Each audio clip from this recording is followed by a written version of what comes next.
girl. What else? What? Oh, family heirloom, like grandfather clock that was on the wall. And I was like, well, I guess I'll grab this. And I did.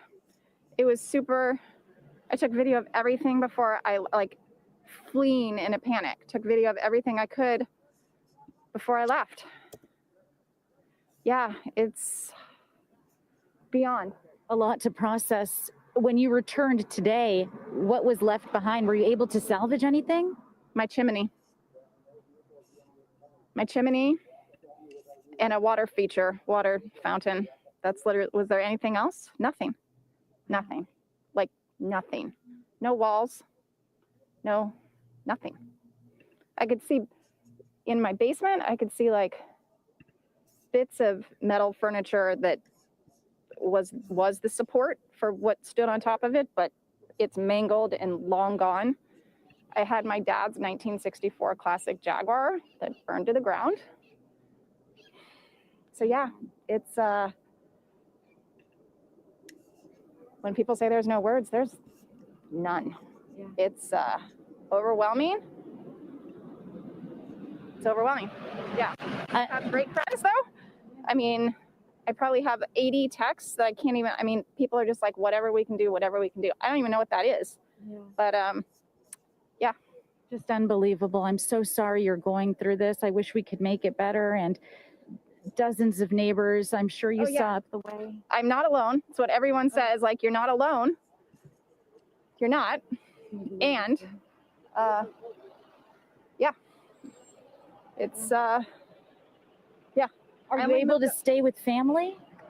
No, none of my family's up here. I'm from the Bay Area, so none of my family's up here. But I have great friends, and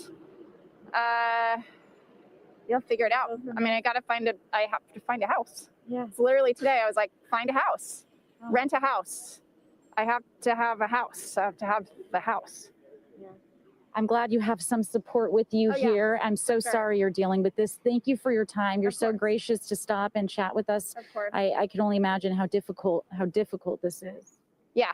I think you're seeing numb and shock, and probably in 30 minutes, full meltdown. And you know what? I didn't even get the opportunity to ask your name. Oh, Kim. Kim. Yeah, last name's Kantner, Kantner. Thank you so much for your time, Kim. I'm so sorry. We'll let you guys head back down the way. Thank you. Thank you for your time. Camille and Jonathan, you've just heard two stories of families who have lost their homes, and it's just heartbreaking to hear. One thing I will say, the common denominator is they're also kind, they're gracious, they're grateful for the support that they have from their loved ones, and that in itself is very inspiring to see. Jonathan, Camila. Yeah, we often hear, Lauren, from officials and from people, they got out with their lives. And of course, nothing is more important than that. But truly, their lives are still the homes that they built, the 64 Jaguar in the garage, the things like that, the irreplaceable memories. Yes, they're just things, but to many people, those things are their lives. So it's something to be sensitive about and think about as we move forward. Our Lauren Coronado there on the ground covering the Eaton fire. We want to go back to the Palisades fire right now, to our news chopper 4, Julia Dang, up above at PCH and Runyon Canyon. And Julia, if you're with us, we believe you have a shot of one home standing amongst a sea of devastation. Jonathan, the signal is cutting out a little bit, but I can see your picture now. I can't hear you there, but look at what just flared up along Pacific Coast Highway. We have repositioned. We're over the water now. We're flying down low. We're seeing an active firefight now, but it doesn't look like firefighters can save this house. And it's going to end up having the same fate as these neighboring structures along PCH. These homes burnt to the ground. They crumbled into the water here. But what Lauren just said about gratitude, we're seeing that over here as well. We're seeing that here in Malibu. And we don't have to get out of the chopper to talk to homeowners, to talk to these residents, to understand that's what they're experiencing. We're seeing homeowners standing in yards talking to firefighters. I spotted somebody hugging a firefighter here. So we've been wondering, where is the firefight concentrated? Where are they taking action right now? It appears to be along this stretch of Pacific Coast Highway, just south of Runyon Canyon Road. Julia, have you been able to see any additional water drops in the last 10 minutes or so? No, we have not seen water drops. We have not seen firefighting helicopters. Just these spot firefighting attempts here on the ground, and mostly again concentrated along Pacific Coast Highway. And we do need to fly out of here very quickly. We need to get fuel, and this smoke is just untenable for us. But we're live in News Dropper 4. Back to you.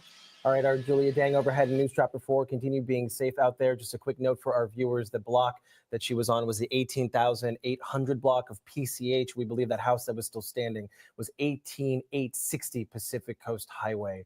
Right now, we want to go over to our meteorologist, Shauna Mendiola, standing by with more on those winds that we're expecting to see it increase once again, Shauna. Yeah, and they're already picking up right now. So I've been monitoring them. And then the last 20 minutes, we have seen it pick up in the LA County region. So as Julia mentioned, she saw a little bit of an uptick and a little flare up. It's because those winds are starting up again. If you take a look at the Inland Empire, we are starting to see winds pick up for you anywhere between 20 and 30 miles per hour at this time. And then into Ventura and LA County, we've already got some winds in the higher peaks coming in at 40 to 50 miles per hour in terms of the gusts. So this is the beginning of what is going to be the next round of wind. But the difference this time is it is our typical Santa Ana wind. And what we mean is that those wind sheltered areas near Altadena in the San Gabriel Valley that typically don't get the wind really won't see that this time around. So that is something we are monitoring. Now, in terms of some gusty conditions, we've got another round coming, and we expect it to be real strong tonight into tomorrow morning. Some of the strongest gusts could be 75 miles per hour in the San Bernardino Mountains, and you are seeing some of those gusts possible into Riverside and Orange County this time around. We are seeing a high wind warning there through Friday afternoon. Now, looking at those gusts also for the LA County region, but just for the mountain range. So not everyone is going to see the highest gusts like last round. I know last round was real scary for a lot of us. We had not seen winds like that for at least a decade. And for now, we are going to be monitoring some of these winds moving through the areas of LA and Ventura County, as well as the Cajon Pass and down through Orange County. So let's get to the Inland Empire in Orange County, because we are going to see some very strong winds for you as well. So I did want to touch on that. If you haven't seen wind yet, you are about to see it as we head to this afternoon. Fontana through Jurupa Valley, I expect your wind gusts to go anywhere between 30 and 40 miles per hour as we head to the afternoon hours, and stay pretty gusty as we head to those overnight hours. So there's a look at 10 o'clock tonight. Orange through Irvine are going to see those winds pick up for you. Now, we wake up tomorrow morning and still a little bit of a gust for you at 6 a.m. But after that, we've got a quick turn of winds. Instead of them coming from the northeast to southwest, we're going to get a west wind, which is an onshore wind, which will help with the humidity and also become a little bit on a lighter side, so below advisory level. So what we're going to see is a little bit of help from Mother Nature tomorrow, but one more round of these winds is something that could push those flames, reignite some of these hot spots that we're seeing out there. So red flag warnings will continue through tomorrow. We'll monitor if that gets extended into the weekend, but something that we are also noticing is that air quality. It is so bad out there, folks. Some of the smoke can get into your homes, and so we want you to take those proper precautions. Run your ACs and your air purifiers if you can. This is going to be impacting all of Southern California as we head to the weekend, because some of that smoke is going to drift into the IE in Orange County as well. And we're not going to get much help from Mother Nature in terms of any moisture. Check out the precipitation outlook for the next 6 to 10 days. West Coast below normal in terms of anything we can get in terms of rain. I don't expect anything over the next 7 days, so we're looking dry. And a lot of locations right now, it looks hazy and red out there, but the forecast is for clear skies. Not getting that with that smoke out there. So a lot of it is orange, and that already tells you that that pollutant smoke is in the air. That is toxic for your lungs. So if you have to step out, wear a mask and wear a P95 mask or N95 mask, a P100 mask. Those are those really strong ones to filter out those pollutants for you. Tomorrow, the wind will be in the morning, and then we get a break before possibly another round this weekend. So we're going to focus on this one first and then get to the weekend. Those temperatures will be cooling down, and there's every day for you. It's just going to be dry. No rain for the next 7 days in Southern California, anywhere from the beaches into the valleys, the deserts and mountains. We have no major changes coming our way. So we'll be following, again, the wind tonight. We expect the wind to start picking up right now into the afternoon and then get strong overnight into tomorrow morning. And then after we get to about this time tomorrow, we're going to start to see those winds die down. So after about lunchtime tomorrow, I think we're going to get improvement and another break where firefighters can use that time frame to help them get a grasp of these fires, fight them, get a little bit more containment out there. But in terms of you and your health and your lungs, if you have to be out again, please protect yourself. This could have long-term effects, and we can't state that enough. We look at all these cameras, and it is very hazy out there. If you can see the smoke, it is in the air, and even if you can't smell it, we can tell you it's there because we've been monitoring the air quality, and it is at a hazardous level for some. I'll send it back to you.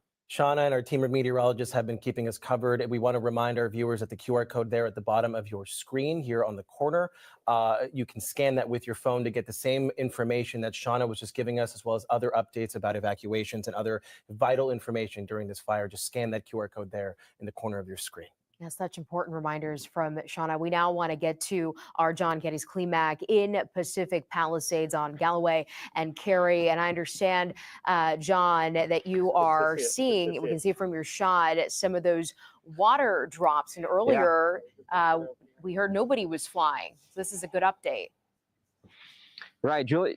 Yeah, Julie up in the news chopper, as she was saying that, sorry, we're getting the alert on our phones, but as she was saying that she hadn't seen anything, we were noticing that two of them back to back of the super scoopers, they've done quite a few different loops around where we are.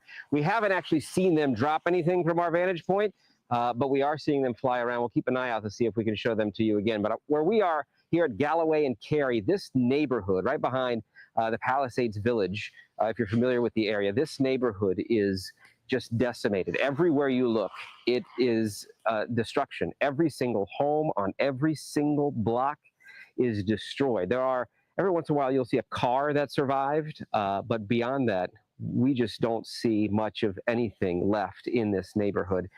We did get a request from somebody asking about their home, which is about a block from where we are. We just walked over there to take a peek at it, and that home is also one of the very many in this area that just don't exist anymore. I mean, and we're talking about, as you just do a whole 360, you can look around and see the same thing. There's nothing standing except, perhaps the hardest parts of the house, the chimneys, some of the frames, perhaps. But what is left here is going to be very little for anybody to come back to. We did talk to a family that arrived here a little while ago. They're sifting through what is left of their home, trying to find things, important things, sentimental things that they might be able to pull out of that.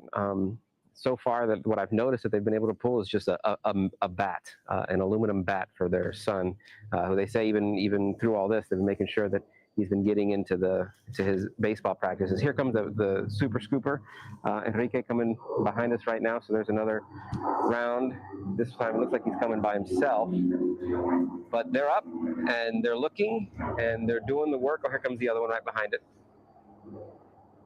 Exactly what the folks in this area had been hoping for, praying for, and waiting for ever since this fire started. Unfortunately, of course, because of how strong those winds were in those early days, those 80, 90 mile an hour gusts, it just was too dangerous to get those up in the air to do anything.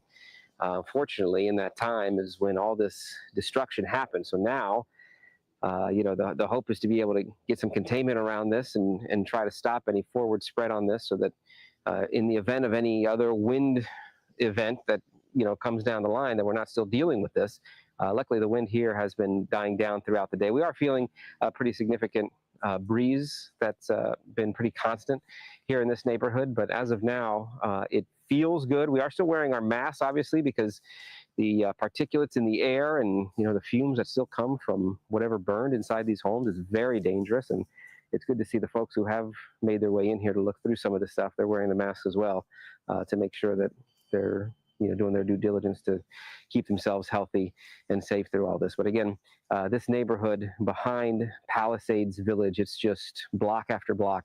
Every single home has been destroyed in this neighborhood. So when we start taking that tally of how many homes were destroyed as a result of this fire, many of them will come from right here, guys.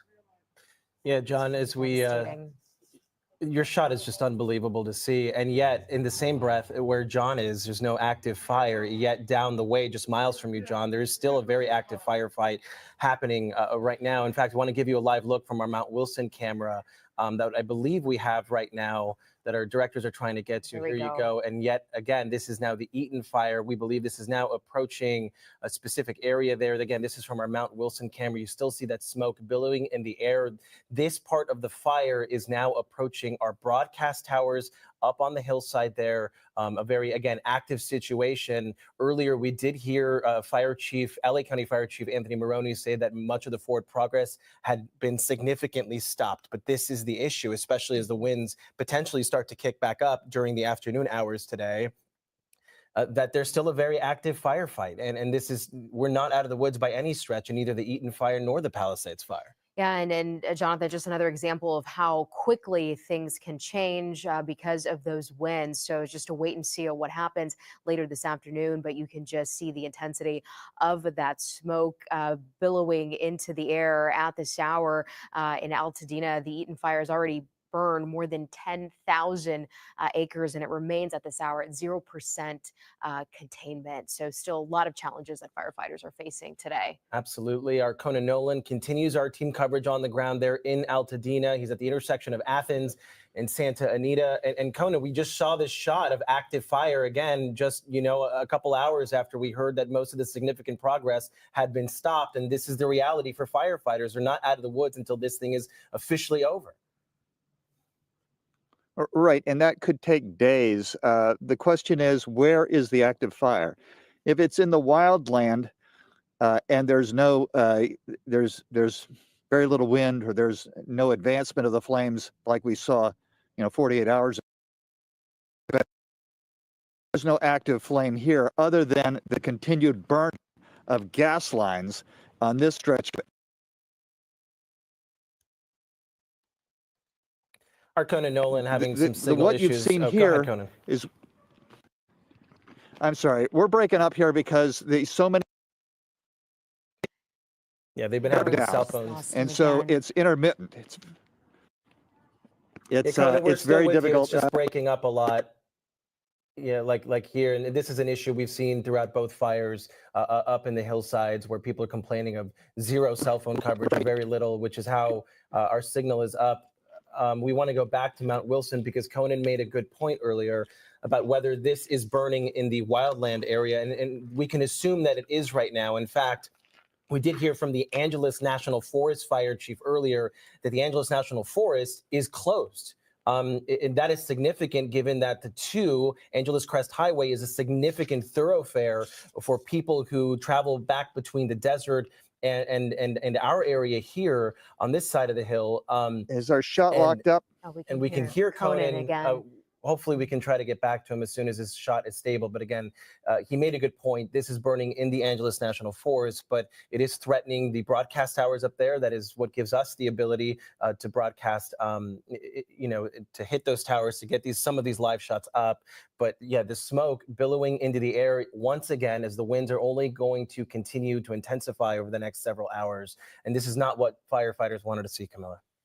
Yeah, not at all. And when you think about the conditions, that combination of the brush surrounding that, the dry conditions just fueling those flames, and that is the concern, especially with those winds expected to pick back up later this afternoon. So that's something that our meteorologists are closely monitoring. We'll have to see what happens here next. But again, those challenges. It looks like we have our Conan Nolan that is back. Conan, can you hear us? This signal's gonna. We can hear you, Conan. The woman in the center there is Camille Davis, 23 years old. This is her home that she grew up with her parents. Her father built it. She is looking for her cats. We actually gave her a ride up here because she was well down at the bottom of the of Santa Anita. And it was going to be another 20 minutes for her, or 30 minutes, and she was worried about her pets. She can't find them. Cats have a tendency to shelter in place and go and hunker down and then pop up days later. We've seen that in other calamities. You're referring to the flank of the fire that's making its way up Mount Wilson. There, it's the Mount Wilson Observatory. It is the most historic spot. It is a historic spot.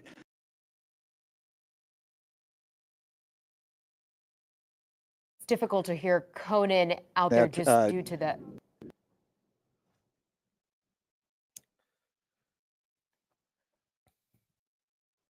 All right, we'll get back to Conan in just a moment. And again, that signal very challenging to get out there in Altadena. Firefighters have been working around the clock since Tuesday morning.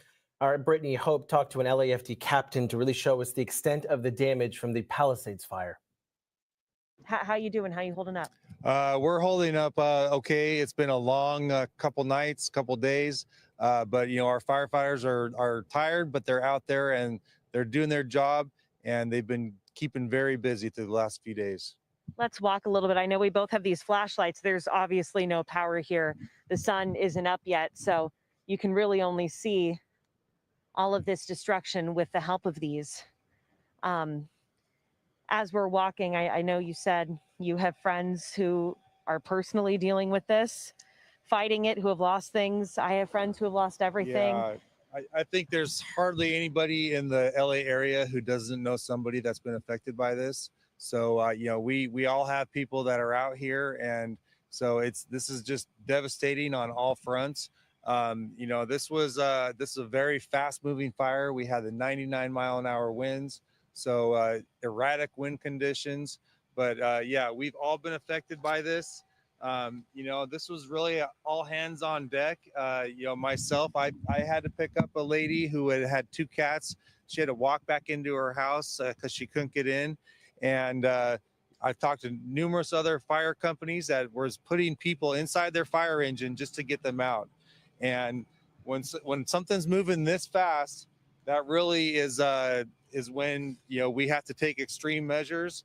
And our number one priority is life safety. So we have to get people out first, and then we can do the firefight. And we had, you know, this was so widespread. We had such erratic winds. We're used to Santa Ana winds, but we're not used to them being, you know, 80, 90 miles an hour, and just such erratic changes in the wind conditions. And it's personal. I mean, like you said, I don't think there's anyone in the Los Angeles area who doesn't know someone who's been impacted by this fire, by what's going on in Altadena, Hollywood last night. Your crew's been working more than 48 hours now at this point, coming up on 48 hours. I mean, there's so much destruction, and it's so deeply personal.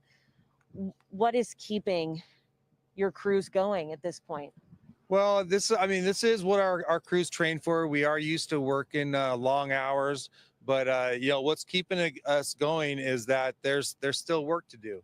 So there's still homes that are on fire. We're still helping people who are evacuated, and this is going to be an ongoing thing. So what's keeping our members going is that they have a lot of work, and you know, we're just at the beginning stages of this, because now we're going to have to, once the fires are out, we have to move into the recovery phase.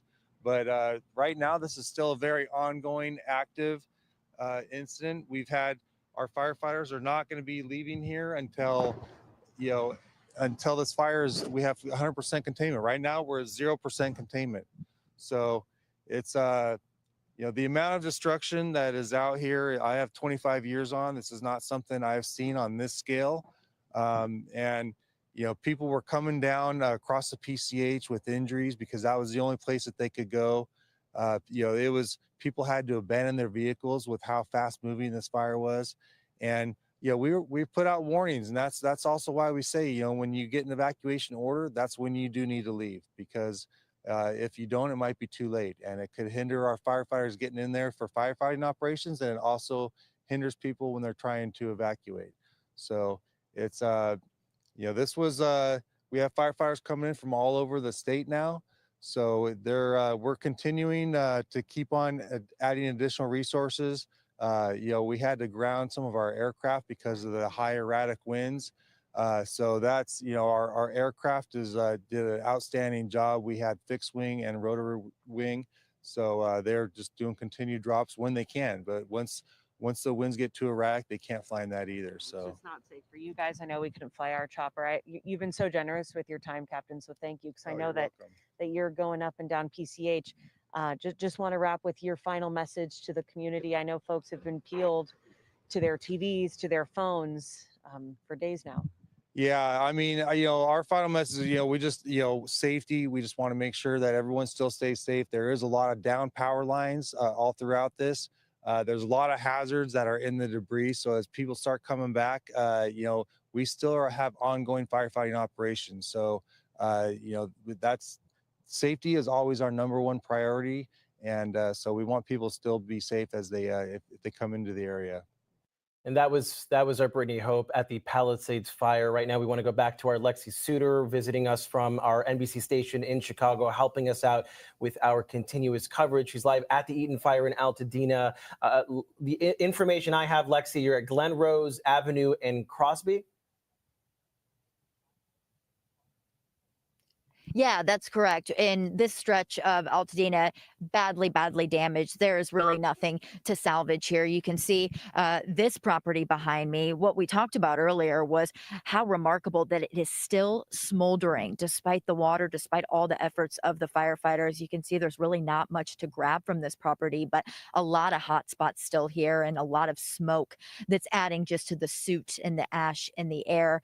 We did talk to some neighbors who are doing their best to kind of go through these properties right here along Glen Rose and see if there is anything they can pick up. They did mention they're trying to get the gas turned off. So this is still like an immediate threat in terms of what people are trying to do to make sure their property is safe. They didn't want to speak to us, but they're doing what they can to try to salvage maybe a family photo, anything they can that means something to them. The crazy part of these fires is I show you this and how it is all charred and burned to rubble.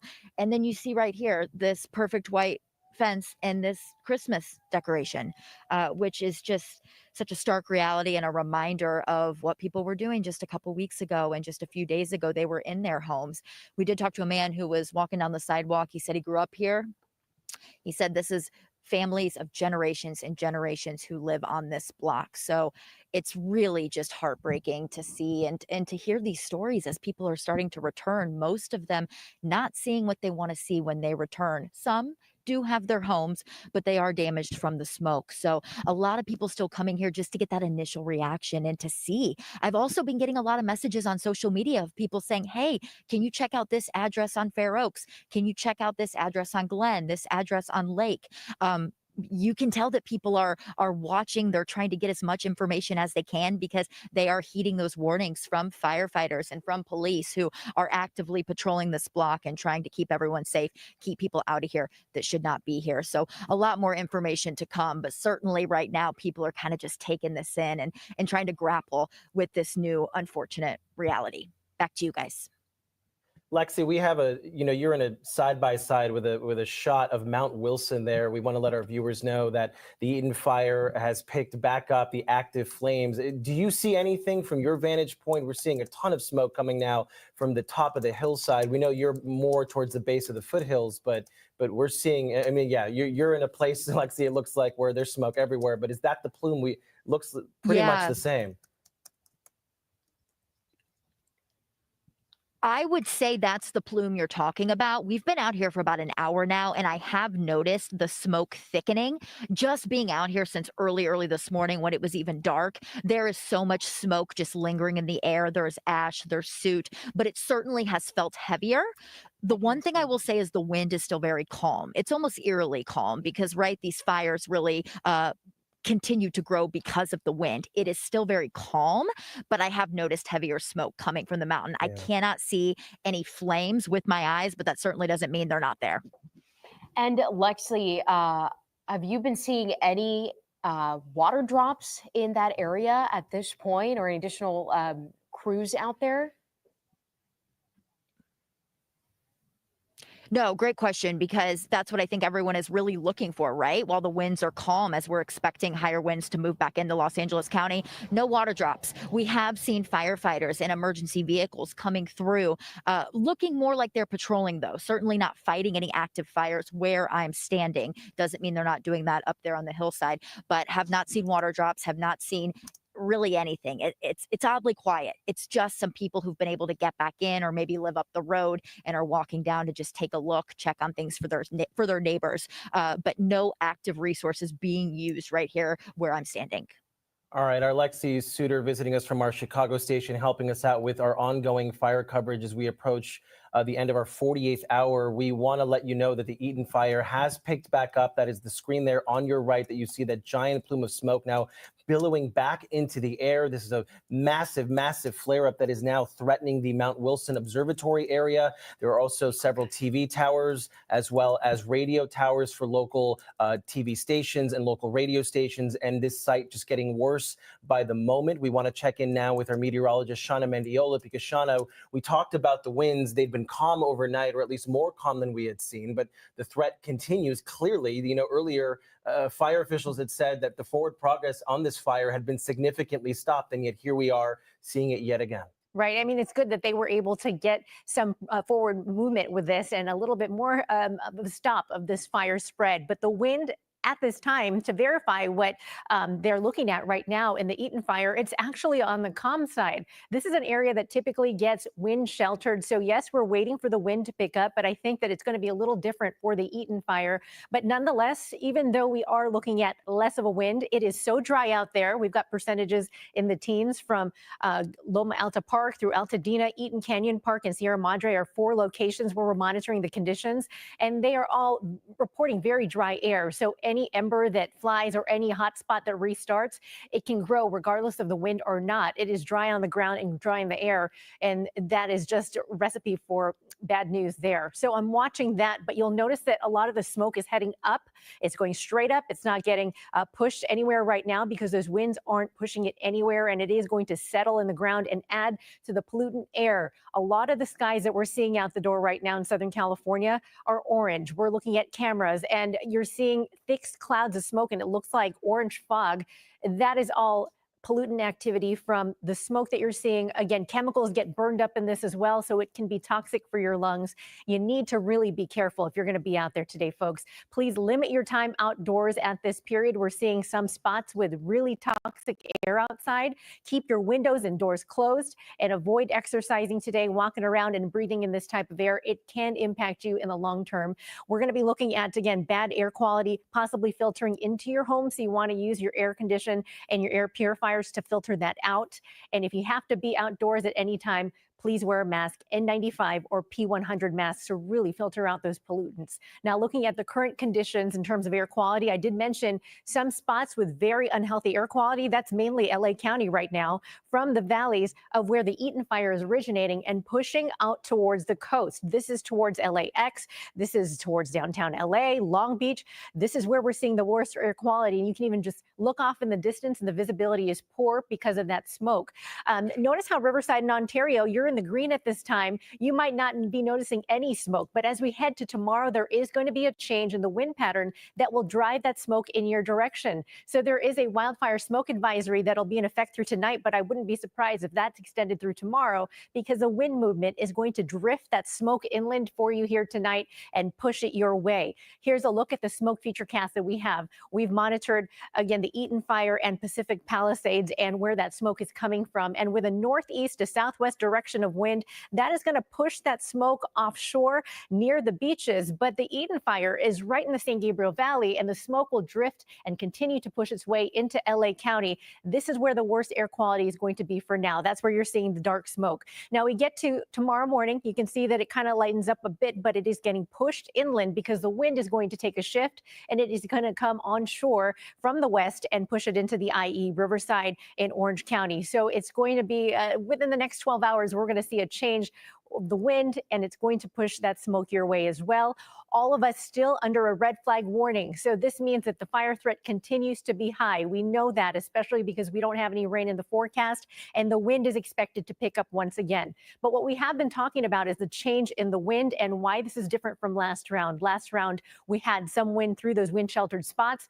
Areas in the San Gabriel Valley that typically don't get the wind got real gusty, and all of us saw some of the strongest winds we have ever seen here in the past decade or so. So now we're starting to see the development of Santa Ana winds. They typically come over the passes and canyons and filter into the Cajon Pass through Orange County and the Inland Empire, and then the Newhall Pass into the Santa Clarita Valley and through the beaches of LA and Ventura County. So this is what we're seeing at this time. Notice how we're picking up on some pinks now and reds on our maps. That indicates strong gusts, occasional bursts of wind that are coming through. So 30 to 32 mile per hour wind gusts right now in Ontario Riverside, something that we haven't seen here yet, but we are monitoring your winds. Santa Clarita also getting some of the wind at this time. And this is not going to be the strongest of it yet. We'll see that as we go to bed tonight, and I'll monitor something for you at first. We're looking at a high wind alert here for you for the Inland Empire and Orange County because we expect your winds to be pretty gusty here tonight. 75 mile per hour wind gusts wouldn't be out of the picture if we saw that in the San Gabriel, or actually the San Bernardino Mountains and into the IE. Now, here's the timing of the wind that we're looking at. Just to break it down for you, from now through this afternoon, we have that developing Santa Ana wind. It isn't the strongest yet, but we'll get that as we head to this evening and overnight into tomorrow morning. So that is going to be your peak wind. As we go to bed tonight and into your Friday morning, we're going to see those moderate winds pick up and for wind-prone spots. So not everyone is going to see the wind this time around, and it's going to be a little weaker than last time, but any bit of wind that we get, of course, is going to increase that fire threat and continue, again, pushing flames should there be any in your area.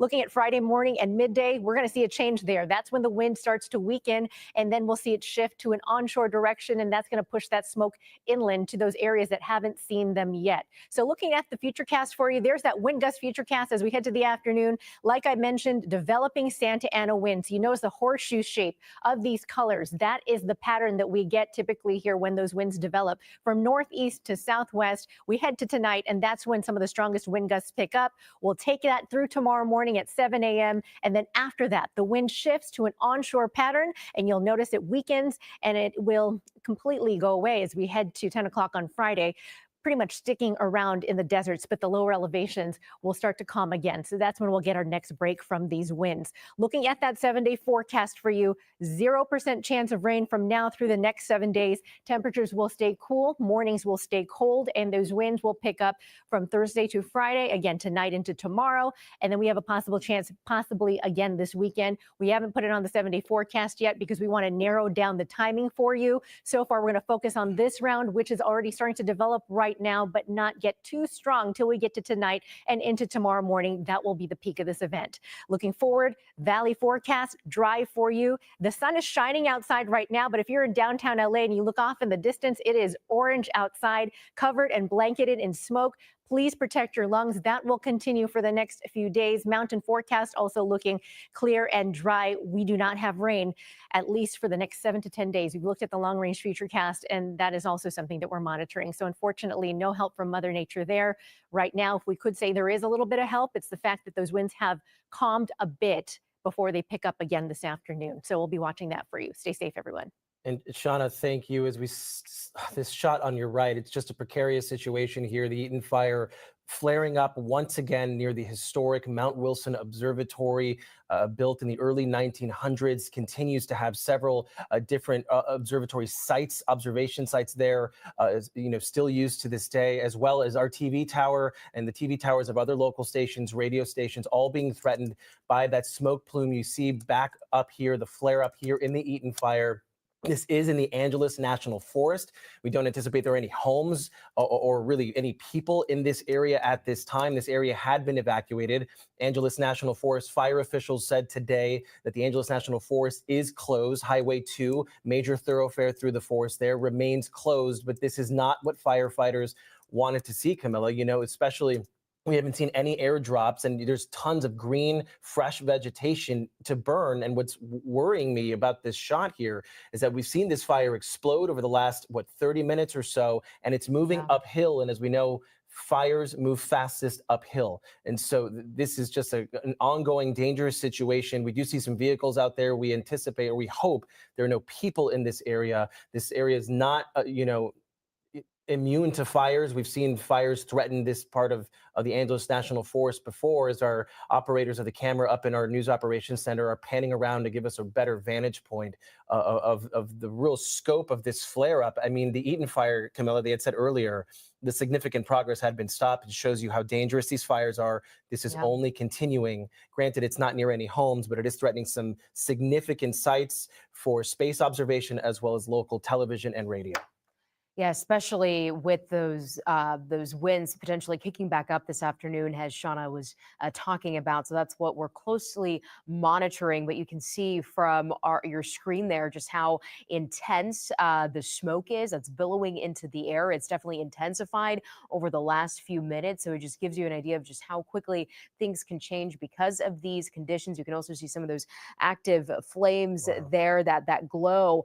So very concerning situation here when you think about the conditions that we're already dealing with, those the amount of brush that that surrounds this area. So a lot that we are monitoring at this hour. And again, Jonathan, just such a concern. Firefighters had that little bit of a break today with the airdrops. So we haven't seen any airdrops in this specific area as we saw in Pacific Palisades. So it's a matter of, I guess, gauging, what their next steps are in the next few hours with those winds that will kick back up later this afternoon. It's tough to see on the shot. You're right. There's a road there, and flames are dangerously close to that road. If you've ever been up to Mount Wilson, it's a beautiful place, a big tourist, destination.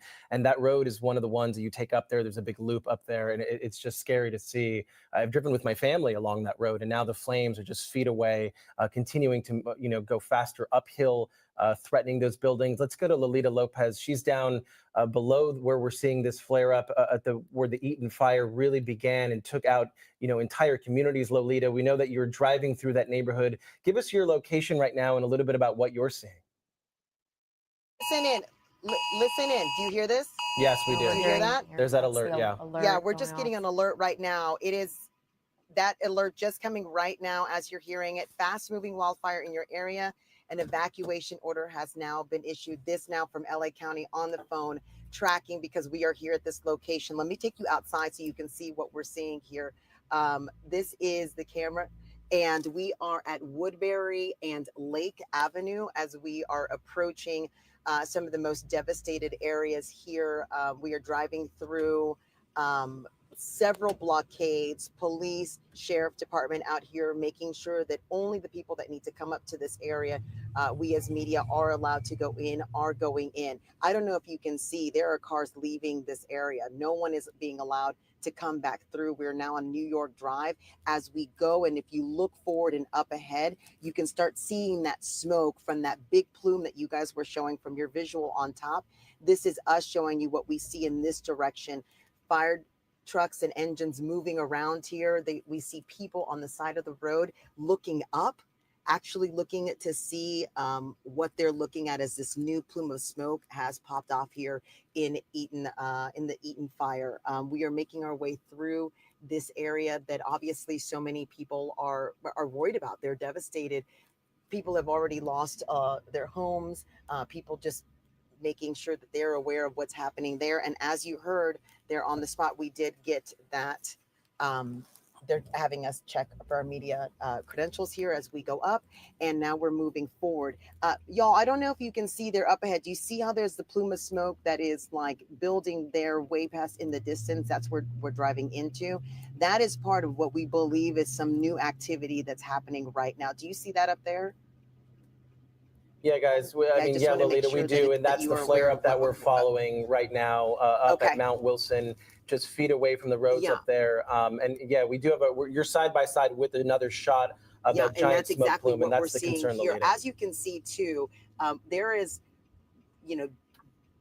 branches on the ground. It's still in a really tough spot. We have some cars here that we're seeing that were definitely part of the issue. To the side of us, we are seeing businesses that are down. I mean, you can see these cars in the charred building here to the right. This is some of the remnants of the things that have gone down in this community. And can I just say, because, I'm from here, this is a place where I coach youth volleyball, a place where I play, a place where my kids has come in, and this is about losing a community. What a lot of people have told us is what they're losing is the sense of community. 3 churches, 2 schools gone, places where they go to pick up food, to be with friends, to congregate. Those are the things that are really lost when we see these big, large swaths of things moving. We're going to continue to move up because we want you to see. Here's the Aldi food market itself. I want to show you this to the right of our screen. You can see what that looks like right now. I mean, I think this driving visual, it just gives you such an indication of the extreme devastation as we go through. This is Aldi to the right.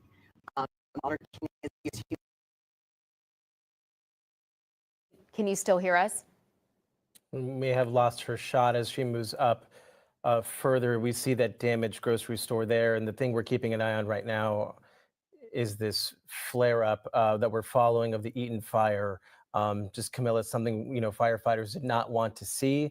We heard fire officials talking this morning about how significant progress had been made in stopping the forward progress of this fire.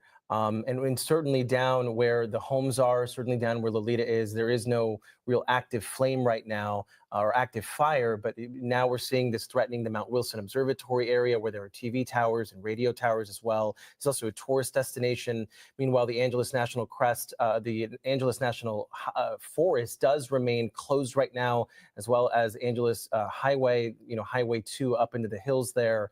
And this is just a devastating sight that we're giving you from our literal TV tower up there. This is a camera attached to our tower showing those flames. We did see some firefighters there on the ground. We anticipate there are no real, not a lot of people in this area, certainly no homes up in this area, but certainly another level to this fire that it's continuing to explode. And we're only anticipating the winds to get worse. Yeah, so that's really the concern at this hour. And we could also see that plume of smoke from Lolita's shot as she was driving through Altadena. Let's now go ahead and get to NBC4's Karma Dickerson joining us live from Pacific Palisades. She's near Arno Street near Sunset. And Karma, I believe you're speaking to someone right now. Yes, we're actually talking to a homeowner in this area who came back for the very first time today. And I'm sure you can imagine what it was like to take a look at this devastation for the first time. But even as people are trying to get their minds around what was lost, there are still things actively burning, homes being lost before our eyes. We want to show you what's going on. This is Arno Way, right at Trino Way. And to show you what is still under threat. And so it's such a difficult position people find themselves in, trying to assess and cope with what's going on, knowing that this is still actively happening. They're still regularly and consistently under threat. So even as people are asking, is my home safe? Have we made it? That is a situation that can still very much change. San Francisco firefighters, though, doing their best to make sure this fire doesn't make it any further, to make sure that these homes are still protected. To give you a little bit of a point of a reference of where we are, we're not far from the Bel Air Bay Club. I know there have been some questions about that. That property, we just drove by it, did survive. So that building's still intact, but surrounded by ruins. So first, I want to introduce you now to Christian De Oliveira. Thank you so much for being here with us. You were describing your first moments entering today. Tell me about that. Yeah, so wanted to come in yesterday, wasn't able to, rented an e-bike, came up the back way, and as soon as I got to the main town, the village, I just broke down and cried, seeing just the total devastation of houses lost. My friend's house is gone. I've got people texting me, can you check on this address? Can you check on this address? And up till now, every address I've checked on has been a total loss. So your roots here go pretty deep. You grew up here. I did grow up here. And it was an amazing place to grow up, very community driven, neighbors, no neighbors. I'm still very close with my childhood friends. A lot of those people are the ones that lost their houses, and it's just unfathomable, really. Like I've been through fires, I've been through earthquakes, riots, all of it. And if you were to tell me that the town of Pacific Palisades could be taken off the map, I just wouldn't believe you. I didn't think it was possible. Help us understand what we're taking a look at here. What is this neighborhood? What is this community? What have you been able to see of what's here and what's not here anymore? So when I came down, I came over through Sunset, and yeah, just every house on Arno is gone. There's an occasional one standing here and there, but for the most part, total devastation. I wanted to see my mom's house, my childhood house, and so when I turned that corner, and I saw just everything gone over there. Big house out on the bluffs, you know, beautiful property, ocean views, you know, and a very lucky to have grown up in such a beautiful area. But yeah, it's smoldering right now. So, Christian, let's come take a closer look over here, because where Khalid is pointing just beyond us, that is actually your mom's house. It's the one above it. So it's the highest one on the ridge right there, the brown one. But the neighbors too below, and every house on the street is gone. We should say that your mom got out okay. Your family got out okay. Can you take us through that evacuation time? Yeah, everybody was safe. Luckily, my aunt was watching the news. She actually owns the Rio Inn in Malibu, which unfortunately was lost to the fire as well. And my mom, she called my mom, and my mom was a bit unaware, right? But luckily, we got her out quickly, and so there wasn't any imminent danger. No mad dash at the end. She was one of the first people, I think, to get out. And yeah, luckily nobody that I know has had any kind of physical danger or anything like that. Just, you know, just total grief stricken with the losses of homes, and really kind of just done, not knowing what to do next. Like, yeah, it's still really hard to wrap my head around as to what happens in the next few days, months, and years. And, you know, this is a community of people that have been here forever. And I don't know what it's going to look like moving forward. You know, I'm sure that people will rebuild, but I just hope it's able to keep that character and that heart that we had before. And your house, which is in a different part of the Palisades, did survive. But you mentioned even on your street wasn't untouched. You just happened to be one of the fortunate ones on your street. Correct. Yeah. And the surrounding area is gone as well. So just kind of miracle really on why a house burns and why one doesn't. But yeah, right now, like you said, though, that house wasn't on fire a few hours ago, and now it's engulfed in flames. So we're not out of the woods yet anywhere here. Are there any other landmarks around here that we can see that you can point out for us? Anything notable in particular that it's so hard to make it out now that everything is in shambles, but anything that's burned that sticks out to you?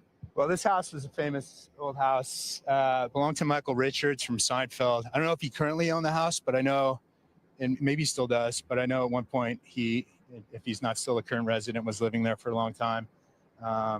And then, yeah, the Bel Air Bay Club. So this community was built in the 20s around the Bel Air Bay Club down there. You can see a plane coming in for, I don't know where he's going to dump that. But yeah, just, you know, it's kind of a little enclave here. You can come up through PCH, Sunset Boulevard's right up here. Really kind of magical place with amazing views and good people. Thank you so much, Christian. I'm so sorry for what you, your community, your neighbors are going through.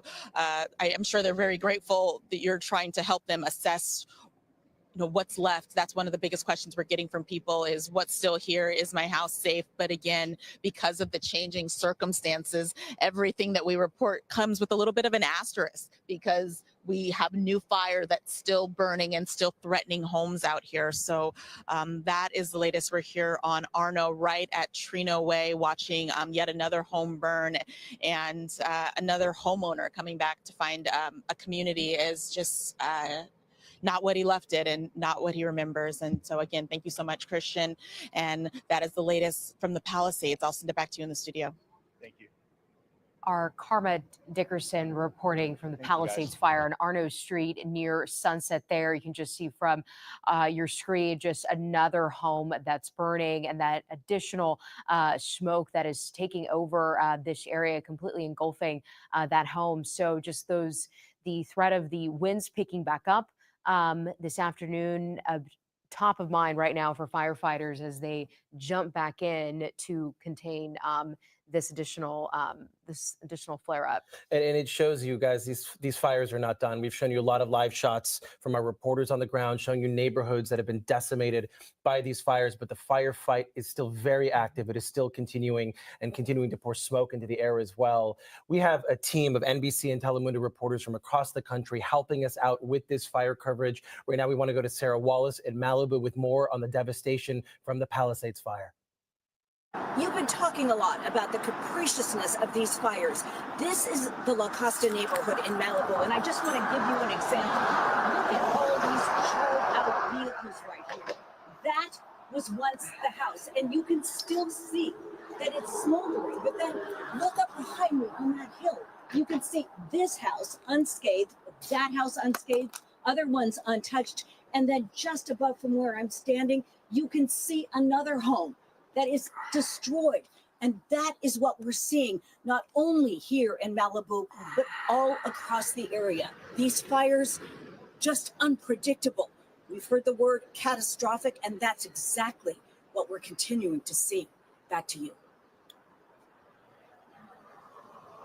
All right, right now we want to go back to this flare up that we've been following of the Eaton fire in the Mount Wilson Observatory area being threatened right now, as well as TV towers impacting every local station and the potential of every local station's ability to bring you live coverage. In fact, this camera that we're looking at this fire from is attached to our TV tower there at top Mount Wilson, a historic site up there, a longtime observatory since the early 1900s when it was first built and developed. There's still active space observation from that site, but right now it is being threatened. This is a tourist destination by these flames we've seen flare up over the past hour or so, and it's just not what firefighters wanted to see, especially given that firefighters were content earlier with the kind of progress they had made on the Eaton fire, only to see this happen. We did, though, see some firefighters there on the ground.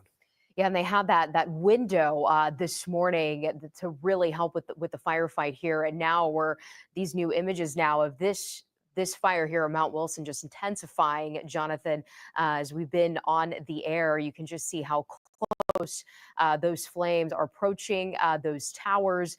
Again, the Eaton fire reaching the summit of Mount Wilson from the western end. And as we just mentioned, all of the stations in this market transmit from Mount Wilson. So a lot of concerns at this hour with just how close these flames are getting to this area. And as Jonathan mentioned, we did see some fire crews out there, some fire trucks. So it's a wait and see of when potentially those water drops could come in to contain this fire. What worries me, Camilla, is the flames have now crossed the road that people take into Mount Wilson. If you've ever been up there, it's a beautiful site. That road is a loop that drives around the area. That's the road down there. And what I also worry about is our ability to see the flames. The smoke is creeping very, very quickly. Our photographer or our camera operators up in our news operations center are moving the camera around right now so we can get a true vantage point of this massive, massive flare up there of the Eaton fire. There are no homes in this area. That is a bit of good news. We estimate there aren't a lot of people. We do see a moving fire vehicle down below, potentially escaping the flames, because again, where those flames are there at the bottom of your screen, that is the road that you have to take to get in to the Mount Wilson area. And it's just a really tough site here. You see on the right side of your screen, the Angeles National Forest. It remains closed at this hour, and it's because of the situation just like this. While we've shown you many live shots on the ground of people going back to see whether their homes are there, there's another fire truck moving through the area, more vehicles as well. We can only assume escaping this ongoing situation. Again, those massive flames there in the middle of your screen impacting the road. The Angeles National Forest does remain closed. And despite what we're seeing down on the ground, Camilla, in the foothills where people are being able to go back to their homes, grab what they can, and then walk back down the hill, it shows you the Eaton fire is very, very active still at this hour, and certainly not what firefighters were anticipating when they first gave that official update about 3 hours ago now. Yes, Jonathan, as we saw those fire trucks coming out from that road, I think, the question right now is access on how they are going to be able to get up there, just with the amount of brush and just how intense the flames are at this moment, and also that plume of smoke, that really thick smoke. So we're talking really low visibility here that is taking over this area. Again, from our shot, you can just see those flames just intensifying, inching closer and closer to those towers there. So as we continue to monitor this with you and seeing what the next steps are going to be here for fire crews, again, with potential, we'll see if airdrops could be an option here. Yeah, that is the big question right now this morning. We've not seen many airdrops in the Palisades fire, which also, by the way, continues to burn. But we have certainly not seen any airdrops or any kind of air support over this new flare-up, massive flare-up of the Eaton fire, now overtaking the main road to get up to Mount Wilson, a historic space observation site, as well as the location of all the local TV stations, towers. This is how we broadcast to give you this kind of coverage that we've been doing now for more than 48 straight hours. We do see some firefighters at times there on the ground, but it's unclear if they're trying to get out because of the nature of what's happening up there, how quickly this is exploding there in the area. And this is an area no stranger to fire. What's alarming to me to seeing this, Camilla, is how much brush is untouched in this area. And yes, we had a lot of rain last year, especially in the early part of the year, a lot of regrowth. Again, this area not a stranger to fire, but there's no type of brush clearance, it seems, in this area. There's plenty of stuff to burn completely adjacent to these TV towers that we're seeing. And then, of course, all that smoke now billowing back into the basin, the San Gabriel Valley, the LA Basin, the San Fernando Valley. And it's just, with the winds expected to increase here in the next few hours, we're hoping that at any point we're going to see that aerial assault. A couple quick notes for our viewers. As these fires, the Palisades and the Eaton fire continue, we want to let you know that the Laker game tonight at Crypto.com Arena versus the New Orleans Pelicans has been postponed. Again, the Lakers game tonight has been postponed because of the ongoing fires in LA County and LA City. We also want to let our viewers know in Arcadia that the Arcadia School District is officially closed for Friday as well. That had been up in the air. We want to let them know again that the Arcadia School District is closed for Friday. Their goal is to hopefully reopen by Monday when the winds have calmed down, and hopefully we are on the other side of this. But right now, Camilla, this is still very active. We're now day 3 of fires, and this is no sign of stopping this. Yeah, it's been a nonstop firefight here. And again, for our viewers just now joining us, you're looking live from Mount Wilson, the Eaton fire reaching the summit of Mount Wilson here from the western end, the west side of the mountain. If the fire reaches the mountaintop, what's most concerning here is that it can compromise our over-the-air transmission. As you can see from our shot here, the amount, all the towers that are there, radio, TV towers. So, and you can just see how those flames are inching closer and closer. The smoke just continues to thicken. And as Jonathan and I, we were just pointing out, the big question here is when that the support of the water drops could come in. So that is really what we are waiting on to see what the next steps are going to be for fire officials here working to contain this fire that has just exploded in size here. And already the Eaton fire has scorched more than 10,000 acres in the last 2 days. And we know that number is going to rise dramatically. The only good news right now about this is that, this is an area that it does not have many homes or people. We believe we have Chief Sam, our fire expert, with us, Chief Sam DiGiovanna. Chief Sam, thank you for being with us. You've been helping us so much with our coverage over the last few days. And here we are now, day 3 into the Eaton fire, and we're seeing this massive flare up. And this is just really difficult to watch. It is, and it's a shame because this is a big, important place for communication towers, for news media, for radio communications, and to see this make a run this close to it is very concerning. Chief Sam, the concern, we hadn't seen much aerial support over the Palisades fire. And even when we did see some more planes over the last, couple hours, we didn't see them making active water drops. Are conditions well enough right now for them to fly a fire like this Eden fire flare-up? Well, I don't, watching the smoke on this, that smoke is moving pretty good. I don't know what the latest weather wind speed is up in that area, but that will be the determining factor. As we know, 40, 50 mile per hour winds is very dangerous for water drops up in that area. So I would only be speculating to even answer that right now, but wind would be the biggest factor that comes to my mind.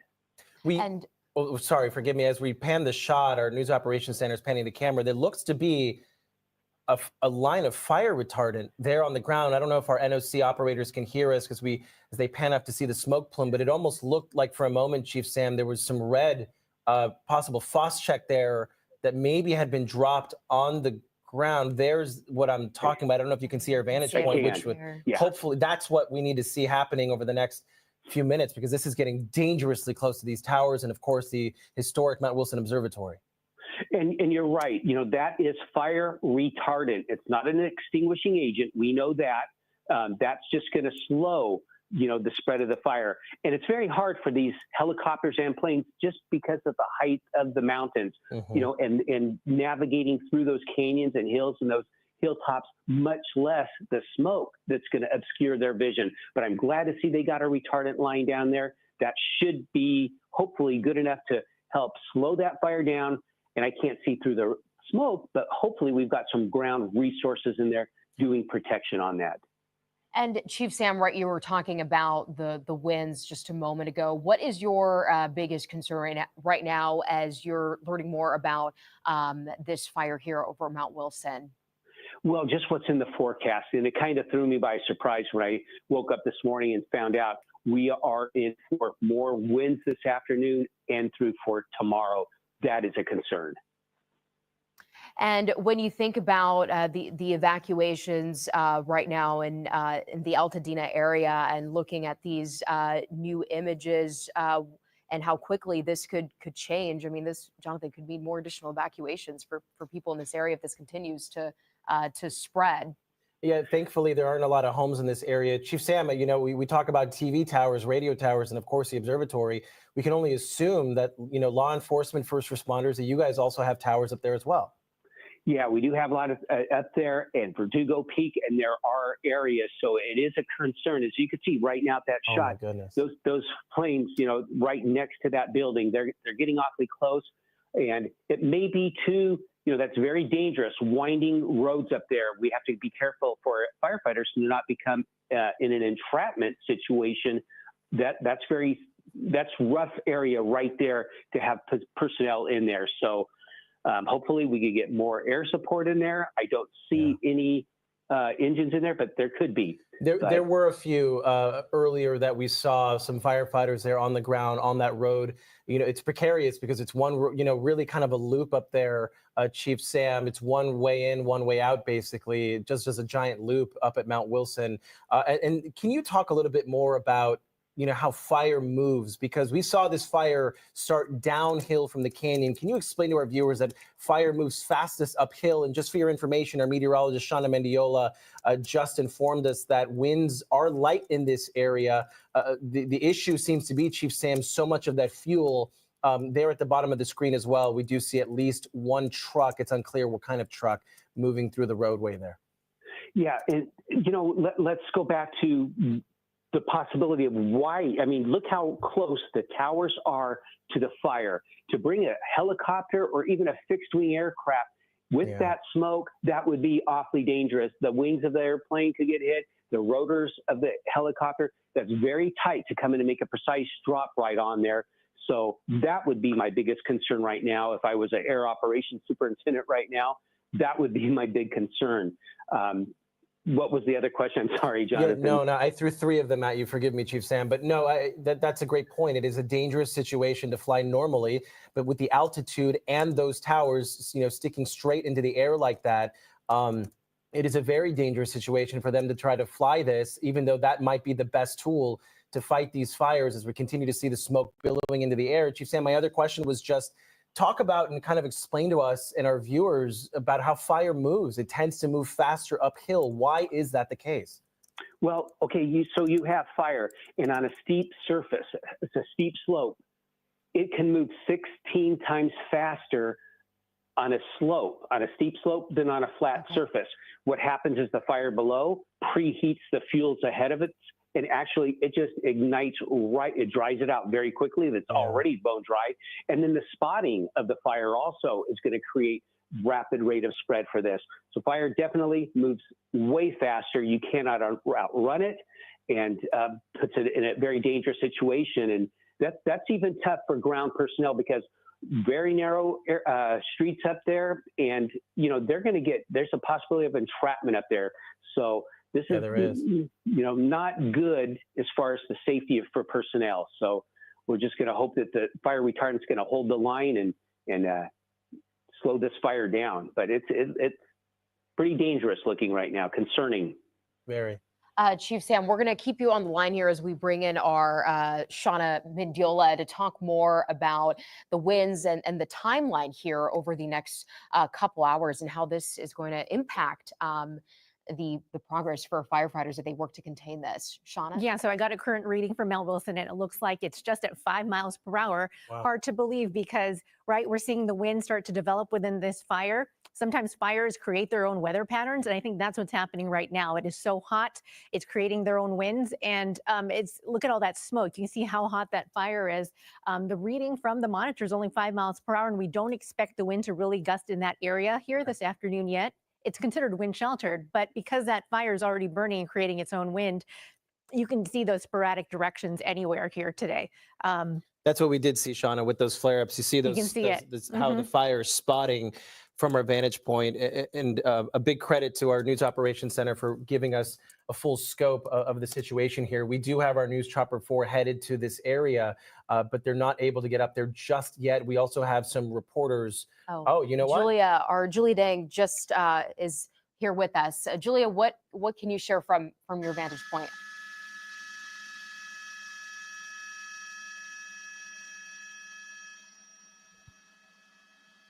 Julia, can you hear us?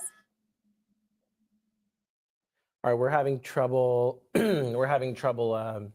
Getting our Julia Dang, who just arrived on scene. Hopefully, we'll be able to get a shot from her vantage point soon. But right now, on the left of your screen, one of our fixed cameras showing us the flames there atop Mount Wilson.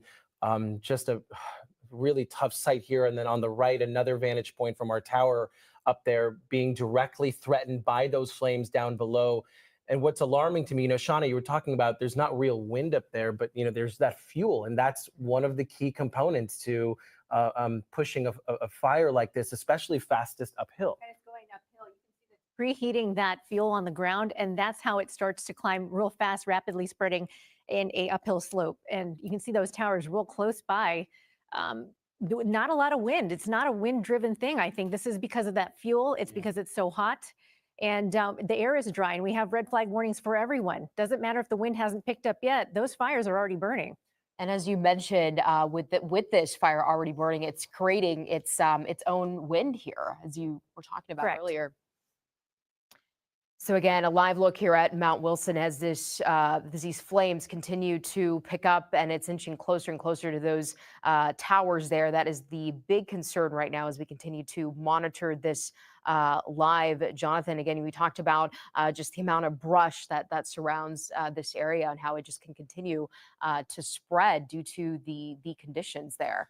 I want to know if we have Chief Sam still with us, because I'd like to ask Chief Sam about, hey, Chief Sam, we'd like to talk about seemingly the lack of brush clearance here. Obviously that's something that fire officials stress, but there is a lot of green, lush vegetation ripe for catching fire, and that is exactly what we're seeing right now. And unfortunately, Chief Sam, I believe the flames we're seeing on the left side of the screen here from one of our vantage points has jumped that Phos-Check line that we saw earlier. Yeah, remember too that the Phos-Check line does work great, but it's being dropped from the air. A lot of times it's going to hit a lot of this vegetation. It's on a steep slope, and it's going to hit a lot of the top. Let's say it hits 80% of that vegetation from top to bottom, but you're going to still have possibility of 20% of exposure underneath that fuel where the fire can make a creep underneath that and make a run. And to say fuel reduction or mitigation to remove it, that's such a steep hillside. You really can't get crews down there and start cutting that away. So just a tough spot, but you know, we can just hope and pray for the best of it. But it is concerning right now. It's just, you know, you mentioned earlier, this is not a wind driven right here. This is topography and fuel driven that's exposing this right now.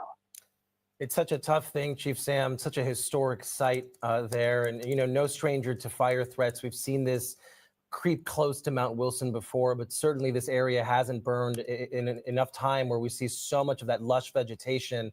And look at this, we're losing pretty much all our vantage point of the flames as smoke continues to billow into the air. Let's go to our news chopper 4. We believe we've established signal with them now. Julia Dang overhead on the way to cover this new flare-up. Julia, this is just so alarming to watch. Yeah, Jonathan, we're back with you now. This is terrifying, and this is deja vu. I mean, we were here about 24 hours ago over this same mountaintop, showing you how the flames were quickly creeping up the hill toward these towers, and now you can see this dark smoke obscuring these towers on Mount Wilson, right by the observatory. And talk about hitting close to home. News Chopper 4 is currently dialed into one of these towers. This is critical communications infrastructure impacting millions of people across Los Angeles County. And we just heard this morning during that live press conference from the LA County Public Works Director about how other critical infrastructure has already been, in his words, significantly damaged. He talked about transportation, sewer, and power infrastructure. And the issue there isn't just fire. He talked about heat. He talked about wind. And speaking of wind, Jonathan, you lost me earlier when you guys were trying to toss to me for a live report because we hit a patch of really, really, really bad turbulence. Worse than anything we experienced yesterday when we were flying to the Palisades fire. Worse than anything we experienced here when we were trying to come down from 11,000 feet to about 2,000 feet. You remember that? I was telling you I could not control the joystick on my camera. And it's because of that turbulent wind that air tankers actually cannot fly here right now. I heard you talking about fire retardant that was dropped a short time ago, but 15 minutes ago, the LA City Fire Department said they were releasing all of their fixed wing aircraft in this area because they cannot fly in this kind of turbulence. So without that FOS check, without that retardant to help hold the line, this is now what we are seeing. And Jonathan, alarming, terrifying. This is surreal. No, it's surreal, especially given that firefighters and fire officials were content with the kind of progress they had made yesterday on the Eaton fire, only to see this kind of flare up. We want to pass along some information. We can hopefully bring back our Chief Sam, our fire expert here. This is reportable here from our engineer at Mount Wilson that they firefighters, Chief Sam, you know, they're saying that they're letting a lot of this fuel burn, and that hopefully firefighters will be able to go in and still protect the structures and towers that are up there. We also confirmed that helicopters are coming in, but that air tankers, you know, the ones that would do any kind of retardant drop, those have been grounded. But can you help us understand that, you know, how firefighters are kind of letting that brush kind of burn around this area in hopes that the fire will kind of put itself out in some places? Yeah, they may have went in pre-treated with some fire retardant. I don't know, but they need to burn some of this fuel off. And remember too, what's the lesser of the two evils? You start coming in and doing water drops or FOS check fire retardant drops on these towers. I mean, you could be doing damage and putting those completely out of service just from what we use to fight these fires or slow these fires down. So fixed wing aircraft, I could see right now, you know, that would be awfully hard to bring that in just due to the winds and of course the wingspan of the planes, even the rotary aircraft. So this is just going to be a little bit of a hope for the best. Just pray that they've got this covered well enough. But Jonathan, I want to say something. I don't want to divert from this, but I think an important message is something for all of us. We saw this come up very quickly, very fast, and almost unpredictable. I think Southern Californians need to be aware anything can happen very quickly. This is dynamic. A fire can break out in any one of your communities, and we could, expect the unexpected just like this. Yeah, and Chief Sam, just going off of your point here, what is your message to the community as we're watching this live on TV? As you mentioned, this is not over. Conditions can change very quickly, especially with the concern of the winds. Yeah, so just exactly that. Residents, to our viewers, to all of us in Southern California, be prepared. Have your ready, set, go, important documents, medication, laptop, ready to go if you're asked to evacuate, especially if you leave for work. Have that because you may not get back home. If you're asked to evacuate, please do so. Be part of the solution, not part of the problem. Together, I always say this, we'll do our part. We ask the communities to do their part, and together we'll get through this safely. But we need everybody's cooperation. No, without question, as we continue our live coverage here, it is just after 11:30. We want to let you know we are in continuing coverage in hour 49 now. We've been on the air since 11 o'clock Tuesday. You are watching KNBC TV as we continue our coverage of the Eaton fire burning above the hills now of Altadena. This is the Mount Wilson Observatory area, and we're continuing our coverage of the Palisades fire that it continues to burn homes.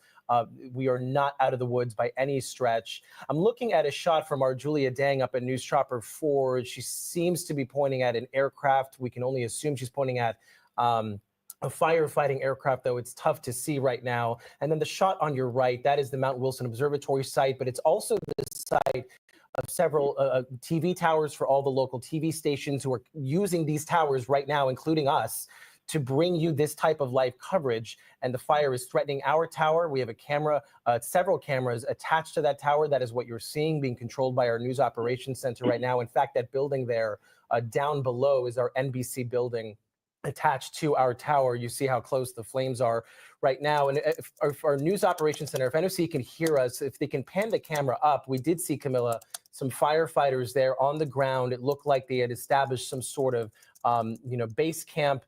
There were several vehicles and firefighters standing by. They did not seem to be in any kind of urgent mode, if you would, that we typically see with firefighters. We also saw fire crews driving around this area. And right here, as we tilt the camera up, that's where they are. You see several fire engines and trucks and workers. We also understand that there are engineers and other types of potential observatory workers up at this area. This is a tourist destination. There's a visitor center just off to the left here where those fire trucks are, but we don't anticipate there are any people out there because the Angeles National Forest has been closed. That's right. And as we reported earlier from our engineer at Mount Wilson, that they are, purposely letting a lot of this burn to burn off the fuel. Again, it all plays role with the conditions right now and the next steps firefighters are going to take as we wait for water drop support on this fire, Jonathan. Yeah, as we continue to watch these two shots, our Julia Dang is getting a little bit closer. She's giving us a shot of those TV towers. You see the smoke plume right at the base of them. And it looks like there may be some people, if our NOC camera operators can tilt up. There looks like, there's some firefighters there right at the base of one of the towers, just at the top of the screen. I don't know if our directors can take that shot full, and if our NOC can hear us, if they can tilt the camera just slightly up. There are some firefighters there.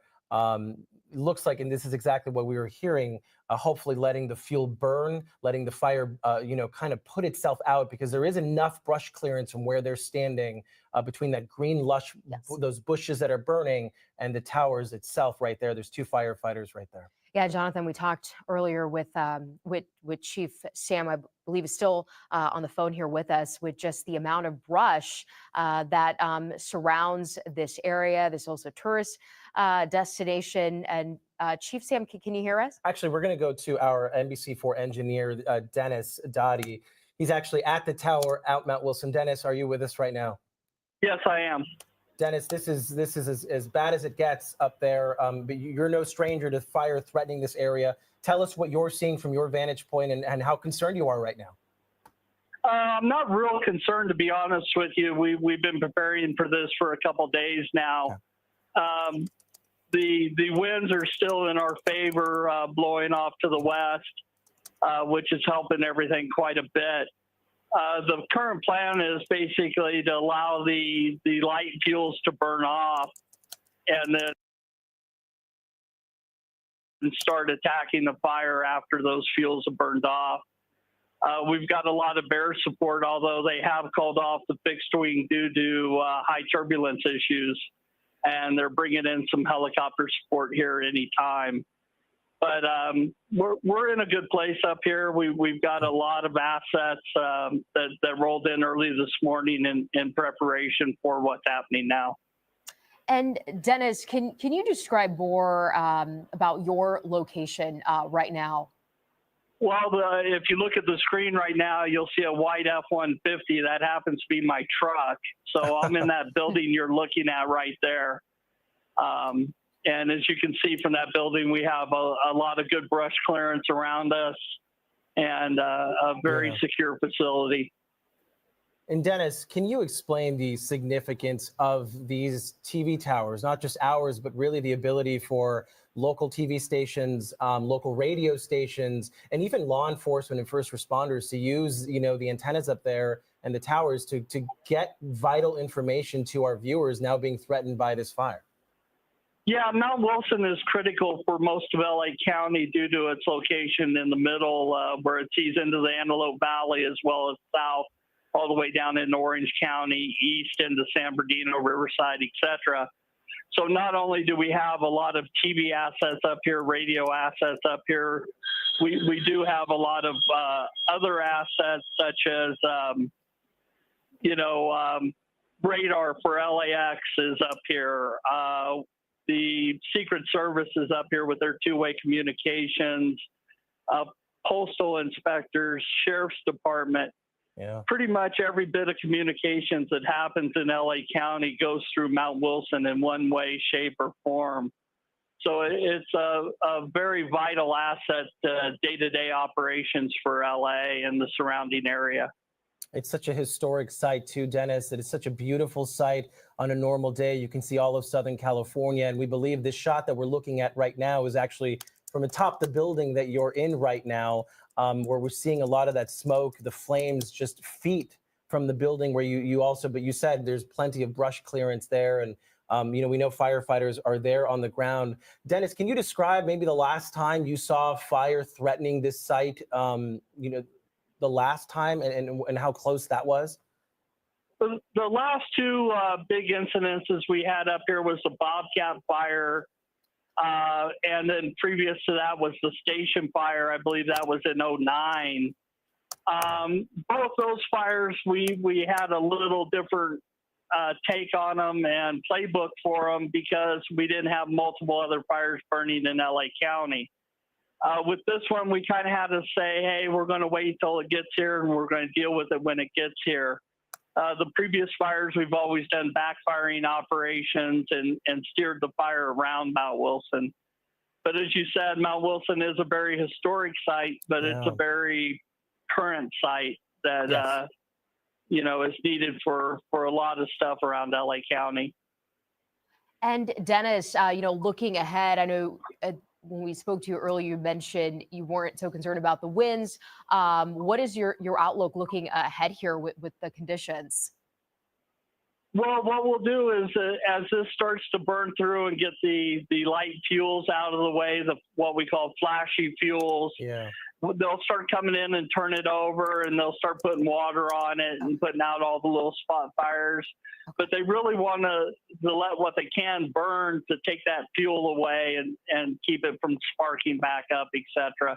So it's going to be a long fight today into tonight and tomorrow, but we're set up to weather this quite well.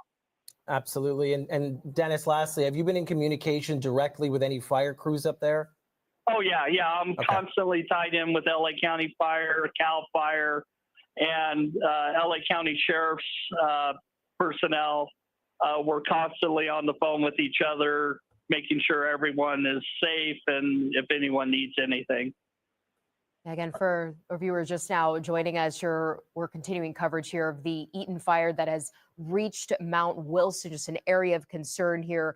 Jonathan, now it's extremely close to those two our own towers, and this is what broadcast. These are the towers for so many of our news media markets here. So very concerning with the amount of brush and the smoke, as we've been seeing from our live picture here throughout this hour. We want to go to our Conan Nolan. He's been covering the Eden fire the last few days for us. He's down at the base of this fire, I believe, if we have Conan with us. And Conan, you're in one of these neighborhoods heavily impacted, devastated by this fire. And now we're seeing this flare up. Give us your location, but also, I'd love to just talk to you about the historic significance and really the current significance, as Dennis Dottie just pointed out, of Mount Wilson and it's how vital it is truly to Southern California. Right. It's a cultural landmark. He mentioned the station fire. I was up there in 2009 when, again, Mount Wilson was being attacked with a slow move. Actually, it's not slow moving when it goes uphill. Yeah. We've talked about how the fire preheats the dry brush ahead of it, so it goes up rapidly. It goes down slowly when it goes downhill. But Mount Wilson has been threatened before. In fact, I remember we covered a hotshot crew, a U.S. Forest hotshot crew out of another state. I'm trying to think of it, from Idaho. They were evacuating the top of the mountain, and they found out they were told about the historic importance of the Mount Wilson Observatory, and they chose to stay, and they helped save it. So it's had a brush with disaster on several occasions. Each time, though, they've been able to keep the fire at bay. But there are 19 different telescopes on that mountaintop. They're still in use. Yep. I think it was Georgia State University that was running the 100-inch telescope. And remember the historic importance of the Mount Wilson Observatory. It was the most important astronomical site of the 20th century. It's where Einstein went and where they discovered the Percival Hubble, of which the Hubble Space Telescope is named for. They realized that what they used to think was space dust in the ground-based telescopes here, when they went to Mount Wilson, they discovered that space dust was actually galaxies. It was the first time we found out that there was more to the universe than the Milky Way galaxy that we were in. That's how important that site is to not just the scientific culture, but to the world's approach to astronomy. And by the way, the reason why they chose Mount Wilson is because of LA's inversion layer. Because we have smog here, it means that there's the air, the atmosphere above what would be the smog line is still, and they could get a much better picture, which is why over 100 years ago, they trucked up two telescopes, a 60-inch and then a 100-inch telescope to the top of that mountain. So yeah, it is culturally significant. They have solar telescopes up there, a wide array, and that's one of the priorities. Yes, we have our own tower. So does every other TV station and public agency, but that's much easier replaced than what we've seen in the past when it comes to the historic nature of Mount Wilson. So yeah, a lot of people worldwide are watching this. I remember the last time the academics back east were watching this on their closed circuit televisions because they have cameras on the hill, praying that somebody would help keep that mountain from burning up.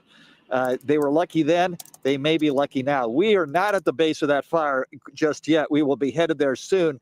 We are in the scene that you have there's a tremendous amount of footage that you've been looking at over the past 24 hours of the burned out neighborhoods of the Pacific Palisades and of Altadena. I'll walk around here. This also gives you an idea as to the lottery, the horrific lottery that we see so often in calamities like this. These homes all burned down. This one, across the street, they're fine. Somehow, some way, the embers that cascaded down from the hillside here made their way into some homes and skipped the others, as if an angel of doom somehow had determined which house would leave and which house would stay. We have an interview with an individual who was just up the street a moment ago, taking a look for the first time at the home that he had. He was also well. I'll let him speak for himself. How long did you live here? 14 years. Yeah, it's pretty much all our stuff. I mean, there was a fire like a number of years ago we could see up on the hills from like our living room window. And I thought this one would be similar, it would just pass, but the high winds, just too much. Is this the first time you've seen it? Yeah. And we just wanted to make sure we got out safely. So it's like everything. It's everything. Such is the emotion we are seeing up and down the street here, all these neighborhoods. Of course, we've seen it in the Palisades. People waking up to what one person, they've talked about war zone. One person said it was raining hellfire when they first arrived here and tried to get their things out. We have other individuals that have been allowed into the neighborhood to pack a bag or a suitcase. That's it. So we have seen people with roller bags making their way down Santa Anita Avenue and others to the checkpoint where they can then take some belongings. But right now they're still assessing the damage. They're the active fire, other than the gas lines that we see up and down the streets, and I'm sure you see it in the Palisades as well. They haven't turned off the gas, in part because that impacts all sorts of other establishments that need it. I can assume that's the reason why, but there's no active flame in the neighborhood, thank God. No active wind development, which is certainly a positive sign. How long that lasts, we shall see. But yeah, the fire back up into the brush, and then again, we also had, we'll have pictures, I'm sure you've seen them as well earlier, of the commercial district in the Lake Boulevard. Rarely do you see commercial districts go up in smoke in a wildland fire. That's, that rarely happens. And that's because commercial districts are usually not up against, not in the urban-rural interface, as the planners like to call it. They're not up against wildland. They're deep into the urban setting for people to be able to access and to see so much of Northern Lake Boulevard, churches and businesses, gas stations destroyed. Truly remarkable. We'll have more on that later. Back to you. And Conan, it's so easy for all of us or officials to say, hey, you got out with your life. And of course, that is the critical part of here. But the gentleman you spoke with pointed out that much of his life was his home and the things inside of his home. And many, yes, they are just tangible items, physical items that, sure, maybe they can be replaced, but many of them can't.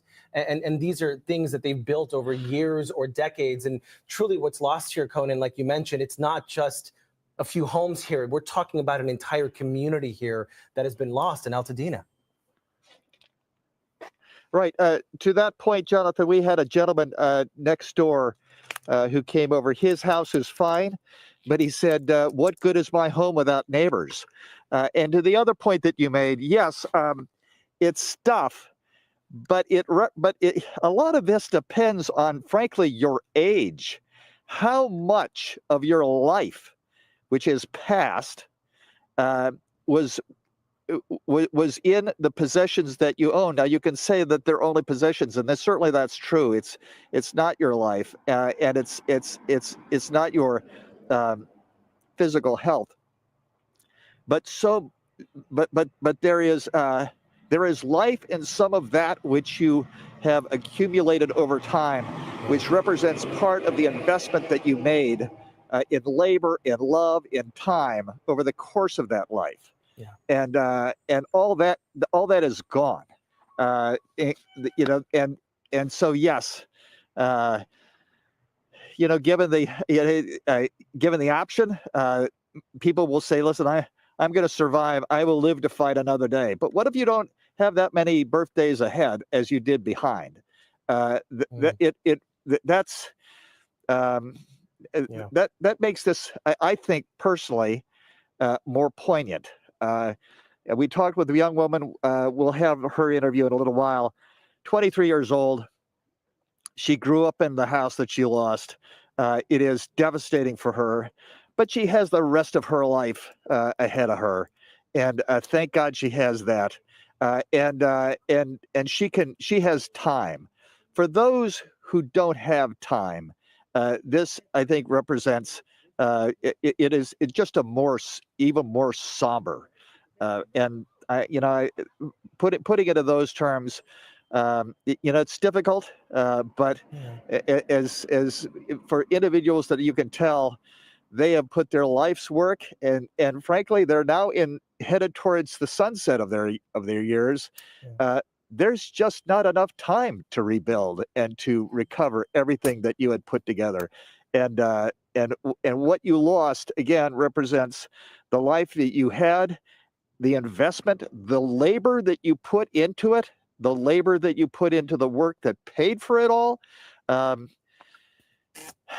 Yeah, that's something very difficult to recover from. Our Conan Nolan there on the ground covering the Eaton fire with perspective about life and more. Conan, as always, thank you for your coverage and your words. I think they're very needed right now as we continue to monitor this flare-up, this huge flare-up impacting the Mount Wilson observation site, as well as our TV tower and the TV towers of other local stations using them right now. We are certainly to bring you this type of live coverage. We have our engineer, Dennis Doty. He's inside that building there. You see on the right, the camera there is attached to our TV tower, dangerously close to those flames. But so far, Camilla, thankfully, we have not seen, as Dennis predicted, the flames jump that road there, the main road that kind of goes in a loop atop Mount Wilson. We have our camera operators up in our news operations center panning this camera around. We have several cameras attached to this tower, and you see the flames, how dangerous they are. But again, so far, it seems that the historic site, the observation site, as well as these TV towers are untouched for now. And Jonathan, I would like to mention officials telling us now they did lose fixed wing aircraft support up there due to a turbulence. They are now working to get choppers on it. We now want to check in with our Julia Dang in our News Chopper 4 overhead there. Julia, from your vantage point, we can see from your camera just the intensity of that smoke, how thick it is, really low visibility. Can you tell us more what you're seeing?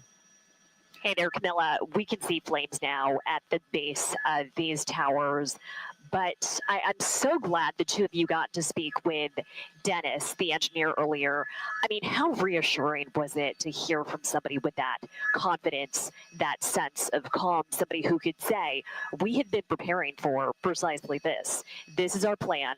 This is what we are going to do to protect you, this iconic landmark, and our critical infrastructure.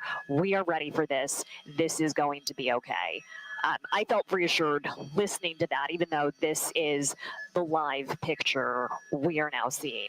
We had to reposition a couple minutes before you came to me because another fixed wing plane tried to fly through this area. I think they were attempting to do another fire retardant drop.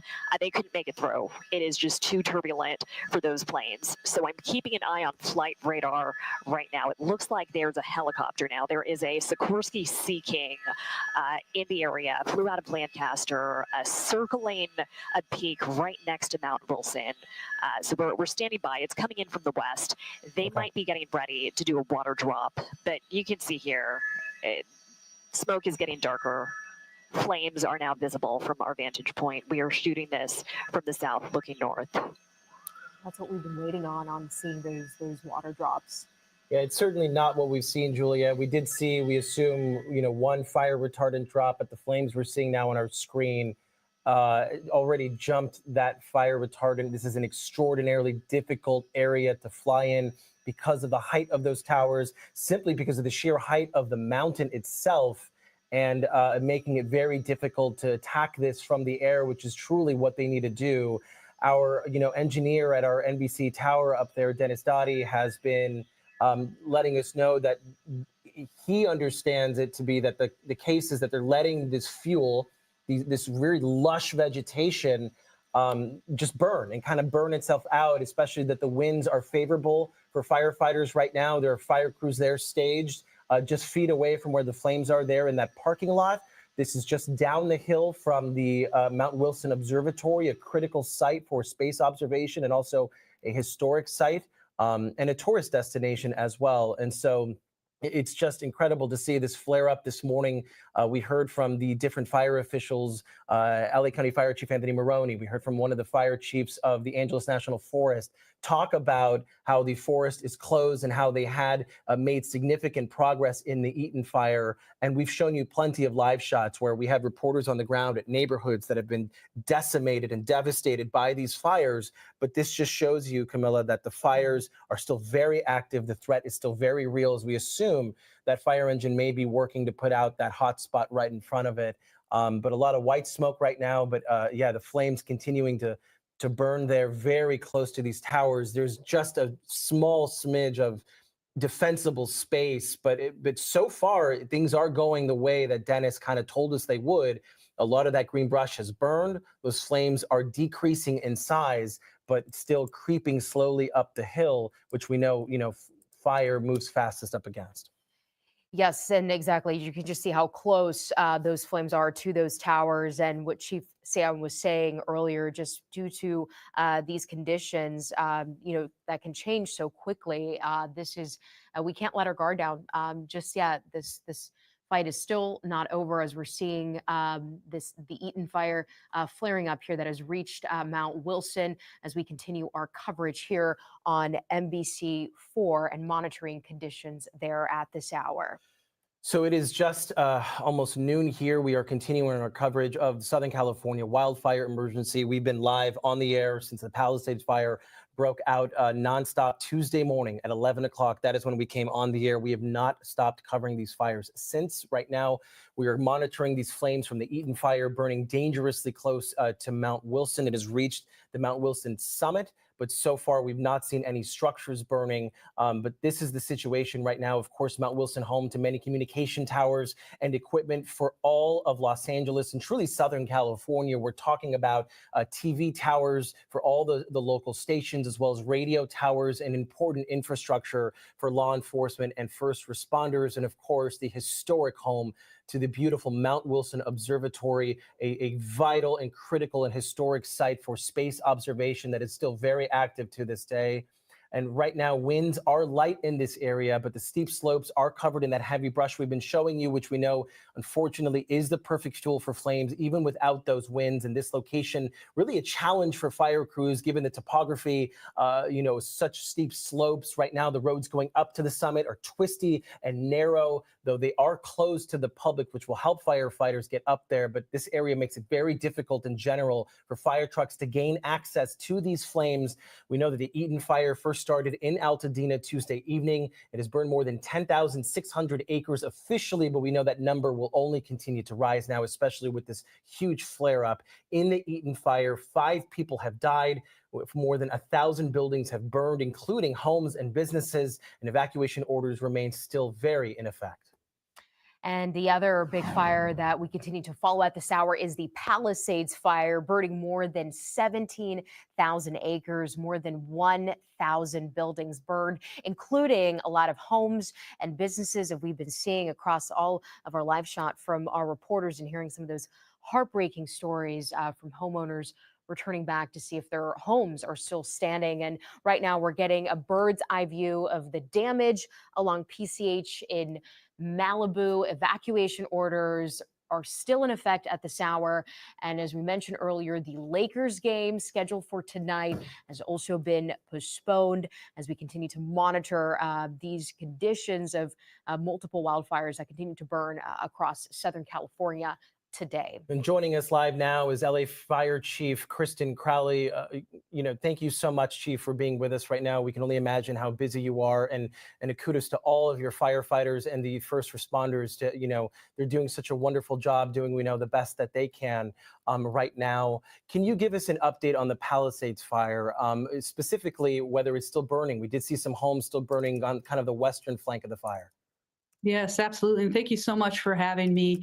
The Palisades fire, I heard you just say it just a few moments ago.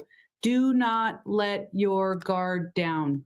Just because the winds have subsided just a little bit, it is still an active firefight. So please, if you hear my words, do not let your guard down. This is a very dynamic situation at our Pacific Palisades fire.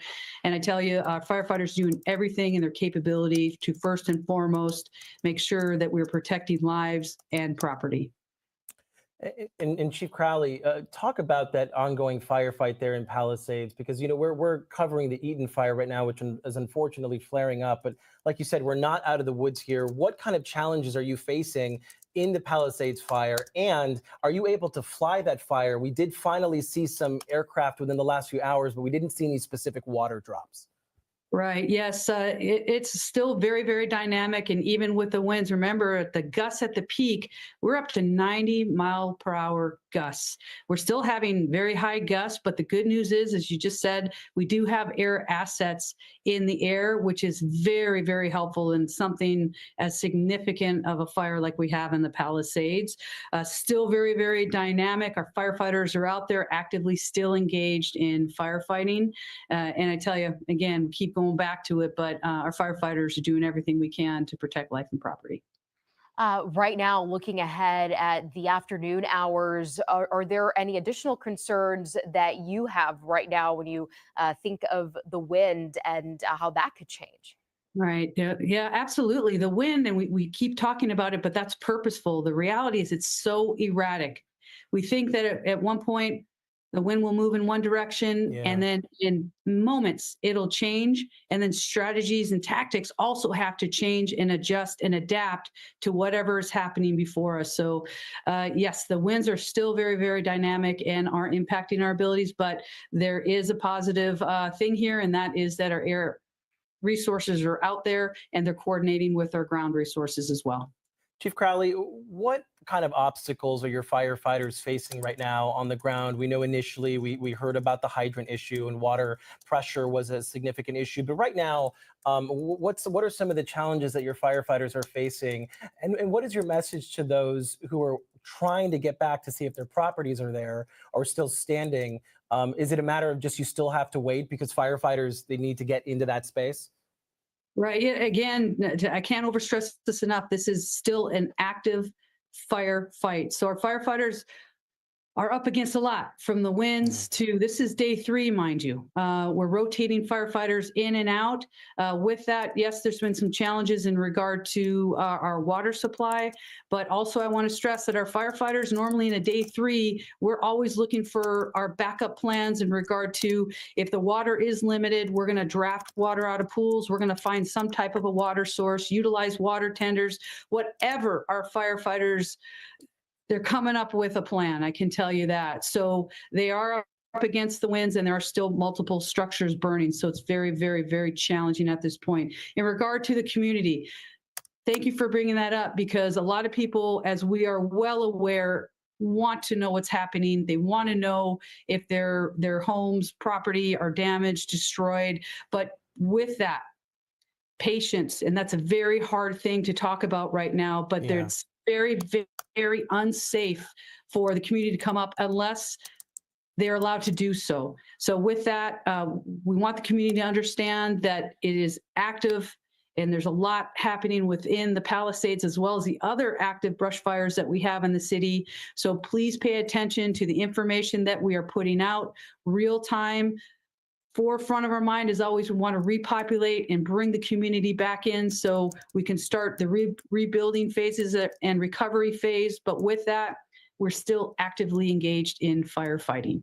And when it's safe to do so, of course. And Chief Crowley, how do you reassure other members of, and other residents of the city of Los Angeles, because, we've been on the air over 48 straight hours. We've been covering active firefights for most of those 48 hours.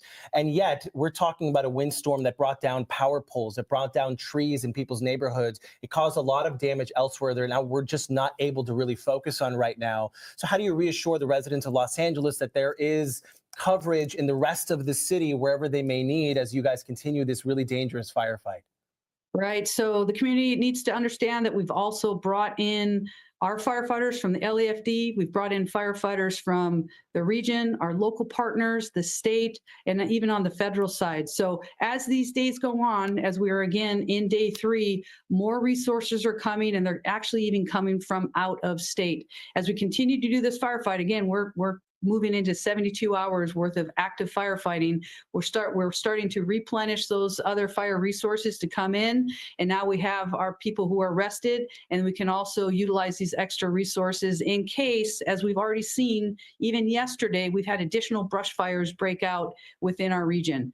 So that's where we are. So the community members, we hope and pray that they understand that this is where we are. The additional resources are coming in, and we're doing everything we can to, again, protect them and their property. And Chief Crowley, can you talk more about the importance of heeding to those evacuation orders? We've been hearing that from a number of fire officials, that when you get that alert, make that time to go, don't wait. Can you talk to us more about that? Absolutely. And that's such an important point. So I'm really, really grateful we're talking about this, because as we see what's happening real time, to prepare, ready, set, go should already be happening. So my hopes are that the community is already leaning forward, whether you haven't been impacted yet. Look at what is all around us, right? So with that, we need our entire community who live in a very high fire hazard severity zone in these wildland areas to make sure that they are ready. They are ready to evacuate. When the evacuation warnings come, be ready to go. And when the orders come, we need you to go. And mind you, also, you do not have to wait. You can take a proactive approach if the members and the community members feel so compelled. So with that, just our message here is just to make sure the community understands, be ready. And when the evacuation orders come, we really need you to go. And it's in step with, as our community members are evacuating. Remember, we've got our apparatus that are trying to get up that street to protect those properties the best that we can. So with that, that's where we really need the community to understand that. Leave early, be ready to go and evacuate, and let us go and do our jobs. Absolutely. And you guys do that job so well. I've covered so many fires now in Southern California. I can say firsthand, we have the best firefighters in the world, and among them, your LA City firefighters and all of the mutual aid. We have LA Fire Chief Kristen Crowley. We want to thank you so much for taking a little bit of time to speak with us and help guide our viewers through what's going on. And we'll continue to pray for your firefighters, and thank you for all that they do. Thank you so much. All right. We want to switch gears now. We want to check back in on the Palisades fire that we were just talking about with LA Fire Chief Kristen Crowley. And to continue our coverage, we now want to go to our Sarah Wallish. What are you seeing out there from your vantage point at this hour?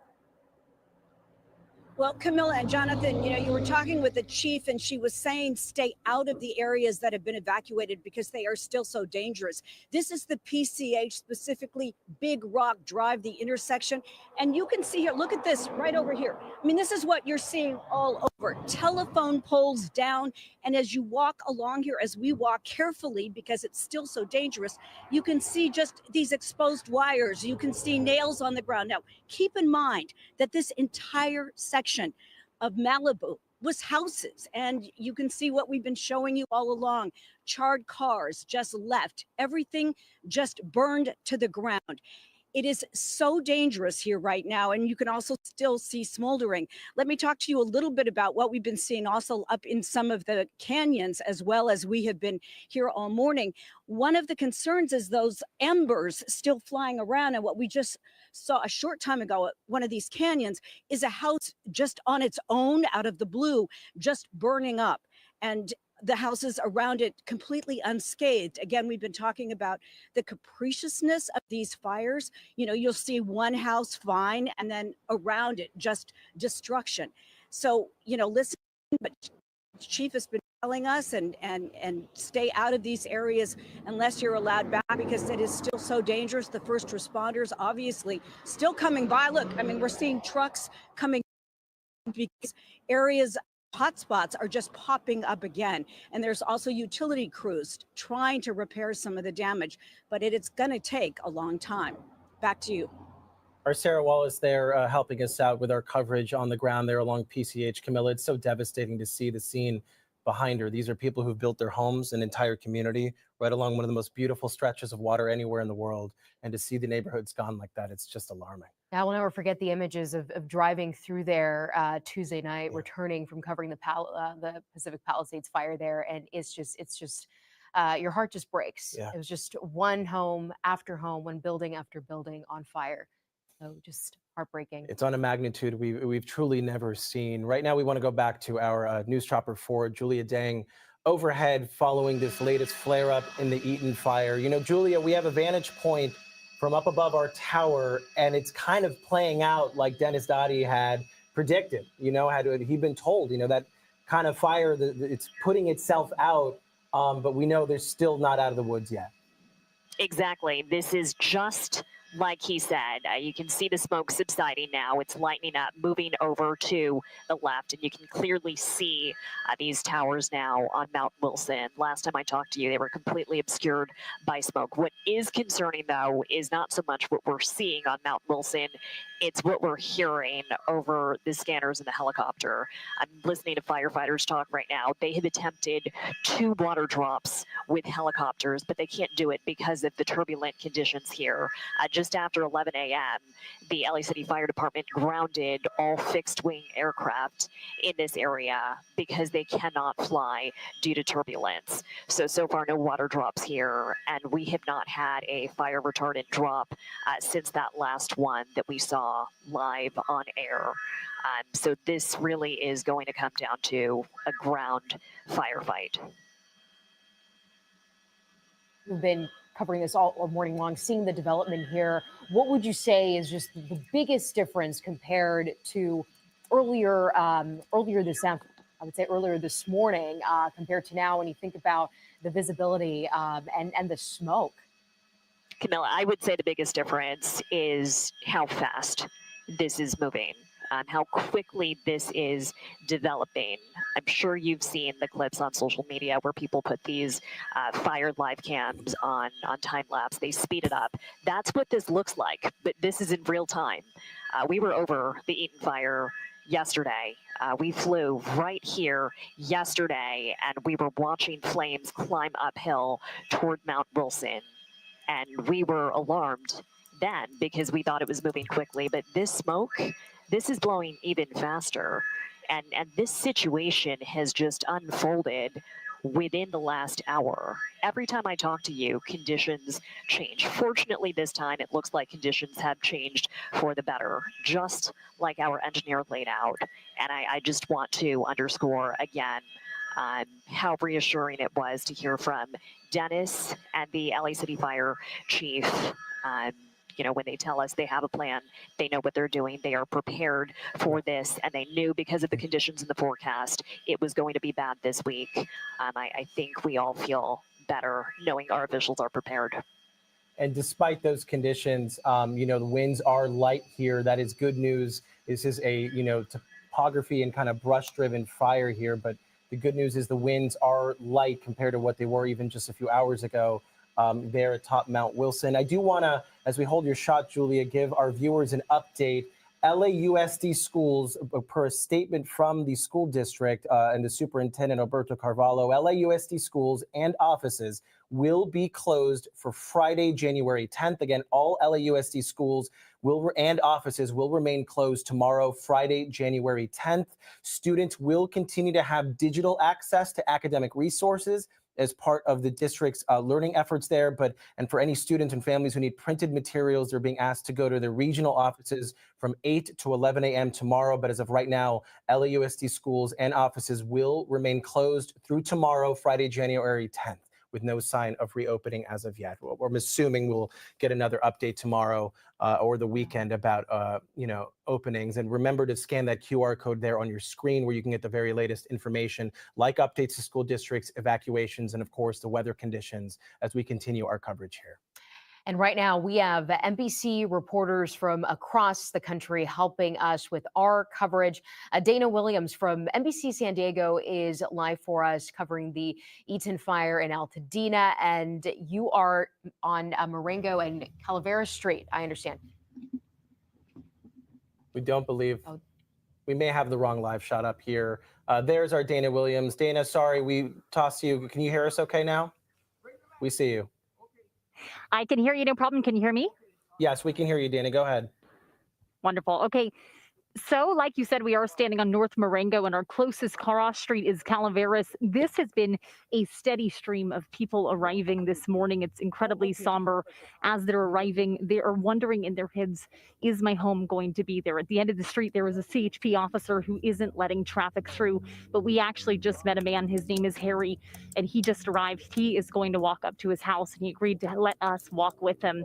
He does know some things. He knows that his home more than likely isn't going to be there. Harry, thanks for talking with us. We'll head over to your house now, if that's all right with you. Harry, tell me, how long have you lived here? I've been here since '79. My wife, my mom has had the house since '72. 72, and when this fire first broke out, I mean, what was going through your head? Well, when I first saw it, or I talked to somebody, they were saying it was way over by Eaton Canyon. And I was like, well, the news report said that the wind is going to die down. There shouldn't be any problem. So the lights went out. Me and my wife went to sleep. They came back on maybe around 10 or 11. I got up, went into the living room. I'm going to turn everything off. They went back out. I had to go to work that day, so let's say around 5 o'clock I started getting, 5:30 I started getting dressed. I saw just a little cinder out by the back. I thought, okay, I could get the hose and put that out. Nothing. But the inner gate was locked, so I had to come back inside, get the keys, come back outside. By that time, it was coming up the back of the building. And I said, hey, we got to go. Come on. My wife couldn't find the keys to her car. And she said, can you go get your key, which is through to the bathroom? The smoke and everything was too thick. I couldn't breathe. So I said, no, we got to go. Try use 911 to call. We went outside. Fire was running down. One of the wires come off the telephone pole to the house next door to us. I saw the fire coming up, starting to get over one of the rooms in the back. So we had to get out. We just drove down to the bottom of the driveway and headed towards Fair Oaks. And Harry, now I believe this is close to your first glimpse of your home since the fires. We could take a few more steps further if you're comfortable. Sure. I mean, what at this point, can you even believe it? And we are going to be careful right here. There are some down power lines. This is something people need to be really careful about if they are trying to come back into their neighborhood. So we're just going to take a gentle step over these. Harry, what do you see right now? Well, this house here is gone. And he just redid a lot of the front of his property here, put up all this wrought iron fencing and the steps and the pillars, and it's completely, well, the fireplace is still there, but. And which one of these lots, Harry, is yours? Is it this far one with the green grass? I'm the next one where the 3 mailboxes are, or the 2 mailboxes. So not the one with the green grass, but the next one over. The guy with the green grass, he just 2 weeks ago put in a sprinkling system because it gets so hot up here or so cold that you can't keep the grass green. So he put in a sprinkling system, and yeah. And Harry, so I mean, This is your home. Not this one, but the one where the white Mercedes is over there. Is my home. Your first glimpse, can you even describe it? Does it feel real? No, not at all. Not at all. Cars are gone. I had the Mercedes, a Jeep, and my Harley. I couldn't take out of there, so all I have is my little Chevy Colorado. So looking at this, maybe the Mercedes is in halfway decent condition and I can get it out of there, but I don't know. I'll have to take a look. That's why I was here today, to see what exactly I could muster up after all the disaster. And Harry, I can tell you have a lot of family and friends here helping you. You're really close with a lot of people in this community. How will rebuilding be? It'll be tough. I have to consult and see if we can rebuild. I've been here for a long time, so I would imagine that it shouldn't be a problem. It's just going to be time consuming. First with the cleanup, demolition and everything, and getting all the old cars and all that out of here, and then having to find all the water mains and gas and all that to even dig and start rebuilding. Harry, do you mind if we take a few more steps closer here? And be careful, there are all power lines right behind you there.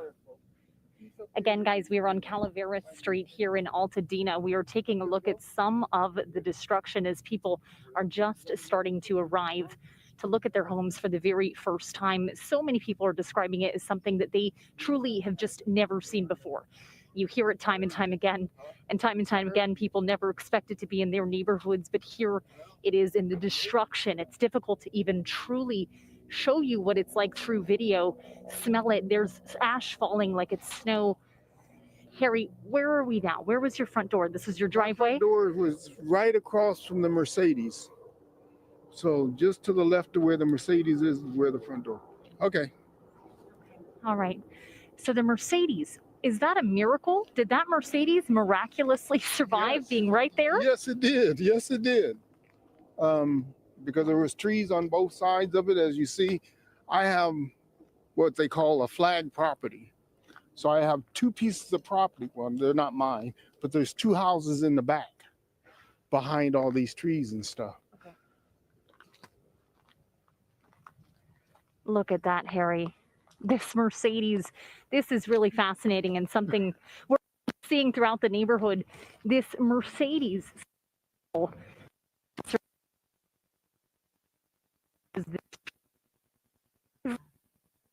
right, we are maybe losing the one connection thing there to Dana that is Williams' salvageable. shot. We believe we want to go to our Alex Rozier next in Malibu along PCH. And Alex, we understand you have some breaking new information. Our first confirmed death from the Palisades fire. Yeah, guys, we are live right now just to the south of Dukes. I think that's probably the landmark that a lot of people would know. I want to give you a live look. Human remains have been confirmed found inside this home last night by the Sheriff's Department. Looking at this scene right now, the LASD deputies are on scene, and so is the medical examiner's office. And they tell me that the medical examiner's office will work to make the identification of the person who died here in the Palisades fire. So here's what happened. It was a missing persons report initially, and they tell me that that turned into a welfare check. So the LASD Lost Hills Station conducted the welfare check last night, and they discovered those remains. So their investigation is ongoing right now, but again, the medical examiner will make that positive identification. One thing that the detective with the LASD just told me is that what happened here, again, this is a residential home just off Pacific Coast Highway, and apparently one person left and one person stayed behind, and they don't know why they stayed behind. He said potentially to fight the fire. We don't know that at this point, but it turned into a missing persons report at some point. Then that welfare check, and the welfare check led to the discovery of the human remains. So that is what this scene is all about right now on Pacific Coast Highway. Detectives are here. the medical examiner's offices here as they work to make that identification of the person that was discovered after the Palisades fire. Jonathan, we'll send it back to you. All right, our Alex Rozier in Malibu on Pacific Coast Highway and Los Flores Canyon Road. Jonathan reporting on the first death confirmed in the Palisades fire. Alex, just an absolute tragic update at this hour that we're now learning. Jonathan.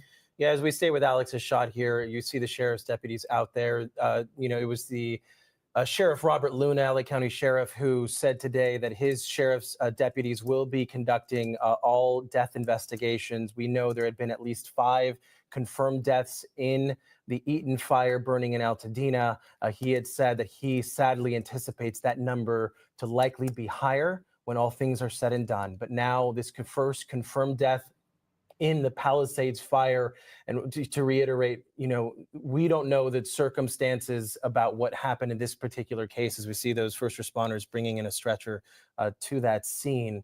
But one thing that the sheriff mentioned today was he was tired of hearing his deputies having to make rescues, that every rescue that his deputies were making were people who refused to leave their homes under mandatory evacuation orders. In most cases, there aren't enough personnel to physically drag someone out of their home. It has to be on the people who live there. And sadly, we heard there from Alex that what he was hearing on the ground was that one person chose to leave and that one person stayed behind.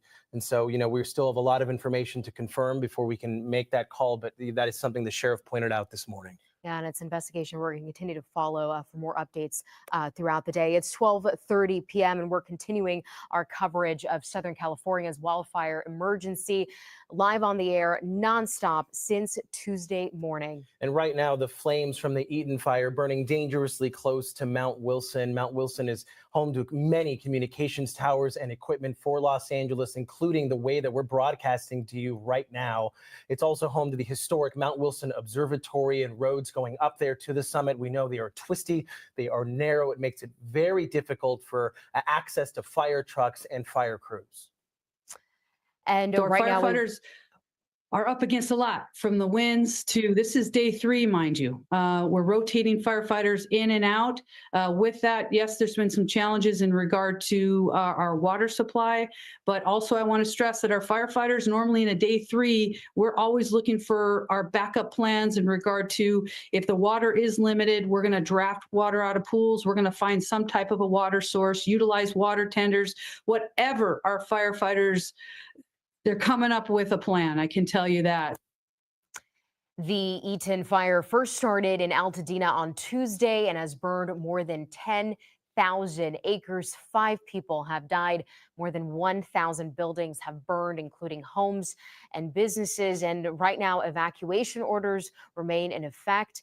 And effective immediately, the fire danger level has increased to critical at the Angeles National Forest. They had put out an update just a few minutes ago, and the closure there now extended through Wednesday, January 15th. So that's the latest update there. And we've just learned the Palisades fire has turned deadly. The first death confirmed minutes ago after human remains were found on Pacific Coast Highway and Las Flores Canyon Road. So far, the Palisades fire has burned more than 17,000 acres and more than 1,000 buildings burned, including a number of homes and businesses.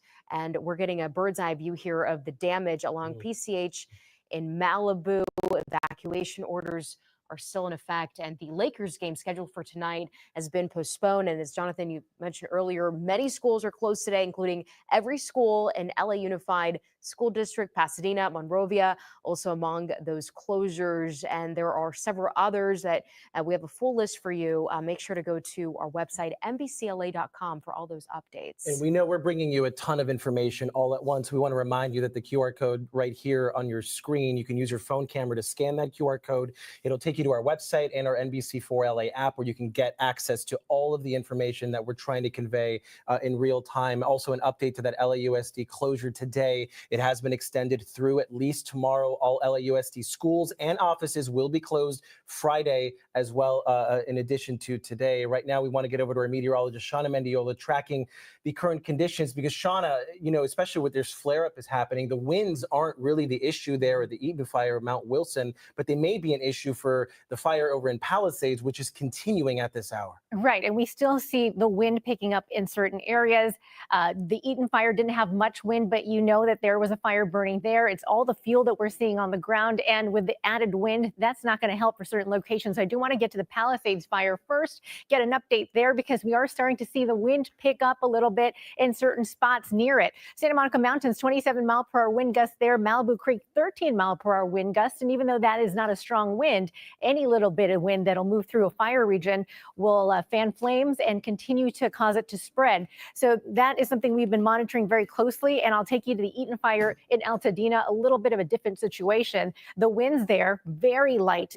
2-mile-per-hour winds there, and maybe even a 3-mile-per-hour wind near Altadena and the mountain range here. This is all because we've got wind sheltered spots for this round of wind. Our wind is going to be a Santa Ana wind that comes through the passes, canyons, and certain spots, not those wind sheltered neighborhoods like the San Gabriel Valley. And that's why that last round with those damaging winds was really different, and something that we haven't seen in a long time, because they usually don't get that type of wind when we get those offshore ones. Now, I want to put the satellite radar picture here because we can monitor smoke. And I want to show you that in the last couple hours, we started to see this appear on our radar. And this is impacting a lot of areas into LA County. Notice how it's coming in from a northeast to southwest direction.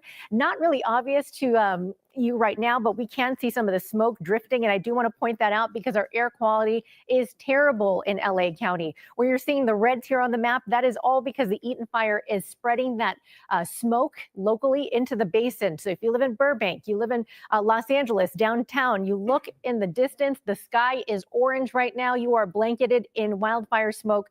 Very bad for your lungs. This is something we need to monitor and be careful of, because if you inhale that, that can have a impact to your health here, not just short term, but long term as well. There's a live check of what it looks like over downtown LA. There, your orange skies can barely see through it. The sun is shining, but it is making those skies orange instead of blue. We're going to be seeing this for the next few days as long as the fires continue to burn. So limit your exposure if you can. Stay inside if you can. Make sure your windows and doors are closed over the next few days. And if you have to step outside, remember, wear those masks, and they have to be an N95 or P100 mask, not a dust mask or things that can't protect you from these pollutants. Run those air conditioning units or air purifiers if you can during this time as well. Now, looking back at a red flag warning, notice how everyone is still under this warning till 6 o'clock. Even though the winds have changed a little bit and we got a break yesterday through today, we still have dry conditions out there and another round of wind coming. Now, we're starting to see it develop right now, but some of the stronger winds are going to develop even more as we head to the evening hours. And what you're seeing here is a wind alert for most of Southern California, with the exception of the LA Basin and the Orange County coastline. So we'll monitor this for you as well. This is through tomorrow as this next round moves in. And there's a current look at your winds right now. And like I mentioned, parts of LA are under this wind sheltered area. So you're not seeing much going on in downtown LA, even in Orange County at this time. But you go into the Inland Empire and Riverside, you've got a 38-mile-per-hour wind gust. You've got a 45-mile-per-hour wind gust in Ontario. So that is those occasional winds that come through and just could be strong at times. The other night, we saw those 90-mile-per-hour wind gusts. So I don't expect this one to be as strong. But again, because of the fire threat out there, any wind is going to be not good for us. Looking at Thousand Oaks, you've got a 19-mile-per-hour wind gust. And as we're looking at the afternoon, I do expect the developing Santa Ana winds to get a little stronger. It's going to be a gradual climb, gradual strengthening. By the time we get to this evening, that map is going to light up in colors in that horseshoe shape. You're going to see it tonight through Friday morning. We're going to see moderate winds, and that is going to be the main time frame we'll see these winds for us. Wind-prone areas are going to be the main spots where we're going to get those winds. And as we head to Friday midday, so right around this time tomorrow, we'll see the wind weaken and then it'll shift from an onshore direction, which is ocean air, and it'll help the humidity in the air. So that's a breakdown for now. We'll get to the futurecast to show you exactly what we're seeing in terms of the gust. As we head to the afternoon, like I mentioned, a strengthening wind. There is that horseshoe shape of those typical Santa Ana winds. We get through tonight, and we get a little bit more of those winds through those wind-prone spots. The Inland Empire and Orange County, your winds are going to be stronger this time than LA and Ventura County. That's something we're noticing, so we'll follow your forecast there. We get to tomorrow morning, and this is around 7 o'clock in the morning. We'll still monitor some moderate winds, but just those higher spots here in the mountains will get 40 to 50 mile per hour wind gust. Overall, I think Santa Clarita will stay below the 15 mile per hour range, but near the beaches, right there, Malibu, you can see a 32 mile per hour wind gust. That's near the Pacific Palisades. So watch that closely because that could flare up some of those hot spots out there during the Palisades fire. Looking at 11 o'clock tomorrow, we've got weakening wind, and there is the shift in the wind. Now, one thing it's going to do is allow the humidity to increase, but it's also going to blow that smoke inland. So areas that don't have the wind, or actually the smoke right now, like the Inland Empire and Orange County, you're eventually going to get that here in the next 24 hours. So we keep reminding you to protect your lungs. It's just so important. This is something that is going to impact us here in Southern California as these fires continue to burn, and a little bit after that as well. 78 degrees for your highs today. I do want to point that out. It's a little bit warmer this afternoon, but please, if you don't need to be outside, don't spend too much time out there. Wear those masks as you head out. That is not just going to affect your lungs, but then your eyes and everything like that. There's pollutants in this smoke. We've got temperatures cooling down this weekend, and although we haven't put it here on the 7-day forecast yet, I want to give you another update on some wind. We're monitoring the possibility we could see another round come Saturday, Sunday, and then maybe even into Tuesday and Wednesday of next week because of those the development and the pattern that we're seeing. It's going to keep those skies clear. It's going to keep our 7-day forecast dry every day. So unfortunately, we have about a 0% chance of seeing any rain, and we really need soaking rain to help us out here. That is not going to be happening for the next 7 days in SoCal. It's mainly going to be the wind we're focusing on, the dry air that we've got, and again, these fires that continue to burn, and that poor air quality. Those things we are watching very closely, monitoring that, updating you right there on the NBC LA app, and right here, we've been streaming, and we have been on the air for what now, almost over 48 hours. Yeah. Almost 50 hours. So we've got you covered. Yeah. And just another important reminder, just scan that QR code there to get those latest updates on weather conditions. Looking live now from PCH, this is near Big Rock Drive. Some more stunning images of the destruction from the Palisades fire. As we've been reporting, we now have our first confirmed fatality near Dukes, and it's now officially the most destructive fire in LA County history. Jonathan, just somber. Just looking at these images is absolutely heartbreaking. You see the cars burned out. We're not sure what this building was, if it was a row of buildings. You know, PCH, you know, the homes are inches from each other, home after home after home, along one of the most glorious stretches of coastline anywhere in the world, one of the most famous roadways, PCH, anywhere in the world. You see those pillars there in the water, all that is left of what people built over the decades and years here in Southern California for themselves, for their families, to enjoy the Pacific coast like only we can. This is one of the reasons people live in Southern California. We put up with the expensive prices and the taxes and everything else for this view. And this is a view now devastated by the Palisades fire, as you mentioned, Camilla, now the most destructive in LA City and LA County history. And our photographer giving us a really somber and sobering insight as the Pacific Ocean continues to do its thing as if nothing happened. And it's just devastating to watch. Yeah, just one of many images that we have been seeing from a number of our reporters out in the field, talking to homeowners who have lost absolutely everything and having to come back to that devastation. Our Brittany Hope, in fact, spoke to a homeowner on Palisades Drive who say they lost their home in everything in this fire.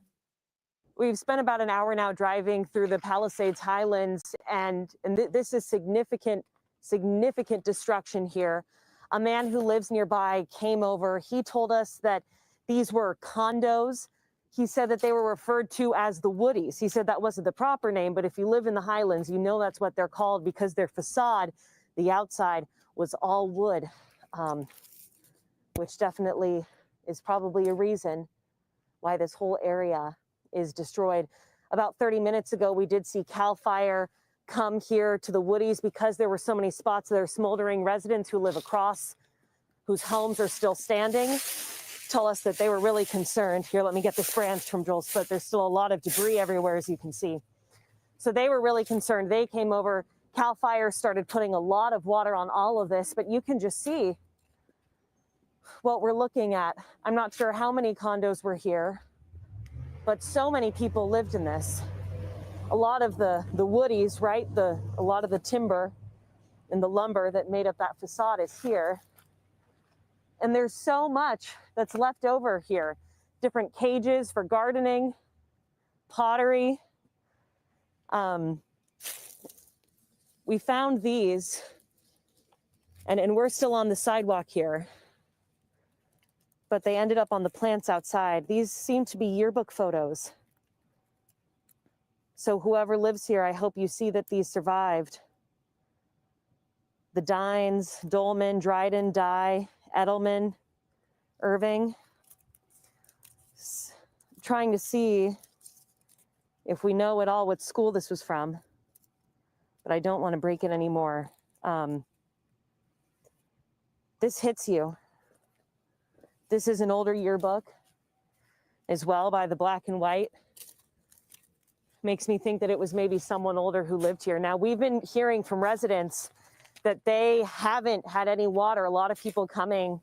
So here's a spigot where a hose used to be, where a hose should be. Ugh. And there's nothing. So this is what firefighters are dealing with. We've seen some water tenders here in the Highlands that are trying to refill as many fire hydrants as they can. But when you have whole neighborhoods without water, it's a huge issue. We saw that on the north side of the Palisades Highlands as well. Luckily, fire tenders came and helped neighbors there where there were homes actively burning. But at this point, for the Woodies, right here on Palisades Drive, we're south of the restaurant Casa Nostra. There's a Coldwell Banker there as well, just above us. This is a lot of the destruction we're seeing, and it's all on this side of Palisades Drive. On the other side, all of these condos at this point still seem to be standing. Now, I want to draw your attention to two different problem areas. So this side, when we first got here, there wasn't a lot of smoke. Now we're seeing a large header over here. And then toward this side, toward the northeast Palisades Highlands, there's still some active burning over there, but we can tell you just from driving around a significant amount of homes and businesses here in the Highlands that have been destroyed. Back to you. We are not out of the woods with the Palisades fire, certainly not out of the woods with the Eaton fire, with this massive flare-up, Camilla, that we've been following this afternoon. Yeah, we now want to get to our Julia Dang live over News Chopper 4 right now, where the Eaton fire, as we just mentioned, has reached Mount Wilson, the broadcast towers, and the historic observatory there. Let's go ahead and check in with NBC4's Julia Dang. Julia. Camilla, it looks to me like this fire on Mount Wilson is pretty much under control now. About an hour ago when I checked in with you, we could see flames lapping at the base of these towers on Mount Wilson. We're not seeing that anymore. Earlier, too, we could see dark smoke obscuring all of these towers on this mountaintop. That has dissipated and lightened up now. And this is thanks to the ground attack and all the preparation that was done here before this fire flared up this afternoon. We haven't seen any water drops. In fact, we've had 4 helicopters fly by and attempt to drop water on this fire, but none of them were able to manage it because it is so turbulent up here. My pilot has been plugged in to air-to-air comms. He's listening to what those other pilots are saying. And a couple minutes ago, there was a dispatch from that 4th helicopter, that 4th firefighting helicopter that flew by. And somebody in that helicopter was saying, you know what, we are getting bounced around so much here. Please send us back to the Palisades fire. So it's because of the elevation here, not the winds. It's the elevation that's making it so hard to fly. And of course, more than an hour ago, fixed wing tankers were released. So they cannot drop fire retardant. But still, this is lightening up. This picture we're seeing now, this is not triggering the kind of alarm that we saw earlier. You know, when we pointed our Mount Wilson live camera up toward the towers and showed you the flames exploding in size. That was a really terrifying moment, and just a reminder of how quickly these things can develop. But as I zoom in on these towers, and we talk about infrastructure, critical communications infrastructure, I recognize that's probably not top of mind for most people. They're worried about their lives. They're worried about their homes. They're worried about their families. They're not thinking about towers. But here's the thing. Without critical communications infrastructure, we cannot communicate these emergency updates, and people all across LA County cannot make timely decisions about whether they need to stay or leave, about what they need to pack, where they are safe to go, and where these fires are moving. And that is why we are paying so much attention to this right now, because this fire, the Eaton fire burning in Altadena, this is deadly. 5 confirmed fatalities already. Officials saying this morning they expect that number to go up. And then our colleague on the other side of town reporting just moments ago, the Palisades fire now deadly as well. That first confirmed fatality.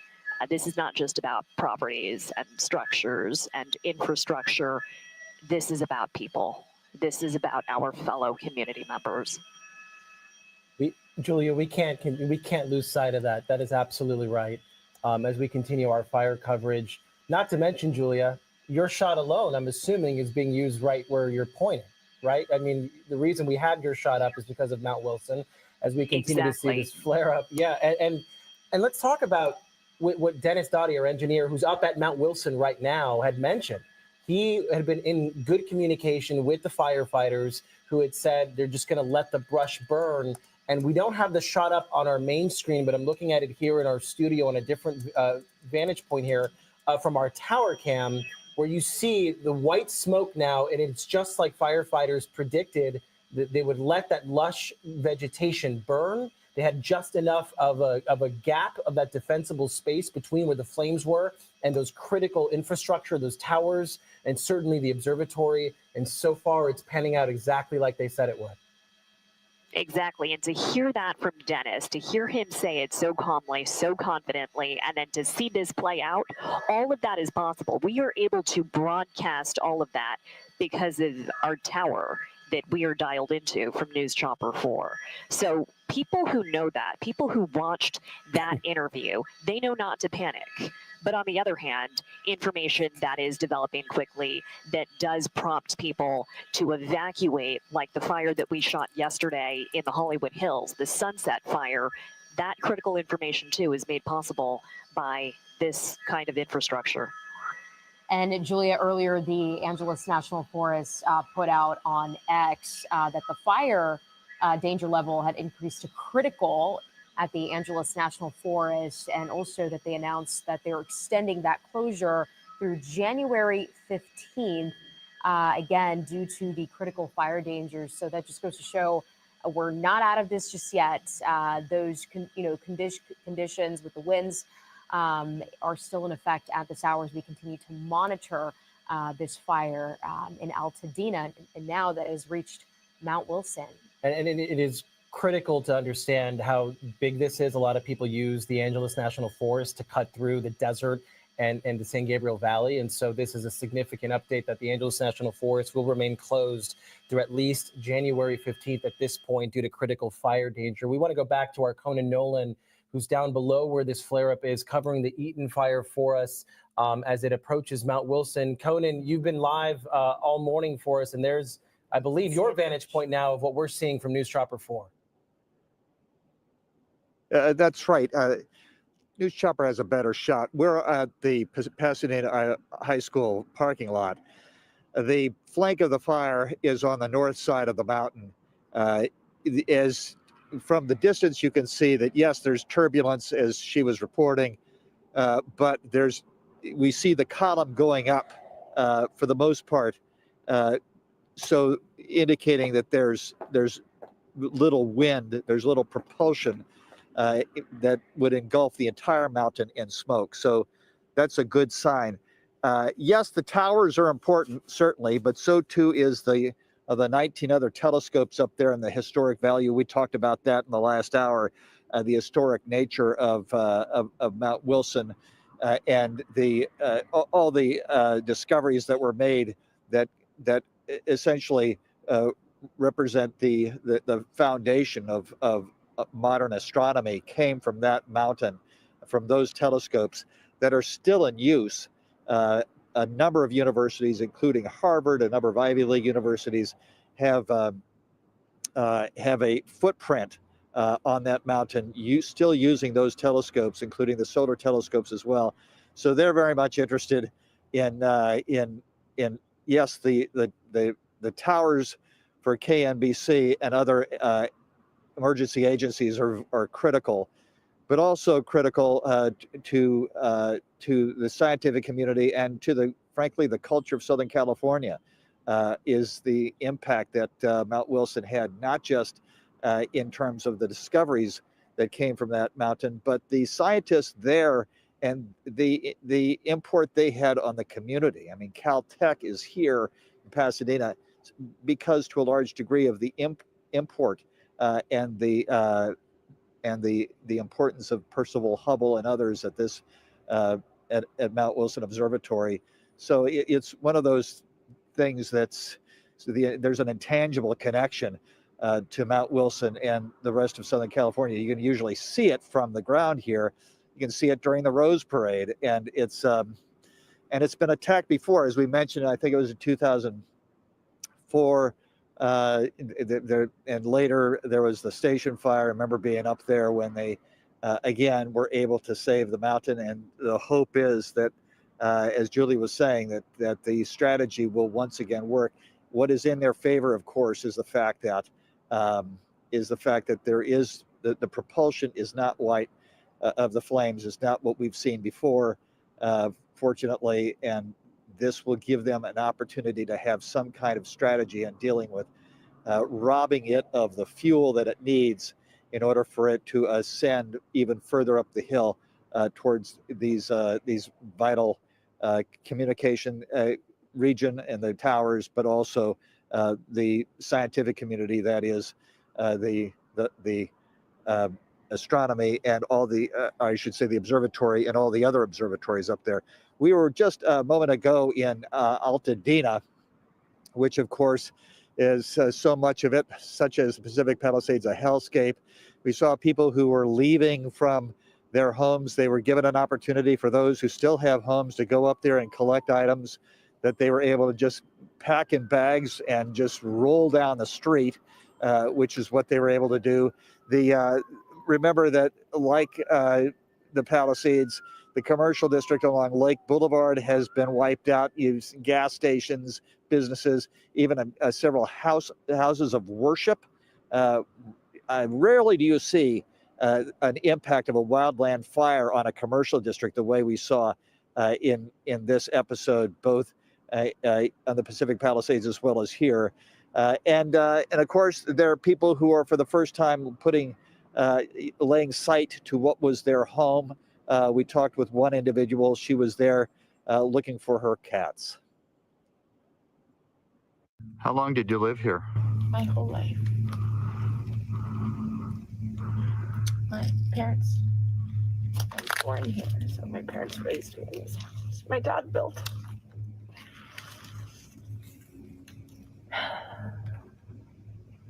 Did you find your cats?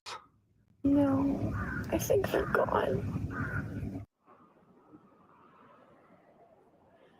Camille Davis looking for her cats. We are told that sometimes they hunker down and will pop up days later. That's her hope.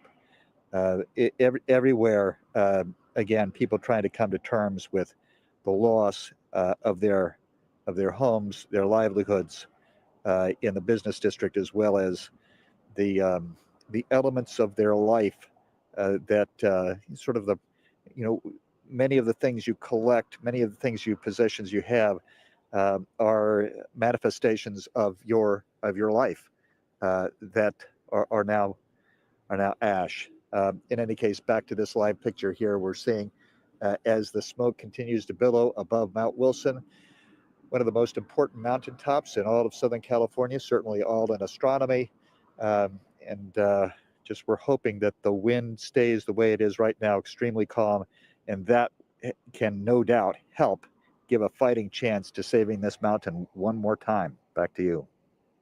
Our Conan Nolan there in Pasadena High School giving us a vantage point from his view of the flare up there in the Eaton Fire of Mount Wilson, a historic site there and also a tourist destination, Conan. We're going to pivot now back to our coverage of the Palisades Fire, which, mind you, continues to burn homes at this hour.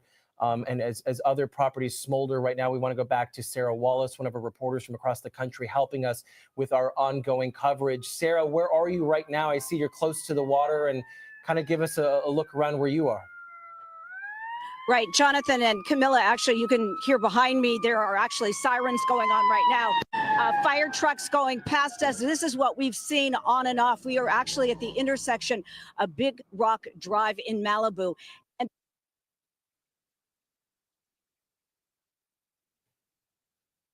we may have lost Sarah's audio. it's really a sight to see with their Sarah. beautiful, tranquil waves up, and then all of this destruction. One thing that I think is worth pointing out is that, you know, you would think that the Pacific Coast Highway would be a natural fire break, as we've seen in so many other areas. Okay. They, of course, hoping that this would be the kind of situation where any canyon fire would stop on that side of the highway. What's incredible to me personally is to see that it jumped what is a natural fire break and destroyed so much of this coastline. And that's one of the incredible things that we're seeing. Also, sadly, that we are now confirming there is one death.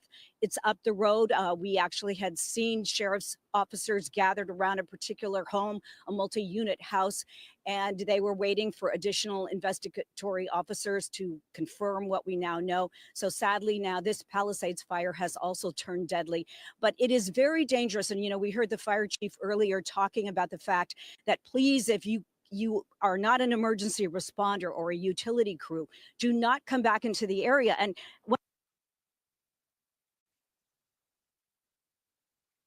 have lost audio there from Sarah Wallace. We will get back to her in just a moment. Jonathan, just showing us more of that devastation along PCH in Pacific Palisades, just all the destruction, home after home, just somber insight there. Just the darkest scenes in one of the most beautiful parts of our Southern California coastline. Entire communities leveled because of these fires, and now we've confirmed our first death there in the Palisades fire within the last hour. We're going to continue to bring you more information on that. It is now 1 p.m., nearly 1 p.m., and as we continue our coverage of the Southern California wildfire emergency, we remain live on the air nonstop since Tuesday morning at 11 a.m. And again, we've just learned that the Palisades fire has turned deadly. And that first death after human remains were found on Pacific Coast Highway south of Dukes in Malibu so far. The Palisades fire has burned more than 17,000 acres. Evacuation orders are still in effect. LAUSD schools and offices will also be closed tomorrow. There are several others, and we've got that full list for you on our website, NBCLA.com. And we are also tracking a flare-up at this hour near Mount Wilson. And just in the last hour, those flames from the Eaton fire were very close to those communication towers. This fire started on Tuesday and has now burned more than 10,000 acres. It remains at 0% containment. At least 5 people have died. And Jonathan, those evacuation orders remain in effect today. Right now, we have on the phone for us Chief Sam DiGiovanna. He's our NBC4 fire and safety expert. Chief Sam, are you with us? All right, we're going to go to our meteorologist, Melissa McGee, for more on the conditions there in the Palisades, as well as the Eaton fire burning above the hills of Altadena. Melissa. Hi there, Jonathan and Camilla. Yeah, we are starting to see really dry conditions, low humidity. But I want to talk about the winds because, you know, we've been tracking this for more than 48 hours with the fires burning here in Southern California. And I got off the air last night at midnight. The wind advisories had expired. The high wind warnings had expired as well. Then overnight tonight, the National Weather Weather Service issued more advisories, more warnings. So that's why we're starting to see those winds pick up once again here in Southern California. I want to show you some of the gusts right now. Santa Clarita, we've got a gust up to 43 miles per hour. Oxnard in at 33, gusting up to Ontario up to 46 and 35 miles per hour in Riverside. Look at the map here. You can see right now we're starting to get into our typical wind-prone locations in terms of finding the strongest gusts out across Orange County and the IE, kind of void of LA County for now. That will change later on today and especially tonight, and also through the Santa Clarita Valley and out across areas in Ventura County. So here we go with these wind alerts once again. In the mustard shade, we've got high wind warnings that have been posted, and then the wind advisories have been posted as well. That's for areas in Ventura County, as well as areas close to the Palisades and the San Fernando Valley, back across areas close to Mount Wilson here.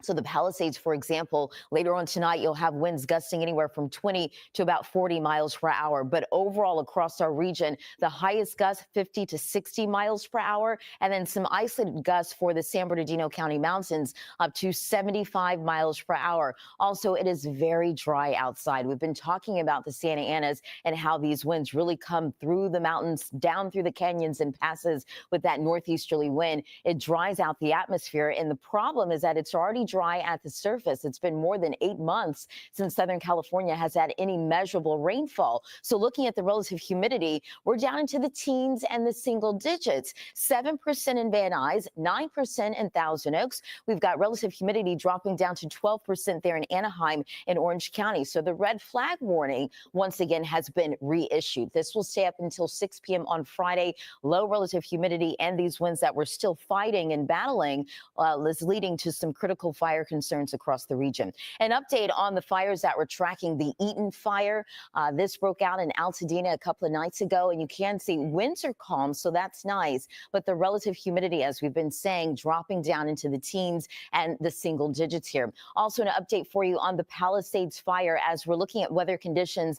The winds are fairly light, still coming in out of the north or a northeasterly direction, fairly light or calm in some spots, but the humidity is starting to drop as well. And then once we get into tonight, as I was mentioning, with that wet wind advisory that does include the Palisades, your winds are going to pick up later on tonight, anywhere from 20 to 40 miles per hour. So we're not out of the woods just yet. Here's a live picture behind me, and it's kind of hard to see what's happening here. As you can see, all of the smoke and the plume, this particulate matter in the upper levels of the atmosphere. This is not good to inhale, not good to breathe or take in if you're outside. So we've got some advisories in terms of the smoke across much of Southern California. Wildfire smoke advisory for much of LA County. And it doesn't matter if a fire is burning in your neighborhood. I was driving in today on my way into work. You could kind of see the ash falling from the sky. It was like it was raining ash across much of our region. And you could smell the smoke, really uncomfortable. Now this advisory extends out across areas in Orange County as well as Ontario, and more smoke to come. The smoke futurecast showing you Thursday, this afternoon, we've got this smoke pressing down from a northerly direction from the Palisades down to the ocean. Same thing with our fire, the Eaton fire close to Altadena. Then once we get into tonight, we're still dealing with plumes of smoke. And then the smoke stretches out across areas where fires are not currently burning in terms of what we know here. So we've got smoke moving in across areas in Orange County as well as the IE. If you're not dealing with the wind, you've got the fires, and the indirect impact as a result of all of this because of the Santa Anas will be the poor air quality. That's the very latest. We're going to track it for you throughout the afternoon. Jonathan and Camilla, I'll send it back over your way. All right, Melissa, thank you for that coverage. We want to go back to Lexi Suter. She's joining us from our, excuse me, our embassy station in Chicago, really helping us with our coverage. And Lexi, we know you've been on the ground there in these neighborhoods that have just been decimated, flattened by the Eaton fire in Altadena. Give us your location right now and a little bit about what you've been seeing since we last talked to you. Yeah, we are still at Glen Rose and Woodbury, and this block where I'm standing, frankly, the only way to describe it is a war zone. there is nothing left to even salvage as people try to come back here and look through the rubble, if you will. There are still smoldering hot spots, and that's an important point at this hour. We have seen some fire crews come back through here and check on those hot spots. I talked to one firefighter. He said, we're triaging. We don't want to create any more issues beyond the active fires that we are currently fighting. So we've seen some people come through here because they know this block got hit hard, and a lot of these homes still have a few flames and certainly smoke smoldering. Now, the painstaking task for people, residents, coming back to see what's left. I'm here with Brian and Alejandro, and you unfortunately lost, your elementary school, your middle school, your high school. You grew up here, and your home. What's your home look like? Oh man, there's no roof. Our parking lot is all broke, it's all down, all turned down. Our roof, I had a hole inside my house that he helped me try to get in, and there was a hole in there. I think the smoke went inside my house. It's just very, very chaotic, miss. Very chaotic. Nothing that I could picture that would happen like this, man. And your pets? Oh, my pets. I had to save my turtle. I kind of snuck in with my friends. And I was like, hey, we need to save my pets, my turtles. They were hidden in the water. I couldn't believe that. I just took them on out of here, miss. It was a very big thing that happened fast. And this home that you've lived here forever, you're now walking down this sidewalk you grew up playing on. You have a huge bag with you of what you could save. What's in it? I'm taking everything that I need for my sister, my mother. I got my sister and mother in the hotel.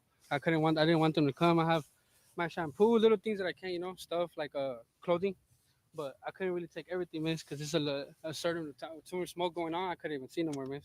And this isn't just a home. We're talking about a lot of homes on this block on Glen Rose Avenue here in, this area that are damaged. But this is an apartment complex. So we're talking dozens and dozens of people that are in your same situation.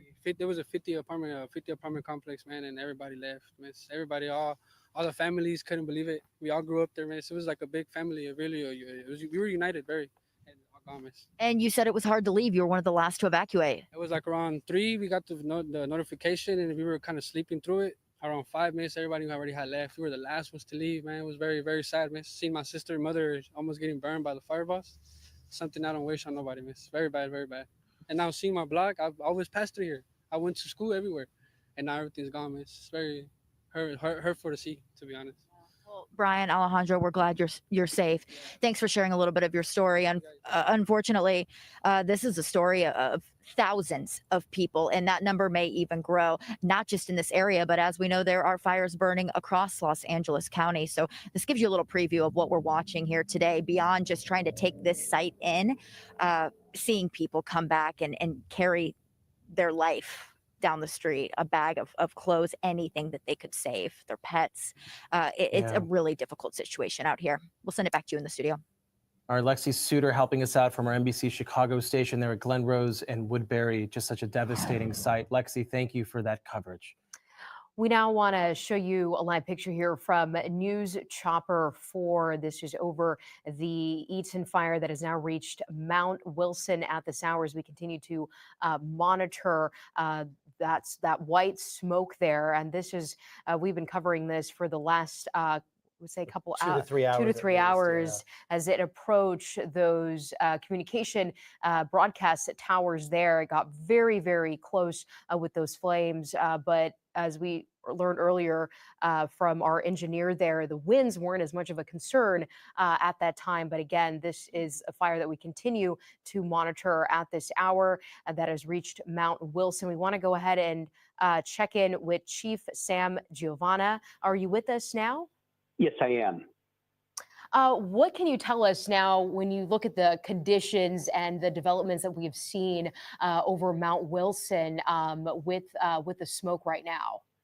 Well, when we saw this earlier, you can see that the smoke was pretty much going straight up. Looks as if the winds have kicked up even more so because now they're starting to blow more horizontally. That's not a good sign. The winds have kicked up. And in fact, I'll say this. When I left this morning, I got up in Orange County, went for a run, and there wasn't much wind at all. When I left, it was relatively calm. Just spoke with some neighbors. They said the winds are starting to howl in Orange County right now. It's just relentless. This is one of the longest periods, seemingly, especially given how long these fires, and they're only continuing, Chief Sam. We heard from our engineer, Dennis Dottie. He's up at our tower, the building next door, up at Mount Wilson. He'd been in good contact with, firefighters up there who had assured him that, hey, we're in a good position here. Can you talk about, he seemed to be very confident that the towers would be saved. Is there just enough defensible space? Is it the wind conditions being favorable right now to firefighters? How were they so confident that this wouldn't necessarily burn down some of these towers? Well, from what I've understood, they started backfiring operations up there. And backfiring is a wildfire tactic where crews will deliberately set a controlled fire along, say, the edge of a fire break, a control line, ahead of the main fire. What this does is it consumes the fuel in its path and essentially starves the wildfire from removing available vegetation. This slows down or stops the spread, and it's basically a way to use fire to fight fire. However, I'll say this, it needs to be done very carefully, monitored conditions, and with expert management and resources to carry it out. So hopefully the operation was successful. It looks like it is, and they're doing a great job up there. It's such a relief to see that white smoke there going straight into the air. That is a really good sign compared to what, where things stood even just 30 minutes to an hour ago, where we saw so much of that black smoke. We saw those tall flames. Chief Sam, can you talk about how these fires also can create their own weather conditions? Because meanwhile there aren't huge gusts, blowing thankfully through this area, the fire itself can create its own kind of weather pattern, making it dangerous and difficult for, firefighters to fight this from the air, which was the best option at that point for a fire like this. Yeah, it does. The fire gives off its own heat, it creates its own wind, and it just basically creates its own weather system in itself. That's why sometimes when you see a fire and the column of smoke rises enough up into the atmosphere, it almost develops at the cap of it like a thunderhead. And I have been on fires where, now I won't say it was a downpour, but you could feel actual raindrops where it's creating its own weather system. So and it is very sporadic, and it does create its own weather pattern. And, it is very dangerous. And like you said, from hour to hour, half hour to hour, and even to minute, things can change very quickly, just like we've been seeing throughout this whole entire wind and fire event. And Chief Sam, it's now about 1:12 p.m. You were just talking about how things can change when you think of the wind and what the pattern that we've been monitoring over the last few hours. What is, again, your message for our viewers as we continue to track these wildfires? Yeah, just stay alert. Just for you in the fire zone areas, the path of the existing fires. But to all of you right now, just like I mentioned about Orange County, they may not have any active fires right now, but as we speak, one can pop up. Be prepared. Pull the combustible furniture, lawn furniture, wood piles, trash. And with these winds we've had strong winds, even in my neighborhood. My neighborhood is littered with leaves, needles, twigs, and debris. Those are all ignition points for embers. So clear those away from your home. Even, if it's safe, and I'm saying that, emphasizing if it's safe, get those off your rooftops. Harden your home, get prepared with medication, important documents, eyeglasses. Be prepared to evacuate if you're asked to, and if you feel that you're threatened, leave anyways. It's the matter between life and death. Absolutely. Such important reminders. As we continue talking to Chief Sam here, I want to let our viewers know about a couple possible updates here. President Biden is expected to hold a news conference sometime this afternoon regarding the federal response to these wildfires. Of course, he was in Los Angeles yesterday, meeting with Governor Newsom and getting a briefing on that. And so we will continue to keep an eye on when that news conference begins. And we will bring that to you live here on NBC4. We will also let you know that Mayor Bass and other LA city and county officials will be holding another press conference at 4 o'clock in downtown LA at their EOS, the Emergency Operations Center, that we will also bring to you live as we continue our coverage of the Eaton fire and the Palisades fire. We're talking to Chief Sam DiGiovanna, our NBC4 fire expert. Chief Sam, you mentioned something interesting just a moment ago about being in Orange County and then starting to see, the conditions there, and then the IE, another possible spot that we see flare up all the time. We know that resources have been scarce and thin because of the sheer number of fires and the size of these fires. But are there other resources still ready to go in a place like the IE where we do see fires typically pop up? Great question. I just talked to some of my constituent friends, fire chiefs in the Inland Empire, and they said that they are prepared. Thank goodness we've brought in from Nevada, Arizona, Oregon, and Washington to augment the resources and personnel available just for this. It's like going into battle. We want to bring all the reinforcements and troops we can just to be prepared, and they are taking every precaution necessary. So like I mentioned earlier, Jonathan and Camilla, we'll do our part. We just ask the communities to do their part. So important to work together. Absolutely. All right, our Chief Sam DiGiovanna, thank you as always for your coverage and all the work that you and your firefighters are doing out there on the front lines. I say it all the time. I've said it to Chief Sam before. We have the best firefighters in the world, and we're very thankful to have them on our side right now. Yeah, we certainly do. Thank you. Yeah. NBC4's Brittany Hope has been talking to a number of residents, assessing the damage and seeing what's left of their homes. She reports now from Pacific Palisades. 3, 2, 1. So you can see a water tender just leaving. We're here in the Pacific Highlands on Paseo de Oro, where there's 2 people who live here. They said they were trying to protect their home. They couldn't get any water, literally buckets. We pulled over as well. And ma'am, what is your name one more time? Valerie. Valerie. Yeah. Tell us when you realized there was no water left. We went inside the house and there is no water inside the house. We turned on the faucet. There's no water. There's no water into the yard. I took some water bucket from our jacuzzi. We're trying to put away the small ember, but there's one right here. There's underneath this shrub. It's time to catch up, which will make that house totally could be a big problem. And it's over there. They need to bring more help. Here, save those houses. Come with me. Let's show what has happened on your street so far. And thank you, Valerie, for talking with me. When we found you, you 2 were just in the street, just begging for someone to pay attention. Yes. We stopped. Luckily, police stopped. We were able to get a water tender up here. Thank you. Now that help is here, what's going through your mind? Well, they need to put that house right there. They need to save that house. We already have 2 houses that are completely done. They need to save that house here.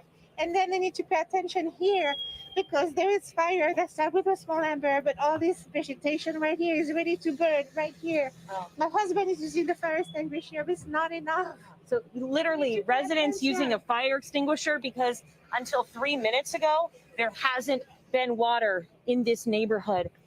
And unfortunately, multiple homes have burned here. This is Paseo de Oro. What is the name of this community?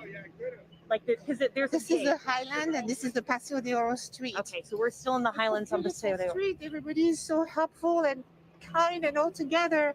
And we really want this street to stay in one piece, except those 2 houses. And it should not be a big deal. We should be able to put water to stop anything from spreading more. So thank you. Thank you for bringing attention to this so that we can save this house and we can stop those little things to catch and create another disaster here, which is not needed. And we need to have water. We want to help. We want to make sure our house are okay. We heard police say that they needed another water tender as well. So I think that the fire hydrants here, I think they now have water, which is why we can see that fire crews are here, but it sounds like even more help is coming. Have you spoken at all to these neighbors who lost their homes? It looks like 3, 4 properties. Are they all physically safe? Are they physically safe? They're all safe. Everybody made it out, which is wonderful. We are all on the channel. We texting with each other. We took a video. Somebody else was able to come as well this morning and take a video because up to now we didn't know if our house made it. So at least we know who has still a house, who doesn't, and we're going to be able to pull together. But we need to stop from this to spread unnecessarily because if there's more wind and we don't take care of the small thing that is here, it's going to turn into a big thing. Oh. And we really don't want that. I know. Wait, is that another water tender? Yeah. Oh, another water tender. We have another water. Here, Val, come with me this way. This is incredible. We're getting help. So we saw, no, of course.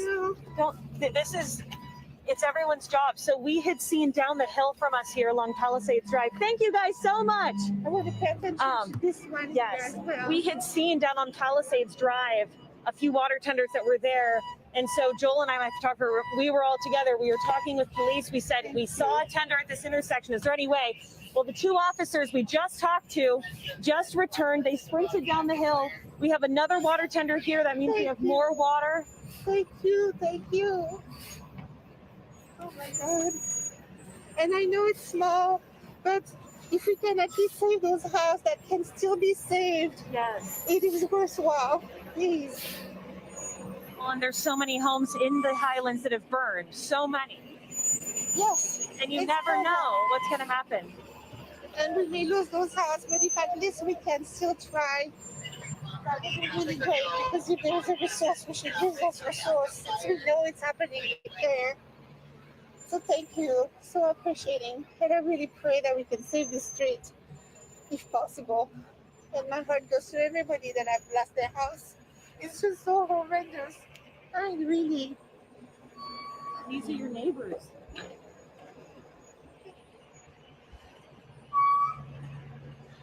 Do they know yet that their home's burned? It's just awful. I mean, seriously, it is awful. It's not something that we could even have conceived, that we are all having so much loss and devastation. We were on Sunset. I did not recognize Sunset. I thought we were somewhere else. It's not conceivable.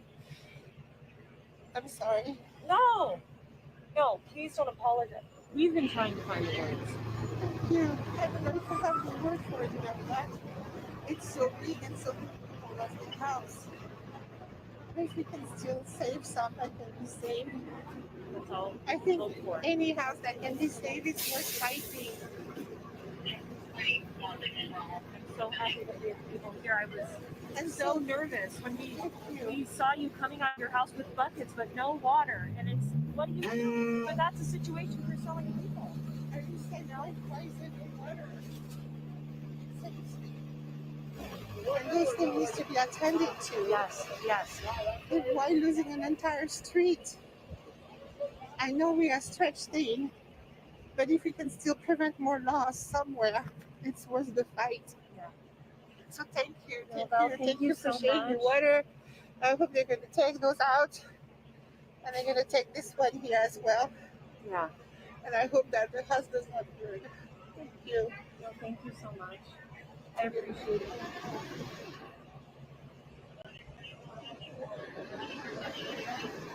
For just speaking with me and for even trying to save your neighbors' homes, you and your husband with buckets, with extinguishers. This is community. You know, that this is what being a neighbor is. And people are ready to come and to help, you know. If only we can make a difference. I mean, as long as it's still safe, and then if we could be making a difference, saving our house, everybody's so stretched thin, whatever we can do. And we need water. And small thing like that needs to be attended to as possible. They're going to get it. They're here now. Thank you so much again. If you're just tuning in, we're on Paseo de Oro here in the Highlands, Pacific Highlands, on the east side of the Highlands. Multiple homes we've seen have burned in this area, but many are still standing. Water finally getting to this community, and it is so needed. We'll send it back to you.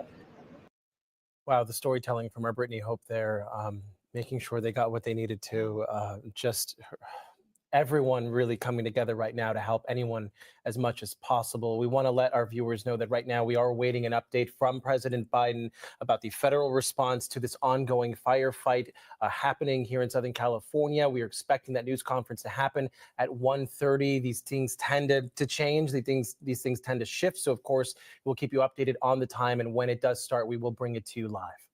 And meantime, an investigation is underway right now in Altadena at Alta Pine Drive after possible human remains were found in the Eaton fire. NBC4's Olita Lopez is on the street with those details. I'm Lolita Lopez in Altadena. It's about 12:20 in the afternoon on Thursday, and we are at a home on Altapine Drive here in Altadena. We just want to show you the devastation that is here, part of several burned out homes in this area and on this street alone. Here, though, it's a possible human remains in this location. We have sheriff's deputies keeping watch here. They tell us that homicide sheriffs were here earlier doing a bit of an investigation, and at this point they are waiting for the coroner's office to arrive. We're also being told that they're getting several calls in this area of possible human remains at different locations. We'll continue to bring you more as we get it.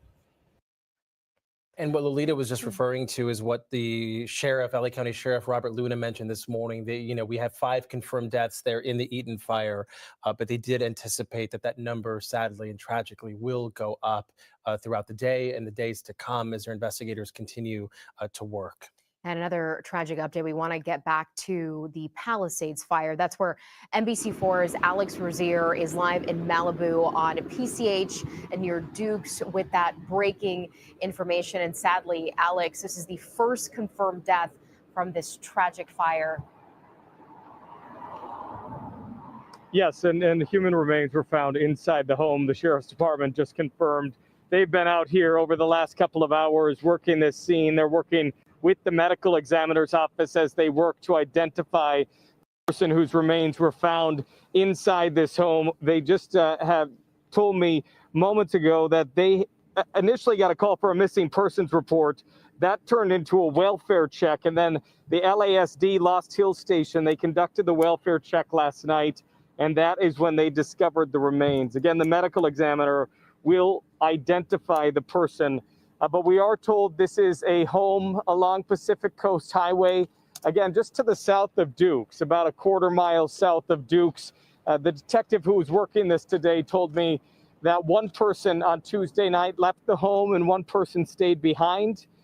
So right now they're trying to determine, again, who is the person whose remains have been found. But just a sad story all around. And I'm going to try and turn our photographer here, Tommy Bravo, because we have this story that's happening, but then let's walk and talk and let's try to do it carefully, Tommy, because Pacific Coast Highway here is badly burned. Watch your step, Tommy. But we're going to move past and show you what the west side of Pacific Coast Highway looks like here. We were out here on Tuesday night as this fire was taking off, and there were homes and businesses for a couple of miles that were in flames. And I wondered at the time what it would look like in daylight, and now we have that answer. This is a stretch of road that people in Southern California know, but it goes far beyond that. One of the most iconic stretches of road in the country, greatly impacted by this fire. Several crews out here that are covering the story of the remains that were found in the home. We're just going to step aside one of them and just continue to walk, because this will give you a better look. Yeah, we lost. Devastation just goes. It's been tough hearing Alex there with some of the connectivity issues. And that's been an ongoing issue with a lot of our crews out on these fires, losing cell phone. And Alex, we see you and hear you right now. It's just at any other moment, the shot may cut out, just so you know. We keep thinking you're back, and then it kind of cuts out. And again, that's the nature. We are covering these fires in real time. Alex, we're with you again. Yeah, so why don't we just stay stable right here and then just kind of pan over to the right then and show you what we see here in the distance. We are looking to the south on Pacific Coast Highway. And again, we were out here on Tuesday, and it was just, can't even describe what it was like to watch this iconic stretch of road in flames. And now you see it in the daylight, and it's really quite shocking. Businesses, homeowners, so many people that are going to be starting over here. And that's just what it looks like on the west side of this highway. Again, on the east side of the highway, there's now a death investigation underway. So we're going to be monitoring both of these things and bring you the updates as we have them. Jonathan and Camilla, we'll send it back into you. Our Alex Rozier covering the Palisades fire and that tragic update that the Palisades fire has now turned deadly. At least one death now confirmed as remains were found on the inside of a home. Those remains are still under investigation, but confirmed one death now in the Palisades fire, at least 5 that we're tracking in the Eaton fire. Both of the biggest fires burning now have both turned deadly. It is now 1:30 p.m., and we are continuing our coverage of Southern California's wildfire emergency. Yeah, on the air, it's been nonstop coverage since Tuesday morning. Any minute now, we're expecting President Biden will be holding a news conference about the federal response to these wildfires. He was in Los Angeles yesterday. He met with Governor Newsom as well as Senator Alex Padilla. We're still waiting for that news conference to begin. These things tend to shift. Typically 1:30 turns into maybe 1:45. Whenever that news conference begins, we will bring it to you live here on NBC4. We want to tell you right now what we know about the Palisades fire. Again, at least one person has now died in the Palisades fire, the first confirmed fatality. Human remains were found there along Alex's location on PCH, just south of Dukes in Malibu. So far, the Palisades fire has burned more than 17,000 acres. It is now the most destructive fire in LA County, and the firefight in the Palisades fire does continue at this hour. The other big fire burning is in Altadena. The Eaton fire started on Tuesday and has now scorched more than 10,000 acres and is 0% contained. At least 5 people have died, and evacuation orders are still in effect. We want to go to our News Chopper 4, giving us the view of that Eaton fire flare-up that we've been following this morning and this afternoon. And Julia Dang, if you're with us up in News Chopper 4, we've seen significant progress, and it's not necessarily from an aerial assault. It was that firefighters knew that despite the topography and despite all that lush green brush, they thought this fire could potentially put itself out, especially this flare-up. That is exactly right, Jonathan. That's all it took here. Proper preparation. And I am so relieved to show you this live picture and to report this fire on Mount Wilson appears to be under control now. I do want to tell you, we turned in orbit around here and started flying lower a couple minutes ago. And every time we do that, my phone will get reception again. I don't have reception as high up as we're flying right now in News Chopper 4. And every time we get signal, I am flooded with dozens of notifications. Dozens of our viewers have reached out asking if we can fly over specific neighborhoods, if we can check out specific addresses. They want to know if their homes, if their relatives' homes are still standing. And I try my best to respond to all of these in real time. So here's what we're going to do. When we fly over active fire zones, when we are showing viewers zones of devastation, we're going to use our mapping tool where you can see every road from freeways to tiny canyon roads, where you can see all of those roadways labeled. And you should be able to make out what you are looking for. It is a privilege to be able to have this aerial view so soon after something like this has happened. So I wish I could respond in real time to everybody reaching out. Unfortunately, I do not have reception up here, but we are just glad we still have these towers. We still have microwave transmission. This fire is under control, and we can still broadcast live from News Chopper 4. It's those very towers, Julia, that are allowing you to get our shot of you there, for us to broadcast, as well as all the other local stations and radio stations here in Southern California. And of course, all the vital, critical information for law enforcement and first responders. Julia, thank you for this vantage point. That is a much better sight than what we've seen over the last 4 hours. And right now, we have NBC reporters from across the country helping us with our coverage. We now want to get to Dana Williams from NBC San Diego. She is live for us covering the Eaton fire in Altadena. And you, I understand, are near Marengo and Calavera Street right now, speaking to homeowners there assessing the damage. Yeah, you know what? And it really has been this steady sort of stream of people coming up from Marengo to just check on their homes. So many people not knowing what they were going to find. Over here on this side, my photojournalist Paul will pan. This is more often than not the view that you're seeing. It really looks like a sort of war zone. And there are some stories that are just absolutely fascinating, miracles when homeowners walk over and there's a home like this one. We spoke with her. She says that she actually was featured on the LA Times for having a drought resistant yard. She said she doesn't know if that's what helped her, but it is truly a miracle. It is the only house on this block that survived.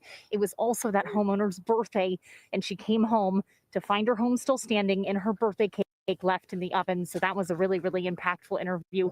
And then to the left, Paul will pan, spoke with the homeowners of this house. It's a family of 4.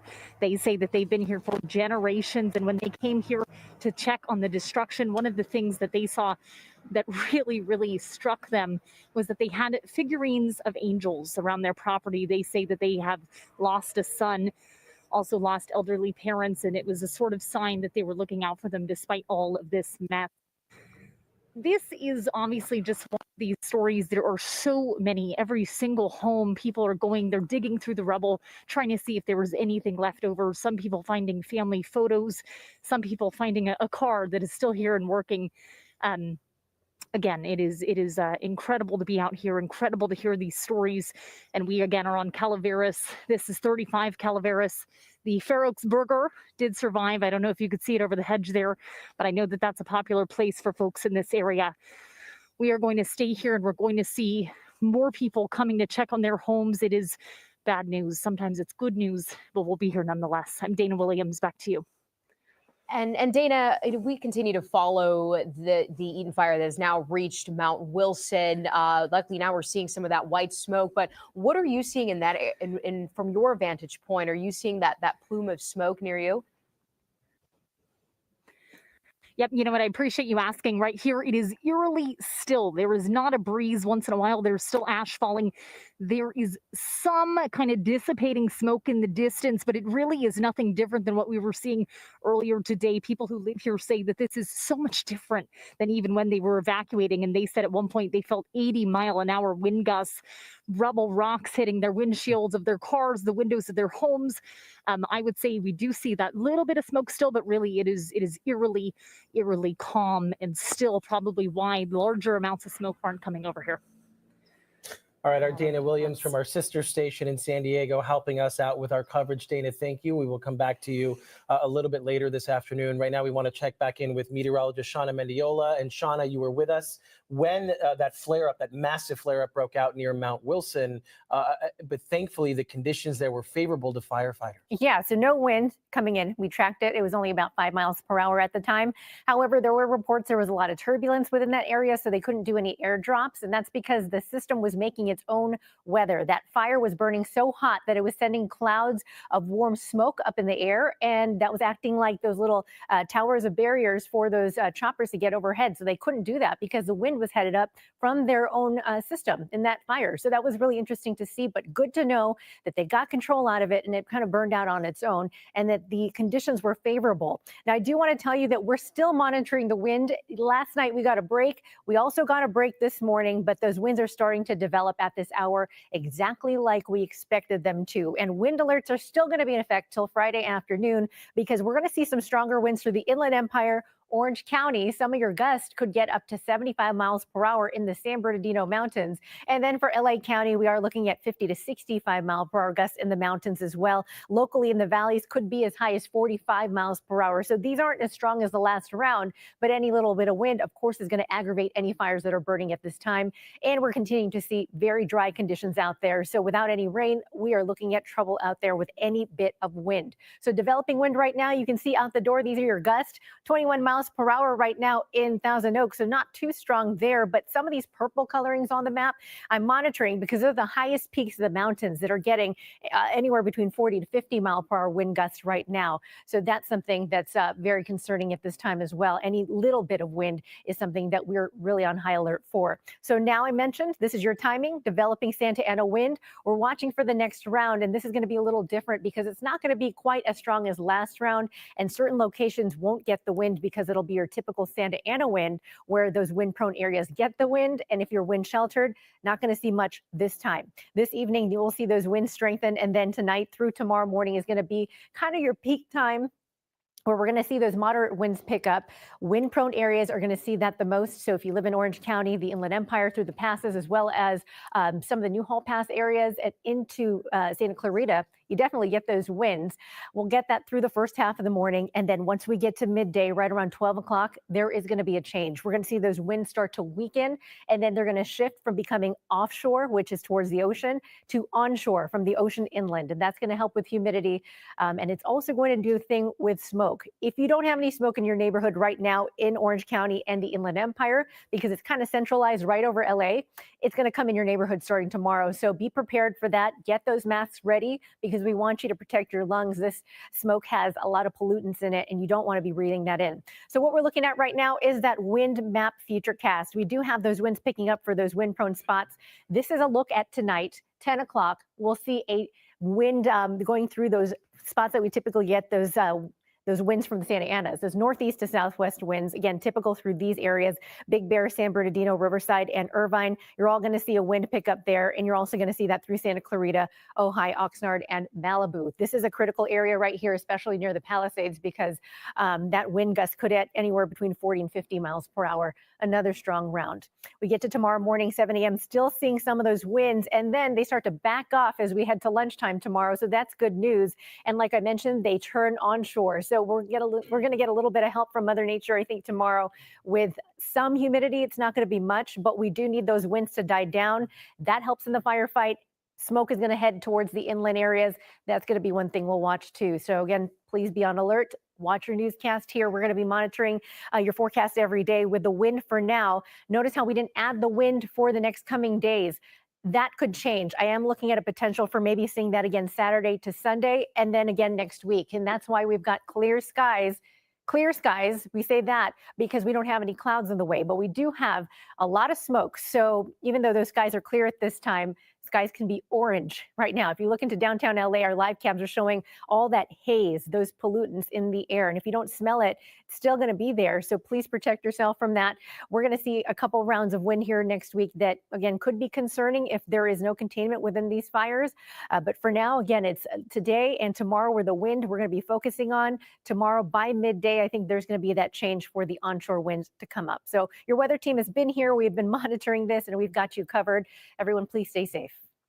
Shauna, thank you so much. We are committed to staying on the air 24/7 to bring you the latest on these devastating wildfires. And to help with that, we've brought in reporters from our NBC and Telemundo stations across the country, including Nico Clemens, who is live for us in Malibu near Topanga. And Nico, what are you seeing out there? So we may have lost Nico's connection. Again, this is one of the realities of doing live TV in a fire zone where cell reception and power are spotty at best. So we're going to try to get back to our Nico Clemens. You hear that IFB, that's what we use to listen to when we're out in the field to listen to us. We're going to go back to our Mount Wilson now. Live picture. This is the flare-up of the Eaton fire that we've been following over the last 2 to 3 hours or so. And this is such a better sight, Camilla, than when we first joined this. We're now seeing that white smoke, the flames creeping dangerously close to these TV towers, including our own, which is how we're getting this vantage point, the camera atop our Mount Wilson tower, which is what's allowing us to broadcast. We do see a hot spot down there, but firefighters were confident, Camilla, that this fire would kind of put itself out. Yeah, what a difference in these images right now. It's almost 2 o'clock here, but when this first flared up, a very different story here, which is how intense those flames were, and that heavy smoke just across the area. So now we're seeing that white smoke, a good sign that things have improved at this hour. So just a matter of, Shauna, you talked about those winds changing this afternoon. What is that outlook for us? Well, for that area, Mount Wilson's in a wind shelter area. So the wind pattern this time around isn't going to hit certain areas, which is a good thing. Hopefully they get a grasp of, again, this firefight towards that area. We've got, again, wind really blowing through those wind-prone areas. So Mount Wilson isn't really a part of that, which is good. But fire's still burning, so we still have to monitor that. There was a lot of fuel out there, and even though the wind wasn't gusting, still climbed uphill, still moved really fast, and we saw really hot air from it because, remember, they were saying that they couldn't even fly any choppers overhead to do any airdrops because of the turbulence, which was created by the fire itself. So just shows you how hot it was. There was defensible space there, but all the vegetation down below, you can see, was burned from the fire. But thankfully did not impact directly those buildings Thankfully, and those yes. towers that are allowing us to broadcast right now. We want to go back out to our Nico Clemens, joining us here from across the country, one of our many reporters that have been brought into Southern California to help us with our fire coverage. Nico, are you back with us? Can you hear us okay? I'm here. Can you all hear me? So we are in the Topanga area of Malibu. Good to see you all. Good to hear you all. We're in the Topanga area of Malibu, Pacific Coast Highway. I believe we're not too far from Alex. And this is just one of the many neighborhoods we've seen throughout the day. Yesterday as well, the fire just completely wiped out this neighborhood. I would say 90% of this neighborhood is gone. And you can see here, home right here, gone. Home right there, gone, gone. You go up and down the street, around the corner, every home is gone. Nobody's here. We've seen a couple of police, fire department crews coming through Nico here. Clemens reporting in Malibu, the Topanga area there. But right now we want to get to President Biden at a press conference right now on the federal response. Let's listen in. Oh, sounds like government talk, but it's called the Major Disaster Declaration. This declaration allows folks at the request of the governor. The declaration allows folks who have been impacted to get immediate cash assistance to cover things like everything from groceries to baby formula to prescriptions. Because as you've seen and you reported, a lot of these places are burned to the ground. There's not a single thing left in their homes. And so if they contact disasterassistance.gov, anybody who's lost everything or anything of consequence, disasterassistance.gov or 1-800-2, I beg your pardon, 1-800-621-3362. That's what they, disasterassistance.gov, 1-800-621-3362 to get the kind of help they need for everything from the basics that they don't have access to right now. And this morning, due to the magnitude of the disaster, I was talking with the governor and he requested if I could increase the federal funding that was authorized under this legislation from 75% to 90%. We're increasing it to 100% of all the costs to be covered by the federal government for both the fire management assistance grants and the elements of what they call the disaster declaration. So today I'm announcing that the federal government will cover 100% of the cost for 180 days. This is going to pay for things like debris and hazard material removal, temporary shelters, first responders' salaries, and all necessary measures to protect life and property. And folks, I want to underscore, I told the governor and local officials, spare no expense to do what they need to do and contain these fires and in their communities that are really been devastated. And we're doing literally everything we can at a federal level. That's also why I call this group of folks around this table of all relevant federal departments and agencies together to discuss what more we can do. And some of the folks are on the screen as well. Before we begin things, here's an update on where things stand right now. First, we're focused on helping contain these fires. Over the last 24 hours, the United States Forest Service, working with state and local responders, has suppressed over 50 fire starts. And the fire in the Hollywood Hills has been contained by brave firefighters risking their lives. Right now, 3 major fires are still burning in the Pacific Palisades, in Pasadena, and in Sylmar. I want to be clear. What I know from talking to the governor, that there are concerns out there that there's also been a water shortage. The fact is, the utilities understandably shut off power because they're worried the lines that they carry energy were going to be blown down and spark additional fires. But the Cal Fire, when it did that, it cut off the ability to generate pumping the water. That's what caused the lack of water in these hydrants. And so Cal Fire is bringing in generators to get these pumps up and working again so that they're no longer a shortage of water coming out of these hydrants. I'm also surging all federal resources possible to Southern California, including 400 additional federal firefighters, over 30 firefighting helicopters and planes, federally supplied, firefighting planes and helicopters, and 8 Department of Defense C-130s that are equipped to suppress wildfires.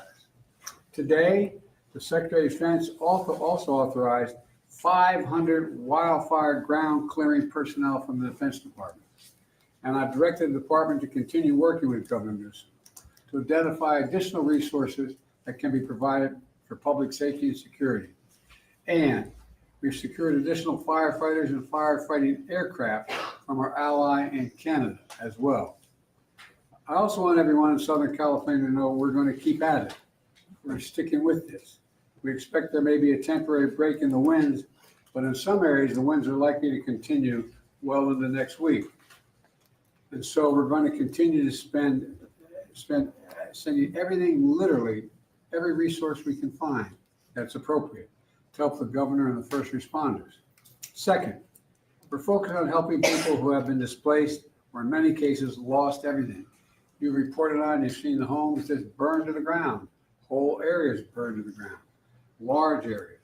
They've been displaced and they've lost everything.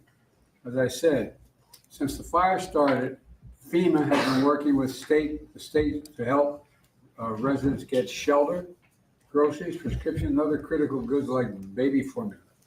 We're also sent FEMA Director Criswell to Los Angeles to manage our response on the ground.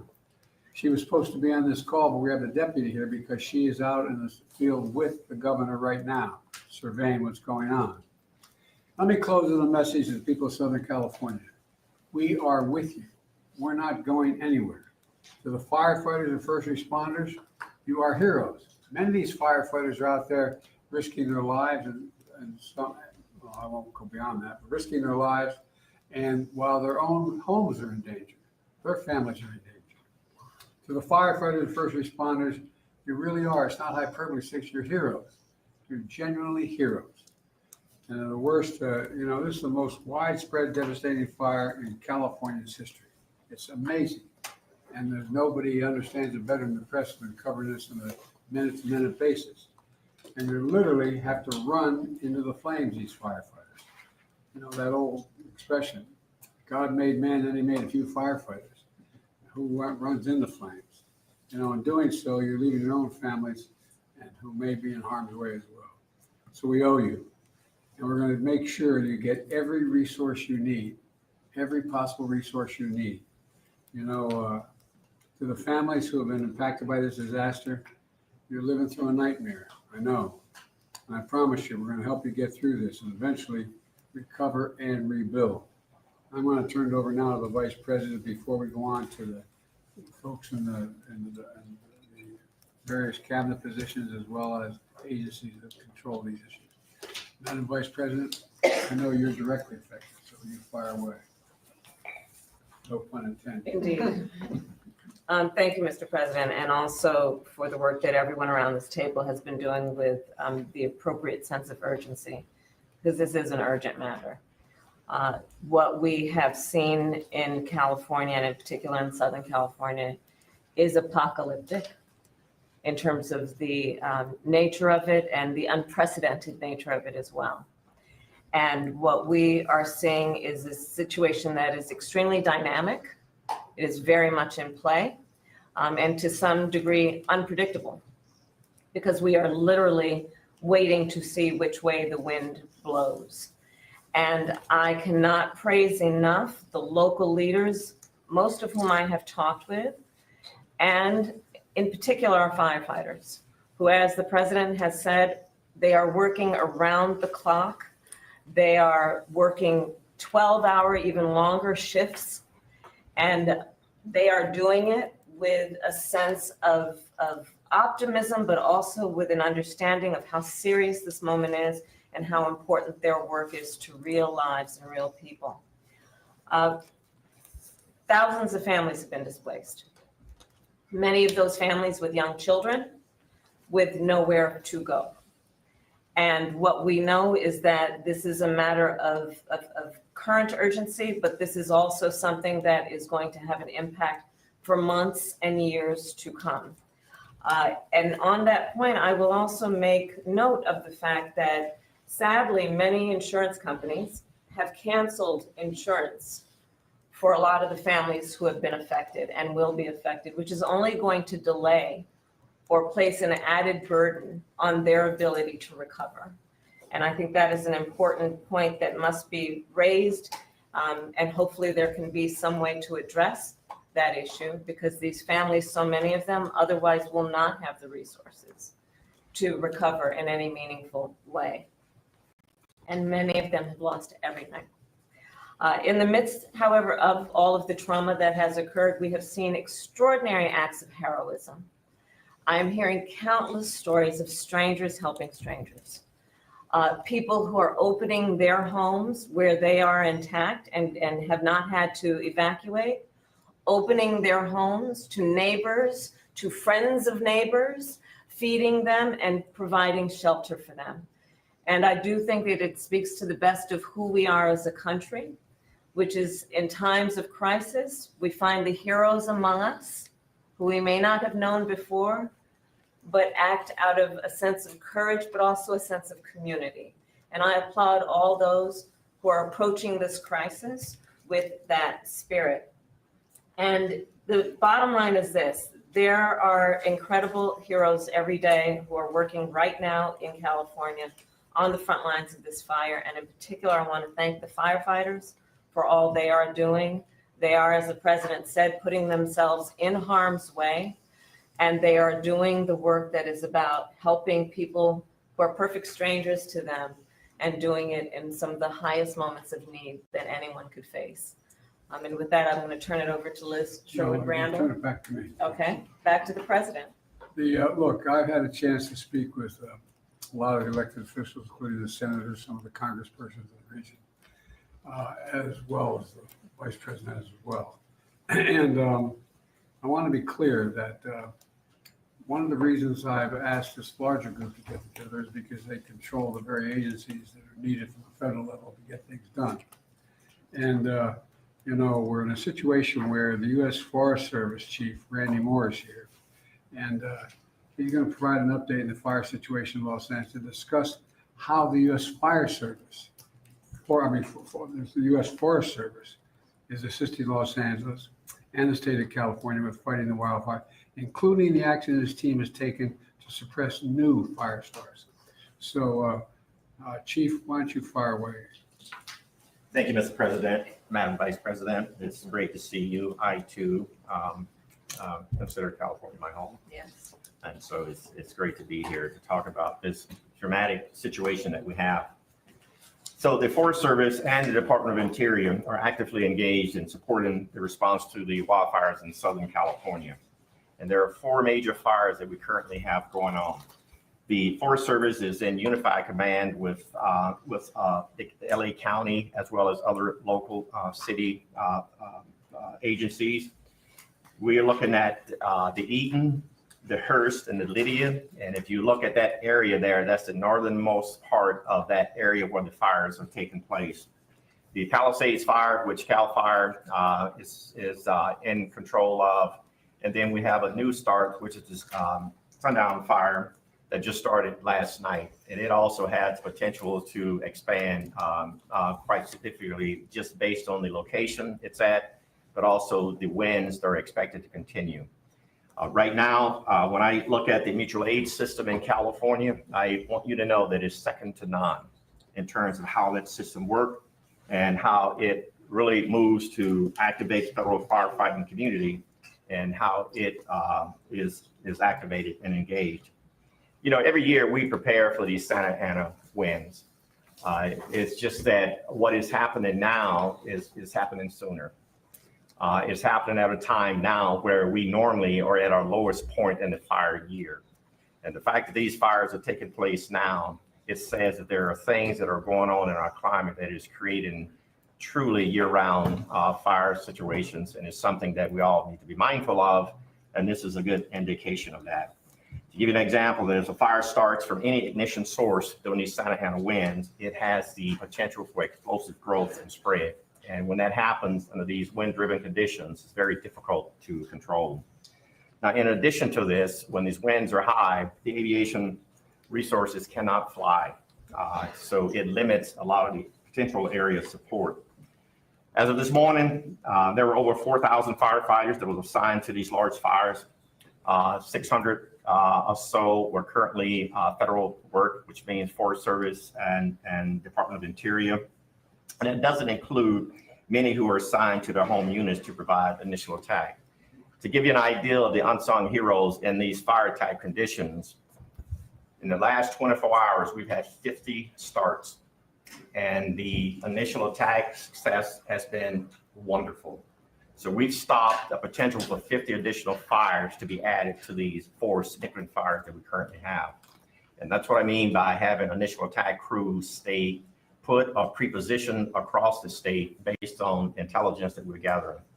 And so I wanted to mention that because we talk about the active fire suppression, but there's so much that takes place behind the scenes that limits the amount of fires that our firefighters are having to respond to.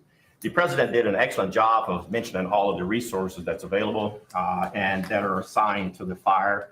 I won't go over those, but we have a number of equipment that's out there that when the winds allow us, would be in the air fighting those fires.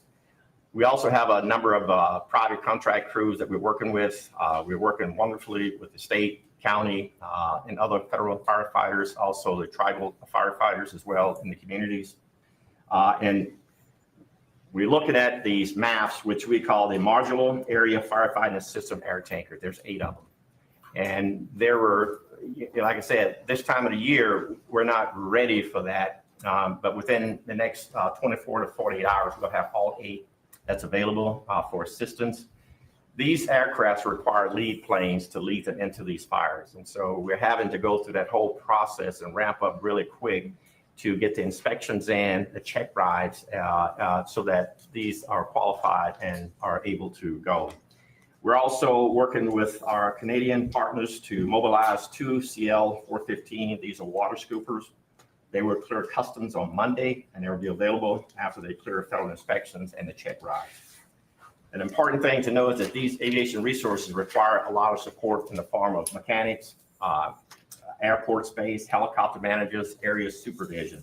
And so we're working with our state and local and federal agencies to identify these aviation support resources to be sure that we can respond effectively. Now, I had mentioned the amount of fires that we responded to in the last 48 hours, and I mentioned the 50 fires in the last 24 hours. We're continuing to have new starts. We're continuing to monitor the types of activities. We have about 8,000 firefighters on standby to add to this if need be. Right now, we are going to monitor the number of aircraft and firefighters we have in that small space. Because as you can imagine, there's only so much you can put in a space before you create other challenges there. The airspace in that area is pretty tight. You have commercial airports and others in that area. You also, unfortunately, have drones in the air, which is a concern to our pilots and to the safety of the aircraft. So we have to be mindful of that. I only bring it up to let you know that this is not a very easy environment to operate within. Our firefighters, both federal, state, and local and tribal, are doing just an outstanding job in what I consider to be some significant challenges in a significant environment. I think, as I look at some of the questions that you may tend to ask, it's typical that the causes of fires isn't known immediately because resources are really focused on response. However, all the fire causes are investigated, and I want to be upfront with that. Each one of these fires will be investigated to see what the cause and origins of them are. And what we know now is that it would be unusual for there to be lightning-caused fires in Southern California at this time of the year. Fire investigations are the responsibility of the jurisdiction on where the fire starts, and we're ready to assist with this if and when needed. Thank you all. Thank you. Randy, tell me about the conditions that we're dealing with on the ground, what's most concerning? Most concerning right now is the wind, because the wind is limiting our ability to put aircraft in the air. Aircraft will not put that fire out, but it gives our firefighters, our boots on the ground, a really good opportunity to put the fire out with a little help from retardant and water drops. With these Santa Ana winds, you know, what's interesting about this part of California, these Santa Ana winds comes off the ocean usually in the mornings, and then you have the sundowner winds in the afternoon pushing the wind back the other way. And so while you're fighting to stop the fire this way in the morning, you're also fighting to stop the fire from coming back at you in the afternoon. The sundowner winds are not significant as we speak, but those are the challenges we have in that part of California. And so again, our firefighters are doing just an outstanding job of working in that type of environment, which their lives are really at risk pretty significantly under these conditions. Thank you. I told you Administrator Griswold is off with the governor, and I'm inspecting some of these areas. So we have Bob Fenton. Bob, can you hear me? Hello, Bob. Sir, Mr. President, I hear you. Fire away. You hear me, sir? I'm there. So the administrator is with right now, the governor, the mayor of LA, county, local officials, getting a briefing on the fire to really understand what the needs are as we move forward, not only with regard to the firefight, which Chief Moore was talking about, but also to regard to support from the population displaced. Over 360,000 under mandatory evacuations, hundreds of thousands more with warnings. And so what we're doing now is ensuring that that we're able to provide any support to provide mass care to individuals, any assistance for the sheltering, any assistance for feeding, and then through the programs that we provide through our individual assistance that you authorize through the declaration, we're able to assist individuals with funding to offset their hotel costs. So applying to FEMA on the 1-800-621-3362 number is important, or disasterassistance.gov. We're sending teams out to the shelters. We know that there'll be a huge need after fires for mental health specialists, and working with HHS on providing that. As the Vice President talked about, insurance is problematic in California, especially with the fires. And so not only do some of the changes in our authorities help now with those that are underinsured, which we see more and more, but we want those that are insured to start seeking assistance to their insurance companies. Our programs can help individuals, especially displaced and who have lost their homes, with rental assistance until they can rebuild, and ultimately provide temporary housing. So we're in discussions with state and local governments on how we will meet those housing needs, both in the interim by using available stockage here, but how can we help rebuild? And then lastly, I would just say that we're really focused on already starting to discuss the removal of all the hazardous waste that comes from fire and how to remove that safely between local, state, and federal government. We'll rely on federal partners, US EPA, the Corps of Engineers, and others to be part of that, that technical assistance help to support the safe removal so that ultimately we could rebuild. And one of the things that we will start doing in the next couple of days is starting that discussion on how do we rebuild, and not only rebuild, but rebuild more resilient and bring together state and local federal agencies to start that discussion in the weeks to months ahead. And so right now we're focused on meeting the immediate needs of those displaced, but already starting to work on recovery and rebuild and bringing all our authorities and the full weight of the federal government and all the resources that you've authorized to help California in that endeavor. Bob, what do you think the biggest challenge is? That's all I got. Oh, sorry, go ahead. Go ahead. I think the biggest challenge is going to be the mental health stress that is put on individuals that have lost everything. Fires are, so drastic. They destroy everything very quickly. Individuals don't have a lot of notice to leave, and so I think there's going to be a significant mental health strain, followed by a need to help individuals recover and rebuild. And the vice president is exactly right. Why I suspect that many have insurance, many are underinsured. And insurance is difficult to get, and some might have lost their insurance or been canceled by insurance companies. And I think that's something we need to continue to work on, as a government at all levels, but something where there'll be gaps in assistance that we will need to bring in not only federal agencies, but nonprofits, private sector to help meet those needs. I think we're going to have to do that. In addition, the fact is that the two declarations I signed, provide for example, the rebuilding of churches and schools and certain, but not businesses, not business centers.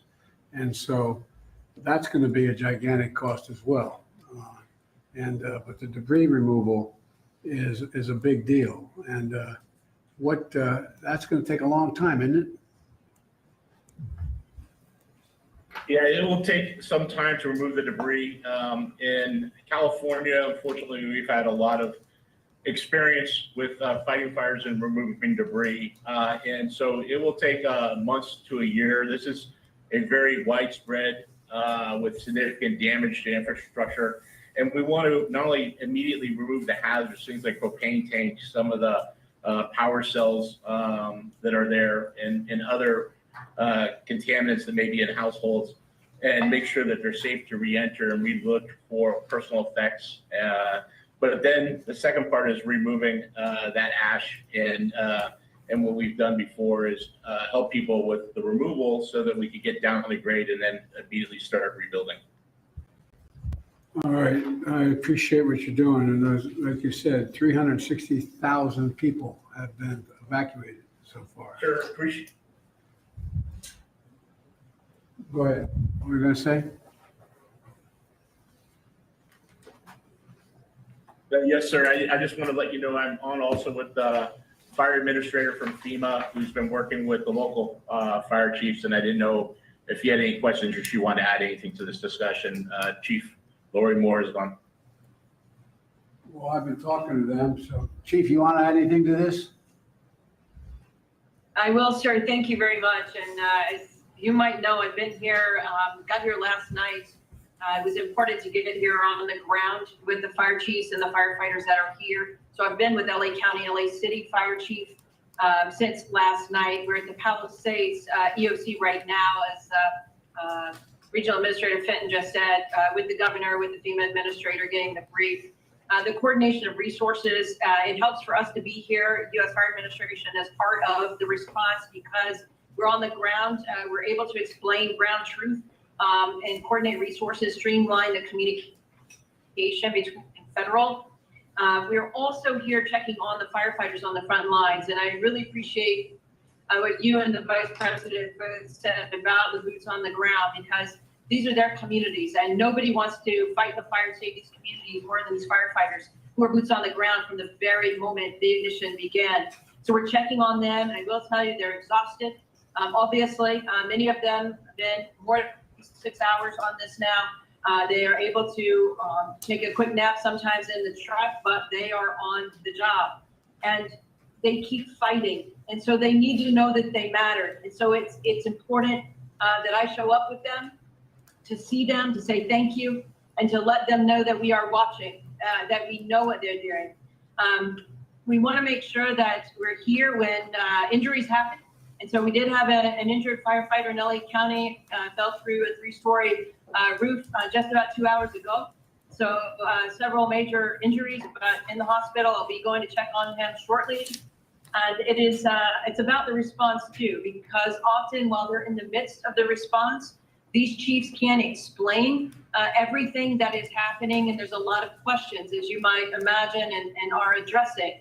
And so it's important that we're here to help explain why the fire is moving the way it is, the fire dynamics, helping people understand. And when there's questions, as you know, about the response or about the water, to help people understand that it's not over if there's not water in the hydrants. We have tenders, we have tankers, they're doing rescue. So there's a lot of work to be done and controlling these perimeters. There's so much work that these firefighters are doing beyond the direct suppression on these fires. And so that's why we're here, and to continue to learn, because every one of these tragedies, unfortunately, is a lesson to how to prevent the next. And so it's important that we do that as well. So we're going to remain on the ground here, sir, on your behalf for a couple other days to make sure that we are part of this conversation. We are part of the conversation. That's why I went out to California yesterday and met with those firefighters and met with those police officers, because there's also worry about looting and a number of other things. So they are really incredible people. They're making such sacrifice. But I think you're right.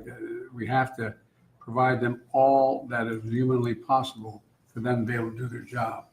And there's going to be a need. I want to say it again, and we all know it around this table, there's a need for some help in terms of the psyche of these folks. There's going to be real problems regarding the mental health issues, and we got to make sure we're prepared to deal with it.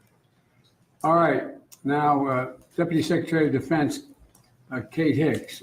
Secretary, why don't you tell us what you and I and others have been talking about the Defense Department doing and what they're prepared to do now. Thank you, Mr. President. Oh, Madam you're- Vice I'm looking President. at I'm right here. the screen, No I know. worries. Yeah, I surprised you. Yeah. We are very much leaning in here at the Defense Department. We, of course, are always looking for how we can support state and local partners, and of course, our interagency partners in the federal sector that you've already heard from.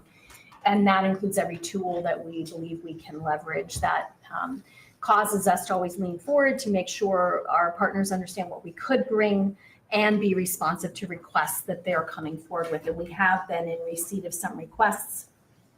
I will turn, with your permission in a moment, to Chairman Brown. And then we also have on the screen with us the NORTHCOM Commander, General Guillot, who is our focal point for responses here in the United States homeland. Secretary Austin this morning out in Germany already in his opening remarks for the final Ukraine Defense Contact Group spoke explicitly to our intent and efforts underway now to provide search support. And so I just want to emphasize it's so important to us that he's put that front and center even while he's concluding this important work overseas. You had mentioned some of the efforts we already have underway. We are ready, as I said, to engage with our partners on further efforts. With your permission, I'll turn to Chairman Brown. Please, Chairman. Mr. President, Madam Vice President, as you highlight, we do have 500 personnel already identified to be able to support. Not so much in firefighting, because it takes some 10 days of training that would be required, and we don't want to pull firefighters away from that, but they can also support with route clearance capabilities, commodity distribution. We talked about the airlift with their helicopters. There's 10 U.S. Navy helicopters as well as 10 Guard helicopters. The winds have been challenging to get them airborne. They can also help with the ground search and rescue, incident response, awareness, and the medical support. Those Marines will be in place in the next 24 to 48 hours. The California National Guard also has, by tomorrow, they'll have about 1,000 service members that will be available to be able to support as well. About 250 of those actually have some firefighting capability, and they can be trained in the next 24 to 48 hours to also support firefighting.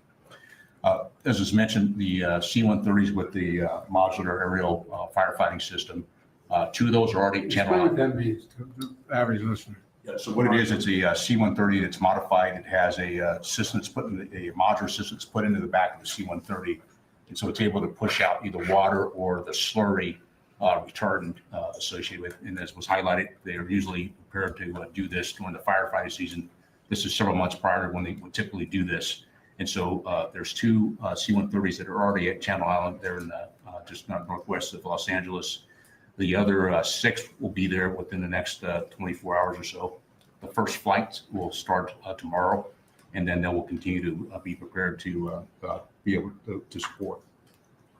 We're also looking at surrounding bases that may have ability to bed down any displaced personnel or families. We got about 1,000 beds that have been identified at either Edwards, March, or Fort Irwin there in California. In addition, we're using March Air Reserve Base as a incident response area and getting that set up. Mr. President, last thing I would say is what I've, before I turn to General Guillot, what we really try to do is identify things that we know we could lean forward on before there's even an ask. we want to make sure we cut down the timeline to get provided capability. We also want to make sure, and I know that General Guillo was communicating that with Ms. Griswold from FEMA, so that we want to make sure we, as I say, provide an a la carte menu of all the things we have available. So even if they don't have time to think about it, we're already looking ahead. Last thing I would say is when I met this afternoon with my staff, the thing we also talked about is there's immediate response, but it's also, as was highlighted, the longer term response of things that we'd have to be able to look at in recovery. And so we're already thinking ahead of what options DoD may be able to provide to support. Any of your questions, and I can turn. You guys have been immediately responsive. Thank you. I mean, you're right on top of things. But let's turn to General. Good afternoon, Mr. President, and thank you, Chairman. Northcom, on behalf of the Department of Defense, is aggressively taking action to deliver capabilities to California as soon as they are requested. So in addition to the aircraft and ground forces and the installation support that President Biden and Chairman Brown mentioned, we've identified other capabilities such as helicopter support, search and rescue, both from the ground or from the air, commodity distribution, route clearance, and medical capabilities that we've postured and have leaned forward to make sure that they're able to deploy to California and operate just as quickly as they are requested. And to do that, we're cooperating very closely with FEMA, with the state of California, and the National Guard Bureau to deliver the right capabilities at the right time for the women and men of California. Well, the Defense Department, I got to say, stepped up immediately. I didn't even, matter of fact, I got a call what you need before I even asked. So thank you all. And you have incredible capacity and capabilities. And just getting them in place as quickly as possible is the most important thing. You're doing that right now. So I think you're going to see an awful lot of help coming based on what you want to do, what you can do, and the entire department is surging capacities, in my understanding, including the aerial equipment to fight these fires. So thank you very much. Now, I'd like to speak to our Department of Energy Secretary Jennifer Granholm. She will brief us on power outages and initial assessments of impacts on the power grid in Los Angeles area. And Madam Secretary, it's all yours, wherever you are. We're looking to see if she's still on the screen. She had to board a plane, so if she has had to board, the Deputy Secretary, Dave Turk, is sitting at the end of the table. It looks like she is on her plane, so Dave, it's all you. Yes. Now, fire away. I'll give the update, She was Mr. waiting at the President. gate. Yeah. And she's on the way, Mr. President, to Puerto Rico again on official visit, given the island-wide blackout there, and doing everything we can to help on that front per your guidance and the Vice President's direction as well. And of course, again, per your guidance, we're doing everything we can to help, working with partners, including our utility partners, but also other federal partners as well. As of just coming into this meeting, there's about a little over 400,000 customer outages in California. Important to note that these are both actual outages, power that's actually been disrupted because of the fire, but also proactive shut-offs, just as you mentioned as well, to prevent fire ignition and the spread of fire. We've got two main utilities out there, Southern Cal Edison and the Los Angeles Department of Water and Power. And we're in close and continuing contact, including with their CEOs, Pedro and Janice as well, including calls with them just a few hours ago, just to make sure we're doing everything we can to help. We're coordinating with those utilities and with utilities literally across the country to make sure that we've got all the capabilities that we have in the federal government, but our utility partners to provide that. I want to thank you, Mr. President. You joined a call just a couple months ago with Liz and our secretary to thank all of these utility CEOs. We've got this phenomenal partnership with utilities all across the country. It's called Mutual Assistance. And if any utility in any one region needs help, all the other utilities, and we last unleashed this phenomenal partnership to bring 40,000 utility workers to Florida, North Carolina, South Carolina, the affected regions with the two hurricanes back to back. And everybody Continue to talk to me. I've been deployed so many places. Well, having been with the utilities out, we were all in Colorado for this meeting. They just appreciated you taking the time to thank them for their personal leadership. And it's the utility CEOs themselves who make the time for these calls going forward. We're working closely with all the utilities. We're also in continuing contact with the transmission operators. The disruption has really been at the distribution level, at the local level, but we want to make sure there's not broader outages and broader concerns. As of now, we're not seeing any issues with stability of the broader transmission system, either in the region or across California or more broadly. So that's a good news part of where we're at now, of course. We're working with the utilities trying to restore power to customers as quickly as we're able, but full restoration, of course, is going to take some time here. In particular, the comprehensive damage assessment will take time and can't begin until it's safe for crews to get in there and actually do the assessments and do the work. So we're working, Madam Vice President, as you said at the outset, with a real sense of urgency here, but also with a sense of we'll do whatever we can over the long haul to do right by our responsibilities. David, one of the things that everybody's mentioned so far is the mental stress it's going to cause for average Americans who are caught in the middle of all this. And one of the things aren't every day, no matter how well educated one is, they're not always certain how power is transmitted, why it's transmitted the way it is, and so on. Could you explain to the folks here, the public is listening, what the impact on some of the utilities have had on the ability to generate the pumping of water? Because there's a lot of accusations going around that it's because that local leadership didn't care. I mean, explain how this works and why it makes sense what's happening. So this is an issue, actually. Secretary Granholm was on the phone with the CEO of Southern Cal Edison to talk exactly about this and make sure we were doing everything we can on that front. And it's both the power issue, and you mentioned generators and other ways that we can try to help solve the problem there, but it's also the pressure and making sure that we're thinking of these things holistically. And certainly my experience over the last 4 years under your leadership is it's not one department, it's not one slice of your federal government that is responsible. Energy and water issues overlap in a lot of different ways. So we work with our EPA colleagues and others to make sure that we're bringing all of our expertise and explaining it to our fellow Americans. It's important that we give transparent information and information they can rely upon. Well, I think it's just people don't know how it functions. And for example, since I've been president, I've been in an aircraft flying over more territory where there have been wildfires, from Arizona all the way up to Idaho and beyond, and that make up an area larger than the entire state of Maryland that burned to the ground. And one of the problems has been that people don't understand that when these high winds occur, what happens is, or when these storms occur, these utility poles, these whole, those big lines, you see where all the lines are on, they fall to the ground in the middle of the forest. It's not just about raking the leaves under the trees. It's about the fires that causes.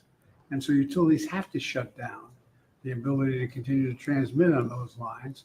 And the consequence of that, I don't think most people think, no matter how well educated they are, unless they're in the area, that there's a direct correlation between the utility company and the ability to pump water out of a hydrant. And so it allows for a lot of uninformed people to make assertions or concerns or accusations about the local officials not caring or not working. So as I understand it, the vast majority of the circumstances where the water resource has been diminished is because of the utility company not being able to maintain the electric transmission because they're getting knocked down or shutting down so they don't cause more fires. Fires, exactly. But now what is happening is, are we getting cooperation with utility companies to bring in generators and others to bring in generators to generate the energy to allow that fire hydrant to function? Explain that a little bit. So this is the pragmatic can-do attitude, and folks who've been literally doing this are civil servants and others for their careers, and making sure that we're solutions oriented. We sometimes call our department the solutions department, as Liz knows from having been deputy secretary of the Department of Energy. And so whatever gets the power on to allow the water, whatever gets the job done, a lot of times it's working with our defense colleagues who have terrific assets that can be brought in quite quickly. The other point I'd like to make, Mr. President, to thank you and the Vice President's leadership and our folks in Congress, your bipartisan infrastructure legislation actually provided $10 billion. It's a GRIP program for grid resiliency to improve the resilience of our grids so that when the grids do go down, they come back on quicker. That's $10 billion that we've already gotten out the door and is being invested in communities all across the country. We need more of that. We need continued focus on infrastructure, but infrastructure matters. It matters a great deal because, for example, one of the things that I knew, but I didn't know that I didn't put a number on it. It'd be a lot easier if these electric lines are running underground in contained vessels. So in the middle of forest, so there's nothing that, I mean, but it costs what, 6 times more? It can cost 6 times more, and we're doing a lot more undergrounding thanks to your leadership on the infrastructure funding. It's not cost effective everywhere, and some places it's necessary. Some places it's absolutely necessary, and we need to have the funding and support to do that as quickly as we can. Well, I think we're moving in the right direction. I know it. Look, this is really, really, really difficult for the families to have to deal with it. I mean, you know, I have a family member who lives out there, and the area where he lives, I'm not getting into detail of where he lives. I think there's something like 240, 260 homes that burned to the ground, all but 14 or 15 of them. And everybody has to evacuate. And people are going, when do I get back? Will I ever find that picture album? Will I ever find the jewelry that my grandmom gave me? I mean, there's so much anxiety that's generated. And I think that we've been through this once before in Hawaii where the fires occurred and we're trying to build back up the community so they could open up and things be running. But it's really, really, really hard.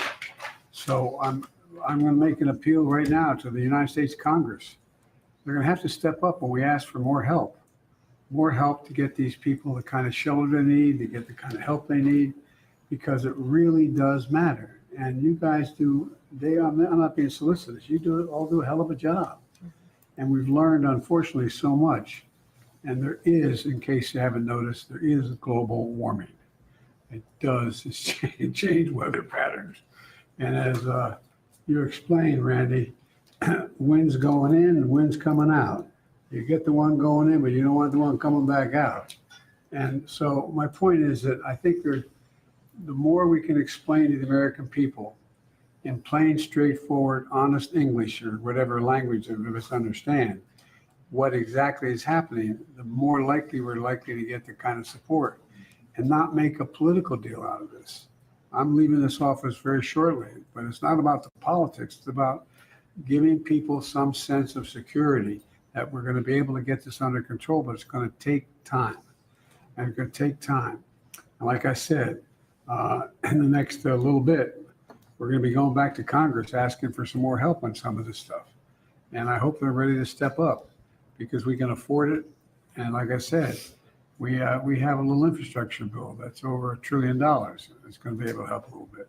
We have done a lot in terms of what we're going to do in terms of providing for this rebuilding of communities.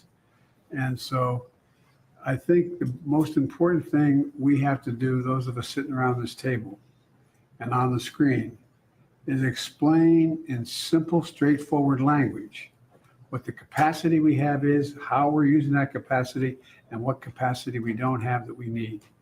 And in order to keep things from just all these, in crisis, rumors and fear spread very quickly. And the most important thing is to just bring this down in an area, be honest with people. All right, so you've been listening to a press conference here. We have President Biden here giving us detailed information on the federal response.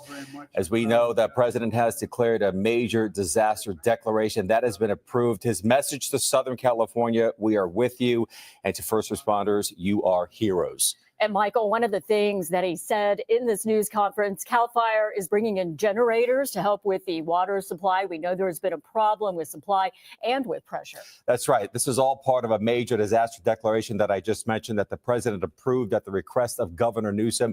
This means people who are impacted can get assistance with needs like food and prescriptions. People can find more information at disasterassistance.gov, or you can give them a call at 1-800-621-3362. And right now, the Palisades fire has burned, wow, get this, more than 17,000 acres, while the Eaton fire in Altadena has burned more than 10,000 acres. Both are 0% contained. And we are expecting another news conference here at the top of the hour, straight up at 3 o'clock, and an update that's on the Eaton fire. And at 4 o'clock, we're getting a live update from LA County officials on the Palisades fire. Yeah, we're going to bring both of those to you live right here on NBC4. Our coverage continues. We also heard the president talking about power outages. We know so many of you have been experiencing this, not just for one day, but possibly two, or your power is going in and out. So here's the map. Look at this. This is a look at SoCal Edison's outage map. It is everywhere. Right now, we're estimating about 327,000 customers and more are without power. The majority of those customers are in Los Angeles, Ventura, and Riverside County. Many of them are without lights because of the power safety power shutoffs. All right, right now we want to get to NBC4's Mario Solis. He is live for us here in Pasadena. Mario, what do you got for us? Yeah, we're standing at the Pasadena Humane Society. We've been talking about how the community comes together in times of need, and this is the most beautiful example of that happening. Look behind me. There's been a stream of cars for the last 2 hours coming in to drop off all kinds of supplies, food, water, blankets, crates, cages, everything you can imagine for all the animals that have been displaced, all the animals that have been hurt. We have, for example, here, Steph, thank you for standing by. Your beautiful pup, Zoe. So you guys stopped by because you needed a harness, right? Yes. And so how did you know that this was available? A friend of ours told us. So we were in the park, and so we just decided to come over and walk over, and we got some treats and a harness. That's awesome. How is he doing, by the way? Hey, man, look at this guy. She's doing great. She's so happy. Amazing. I'm glad you came by. Thanks for saying hello. And we're going to show you the magnitude of the effort here. So it's not just a few things. And by the way, here's Kevin McManus. You are the director of communications and PR for the Humane Society. First of all, how did this even happen? How did you get the word out? Well, we did a couple of social media posts, and I think just people through word of mouth and seeing that on the news that we were taking in animals, just an outpouring of support. Has this blown you away? Because we saw this, we thought, what is happening here? Some emergency, but instead it's just all this beauty happening here. As we walk along, we're going to show the amount of help that you guys have been getting. Can you even describe this? Well, it's a mountain of donated pet food, cases of water, crates, supplies that we'll be able to use not only for the animals that are in our care currently, but those who may have had to leave home without pet food or leave home without a bed. So it's super helpful for us and helps us to help the community in this incredible time of need. And obviously, you're so close to Altadena. You were probably the closest shelter to that disaster. So you have been, I can imagine, so inundated with pets and requests for help. Yeah, I mean, we're basically for the Eaton fire, anywhere that was evacuated, they're part of our service area. So from Glendale to Sierra Madre, those are our people. Those are our family, our community. So yeah, how does it work, Kevin? So, animals come over here, families lose their home or they're evacuated. They don't know what to do with their pets, so they bring them here. What is the arrangement, and what did you do with the pets that were already here? Because you can't house 1,000 animals here. Right. Well, we've taken in 350. Now we were super. And you're going to show some of those, right? As we continue will. walking. Yeah. We're super lucky that some of our shelter partners throughout the state have been able to step up and help us out by taking the animals that were already in our care and transferring them into their shelters. So San Diego Humane, Sacramento SPCA, Best Friends here in LA, Ventura County, just so many shelters reached out and said, hey, how can we help? Can we take your animals? And we, of course, happily said yes and allowed us to care for all of the animals that we're about to see. So what happens, again, if an animal doesn't have anywhere to go with its owners, what happens to that animal? How long can you hold on to it? Well, the great thing is, we're really confident now that some of the evacuation orders may be released, that some of these guys will get to go home soon. All of these little guys that we see here, like, look at, it's heartbreaking, but also amazing that you're able to care for them. Yeah. And I think it's just, we're very lucky and very blessed that, I mean, even the shelter here in Pasadena that took evacuee people, a lot of the shelter allowed them to bring their pets with them. So look at these little guys. I know, right? So clearly very well cared for, well loved, and just ready to go home as soon as they can. All right, show us some more of these guys. Prepared for the inevitability that some of these guys, some of these families will not have a home to go back to. Right. So we are committed to keeping these animals in our care until those folks get on their feet, until they figure out the next step. Because the last thing we want is to break up a family because of a disaster. So how many cages or how many spots do you have here? Because we've worked together in the past for Clear the Shelters, so we know how this works. And of course, it's a great effort, and it takes a lot of work to get these guys taken care of or adopted. So how does that work? So you send some away. Are people more likely to start adopting in situations like this? Well, that's a great question, because we're also taking in stray animals just like normal business. More on that side? More on that side. Show us. Oh my gosh, this is the tip of the iceberg. Oh, got it. But we're because of operations being closed, we're kind of putting a pause on all that. But some of these animals, we don't know, they may just not have a family out looking for them. Right. So we will, of course, have to find them homes as quickly as possible, just to kind of, again, ease the pressure that we're feeling. Yeah. What about manpower? So obviously you need a lot of hands, a lot of helping hands. Has that been easy to find, and how do you recruit? Well, we're very lucky that we have a ton of active volunteers who've been active with us before this tragedy. We're also signing up people who are just coming up for the day, to help us sort donations in the parking lot, to do all of the things that allow our staff and our more trained volunteers to care for the animals directly. He's listening to your interview, by the way. He's very attentive. Hey, buddy.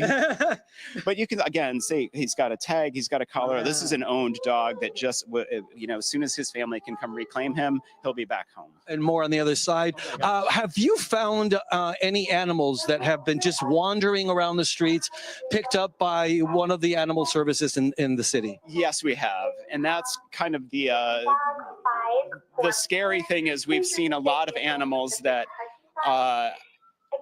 were clearly stray and, had evidence of being in the fire. Right. So some burn victims, some smoke inhalation problems.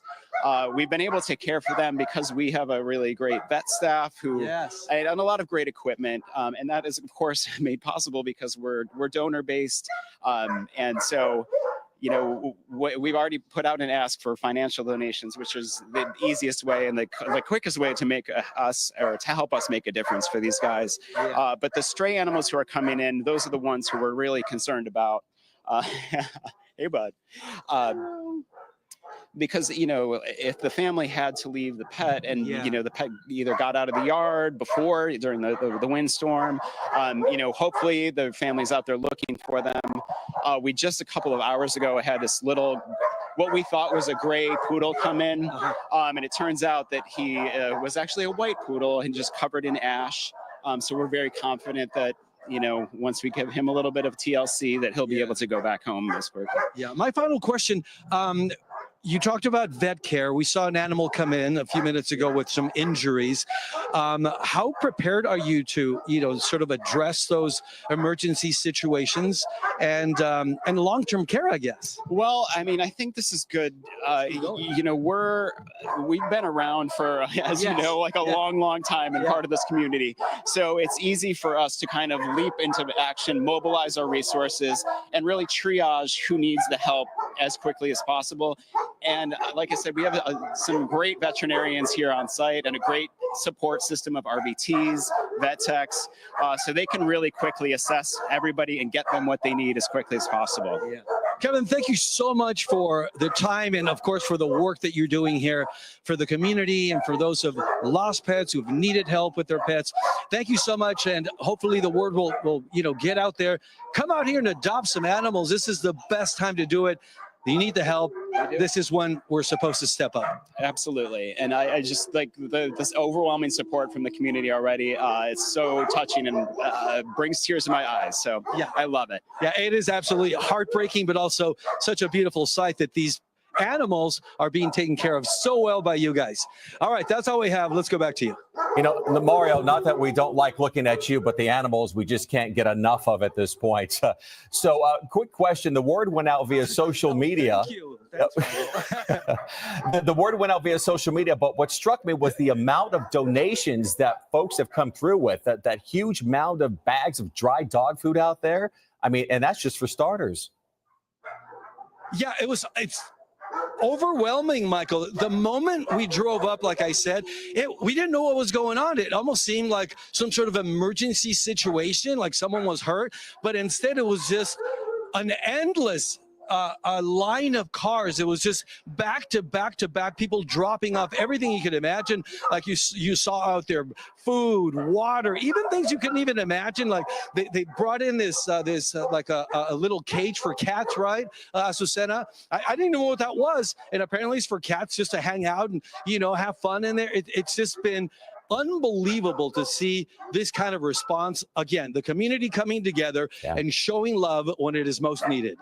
I'm telling you, I think this has lifted all of our spirits just to see these animals there and to think that they will be reunited with their owners. But for now, they are safe. It is such a worry when you get evacuated and you're in danger and you can't take your pet, or the pet runs away. They get scared. They don't understand what's happening.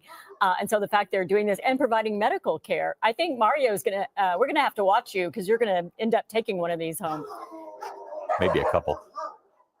Oh, they're so cute. Really You know sweet. what? I almost feel like I'm going to take 2 of them. I've already adopted 3 animals from the shelters here in Pasadena and Burbank. I feel like I'm going to have to take a bunch of these guys home with me. Well, the ones that are available, not the ones that are, being taken care of for their families, obviously. No, we'll have you stand by to see which ones go home, and then we'll call you up. Thanks, Mario.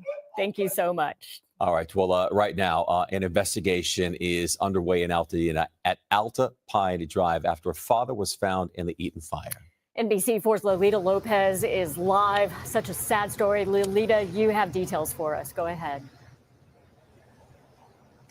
Yeah, Kathy and Michael, we've been reporting since yesterday from officials that told us that at least 5 people perished in the Eaton fire that they know of. The circumstances behind those deaths, they just couldn't understand or know, because it was difficult to process, including even today with spot fires and the situation still being precarious here in the Altadena area. So what is happening is that they're getting calls and reports from some loved ones who say, hey, we haven't heard from our fathers and other folks. And that is the case in this particular situation. We spoke to the daughter of 82-year-old Rodney Kent Nickerson, who tells us her father died in his bed.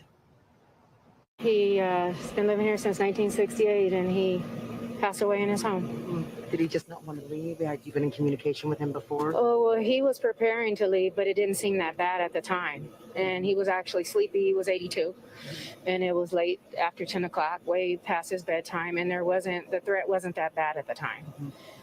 And so he went in there and lay down and went to sleep.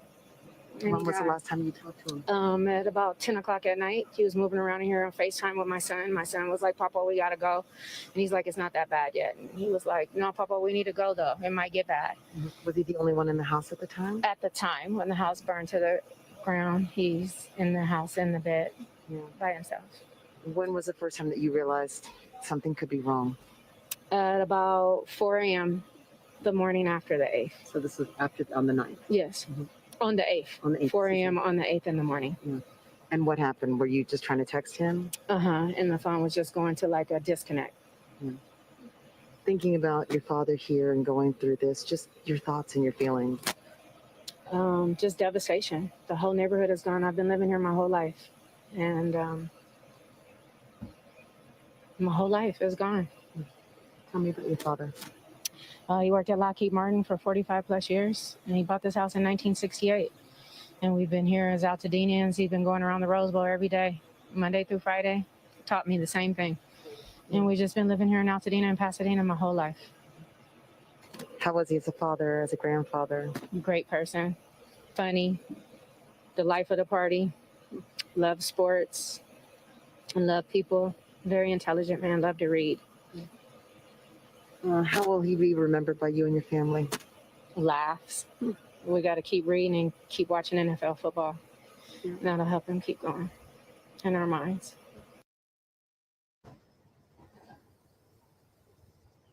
Indeed, just a difficult time for Kamiko there, and we thank her so much for sharing the story of her father, 82-year-old Rodney Nickerson, who was found in his home.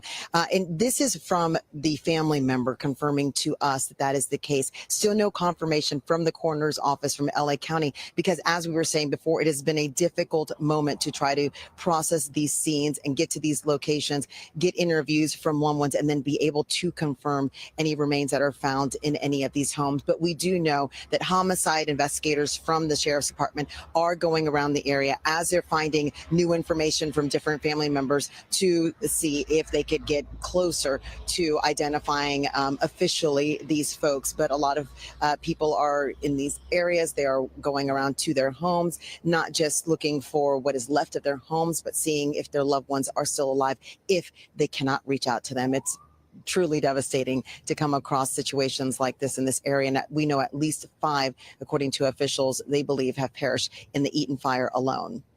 Michael and Kathy? Wow, our hearts go out to her. Obviously, she's trying to be so strong right now, but I'm sure this is all a shock, and they're going to have to pull their family closer than ever. It's a real tragedy. I'm really sorry to hear this, but Lolita, thank you. Thank you, Lolita. All right, NBC4's Conan Nolan continues our team coverage this afternoon on the Eaton fire. He's live near Morada Place and El Molino Drive, Avenue, I should say. Conan. That's right. So with the smoke having left, we're starting to get a better feel for the fire pattern and the spread in this part of Altadena. And the horrific lottery that is natural disasters. We see them in earthquakes. We certainly see it with wildfires, especially in neighborhoods that butt up against the urban-rural interface, that line we keep using that civil engineers and planners use to describe neighborhoods that are close to the wildland. This is a Morada Avenue between Lake and El Molino. This is the north side of the street, untouched. This is the south side, demolished. These homes, clearly, the propulsion of the fire was such that the embers made their way from Lake just a couple of blocks to our left here, and Lake, of course, filled with commercial businesses that have been destroyed. And those embers didn't go a short distance because of the velocity of the wind. They went way over that section of the neighborhood, probably most likely ended up in the eaves of this particular house, and then infected the rest of the neighborhood, completely destroyed. I point our attention to one thing that we see throughout the neighborhoods, of course, and that is the gas lines that continue to burn. I have some pictures to show you. We ran into a group. I think they're from Riverside County, a construction crew. He was actually fastening on welding on a wrench onto a pipe. And we asked him why he was doing that. He said so they could reach in and turn the gas off locally without getting too close to it. In any case, they've been working. That's the first crew that we saw actually working to go property to property to turn off the gas. of course, just several of the homes, of the hundreds of homes that were destroyed in this fire. We talked to one individual just earlier. This is the first time he had seen it. Man told us he's in the he's in the middle of a divorce. He has it's been a terrible year for him, but at least he had his home. At least he had his home until now. How long did you live here? 14 years. Yeah, it's pretty much all our stuff. I mean, there was a fire like a number of years ago. We could see up on the hills from like our living room window, and I thought this one would be similar. It would just pass, but the high winds, just too much. Is this the first time you've seen it? Yeah. We just wanted to make sure we got out safely. So it's like everything. It's everything. Play that out throughout this community, these neighborhoods, and of course throughout the Pacific Palisades. This is the feeling that has been felt by tens of thousands of individuals on the day after, still trying to figure out how to recover from this. And when the fires will return, hopefully that won't happen anytime soon. The wind is gone. The brush fire and the front of the fire now back into the Angeles National Forest as it confronts Mount Wilson, which we've been covering all day. Fingers crossed that Mount Wilson has held once again.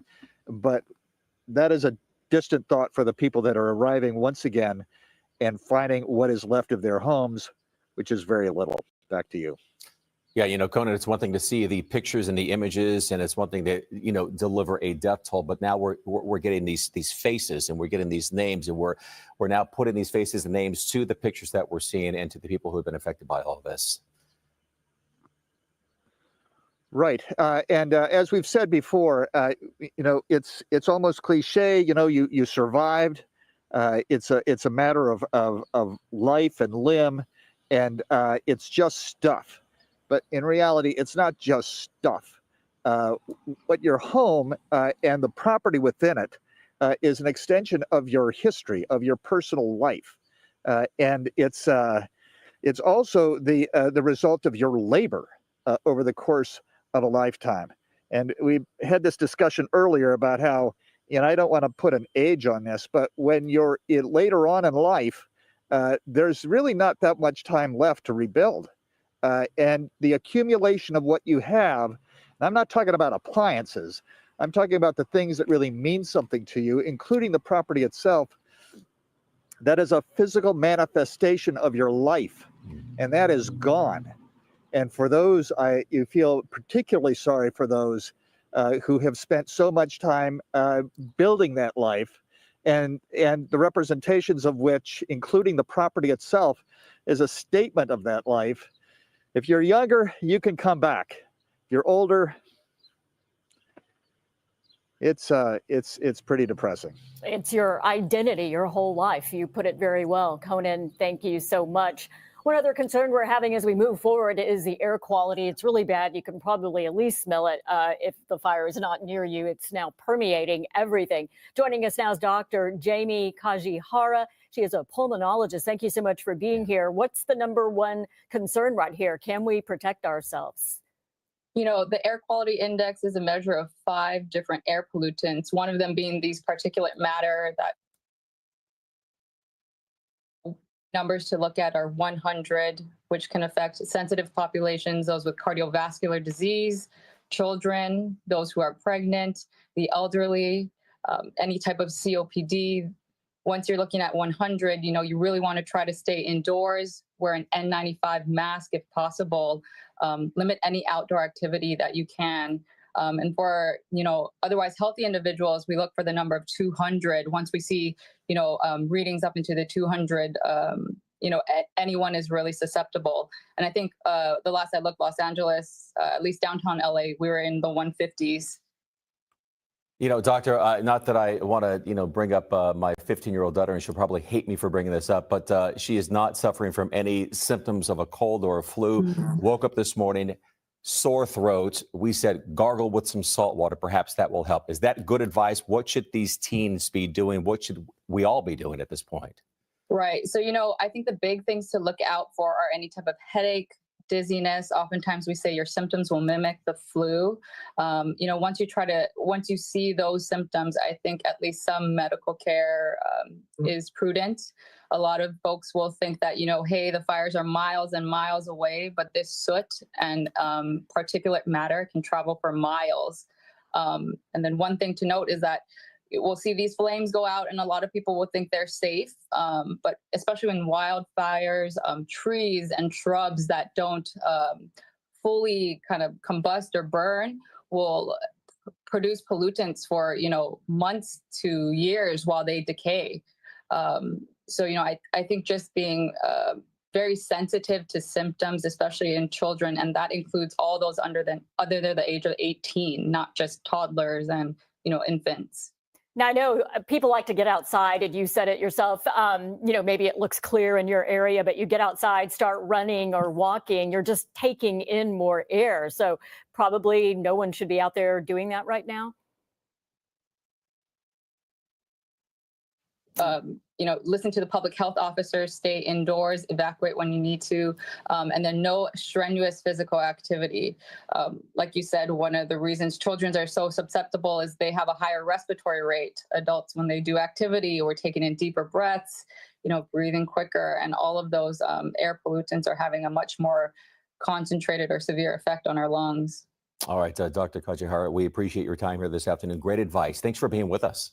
No problem. Thanks for having me. Take care, everyone. Absolutely. All right, we want to check on something that's brewing right now, another fire. We're going to check in with Eliana Moreno. She's right now in News Chopper 4, and we see the plume. Is this Calabasas? Kathy, this is very close to Calabasas, but I think we're actually going to put it in West Hills, the Bell Canyon area of West Hills, but adjacent to Calabasas. Now, this is a fire that we actually spotted while we were covering the Eaton fire. We looked over towards the Palisades fire, and it looked like there were two plumes coming from that area, but that's when we realized that this was an entirely new fire. This is still an unnamed fire that just broke out here within the last few minutes.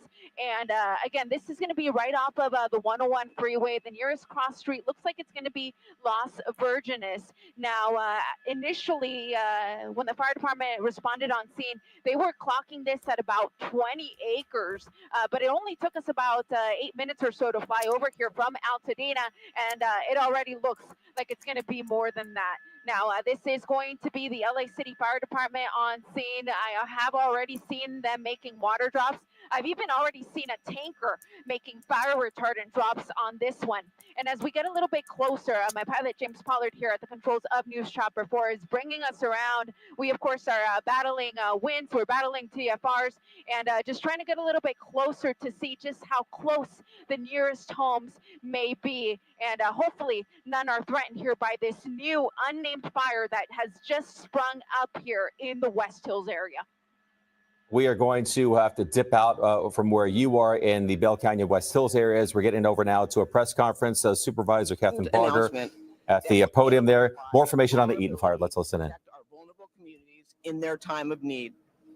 My deepest thanks to our first responders who have been battling this blaze, and to the law enforcement officers who have been standing up against criminal activity to the best of their ability.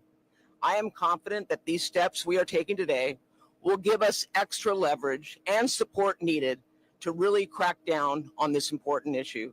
To our residents, we stand with you and will continue to stand up for you.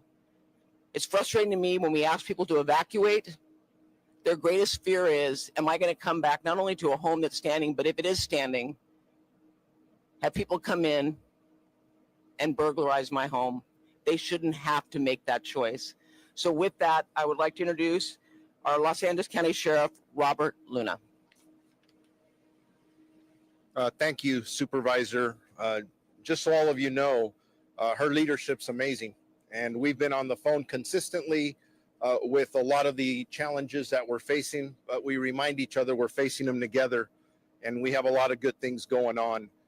So as we're working through this, I want everyone to know that the Los Angeles County Sheriff's Department has officially requested the support of the California National Guard for both fires, at least in LA County, both the Palisades and Eaton fire.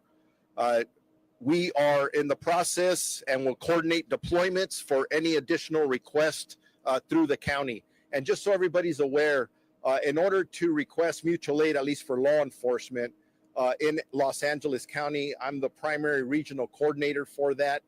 So the request was made through our department, but we are working in collaboration with the Los Angeles Police Department, Chief Jim McDonald, Chief Gene Harris, who joined here to the left, and then the Chief Ramon Bautista from the Santa Monica Police Department, and then any other chiefs of police who may need additional resources as a result of these fires. We'll make sure that we do that. So for the last 24 hours or so, we have had approximately 400 National Guard members throughout the state ready to support us. And as I just stated, they will be coming in. We expect that they may be on site as soon as tonight. That may change a little bit, but they will be assisting us with traffic control and critical infrastructure protection. They will be staged throughout the Los Angeles region, and our Emergency Operations Bureau is currently working on specific missions that they will fulfill both in these affected county fire areas, the city of Pasadena, the city of Santa Monica, and the city of Los Angeles. This wouldn't be possible without the assistance of Governor Newsom, who approved this request.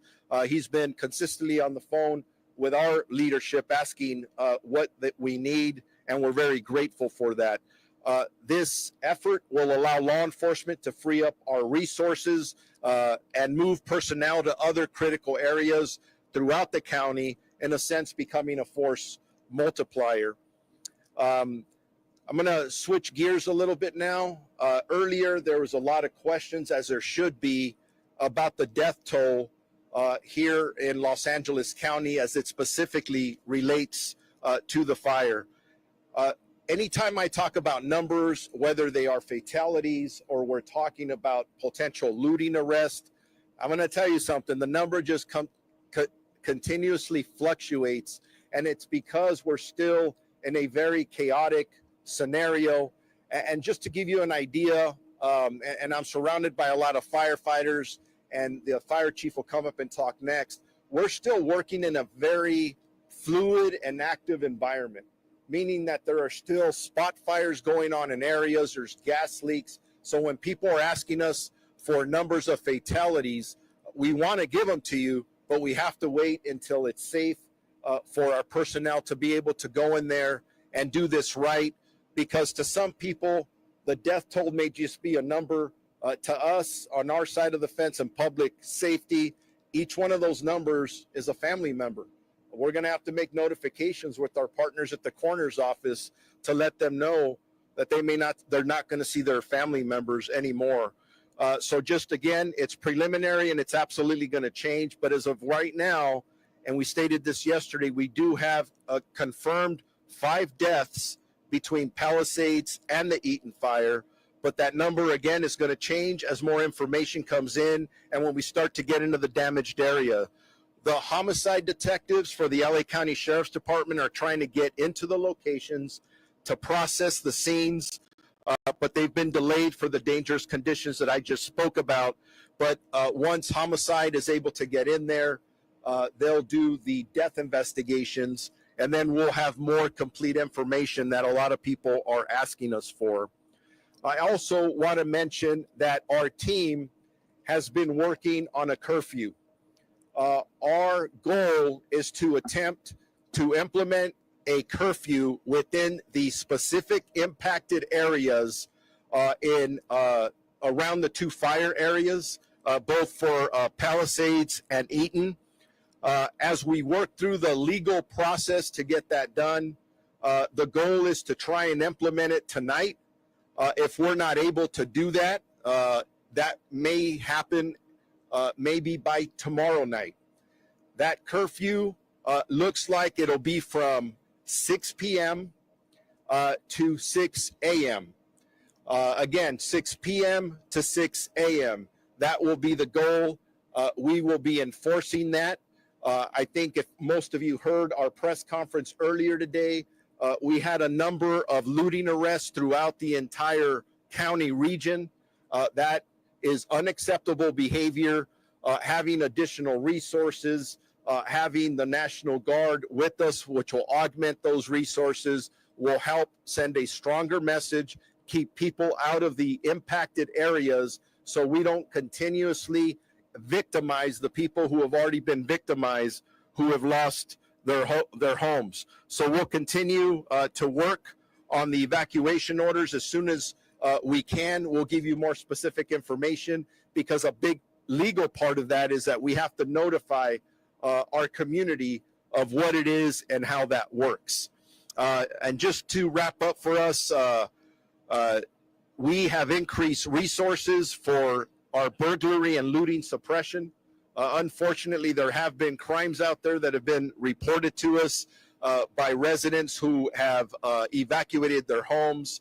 Our deputies continue to do an amazing job of conducting humanitarian missions, and they've had many, many rescues. And I do want to stress that the majority of the people they are having to rescue out of homes and vehicles are individuals that chose not to evacuate, not only putting themselves in danger, but putting the first responders in more significant danger. So please, you hear this over and over, when somebody tells you to mandatory evacuate, please evacuate. Preliminarily, I know we're talking about 20 arrests. Preliminarily, we have about 12 arrests related to looting. And again, that number hasn't been confirmed. We're checking that. We're also getting the number of about 16, and that's at the multiple impacted areas throughout the county of Los Angeles. But we'll continue to collaborate. And as I stated earlier, I'm in constant contact with the California Office of Emergency Services. That's where we made the official request for the California National Guard. I've been in communication with the Commissioner of the California Highway Patrol. He's offered his assistance, and we've deployed with his partnership or collaboration multiple CHP officers for traffic control around the area. My last item is this. If you have any questions about current evacuation orders or warnings, or the many street closures that we have here in Los Angeles County, please visit lacounty.gov/emergency for updated information. And with that, I am going to now introduce the fire chief for Los Angeles County, best looking fire chief, Tony Maroney. Thank you, Sheriff Luna and Supervisor Barger, Chair of the Board. So I'm going to limit my comments to an update for the Eaton fire here in Los Angeles County that's affecting the unincorporated community of Altadena, in addition to the cities of Pasadena, Arcadia, and Sierra Madre. We remain in unified command. However, we have added one unified command partner. CAL FIRE Incident Management Team 3 has been assigned to the incident to assist with recovery operations. Recovery operations consists of trying to coordinate all of our human remain detection teams that will be going house to house to make sure that we can account for anybody who's been killed in the fire. Also setting up community recovery centers. They're also going to be doing damage inspection coordination for us. So the Eaton fire is now estimated to be 13,690 acres. It's grown since our morning press conference because the fire is making a run towards the historic Mount Wilson area. We are still at 0% containment, but we now have a better estimation of the number of fire personnel assigned to the incident. We're now at 1,527 personnel assigned, and like this morning, additional mutual aid resources to continue to arrive to assist in the firefight. This morning, we did have a firefighter suffer a significant injury in a fall. That firefighter is resting comfortably at an area hospital. He's in stable condition, and he is expected to make a full recovery. We now have a confirmation that we have a potential for over 4,000 to 5,000 structures damaged, or destroyed. The definition of a structure could be a single-family residence, a multifamily residence, a commercial occupancy, an outbuilding, or a vehicle. So this morning I reported 1,000. We are now reporting 4,000 to 5,000 of those types of structures. The cause of the fire remains unknown and under investigation by the Sheriff's Department, along with the LA County Fire Department and the U.S. Forest Service. The reason that the sheriff is going to be reporting fatality information, because the cause of the fire is unknown at this time, if it turns out that this was an arson fire, any death that relates from an arson fire is considered a murder, and the LASD investigates those types of crimes. The number of resources assigned to this fire siege has increased significantly, and we are in a much better posture than we were on Tuesday and Wednesday. Out-of-state resources continue to arrive in LA County, and we're appreciative of to all of our firefighters from throughout the Western United States for providing assistance to Los Angeles County in our time of need. Regarding the current red flag warning condition, as I stated this morning, it's going to continue for Los Angeles County and much of Ventura County through Friday, but I think we all realize that the winds have significantly diminished after the PDS was canceled 4 p.m. yesterday. So we're hoping that the weather is going to continue to cooperate so we can get some perimeter line in on the fire. I would now like to invite up the Operations Section Chief for California Interagency Incident Management Team 5, Don Fraguglia. Okay, good day, everybody. Like Chief said, my name is Don Fraguglia. I represent California Team 5. I'm going to give you an operational update on what's going on the fire right now as we speak. And I'm going to talk a little bit to the map behind me, just so you know, and I'm going to use a pointer since it's kind of a small map. Okay, we're going to start over here on the right flank of the fire. This is Santa Anita Canyon. We're currently actively engaged there with several hotshot crews along the road and along the canyon bottom, and we're being successful. Throughout the day today, we've had rotor wing, the opportunity to fly rotor wing and fixed wing aircraft. The winds are still pretty high up there, so it's kind of a hit or miss deal. We get the aircraft up and we get them flying, and then it's just too dangerous for the pilots and they have to come back down. So it's a constantly evaluation, constant use of that aircraft, and we're being successful when we're able to fly them. As we come along the north end of the fire there, Mount Wilson was mentioned recently in this press conference. I want everybody to know the fire has made it to Mount Wilson. We're actively engaged there, and so far no loss to any values at risk at Mount Wilson, and we're feeling good about what we have to do up there tonight to keep that site secure. As we come across the top of this fire over here towards the Jet Propulsion Laboratory, we're making good progress here as well. Values at risk obviously include the JPL among other things out there, so priority for me as an operations is this side of the fire over here is a high priority. We're concerned about the winds that are potentially coming to outflank us in the coming days. So all hands on deck. We're going to work day and night, and we expect to continue. You'll see some containment in the coming days. Thank you.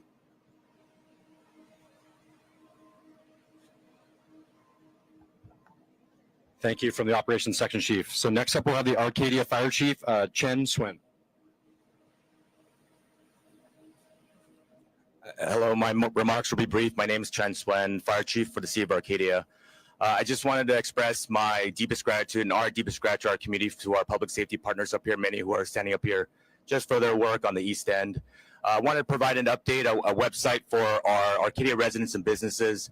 You can visit www.arcadiaca.gov/2025 windstorm, or visit any of our social media platforms. Thank you.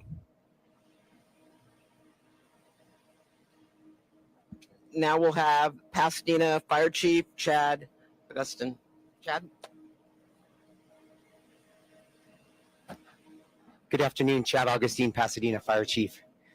Thank you so much for being here today. I had the opportunity to fly this fire this morning, and the level of devastation is staggering.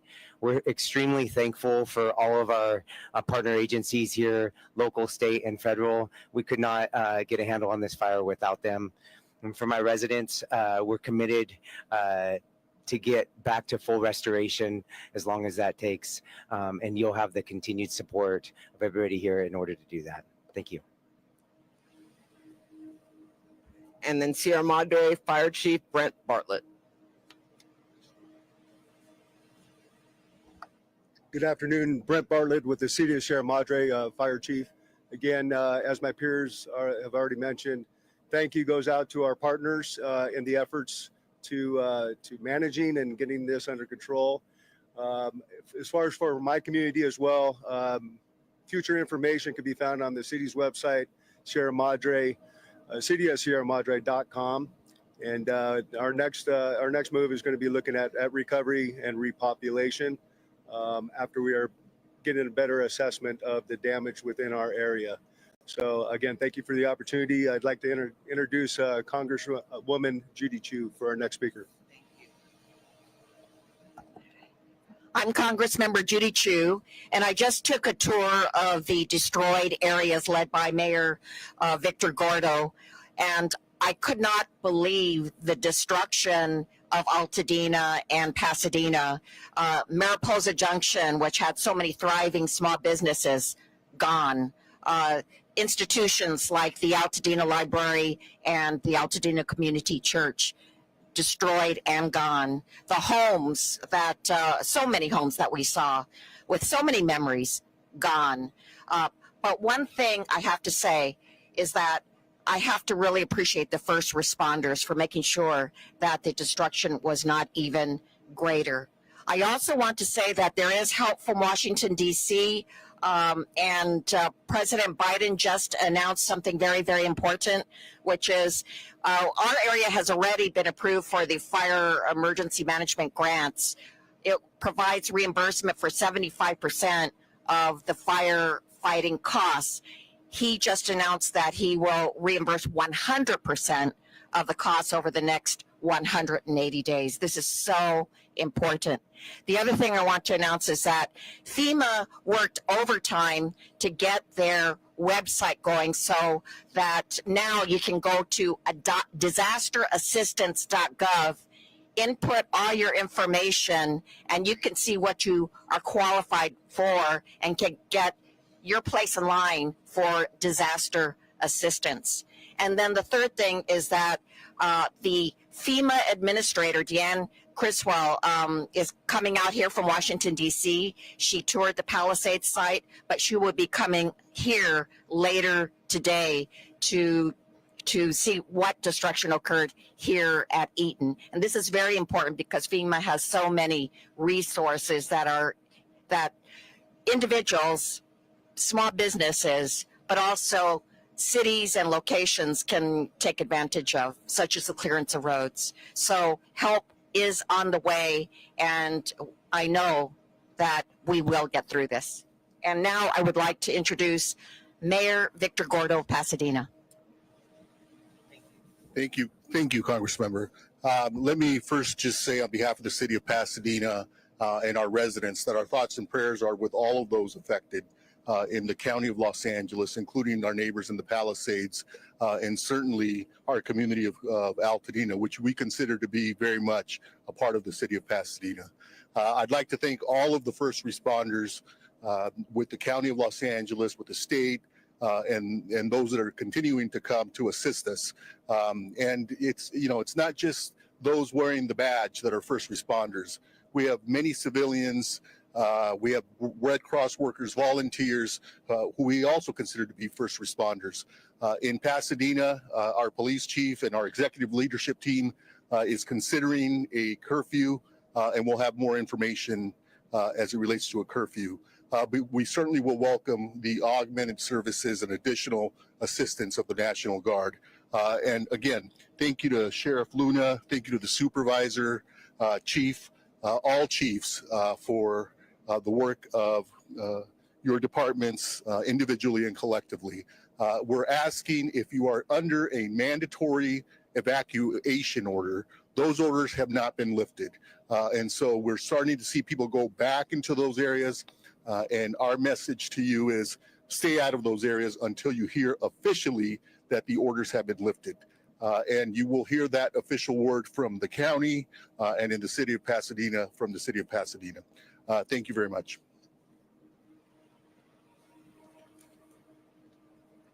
And I also want to thank the following individuals who are here with us today showing their support. State Senator Sasha Renee Perez, Assembly Member John Herabedian, Assembly Member Jessica Caloza, Pasadena Police Chief Gene Harris. We truly do greatly appreciate you all being here. I know I've seen you more than I've seen my husband and my dog in the last week. But honestly, this is what it's about. We talk about community. It's also about working together to make sure that we work to make sure that our constituents are served. So with that, I'm going to open it up to questions. Okay, that'll conclude our speakers for today. We're going to open it up to questions.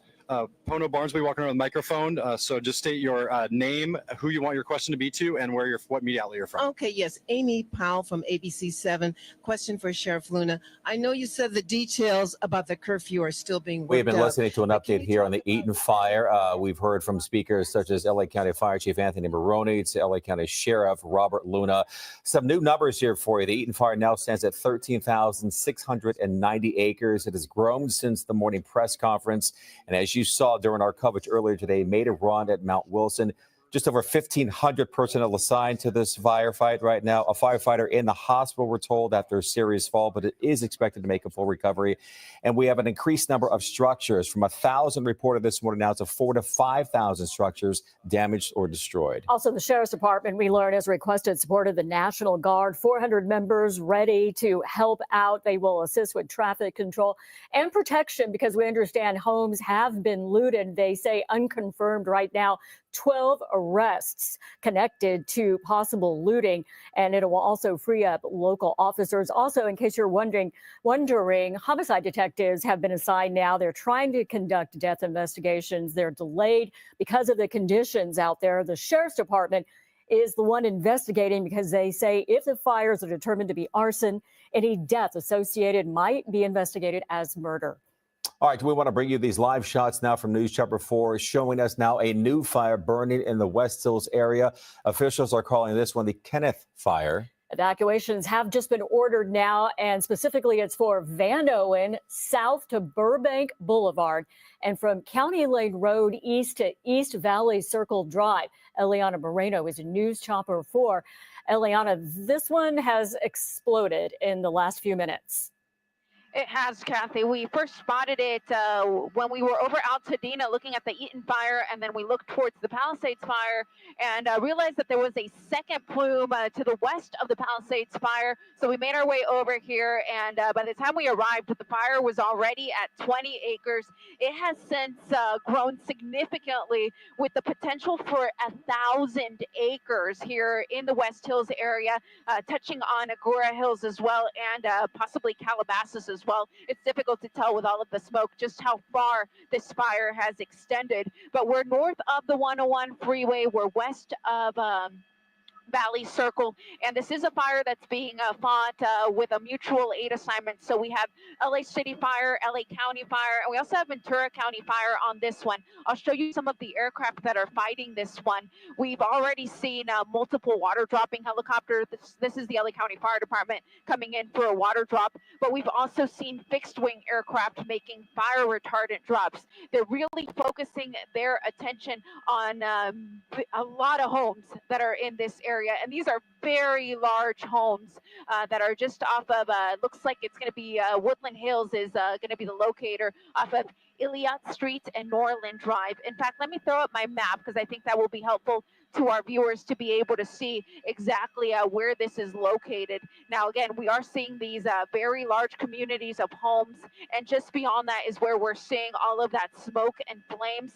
At this point, it's unknown how this fire started, but it did originate as some sort of grass fire in the hills beyond these homes. At this point, as far as we know, no structures have been lost, but clearly structures are threatened. The center of our concern and worry and frustration are the winds. What are you feeling out there right now? The winds, I have to admit, when we first took off out of Whiteman Airport and tried to head over to Altadena, they were pretty violent, much more turbulent than what we're used to. At the altitude that my pilot, James Pollard, has us here over the, we're roughly over Woodland Hills right now. Right now, at the altitude that we're at, the winds are relatively calm for us. But of course, those wind speeds vary depending on the altitude. So down low level where this fire is taking place, the winds may actually be stronger than what we're experiencing because we have seen an incredible growth here within the last few minutes, which is what leads me to believe that the winds are still strong in this general area. Right now, making a push towards the south. It's making a push towards the southwest. So we're heading towards towards the border with Ventura County is where this fire is headed. Hence why we're seeing these assets from Ventura County Fire on scene as well. And you'll notice all of that dark smoke in the background, just beyond the white smoke closer to us. That tells me that the fire has found new fuel to burn. Now, whether that is a structure, that's really difficult for me to tell because of the smoky nature of this fire, but there is a lot of vegetation there as far as I can tell, and just with my familiarity with this hillside. So you can see that it is still finding fresh fuel to burn, and of course, the wind's continuing to push this fire towards the southwest. And Eliana, we've been saying for the last few days as we bring in meteorologist Melissa McGee that we're not out of the woods just yet. And in fact, we were expecting to see gusts today. Yeah, that's right. In fact, we've got new wind advisories and high wind warnings that have been posted. But in this specific area where we've got the chopper flying, we've got winds sustained anywhere from about 15 to 20 miles per hour, but some stronger gusts, but it's not terribly strong and at 24 miles per hour. What we're starting to see today, however, is shifting of the winds. They're coming in out of the northeast and then they're shifting direction. So that's causing hot spots flaring up. And what we're seeing, what Eliana was mentioning, this started out potentially as a grass fire, and we're starting to see that grow. And that fire has a lot of vegetation to work with right now. What I do like from the shot is that from the live picture that is that yes, there are some homes in the distance, but in between the homes and where we see that fire burning, there is some defensible space. Having said that, that's still a lot of dry brush to deal with. And as we know, as fires structure and as they get going, fires and the flames from the fires, that rising heat, it preheats the surfaces out ahead of the flames. And of course, that will lead to rapid ignition too. We talked about how deficient we are when it comes to rainfall and the lookout. You've been talking about the lookout over the next 7 to 10 days. Absolutely nothing here. No, nothing's coming anytime soon. As we get into next week, maybe an upper level low that could give us some showers, but anything of significance, it's not there. But looking at Eliana's picture, I mean, you see the colors in the sky. Anytime you see these stratocumulus clouds is what we like to call them, and they're dark in color, that means there's a lot of material there that this fire is working with. If you had a cloud top that was light in color, it looked like a normal white fluffy cloud, you would get an indication that the fire is under control. But because the colors in the sky right now looking quite ominous, that's an indication that this fire is growing, and it's growing quite rapidly as well. All right. Also, for conditions, or what are we going to see as we head into the afternoon hours? Right now it is 3:30. What are we expecting as far as winds go later? Right. So we've got a wind advisory that's posted, and we've got a high wind warning. You guys know we were here late last night, and at midnight there were no advisories. In fact, everything had expired. But because these Santa Ana winds are a bit turbulent right now, the National Weather Service reissued the high wind warning and the wind advisory that has been posted across our area. So we are expecting the winds to increase later on today. For the wind warning, we could have winds out of the northeast sustained anywhere from about 20 to 40 miles per hour, with some gusts anywhere from 50 to 60 miles per hour, some isolated gusts even higher than that. For this area specifically, they are underneath a wind advisory. So the gusts won't be that strong, anywhere from 40 to 50 miles per hour. But you can see it doesn't matter the strength of the wind. Once that wind gets going and it's blowing into your neighborhood, it's a big concern and it's a big problem. All right, Melissa, if you can stand by, we want to bring Eliana Moreno back in again over the Kenneth fire here in West Hills. Eliana, any more on the aerial assault here, and what about ground crews?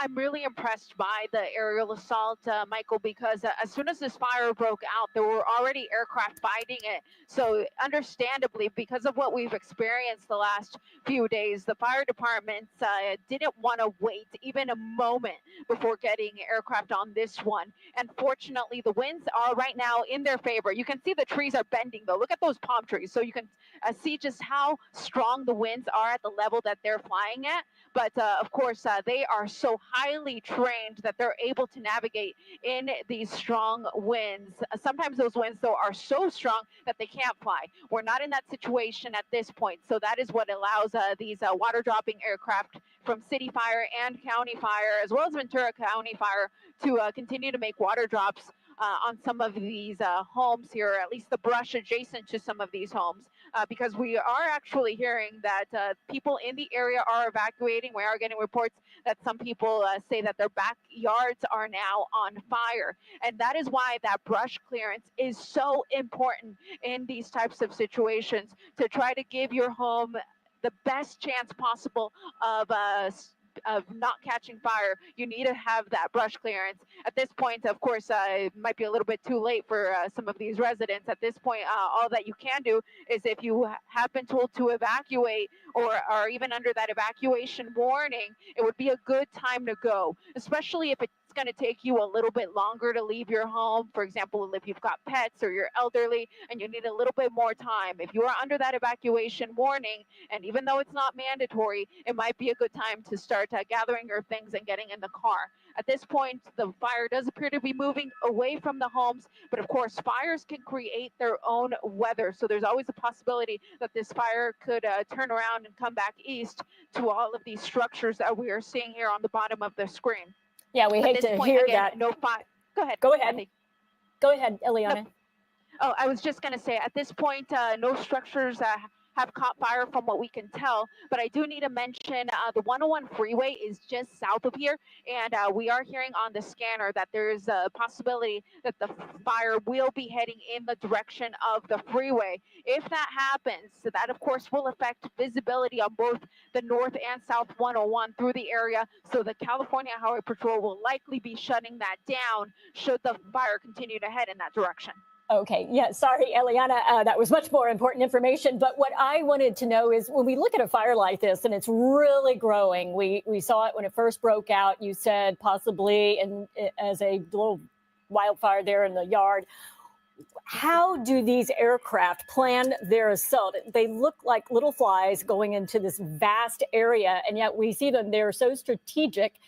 We saw one a minute ago wipe out a line of flames. Yeah, they really are so strategic in what they do. The helicopters themselves, the pilots on board determine where is the best place for them to make their water drops. When it comes to the fixed wing aircraft, though, their efforts to get fire retardant on the aircraft is a lot more difficult than some of these helicopters that are getting water. So they need to be precise, down to the most exact moment possible for them to be able to put the fire retardant where it needs to go, because it does take them longer to go back to the airport, get fire retardant back on board, and then come back. With aircrafts like this one, they are getting water nearby and coming to the fire, and they really need to, there's a lot they need to gauge, and one thing is the winds. They need to gauge where the winds are coming from in order to not waste the water that they have on board. Just like that aircraft did. His goal was to get the brush wet here between the homes and where the fire is. But sometimes the winds are so strong that it carries the water to unintended locations. Now, my pilot, James Pollard, was just pointing out to me that we do have additional engines arriving on scene here. They're going to be right under me, so bear with me for just a moment. I'm going to zoom in on some of those fire trucks that are arriving on scene. He counted about 10, and based off of that yellow stripe, that looks like it's going to be LA County Fire that is arriving on scene here to the fire. They're still a little ways out, but these fire crews are going to be so important to the firefight. They're the ones that are going to be out there digging the lines and starting those possible containment numbers to try to start to get some sort of control over the Kenneth fire burning here in Woodland Hills. Eliana, while we have you and your live shot here from News Chopper 4. You know, sometimes my eyes mess with me here. You could possibly give us a better perspective in terms of where the fire is in relation to where those homes actually are. Can you give us an approximate distance? Michael, I wish I could say that we were still about a quarter mile away or something like that to give us a little bit of comfort. But these flames are right behind people's homes. I am hearing on social media that some people are reporting that their backyards are actually on fire. Wow. These flames are incredibly close. These are probably some of the homes where the flames are the closest. And as I push in here on the palm trees, you're going to get a better feel for how strong the winds are down there. It's a little bit difficult to gauge from up here, but if you look at those trees swaying in the wind, it gives you a general idea of the direction that the winds are blowing and the strength. Now, I just see out my window, I do see some flames. Let me push in on that. But again, this started in this general area as some sort of grass fire, which was already at 20 acres by the time the fire department arrived on scene and made their first radio transmission about the fire. And unfortunately, where this fire is located is close to so many homes. I wish I could say it was just a few dozen, but we're looking at thousands of homes that are literally adjacent on the east side of where the Kenneth fire is burning. Homes and a lot of growth out there. You can see all the greenery. It's what makes it beautiful out there, but also very dangerous. And we did see the fire that has started that you showed us, and disconcerting to know that people are actually reporting that the flames are as close as their backyards. But luckily, as you said, fire engines are coming in. The aircraft is still able to fly at this point. So that is good news. And hopefully we'll see if they can lay down some more water and fire retardant, because we saw that make such a huge difference yesterday. It made all the difference in fighting the fires from the day before. Yeah, and that airplane that I was trying to show you, but there's a little bit of a limit to how far my camera can shoot upward. But that's Ericsson's, that is one of the fixed wing tankers. It's going to be coming in and it's going to be making a fire retardant drop. And if you're in the general area like I am, I'm sure your phone is blowing up right now, as mine is. I'm getting the evacuation warning for the residents in this area. You are being asked to evacuate and, of course, take any prescription medicine that you may need, take your pets, take any supplies that you absolutely cannot live without for the next couple of days. But don't delay, because this fire can be knocking on your doorstep before you know it. But to get back to that fixed wing aircraft, he's going to go around one more time. Again, as I was saying before, he doesn't want to waste the load that he has on board, because it does take quite a bit of time for him to go refuel that with the fire retardant. So he wants to make sure that when he does drop it, that he is as precise as possible and drops it in the ideal location to save people's homes. And you're right, Eliana, they are so incredibly good. They train for this. It's what they do. We've seen them take out entire lines. We've seen them save neighborhoods. Just amazing, the work that they do. And hopefully that will keep the fire from spreading. What they want to do is get some sort of, not containment, but stop the forward progress. Although as we have Melissa with us here, our meteorologist, Melissa McGee, with these winds in different directions, that's what makes it so hard to predict where they're going to blow ash. Exactly. And that's why we're getting all of those hot spots and those flare-ups. But like Eliana was saying, that fire is just to the north of the 101. So as that fire and the winds from the fire blow either from the north and west or to the north and east, that does put it in the path of the 101 freeway. So then you have an issue with visibility. We heard it from the press conferences earlier today and earlier this morning. People were saying that the winds are dying down in comparison to what we had. So that's good news in terms of the aerial assault. They'll have a better hand on getting containment around this fire, specifically the Kenneth fire here. We're looking at some of the observation data we have up right now. Chesborough, we've got winds gusting up to 39 miles per hour. That's the highest gust in that area. You've got a sustained wind out of the north and west at 24 miles per hour. Elsewhere across the region, Calabasas, that's another reporting site, and at 24 miles per hour. But when we're talking about the shifting of the winds across our region, they start in out of the north or north and west, and then you get action taking place in the atmosphere, and that allows these hot spots to flare up. And like we're seeing with this Santa Ana wind event, or at least the topography, or we could say a fuel-driven fire right now, the Santa Anas are allowing this fire to spread more rapidly across this region. And the rising heat from the flames is allowing the fire to spread uphill even faster as well.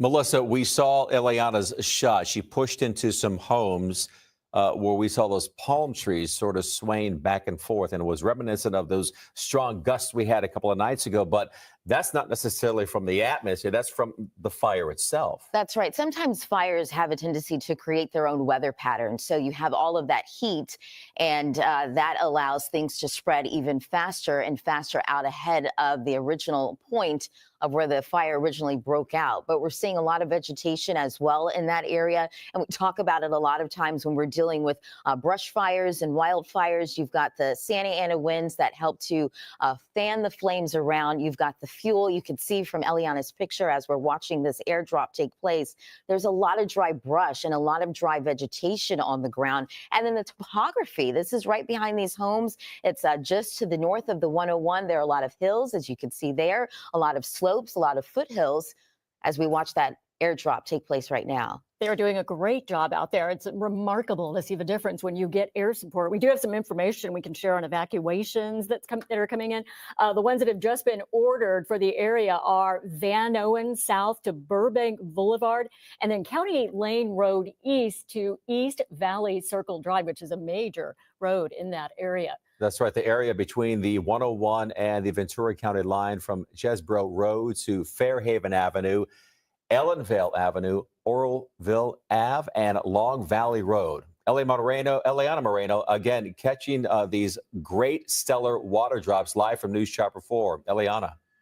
It's a beautiful sight, Michael, and I'm so grateful. They've got water tanks straight up ahead. I just saw one of the aircraft that had made a water drop, then descend where those water tanks are so that they can refill their tanks. And it's a very quick turnaround for them, fortunately. It's a much shorter turnaround for them than the fixed-wing aircraft that are getting the fire retardant to make those drops. But here's a Ventura County fire here. You can tell by the color, Ventura County is blue and yellow. So this is a mutual aid effort, Ventura County Fire, LA County Fire, as well as LA City Fire. Now, we did hear that one of those aircraft did do a water drop on the backyard of somebody's home where there was a tennis court. So fortunately, we believe that that was enough to at least prevent that home from burning any further.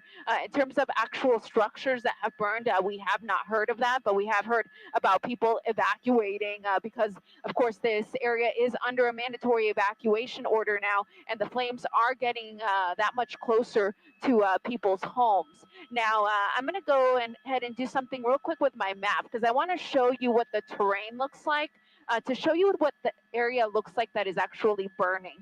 So if you look here at the bottom of the screen, that's going to be all of the homes that I'm showing you. The area that's actually on fire is right around there. So you'll notice that this area is, for the most part, just a mountainside, hillside. There's not too much in the way of homes in the area that's actually currently on fire, but it's just on the outskirts of that where we are seeing all of those homes, especially to the east. So we're just north of the 101 freeway. We're west of Valley Circle. And again, this is being called the Kenneth Fire. It's got the potential to burn approximately 1,000 acres because of the terrain that I just showed you using that other image map. At this point, again, as far as we know, no homes have been damaged, but the threat is real and you are being asked to evacuate. Yeah, the threat definitely real. We've seen what can happen if you wait too long to evacuate. So I'm sure that people in this area, they've seen fire, pretty close to them already in these areas. So a lot of people have already packed bags and just thought about what they would take to get out. So hopefully so. But I have to say it's looking a little bit better in that we're not seeing so much dark smoke, but still that area has grown since we first picked it up. What time would you say it was that you first got word of this or first saw something? Because as you said, it just started in some brush. Yeah, it's been about an hour to the minute. We had launched from Whiteman at about this time. We were headed to the Eaton fire, and when we turned over to look towards the Palisades fire, that's when we noticed this additional plume. At this point, at that point rather, it had just broken out. So I would put it at about 2:45 as the start time. And again, at that point, it had already grown to 20 acres, which is so incredible that even though the fire department, of course, has been so quick to respond to these things, by the time they arrived, which was just a matter of minutes, it was already at 20 acres because of all of the things that we've been talking about for the last few days, the winds and the very dry vegetation.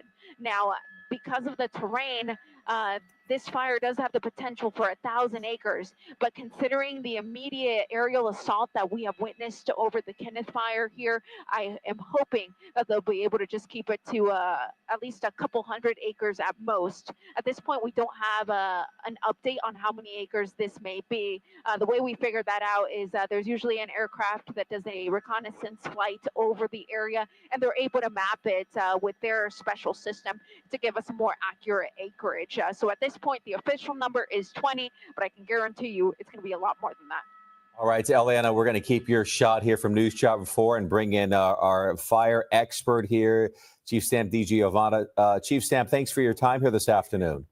Thank you, Michael. We have to quit meeting like this. It's been several days we've been getting together on these. It just doesn't seem like it's going to stop. We would like to. If you can make that happen, we'll take it. Yeah, Chief Sam, Eliana says that this is approximately 20 acres with the potential to become, I believe she said 1,000 acres. What are you assessing here when you look at our live shot? Yeah, definitely. This is way more than 20 acres, and it's moving pretty rapid. I saw it right, just like Eliana brought up, right around 2:45. I got the alert for it. I saw a picture of it from a camera, and it was putting up a pretty good column of smoke that was rising up. Now it's laying pretty low horizontally, so that means the winds are moving this fire, and a lot of fuel in between the homes, so that's a big concern, just like all these other fires, is the houses that we're going to be concerned with.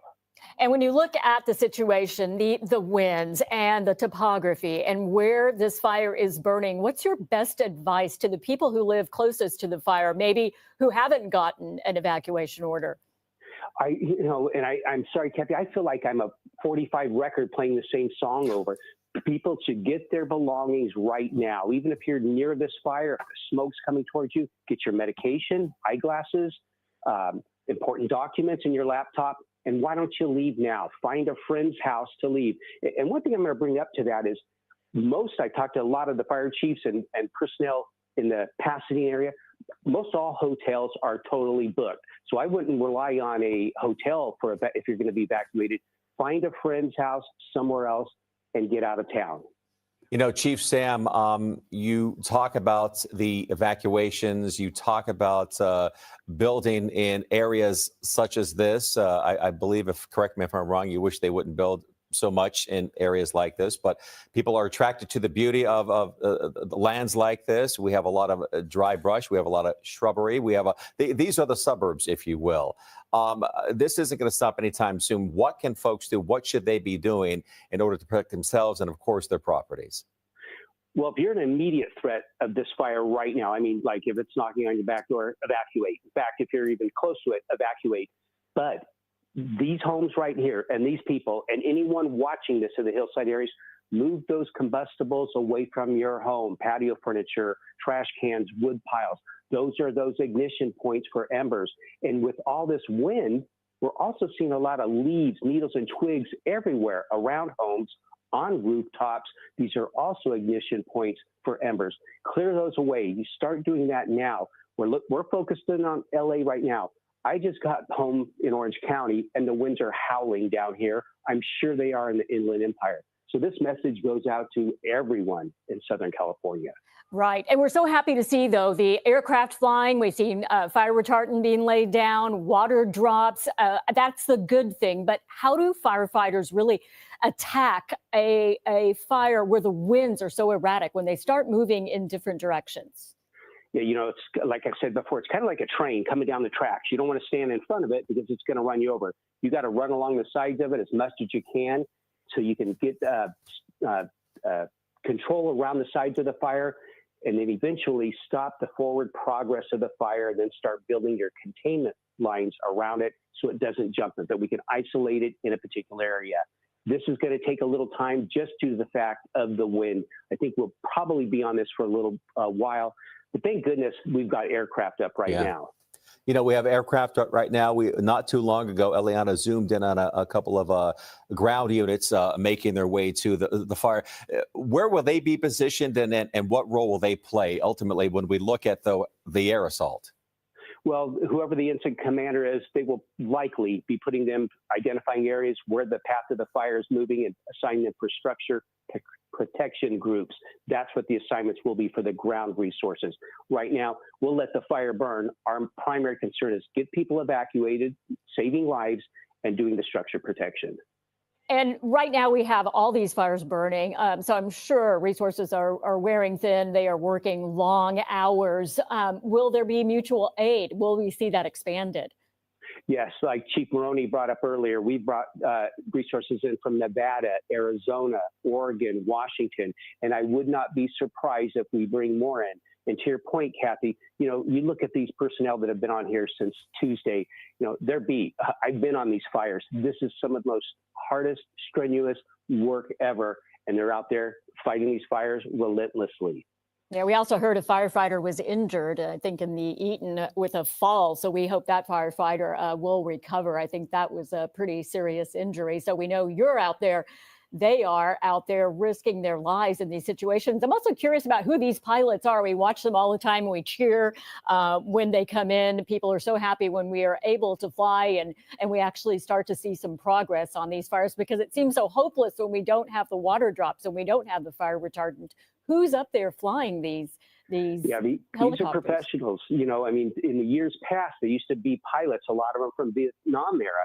Those have gone away. Now these, I don't know where they could be coming in from the military, retired, but to your point, Kathy, they are incredible. It's like an art almost, watching them scale through these canyons, making the drops that they do. They have to be concerned about overhead power lines, anything, you know, and the wind and the fire behavior. You know, you've got a lot of fire underneath you.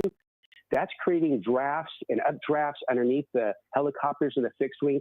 It's difficult in these, but they do an incredible job. You know, Chief Sam, we love having you on because you're so insightful and you can give us specifics and details that perhaps, you know, we'd have to go through an encyclopedia and that proves to you how old I am to get. But it's good to have you. In terms of the aircraft that we're seeing in the air, what are they? And let's talk about the magnitude and what they can do and what they can carry. Yeah, they range. You know, you could carry up to 500 gallons of water, 800 gallons of water. Some of the larger fixed-wing aircraft, we call them VLATs, very large aerial tankers. They can carry fire retardant up to 8,000 gallons of fire retardant. And it just depends on what they are. We'll have, those are the jets, the big, like the 747s. And then you've got the Hercules planes that are just as powerful and can carry up to 5,000 gallons of water. We have an arsenal of air support, from helicopters to airplanes, that carry various load capacities of water and fire retardant. You know, Chief Sam, we're looking live from News Chapter 4. I'm assuming these are strike teams here. Tell us what their job is moving forward. You're right, Michael. Strike teams are 5 same type resources. They could be engines, water tenders, patrol trucks, led by a strike team leader. And their assignment by the incident commander will be doing just what they're doing, structure protection group. And then what we see, the personnel on the hill, these are our hot shots or hand crews that are up there cutting fire lines. Very dangerous work, hard work, and they're doing a great job too. I've said this before, and I'm going to say it again. You know, I could not be more proud of the personnel out there, you know, doing this. I always got to give kudos to them, because I've been there and I've done that, and it is tough work.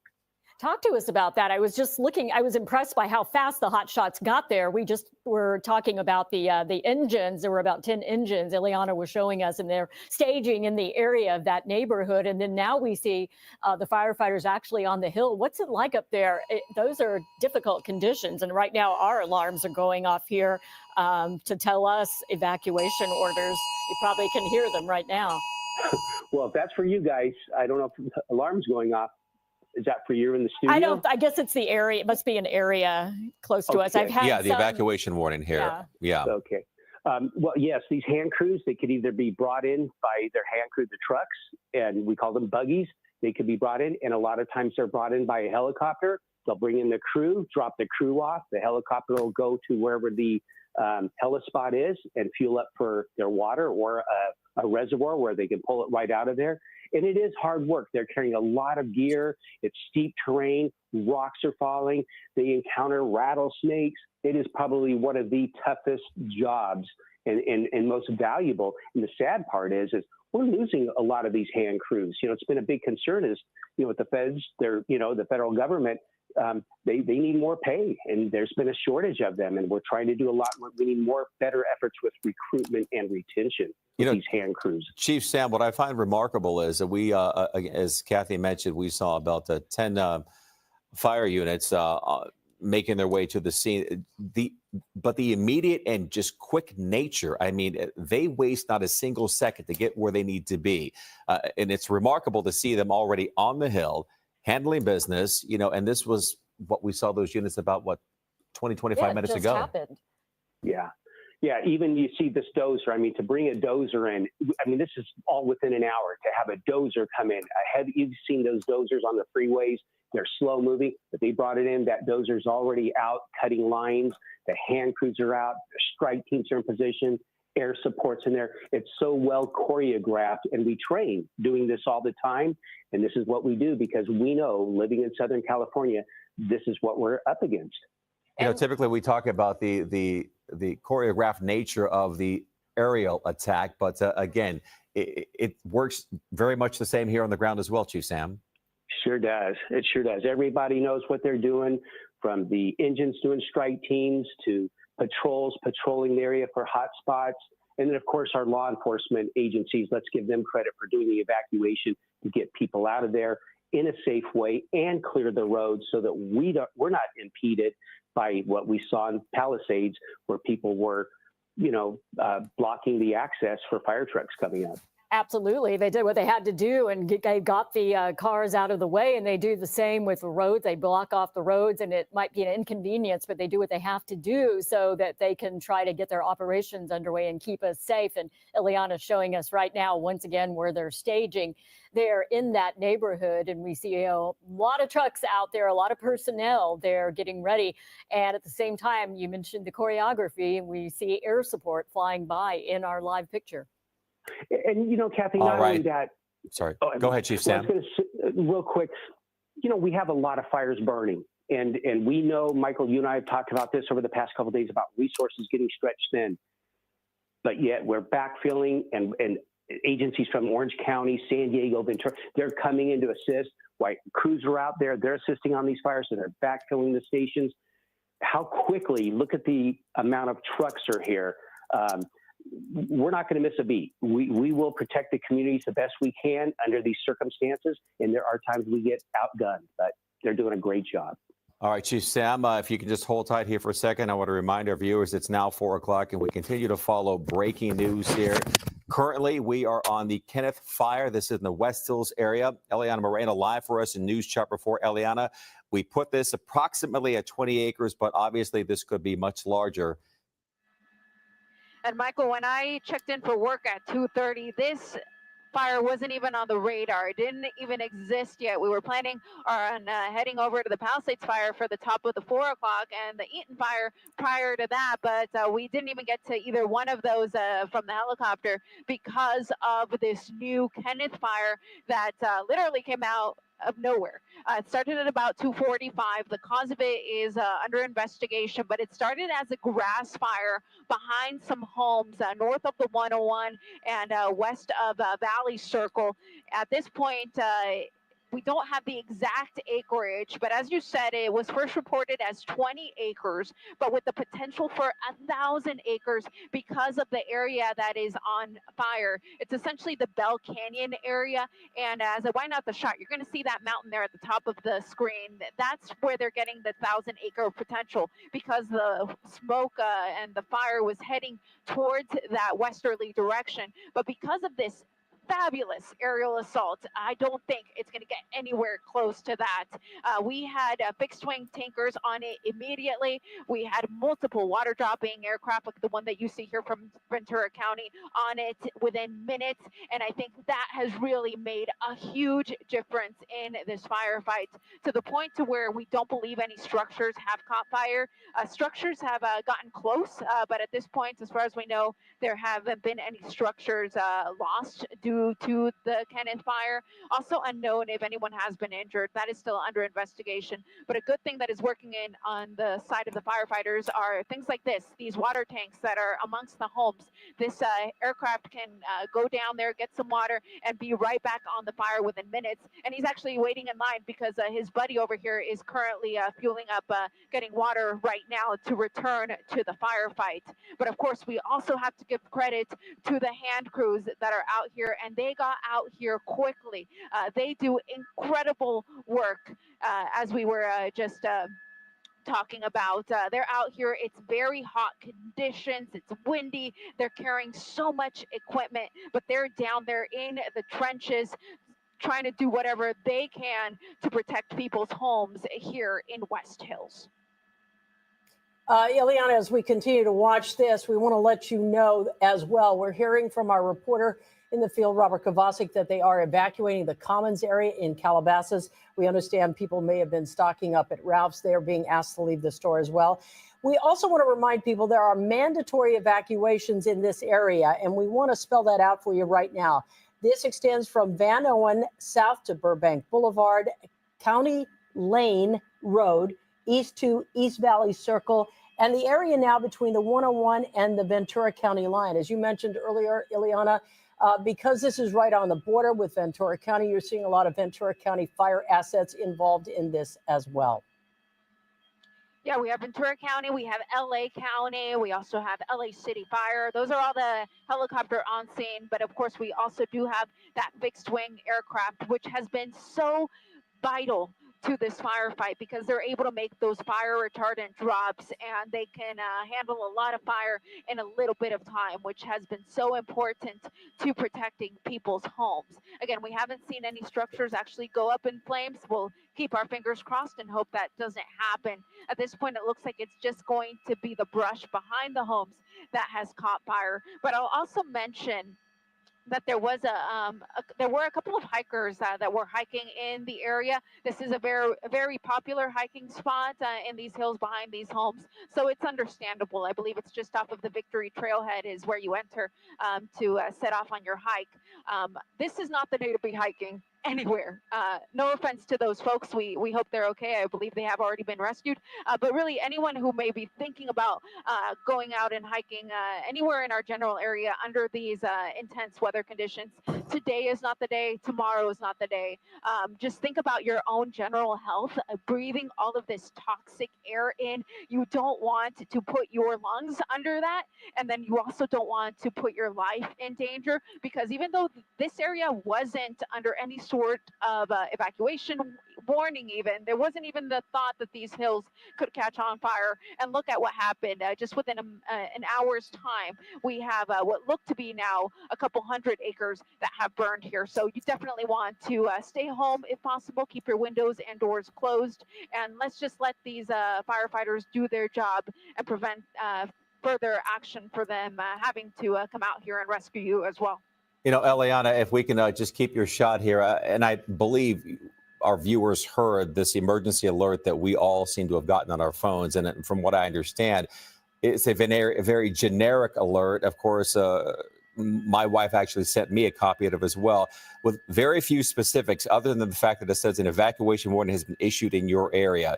It doesn't lay anything else out specifically. So we're trying to get some clarity, trying to get some information. And of course, when we find out exactly what this all means, we, of course, will pass it along to you at home. We all got that. You heard the sound in the studio here. We want to let you know, too, our Jonathan Gonzalez. Jonathan, you on the phone with us right now? Yeah, Colleen, Michael, it's, I was just with you guys moments ago. And now you're headed home? Now I'm heading home because we got this evacuation warning alert that you guys got, but we live in West Hills in the community right around Pomelo Elementary School, and I'm heading home, and immediately I noticed the impacted traffic very close to the fire area, which is burning, up Victory Boulevard, and the Valley Circle, where, Victory and Valley Circle, that's where the fire crews are heading up. That's my normal exit to get home. And so I didn't take that. I took Wood Lake, which is one of the impacted areas. There's an evacuation warning in this area. This is a residential area with a lot of streets and ways to get out, but I noticed how much traffic there was when normally there's almost none at all. And so it shows you a lot of people are trying to get out. They're hopping onto the freeway. They're hopping on any way they can, either west or east, really just trying to get out. As I'm now driving along Victory Boulevard, trying to get home, there's just so much traffic. That's the first thing I noticed. For our vantage point now, I see some of the choppers flying up above the hills. I do see the smoke here to the south of Victory now, and more of the Woodland Hills area creeping up to the Hidden Hills community there, where obviously we know there are a lot of celebrities who live there, a lot of sizable homes, and that's where a lot of the smoke and the fire seems to be growing into. Jonathan, now that you are in the midst of all of this, what you're seeing out on the roads is similar to what you were watching on television before you got the alert. Yes, absolutely. The traffic buildup, especially people, a lot of them didn't go to work. I noticed it took me about 25 to 30 minutes to get to work today. Normally it takes me close to an hour. So it tells me a lot of people have been staying home from work. But I think those people are the ones getting out now. And as I'm getting a better vantage point of the smoke, it's just that dark orange glow. And it's just so frightening to see. We see several firefighting aircraft up in the air. And, I'm assuming they're making water drops. I wasn't able to listen to Eliana much, but I am driving closer to Valley Circle and Victory so I can make my way home. But yeah, definitely people are heeding the warnings, it looks like. They're getting in their cars and they're driving away from the area as we speak. Jonathan, what about your family, your wife, your children? Have they left the house yet? Are they at home? Do you have a meetup point?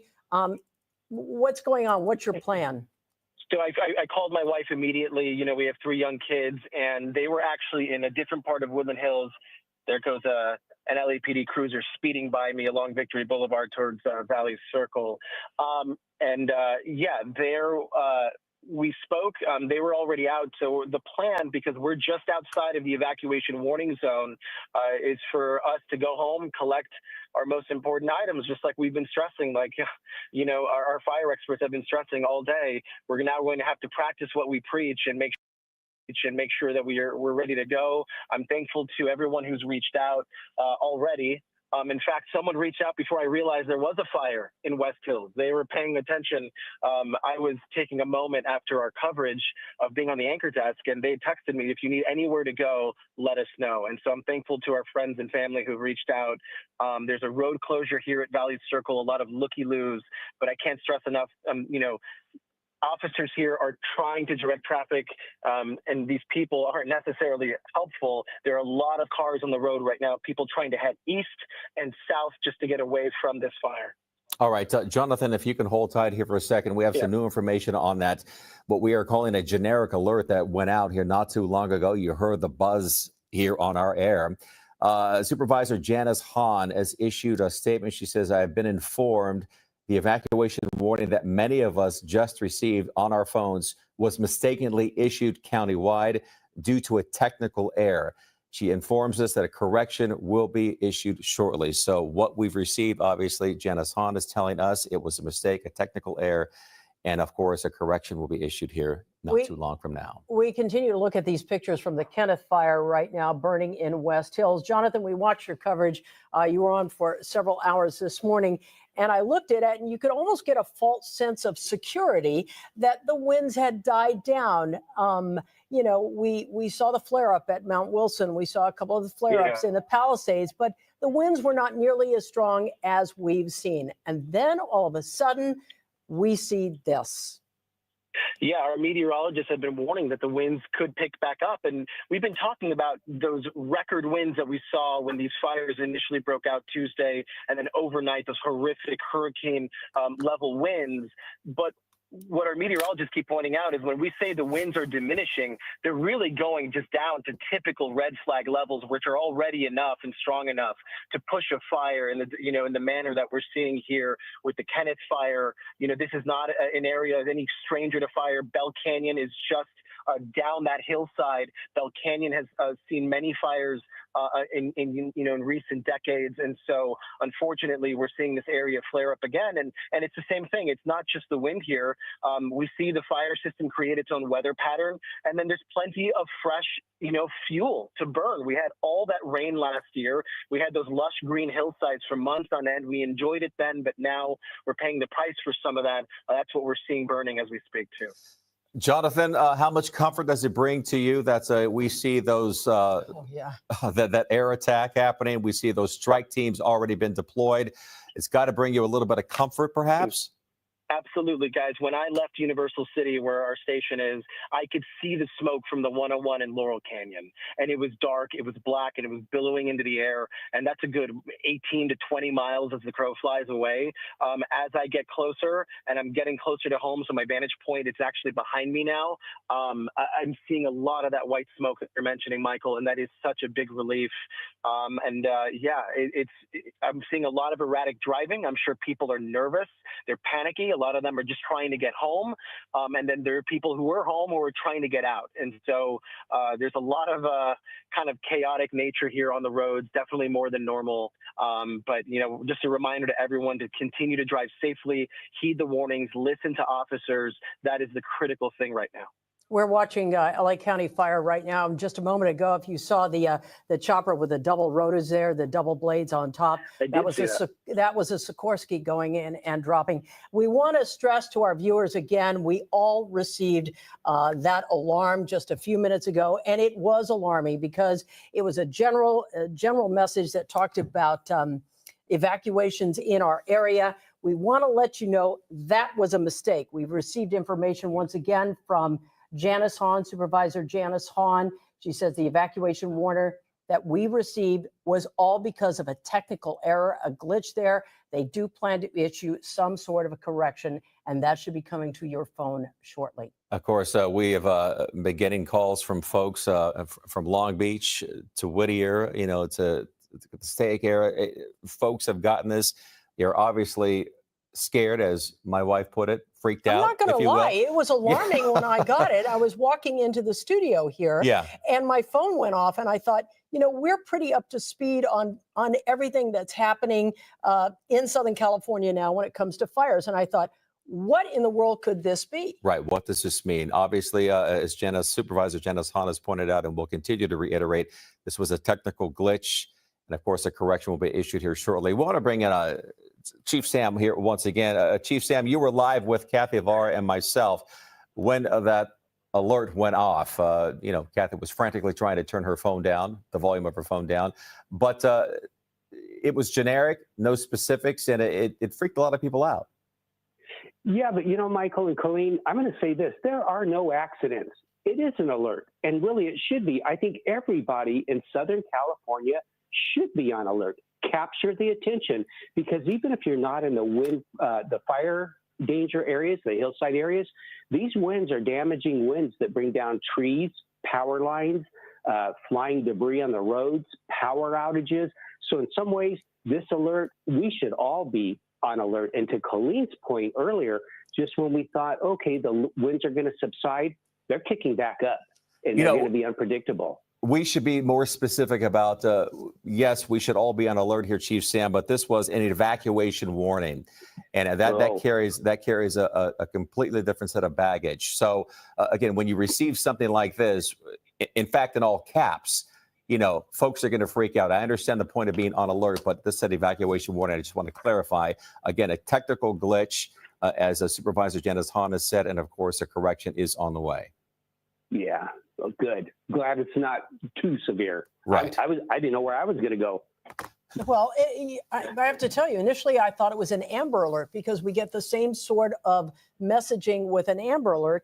And when I pulled up my phone, I noticed, wait a minute, it's an evacuation order. Where could this one be? perhaps it's the Kenneth fire, which is what we're talking about right Yeah. now. Chief Sam, as you look at this fire here and you see they seem to be throwing so much aerial support on this fire, what goes through your mind? Just, what's next, Colleen, and hopefully, and it looks like from when we first started this, and when I first started, when Eliana was over it, I thought, wow, this thing, it was kicking a big column of smoke. Now, the winds weren't so strong. The winds are pushing down, but it looks like they're getting a really good handle on this. So hopefully that will maintain, that they won't get more wind gusts to push this, but it looks like they're getting a good handle on this at this time. This is just our conversation with Jonathan Gonzalez not too long ago, who is in this very seat where I am right now, was giving our viewers the latest information on the fires burning in Southern California. He is affected by this. Colleen, not to put your business out there, but you have been affected by the Eaton fire. So we're all in some way, whether we're in a direct evacuation or fire zone or an at-risk zone, we're all linked and all affected by these fires, Chief Sam. Yeah, we sure are. And if you're not, due to the fire threat itself, the air quality, there's so much smoke around. I mean, it looks terrible. It looks like it's fog, but it's not. So if you have to go outside, wear a mask. If you don't have to go outside, stay indoors, avoid strenuous activity or any jogging.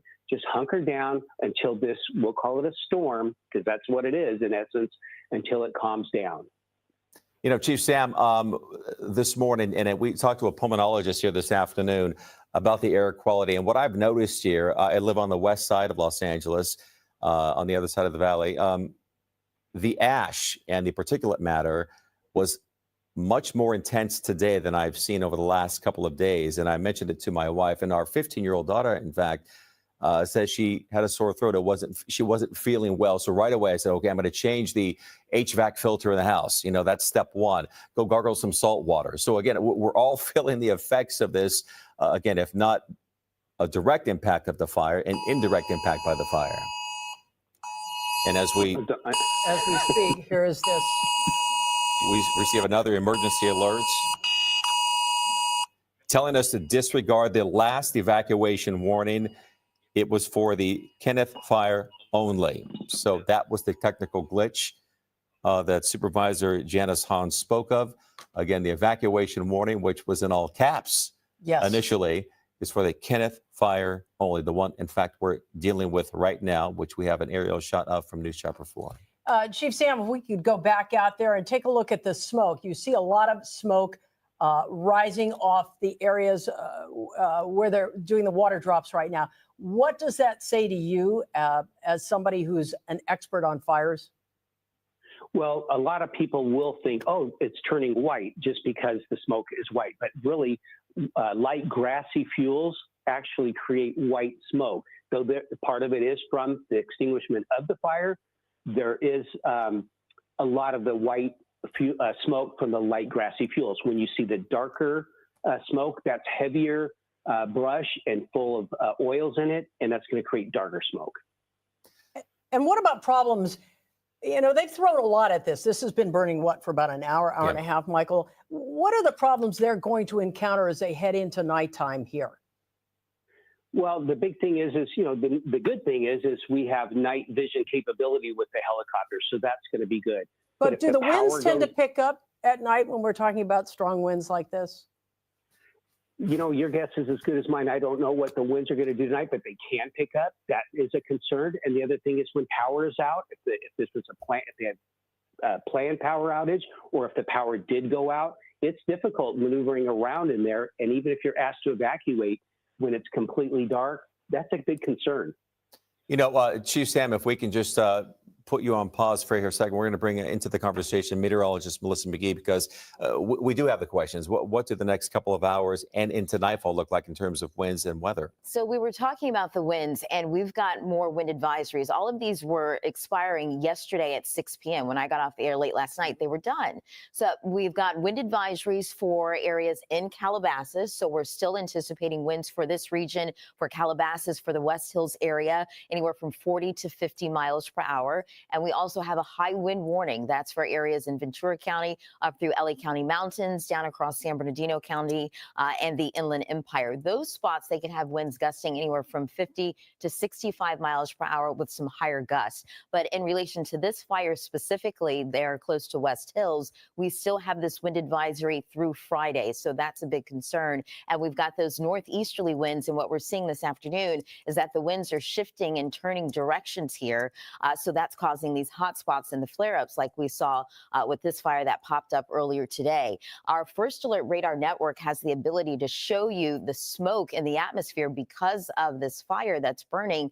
And you can see the plume of smoke moving to the north and east all the way down to the south and west. So West Hills specifically is to the north and east of that fire. We were talking to Jonathan earlier today. He's actually driving away from that fire, and the winds are actually blowing away from Jonathan and away from West Hills, moving toward the north and west. So that's why the 101 is a concern. Las Virgenes Road is a concern, and just south of the 101 in Calabasas, that's a concern as well. But to answer your question, we're still not out of it in terms of the winds. They're not as strong, which is why we're starting to see that aerial assault as well. If this started out when we had those significant winds, it'd be different. But the winds are still there, 40 to 50 miles per hour for this area. And in the mountains, we'll have winds stronger, 50 to 65 miles per hour. Did you ever think we'd be sitting here and thinking we're thankful for wind gusts that are 50 to 65 miles an hour as opposed to 80 to 100 miles an hour? Absolutely not. I mean, and you know, if you live in one of these communities, do you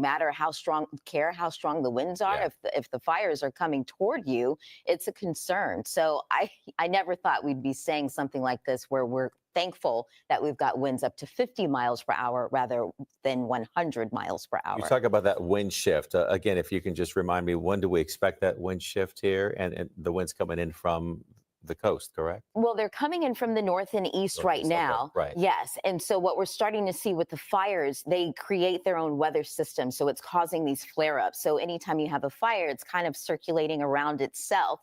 So it causes these hot spots to create. But to your point, Michael, we've got these northeasterly winds during the day, and then we get these sundowner winds that come in at night. And typically at night, we start to see some relief, but those winds come in from the ocean. So during the day, you've got those winds coming in from the north and east. That helps firefighters push the flames away. And then at night, you have the opposite direction in terms of that sea breeze coming on in, and the fire is fought probably from a different direction because the flames are now heading inland. We want to let people know we're waiting for a news conference from downtown LA with Mayor Bass and all the experts on this fire, fire officials, sheriff, police. They were going to schedule this a bit earlier, and then all of a sudden we got the Kenneth fire in West Hills. So they pushed it back to about 5 o'clock right now. But as you can see, the aerial assault is and has been tremendous on this almost from the get-go. Oh, absolutely. And I think it's because of the dying down of the winds. Yeah. And that's great news in terms of the hot spots that they're getting ahead of. So you try to get containment, and then you try to flank the fire after you get containment around the original fire source. But absolutely, in the sense that we can attack this from the air because the winds aren't as strong. They're not as dynamic as they were just a couple of days ago. Were they almost pre-positioned for this? I mean, is there a way to tell where the strongest winds will be in our area as you look at the forecasting on this? This is what we do in terms of looking at the weather. And we've got the position of the winds in the upper levels of the atmosphere. When we talk about highs and lows, and they look really funny on the screen there, that's telling you that the tighter those two weather systems are together, that means the tighter the pressure gradient, the stronger the winds. And because of the position of things happening well up above where we live, we can tell where those winds will be the strongest, which is why, as you can see on the other side of your screen, as we still continue to monitor conditions in the West Hills area, you could see in the yellow or the mustard shading color, we've got high wind warnings. That's for San Bernardino County, out across Orange County and the IE. And then the wind advisory there, that covers LA County. So that's from West Covina on west into Van Nuys. And we also have that covering areas in Calabasas and Agora Hills, in West Hills, and that's where we've got those winds anywhere from 40 to 50 miles per hour. So it's not just today, it's tomorrow still that we're tracking winds that will likely be this strong, gusting for this specific location anywhere from 40 to 50 miles per hour. All right. We want to remind our viewers here, Melissa, of the evacuation zones and warnings. Again, we want to, if we can, just lay them out there for you. All right. Evacuation orders and warnings. The major wildfires burning right now. The fires have forced nearly 180,000 people from their homes. Here's a look at the evacuation map for the New Brush area. This is in the West Hills area. The red area west of Valley Circle Boulevard under mandatory evacuation orders right now. That's right. The Palisades fire. Any area in red here on the map is under an evacuation order, meaning there is an immediate threat to life and people must get out of there. These are all areas north of Mulholland Road, east to Kenter Road, and south to PCH. All the other areas you see in yellow are under a evacuation warning, meaning there is a possible threat to life and people, but you must be ready to leave if an order is in fact issued. All right, let's take a look at a map of the Eaton fire right now. Once again, most of Altadena is under mandatory evacuation. Northern Pasadena's Hastings Ranch neighborhood. Sierra Madre in the La Cañada Flint Ridge area as well. That's that wide swath as it just near the 210 freeway. You can see that there. That's under mandatory evacuation. Evacuation orders have been expanded to eastern Glendale at this point. All right, here is a map for the Hearst fire in Sylmar. Mandatory evacuation orders remain in effect for those north of the 210 freeway from Roxford to I-5 and Interstate 14. Split because the evacuation warnings are from the 5 freeway to Woodley, Balboa to Leahy Street and Zelza Avenue. All right, once again, we are committed to staying on the air 24/7 to bring you the very latest on this devastating story, all the wildfires burning through Southern California. And to help with that, we've brought in a cadre of reporters. We're very fortunate in that we have reporters from all our NBC and Telemundo stations across the country, including Kevin Geis. He joins us live in the West Hills area. Kevin, give us an idea of exactly where you are and what you're seeing at this point. Absolutely. Good evening to you both. We're right on the County Oak Road. We're in the Woodland Hills section. Now, in the time we've been here, some of the good news for some of the residents who, a lot of them have since evacuated in this area, that this previously was just totally covered in some of that dark brown hazy smoke. You could hear some of those helicopters. They've been making pass after pass after pass. Just on the other side of some of these homes here is the Ventura County line. So the fire itself is up on the other side of the hill, and we've been watching these helicopters just come. You can hear one coming over us right now, ready to make another pass in the area. One of the much larger Chinooks making its way over, and we've actually been able to connect as we've been watching police officers work their way through this section, just trying to get a hold of any person that they can, let them know that they should be headed out of the area. They should be packing these cars. They should be on their way out. We connected with Michael, a homeowner here. Michael, thank you so much for taking a few seconds to talk to us here. Talk to me about some of the prep that's gone in today. Well, we're in fire area, so as soon as we knew that fires were happening, this is always going to be a spot that we have to watch out for. So we came home and started slowly packing a bag just in case, and kept watching the fires and seeing where it went. Absolutely. What was that moment where all of a sudden you determined, like, okay, we got to pack, we got to get ready to go? Was it when the Kenneth fire sparked up? Yeah, that when we saw smoke up the hill, we knew that that was the time to put the finishing touches on the bags, throw them into the car, get the car turned around, and send my younger daughter out with the pets, so we didn't have to worry about getting them out. Absolutely. And when we arrived here, you were actually working with the hoses kind of just spraying down. Walk me through. This is not the first fire you've experienced in this area. Luckily, as you mentioned, it's never jumped that hill too close. Talk to me about sort of what you've already experienced and some of the water, what you were doing when we arrived. A number of years past, it's Amundsen Ranch across the street. So it's lovely trails to hike, but it comes with it a lot of brush. And in years past, the fires have come through. So we've learned to make the house defensible. Any type of wood that could be dry or leaves that can't be picked up, you try to at least get it wet So the house will fight off embers for as long as it can until it can't anymore. Plants that will not burn, so water retaining plants, so that is helpful too.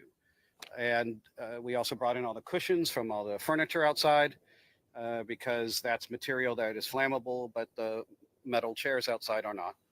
And we moved all the spare propane tanks for the barbecues and whatnot away from the house. So if the house does catch fire, the propane tanks are far away. And as you've watched that smoke line, you mentioned that previously you've had flames get as close as that hillside there. Walk me through what that was like and how you feel a little bit more comfortable today, but you're still sort of holding your breath. Yeah, so I've had my family evacuate, and I've stayed back to try to help out as best I can, make the house as defensible as best I can while firefighters are busy, and stay as long as I can without becoming a burden on them. And in years past, the fires have come right across the street, 60-foot flames. And I saw the firemen come by and do their structure protection. And I asked the firemen, what do I do in this situation? And they said, well, what does your backyard look like? Is it green or is it brown? And I said, it's green. They said, go inside, turn off the air conditioner, and have a glass of wine, because the wind wasn't bad. If the wind's bad, that's another story, because then they can't control where the embers go. Absolutely. And you were kind enough earlier, if you could take us into the backyard. Now, Michael sort of earlier was showing us an incredible shot from his backyard. If you could take us over there and just show us a little bit of what's back there. One of the things we've sort of been watching as we've been standing here, some of the good news is that the wind is blowing in the totally wrong direction. But the bad news is that the wind, even in the time that we've been here, has picked up pretty significantly. And from the vantage point we have here in the backyard, you can get a good look at not just the fire sort of in the headed over into Calabasas, but specifically over into the Palisade fire. Just an incredible shot here. So I wanted to sort of take you folks back here with us and just sort of describe what you can see from here. There's a chance you can see some flames. There's seemingly some new smoke popping up, some of that darker smoke you've been hearing about from the helicopter.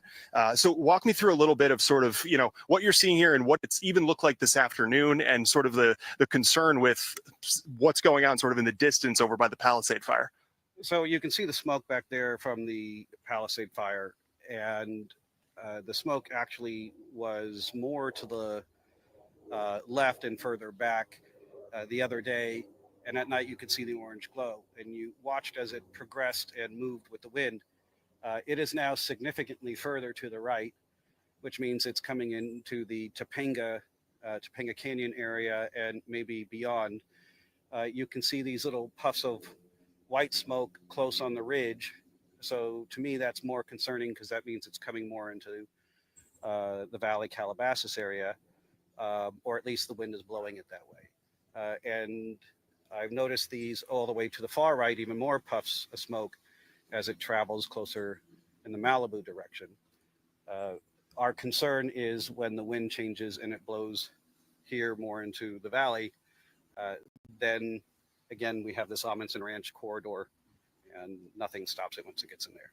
Absolutely. Michael, thank you. We appreciate you coming in. Sort of, we'll let you get back to what you were doing, packing, doing whatever you need to do, but we really appreciate your time, letting us sort of see what's going on back here. Thank you. We appreciate it. Stay safe. Yeah, absolutely. And again, we've sort of watched as, police officers were directing traffic. Unless you lived up in these hill sections, they were getting people headed in the opposite direction. And one of the things I kept watching as we were coming into this area on the 101, every single car we saw was trying to snap a photo, and all I could imagine in the back of my mind were people trying to make some of those split-second decisions. Do I keep going? Do I try to make it back to my house? They couldn't probably tell from the 101 exactly where it was unless they were following along with the news as we've sort of progressed through these newscasts. I could only imagine sort of the fear in those moments, and you could almost feel it coming from some of the other cars as we were headed in the same direction as them. So luckily, police, when we got here, have been around. We've seen some structure prevention fire trucks working their way through here. And again, you just continue to hear chopper after chopper making their way through this area. So we'll continue to sort of work our way through the hills here. But for now, we'll send it back to you folks in the studio. You know, Kevin, before you go, I know that Michael said he had a great relationship with firefighters there. He's learned how to fireproof his home to the best of his ability. Has he ever had to evacuate before? Did he talk to you about that at all? He didn't mention any prior evacuations. Again, it was sort of that moment when it was close just on sort of the Ventura County line, just sort of on the other section of the Woodland Hills here. He said that was sort of the closest he's ever seen the fires get specifically to his home. He says he's done some voluntary evacuations and sort of getting out of the way of any of these fires, doing what he can, but he's never actually had to physically mandatory evacuate from some of these areas. So he says he's been lucky in that regard. He certainly knows what to do, though, that's for sure. All right, Kevin, we appreciate it. We'll check back in with you here in just a bit. We want to get back up to NBC4's Eliana Moreno live in News Chopper 4. And Eliana, again, some progress has been made on this fire, perhaps. What can you tell us? Michael, it is looking a lot better. What my pilot, James Pollard, did for us was he moved us from the east side of the fire over to the west side because the fire is advancing towards the west. So we wanted to see if it does continue to grow, what would be in its path. And the good news is that as I widen out the shot, you're going to see that there really isn't much in the way of homes over here. We do have power lines, which is never good, but we do also still have some homes, just not as many as we have on the east side of the fire. But overall, this aerial assault that has taken place over the Kenneth fire has been spectacular. They had fixed-wing aircraft as well as multiple water-dropping helicopters on it within minutes. And that's really showing a huge difference between what we're seeing now and how the Eaton fire and Palisades fires were able to grow because of the inability of aircraft to fight that fire due to the winds. Now, we do still see some bits of flame every now and then, but you can see that these are just very short grasses. So these fires burn very quickly, but again, they burn out very quickly as well. So we don't anticipate that any structures are going to be immediately threatened, but we do have structure protection crews in place rather, should the fire continue to progress to the west, although we don't anticipate that it's going to get over the hill. But as I move the shot over closer to where we are, you'll notice here we're over these large ranch style properties. They're just off of Chesborough Road, and I'll push in here on some of the Ventura County firefighters that are here staging, and they are here to protect people's homes and to help with evacuations should it come to that. But at this point, you see that they're actually just standing around, just kind of waiting to see what happens with this fire, because again, at this point, these homes are not threatened. The fire would have to move quite a ways to the west. It would have to jump over this hill and then come downhill. And based off of the way the winds are right now and how we project them to be, we don't anticipate that it's going to get to that level. But again, the Kenneth fire, the last official word is that it is about 50 acres. So that's 50 acres. But at the end of it all, it likely will end up being more than that. Ileana, we know that there are mandatory evacuation orders for many of the neighborhoods out there, and we will bring those to you in just a moment.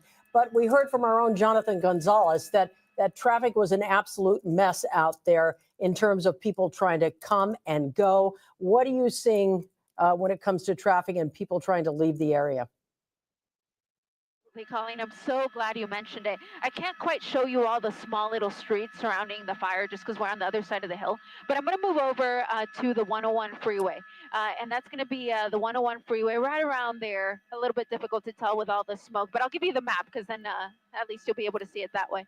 But we are seeing a lot of heavy delays on both sides of the 101 freeway, north or south or east or west, depending on how you consider it. But we are seeing heavy slowdowns in both directions. A lot of this is just people getting out of work and trying to head home. But then we also have the traffic from people evacuating because, again, these were mandatory evacuations, but we also had a lot of evacuation warnings. So people are getting out of the general area, and the nearest freeway is the 101. You'd have to go a long ways away to get to either the 23 or the 118, which would be your other nearest alternates.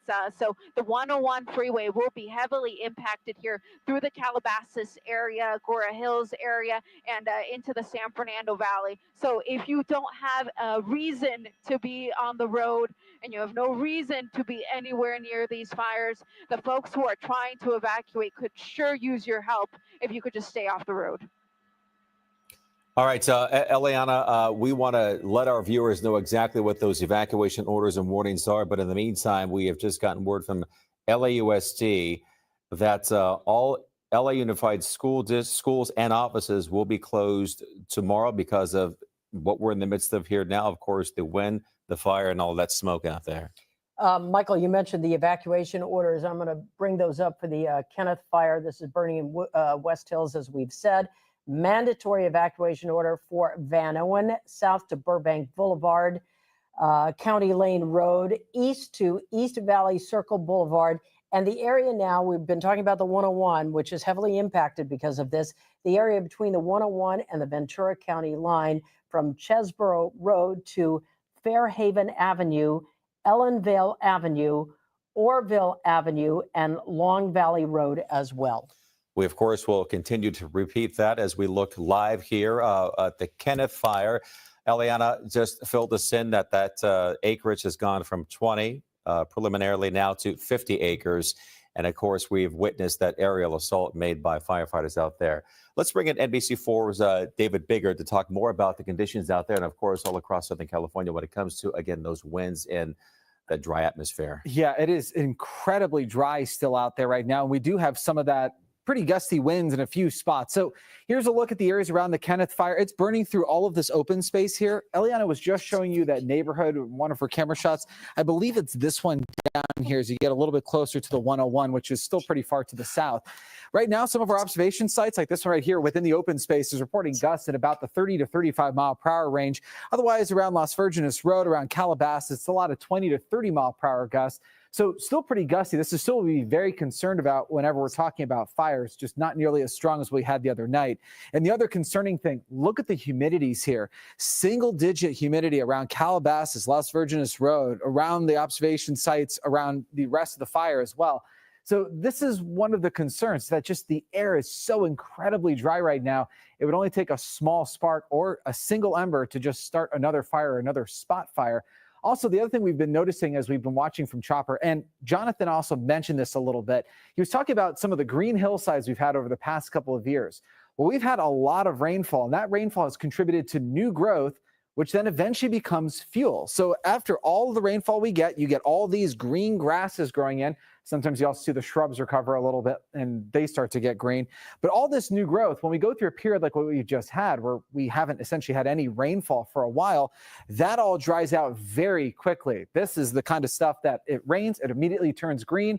You go for a little bit without rain and it's already back to being dead growth. And that is prime fuel for fires. So this is what we end up calling flashy fuels or light fuels. A lot of it's the grass. And the reason why we call it flashy fuels is because as soon as the fire hits it, it ignites like that and then it burns through it very quickly. These fuels also go out pretty fast, but mixed in, they were talking about there's some medium fuels as well. So as you get up medium and heavier fuels, as we call them, those are the things that take a little bit longer to ignite. However, they can be smoldering or stay lit for a while. For an example, if you were to ignite let's just say a stump or a log out there, that may end up burning for hours. And that's always the concern for firefighters is you have the flame front kind of work through an area, but it's smoldering on the back side of it. And once the winds come through and get really gusty, you can pick up a bunch of embers from some of that fuel. So again, observation sites around the area right now still reporting that we are seeing gusts in about the 20 to 30 mile per hour range. As Melissa was showing you a bit earlier, most of that smoke is blowing off toward the south and the southwest. One additional little note, we did get some reports from a couple of viewers saying that they were seeing some smoke kind of to the south of the valley. That may actually be from the Palisades fire. We are seeing a little bit of a flare up in some pockets there. And that smoke has been able, because the winds are not like the other night, the smoke's able to rise a little bit higher up. And so people might be seeing that. Eliana's shot actually showed that as she was looking across the fire here, because Eliana was about in this position here. She was looking across the fire.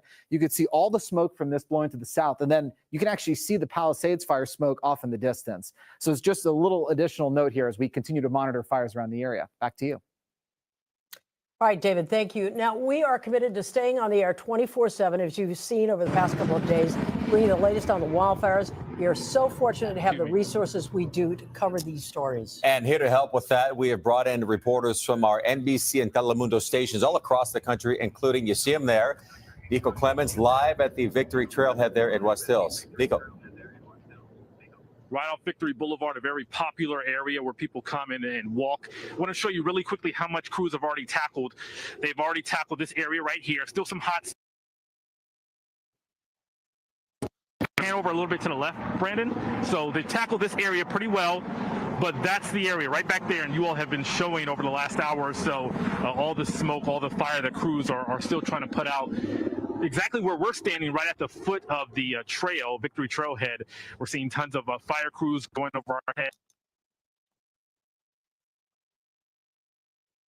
Hot spots here, but again, very popular.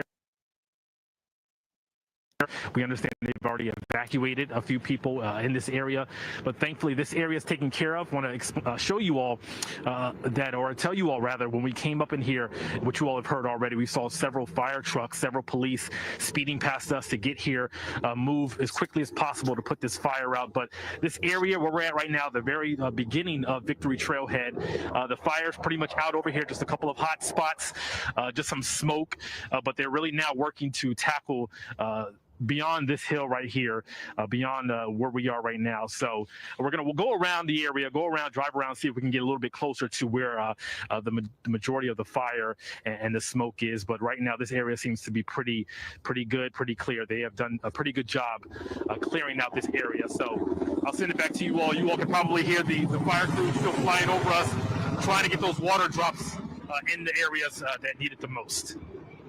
You know, the best, all right, Nico, thank you for that. The best sound that we're hearing here is all those aircraft. This is a super scooper getting ready to drop. I believe they typically drop Phos-Chek. I believe so. Don't hold me to that, Colleen. But we have the 50-50 shot of being right. David Bigger, is it Phos-Chek or water for the super scoopers? Can do Phos-Chek, I think, but when they were doing the Palisades fire initially, they were actually picking up water, I think, from the ocean and then doing drops.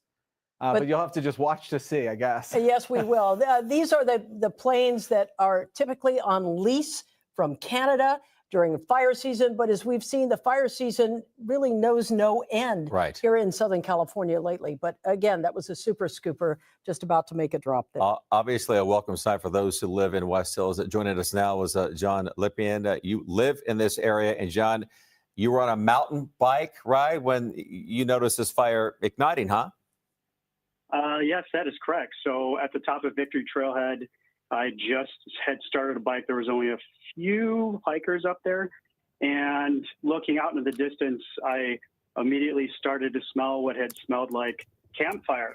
And looking behind me, I immediately noticed white smoke already.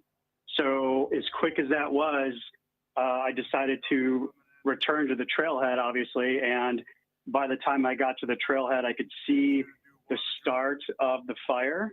If anybody's familiar with that area, there's a picnic bench pretty much right at the top of the trailhead, very common spot. And the whole hilltop was just starting to engulf. And at the top, you know, I've been watching the news the past couple of days. At the top of the trailhead there, off to the left-hand side further south, there is a high spot. And at the top there, I witnessed at least 40 to maybe 50 mile an hour gusts. It was actually very hard to stand up there during that time. John, we're actually looking at the video that you shot of that area that you sent in to us. How quickly did this fire grow? Super fast. So from what I can recall on timestamps on photos and 911 calls, to me, the fire started approximately 232 to 234 at the latest range. And by the time I got towards the area where I could view the top of the trailhead and view the bench area, the flames were rapidly spreading, again, due to the fire, at least 40 miles an hour up there. So my main concern was actually more so there was a family, a father and his two kids with him that also had to come down the trail as quick as possible. And just before the fire started, as I started my ride, I noticed another family that was just above where the fire started. I did not see them as I came back down, and pretty much, my main concern was just the safety of others while I was standing there making sure everything was okay. Timeline here for us. We noticed the aerial assault, and we noticed it quickly. How soon were firefighters on, not only in the front lines, but how soon were they there with the aerial assault and the aerial attack? Great question. Love the question. So I don't know if it was shared, but I'm a retired police officer from another state. And as I got to the bottom of where the trail officially starts in the parking lot, I made sure at least one or two people were on the phone with 911. I am very happy to report that we were able to get through almost immediately. And we had LAPD, one cruiser there within, I believe, 5 to 6 minutes range. And shortly afterwards, there was already a county helicopter cruising by. And basically over the next 10 minutes time, wow, there were at least 5 to 6 other planes, helicopters already dropping. From my standpoint, very impressive for the amount of chaos that obviously Los Angeles has seen over the past couple of days. John, you tell us you're an ex-officer, ex-law enforcement. Explains why you were concerned about the other people on the mountain trail there, their safety. But were you ever concerned you would be trapped up there? I would be foolish to say that it wasn't a thought. Yes, the pathway on the trailhead, if you walk down, there's a very sharp left-hand turn that you take to get to the other side, right above the residential area. That was basically impassable or starting to be impassable by the time I got there. Luckily, there is one very steep path from the point of where I was with the other family, and happy to report at least we made it down safely. And before we let you go, based on what you've seen over the last 2+ hours here, what would you say about what the progress here?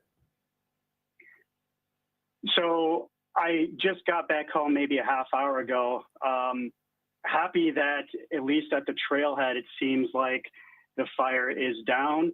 I'm also obviously very worried and very concerned about the rest of the trail. I actually have a biking crew that we ride pretty much twice a week back in that area.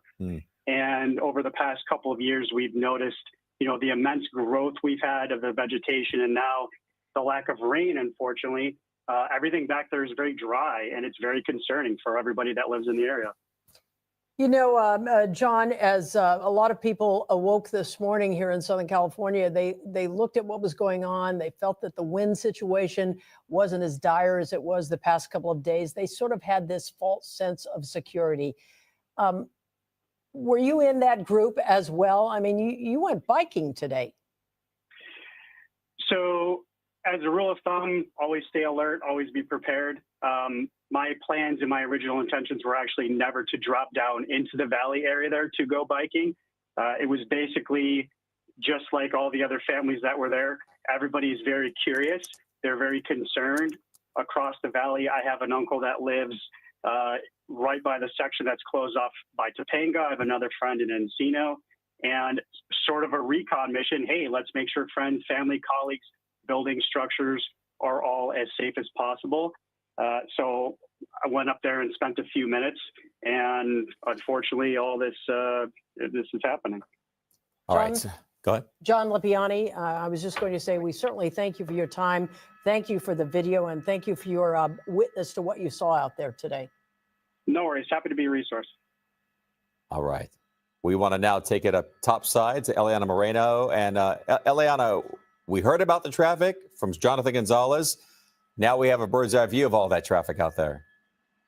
Michael, yeah, let me show you this traffic because it is extremely heavy in both directions of the 101. That's what we're looking at here. So the cars coming at us, that's going to be your northbound drive. Cars going away, the taillights, it's going to be your southbound drive. But it doesn't really matter. Either side is exactly the same in terms of how heavy it is. And what I do notice is we still have a lot of personnel, both fire and police, that are making their way to the scene. You'll notice just beyond these trees, there's kind of a tree in the way, but it's coming in a frame right now. I'll zoom in on it. It's a little bit hard to see, but you'll notice that a police officer, likely a CHP officer or LA County Sheriff's Department official, is using that center lane, that emergency lane, to get by because the traffic is so heavy. So even if other drivers wanted to move out of the way, they really can't. Really smoky conditions, as you can see. You don't need me to tell you that, which makes it extremely difficult for drivers to navigate through this area. It's a very low visibility. So if you can avoid being in the area, of course, that is ideal. The CHP, of course, has the option of shutting the area down and preventing vehicles from driving through this area. But the problem is we still have a lot of those mandatory evacuations. People are trying to leave the area. They need the 101 to get away from this area because there really isn't another freeway in this area. The nearest ones are going to be the 23 in Thousand Oaks and then the 118 up in Simi Valley. So it would be a long ways away for some of these drivers to be able to jump on any other freeway, which is why the 101 is so crucial. So again, if you have no business being out here, if you can just stay home, if you were normally using the 101 to get home after leaving work, find your favorite alternate, take that instead. I can guarantee you that whatever that is, it's going to be moving a lot better than either direction of the 101. Now, moving over to the fire, I'm just moving over to the north. So this is going to be, of course, north of the 101 or west of Valley Circle. These were those flames I was showing you before that I was saying we're going to advance to the west, and that's exactly what we're seeing. We continue to watch them advance to the west. We've got a lot of power lines, and that's never good. Hopefully those power lines have been de-energized by now. But if that fire continues to push towards the west, that is how we're going to end up in this community of ranch style homes that I was showing you earlier, where we do have Ventura County Fire performing structure protection efforts. And I did see a lot of residents evacuating. These are all horse properties, as you can tell, based off of the land. And so what we are seeing are a lot of residents understandably probably panicking right now, getting their beloved horses into trailers and just getting them away from the area. Pierce College is usually a resource center for large animals like this.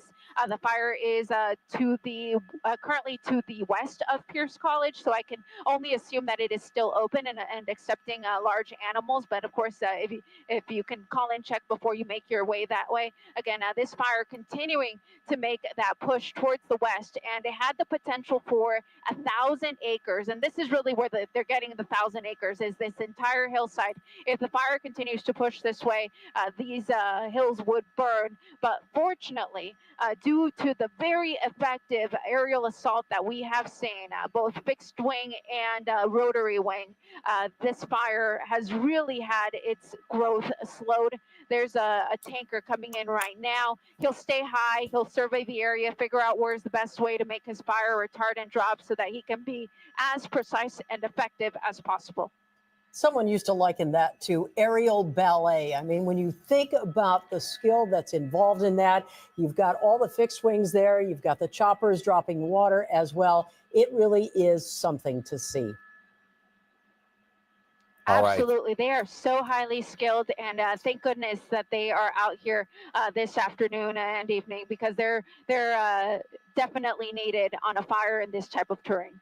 All right, Eliana, we will continue with your shot here. We want to remind our viewers now it is 5 o'clock, and we are continuing our live coverage of Southern California's wildfire emergency live here on the air, nonstop since Tuesday morning.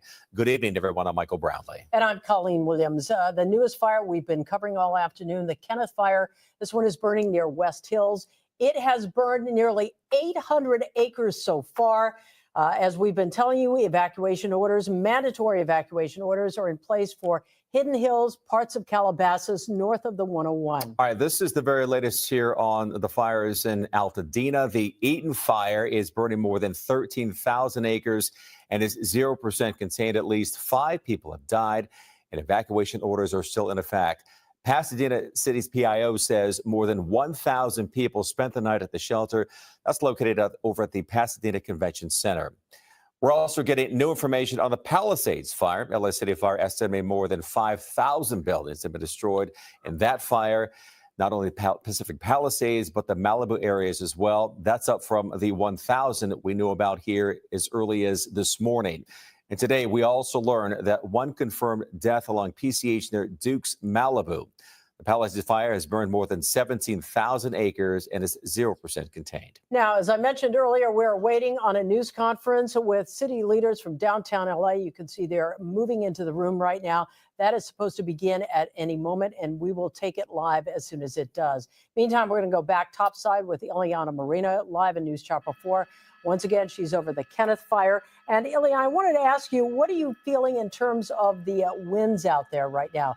We knew it was turbulent over a lot of the area today because of winds. I'm talking about the Eden fire, the Palisades area with that fire. What about the Kenneth fire in West Hills? Fortunately, at the altitude that my pilot James Pollard has us here in News Chopper 4, well, you can see we're kind of low level, which is actually lower than what you've seen in our coverage the last couple of days. With this particular terrain, with this area, we're actually doing really well at a lower altitude, so things feel pretty smooth for us here.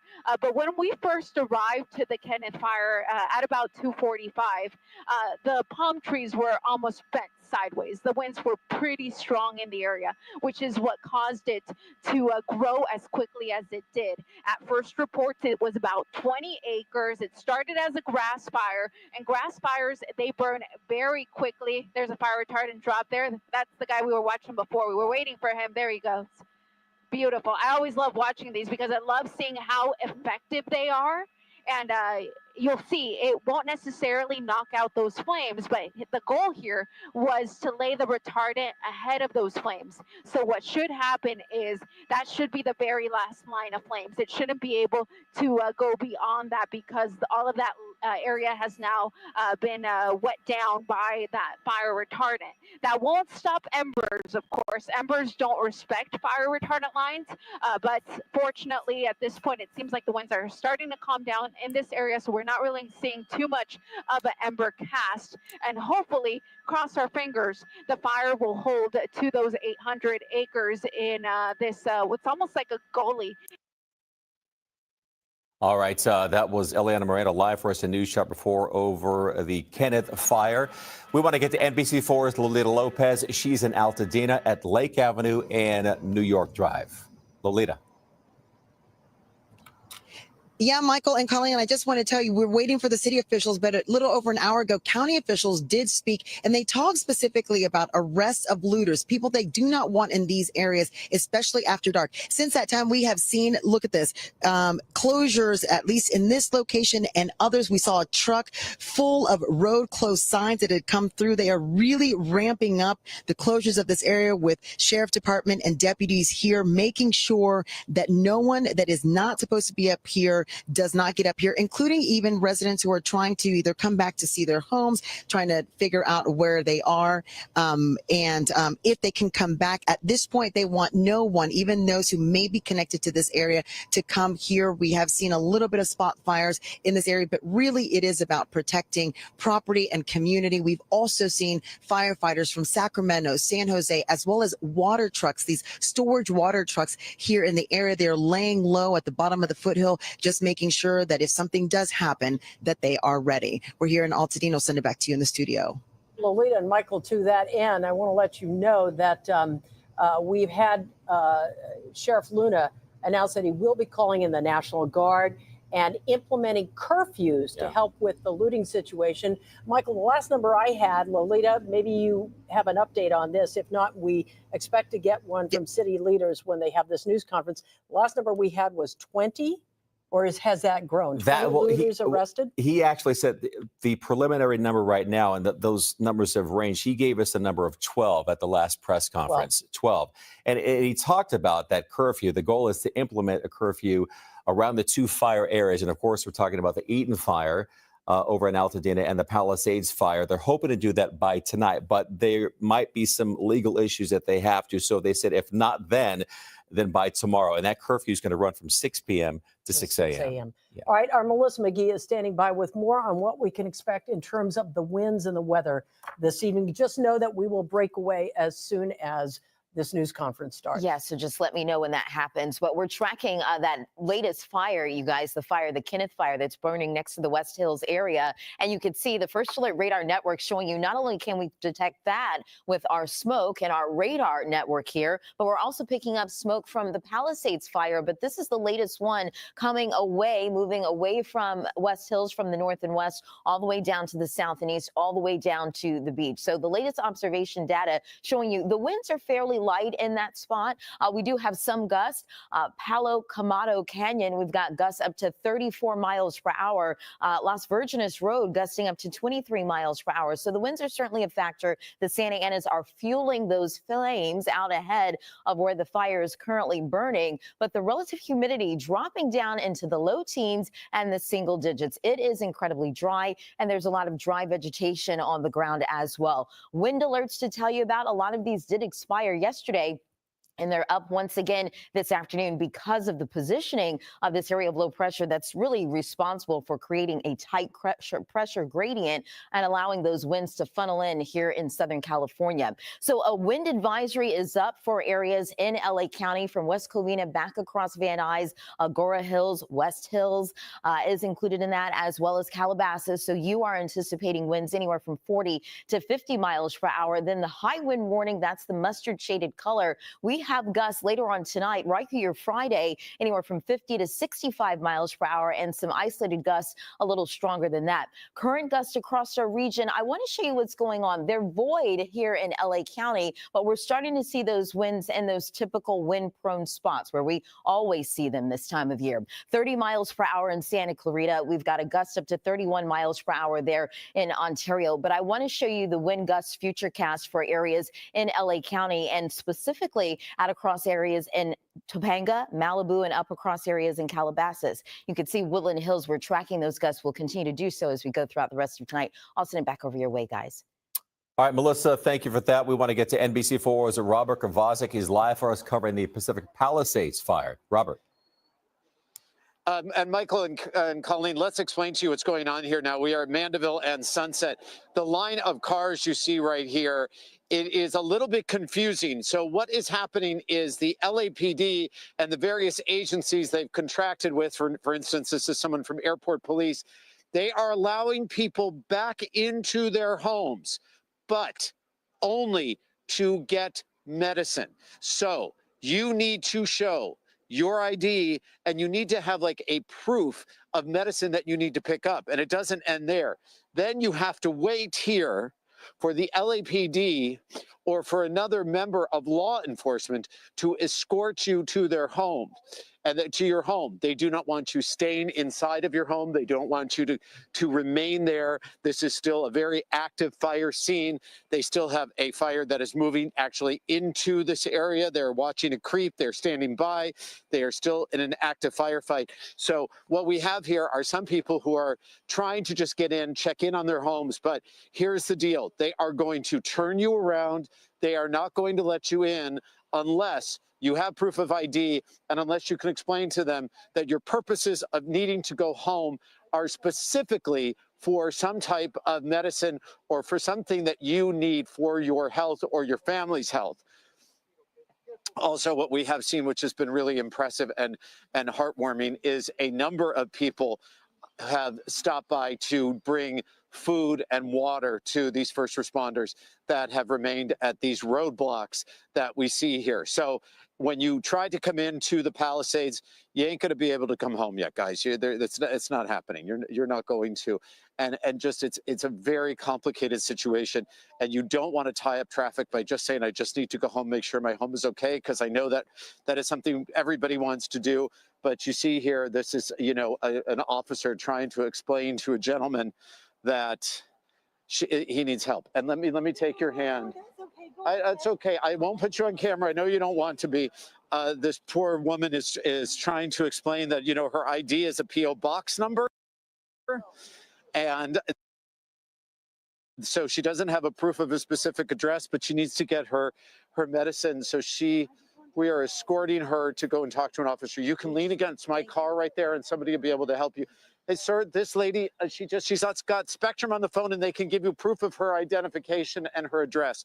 So you see right here, the officer he's taking people's IDs. So when they go up with the police escort, they got to come back to get their driver's license. So this is the situation right now. For those of you who live in the Palisades fire, they will let you back in, only to get medicine, but don't come down here without an ID. Try to bring a prescription and try to explain to them exactly why you need to be here, because as you see, they're going to do a big interview before they even consider allowing you in, and to do that, they will need to escort you.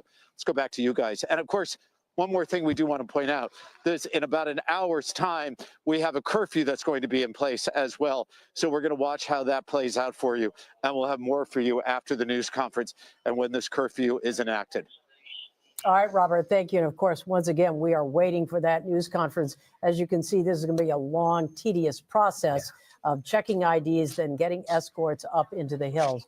As we've mentioned, we have reporters, NBC reporters from all across the country, helping us with our coverage out here. Dana Williams from NBC San Diego is at the Eaton Fire in Altadena. And Dana, I understand you're on West Terrace Street and Glen Rose right now, the James Village area. Correct. That's where we are. This is a historic and very, very tight-knit community. So many of these homes this year were turning 100. So you could truly say this is a 1 in 100 years fire for this area. Look just to this side here. This is what most of the homes look like. You're looking at 273 West Terrace Street. And just before you guys came to me, you were talking a lot about protections into the night, looting, all sorts of things that Sheriff Luna has warned he will not tolerate. This is what this street looks like. There's nobody here. It's nearly silent. Once it gets dark, there's no power. We've seen a lot of utility crews coming through, making sure that all of these power lines are off. But the thing that is most concerning, Paul, if you walk toward me a little bit here, on this entire street, not a single home survived past 273, except for 281. These are the homes, obviously, that people are concerned about, first responders are concerned about. This is nearly a miracle. If you look closer, they still have a wreath. We're just going to watch out for these power lines. They still have a wreath with its lights on their front door, obviously reminiscent of the holidays that were likely spent here just a couple weeks ago. But again, this is James Village. If we look, you can see all of these homes. They're built as historic cottages, a lot of them Spanish and English style. All of these chimneys are really all that's left here. And you can still see that each home has a little open flame near gas lines. We saw gas crews also coming through today, making sure that they were turning those off. It is heartbreaking. I spoke with somebody who grew up here. He says his dad helped build an addition on one of these homes, and he just cannot even believe this. He described actually that they used to sit on their front porch and they would watch flames on the Angeles Crest right next to us here. All of these years, they never anticipated that it would ever get close to actually their house. Now it's here and they just don't know what they're going to do next. Thankfully, a lot of these people have been here for generations, and so they do have family nearby. But again, this is a look at James Village on the 200 block, and it's not looking good. Again, I'm Dana Williams. Back to you guys. Appreciate that perspective. Thank you. We want to get to NBC4's Karma Dickerson. She's live in the Pacific Palisades. She's near the intersection of Swarthmore Avenue and Antioch Street. Karma. Yes, coming to you from an area that used to be a busy shopping complex. Behind me was a CVS, a popular clothing store, now just rubble, just another one of the scenes. We've been showing you so many homes that have been destroyed, but of course, businesses, schools here in the Palisades as the fire behind me continues to smolder, and even some flames within neighborhoods. Now, we're starting to also see people make their way back. As we just heard from Robert's report, officially, people are not allowed back in the neighborhoods. However, we are seeing some very determined people figure out a way to make it happen. They're concerned about their homes. They want to see for certain what has remained and what hasn't. One person did talk to me, and he shared that he's just gotten this image that all of the Palisades is gone. And so he just had to come and see, you know, if there was anything left standing. And so we should be clear from our reporting, while there has been a significant amount of loss and destruction here, there still is so much that has been saved and many neighborhoods that have been saved. We did catch up with one family who had a very interesting story as they were evacuating. They were actually on a plane heading to vacation in Cabo, or Cancun rather, at the time that the fire broke out. They saw the alerts, but they're literally sitting on a plane and they took off. There was nothing they can do about it. They got back as quickly as they could. But when we talk about preparations, having that go bag, they didn't have that option. So they literally came back with just the vacation clothes on their back. They've got flip-flops, they've got shorts, and that's all they have. If you take a look at this video, this is some of them sifting through the rubble. It was a father and son, the Nguyen family, and just telling me about the heartbreak. They said they had mentally prepared themselves for the fact that their Palisades home had been lost, but actually setting eyes on it, they say, was just devastating. Take a listen. We're trying to find, any items, and I think anything that we can hold on to a memory with would help us to heal and to remember this house that was so important to our family and to our kids. So I think that was the goal. I'm 20 now, and I've been here since I was around 2 years old, and it's just, I've never experienced such an emotional pain in my life, just seeing my home like this. It was hard to see the Nguyen family go through that, but we really appreciate them sharing their story. One thing we can note as we saw people going back and checking out their properties or checking out friends' homes is that it still remains a really dangerous situation on the ground. There's a reason people aren't being let back in, and not just because of the active fire, but because these homes that have burned down have all sorts of dangerous things on the ground. And so just a reminder. And so that's the latest here from the Palisades. I'll send it back to you. All right, Karma, thank you. We want to switch live right now to this press conference with the latest information from downtown LA. We're going to hear from Mayor Bass as well as Chief Crowley of LAFD.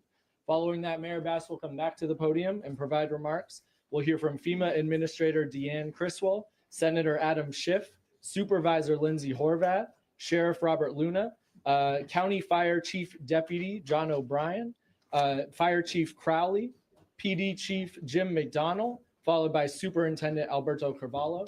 As always, we appreciate people signing up for notifications at Notify LA. We are also joined by leaders throughout the state and federal government. We're joined by FEMA Regional Administrator Bob Fenton, Congresswoman Luz Rivas, Congressman George Whitesides, Congressman Brad Sherman, Congresswoman Laura Friedman, Congresswoman Judy Chu, Congressman Jimmy Gomez, Congressman Ted Lieu, also Assemblymember Rick Zabur, Assemblymember Mark Gonzalez, Assemblymember Jessica Caloza, Assemblymember Celeste Rodriguez, as well as Assemblymember John Harabian. We're also joined by Mayor of Santa Monica, Lana Negretti. Thank you so much, and Mayor Bass, I'll pass it off to you. Good afternoon, everyone, and let me just thank all of the leaders that are here with us today. I think it is a perfect example of how we are speaking with one voice. We will unify our city, we will get through this crisis, and we will rebuild a better Los Angeles. First and foremost, these continuing fires. There is a new fire, unfortunately, in West Hills, pushing into Ventura County, and we are expecting this fire to rapidly spread due to high winds. This is a reminder that this is a very dynamic situation that can change quickly. The priority for all Angelenos remains stay safe and please follow directions from the public safety officials. When you are told to evacuate, please evacuate. When you don't evacuate, you compromise the abilities of the first responders, one, to address this crisis. You put yourself in danger and you put others in danger. Again, we know that this is an active situation. LAPD will be assisting with evacuations, and I want to thank the firefighters from all over the state and frankly from many other areas who have come to respond to this unprecedented situation. Now, for an update on this most recent fire, I'd like to call Chief Crowley.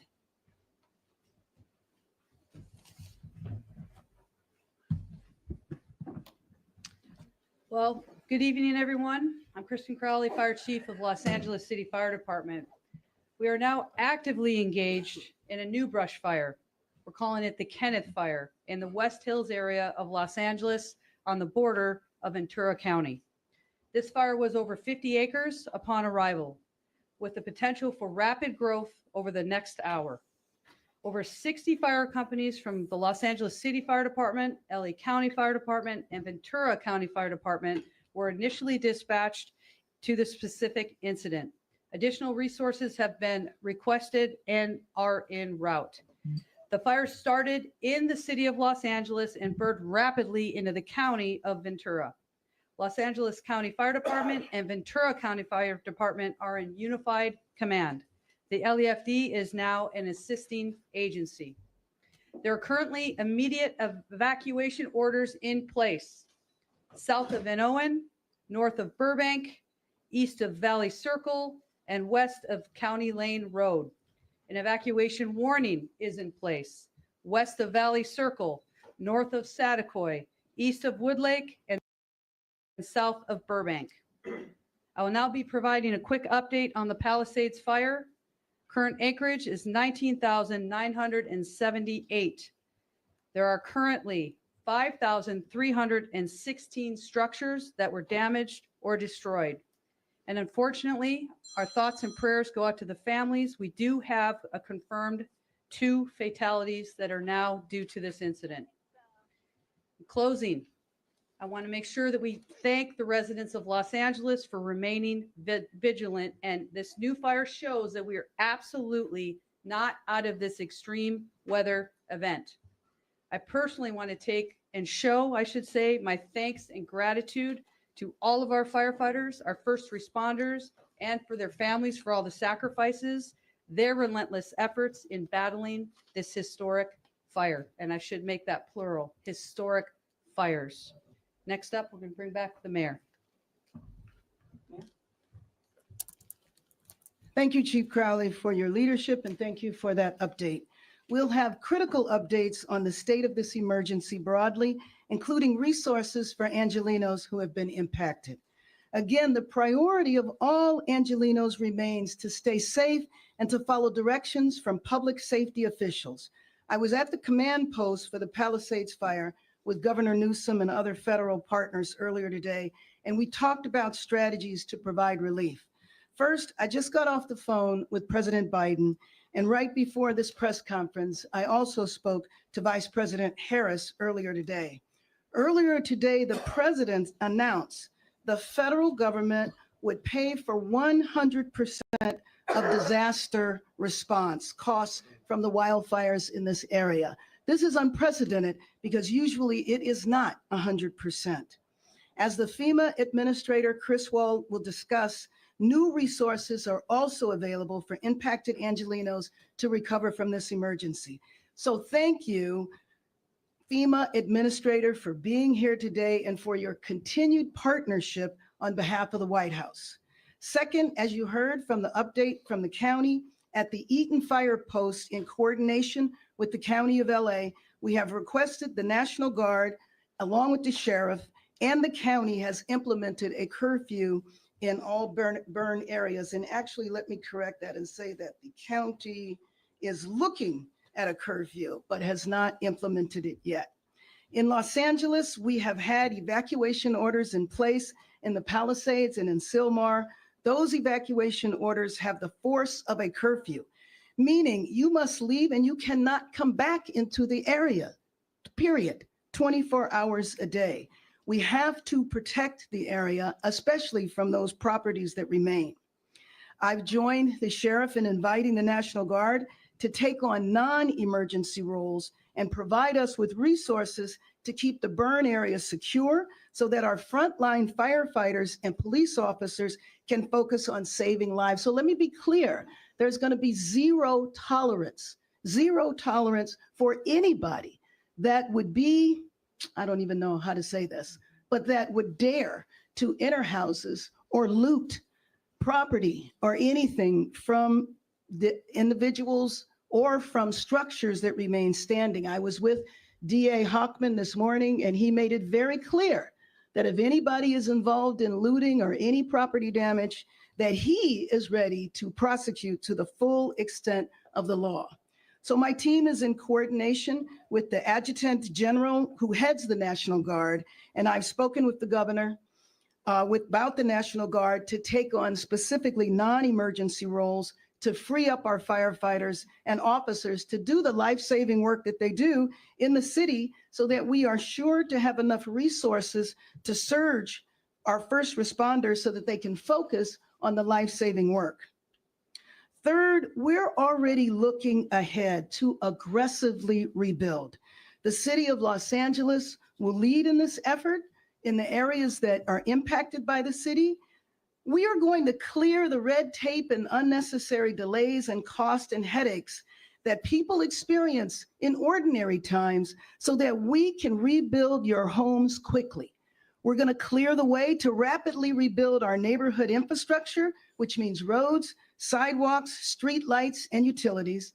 We will clear the way to rebuild and open our small businesses and provide assistance to make it through these closures. This is a massive effort, but we will be ready, and we will get the job done by turning away from the usual city system and moving forward in a new direction. LA has to be strong, united. We will reject those who seek in this emergency, when lives are at stake and lives have been lost, we will reject those who seek to divide us and seek to misinform, because as evidenced by the leadership standing here today, we will be united. We will rebuild our city, and we will do what is ever is necessary to get us past this crisis. And we can do that by being united. So let me just introduce our FEMA administrator, and I really want to thank her for coming here from Washington, D.C., obviously on very short notice, Deanne Criswell. Thank you, Mayor Bass. First, I would just like to start by saying on behalf of President Biden, Vice President Harris, and the entire Biden-Harris administration, our hearts go out to everybody who has been impacted by this truly tragic event. And I think as you heard Mayor Bass lay out her really aggressive vision for how you're going to rebuild, I just want you to know, Mayor, that we are going to be here with you along the way to help you rebuild in a way that makes you stronger and more resilient. As the firefighters continue to bring in resources and support the suppression efforts for these fires, with the major disaster declaration, we now have the ability to begin having those conversations about recovery, as well as help the individuals who have lost everything on jumpstart their road to recovery. If you live in Los Angeles County and you have been impacted by this disaster, you can register for FEMA assistance. You can go to disasterassistance.gov. That's the best way to get into our system and start that process.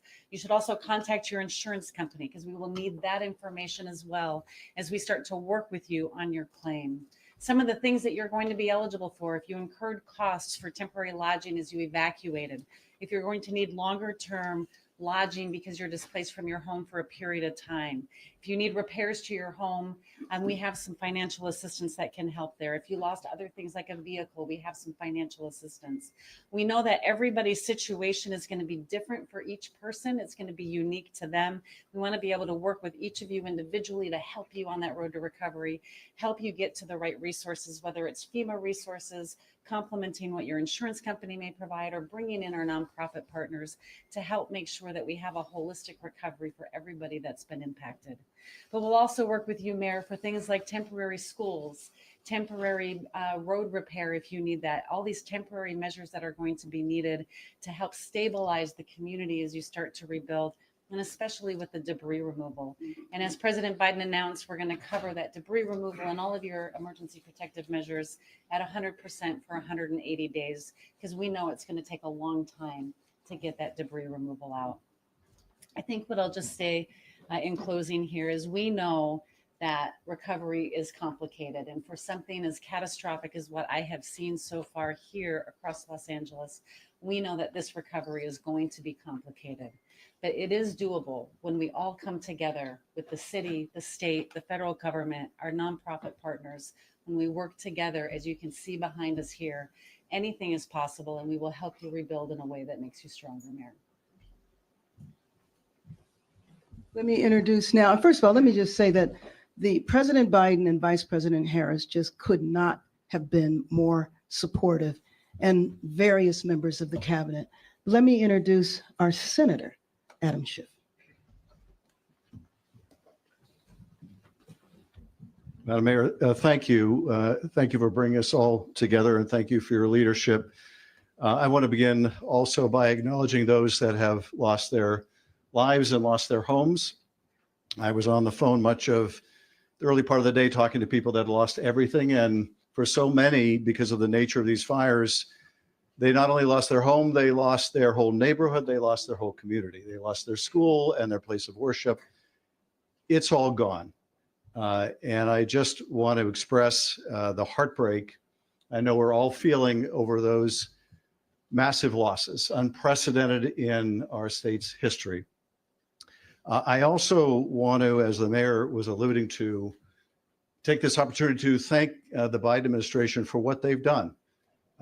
Senator Padilla and I and the California House delegation, several of my colleagues here today have worked to try to get a quick declaration of disaster, to try to get the most we could in terms of federal match. And we could not have asked for more from the administration. The declaration was almost immediate. And as the mayor was saying, you're lucky normally to get 75% of a federal match. We learned today from the president, we're getting 100% federal match here. That's extraordinary. I talked to the president and the vice president today about both these issues and more and the needs ahead. And they could not have been more committed to making sure that California and Southern California get the resources and help they need. And I thank our FEMA administrator also for her work on this. Finally, I just want to say candidly, we are not through this by any means. We keep seeing these fires pop up in different places. We may see more before this is over. If you're told to evacuate, then get the hell out.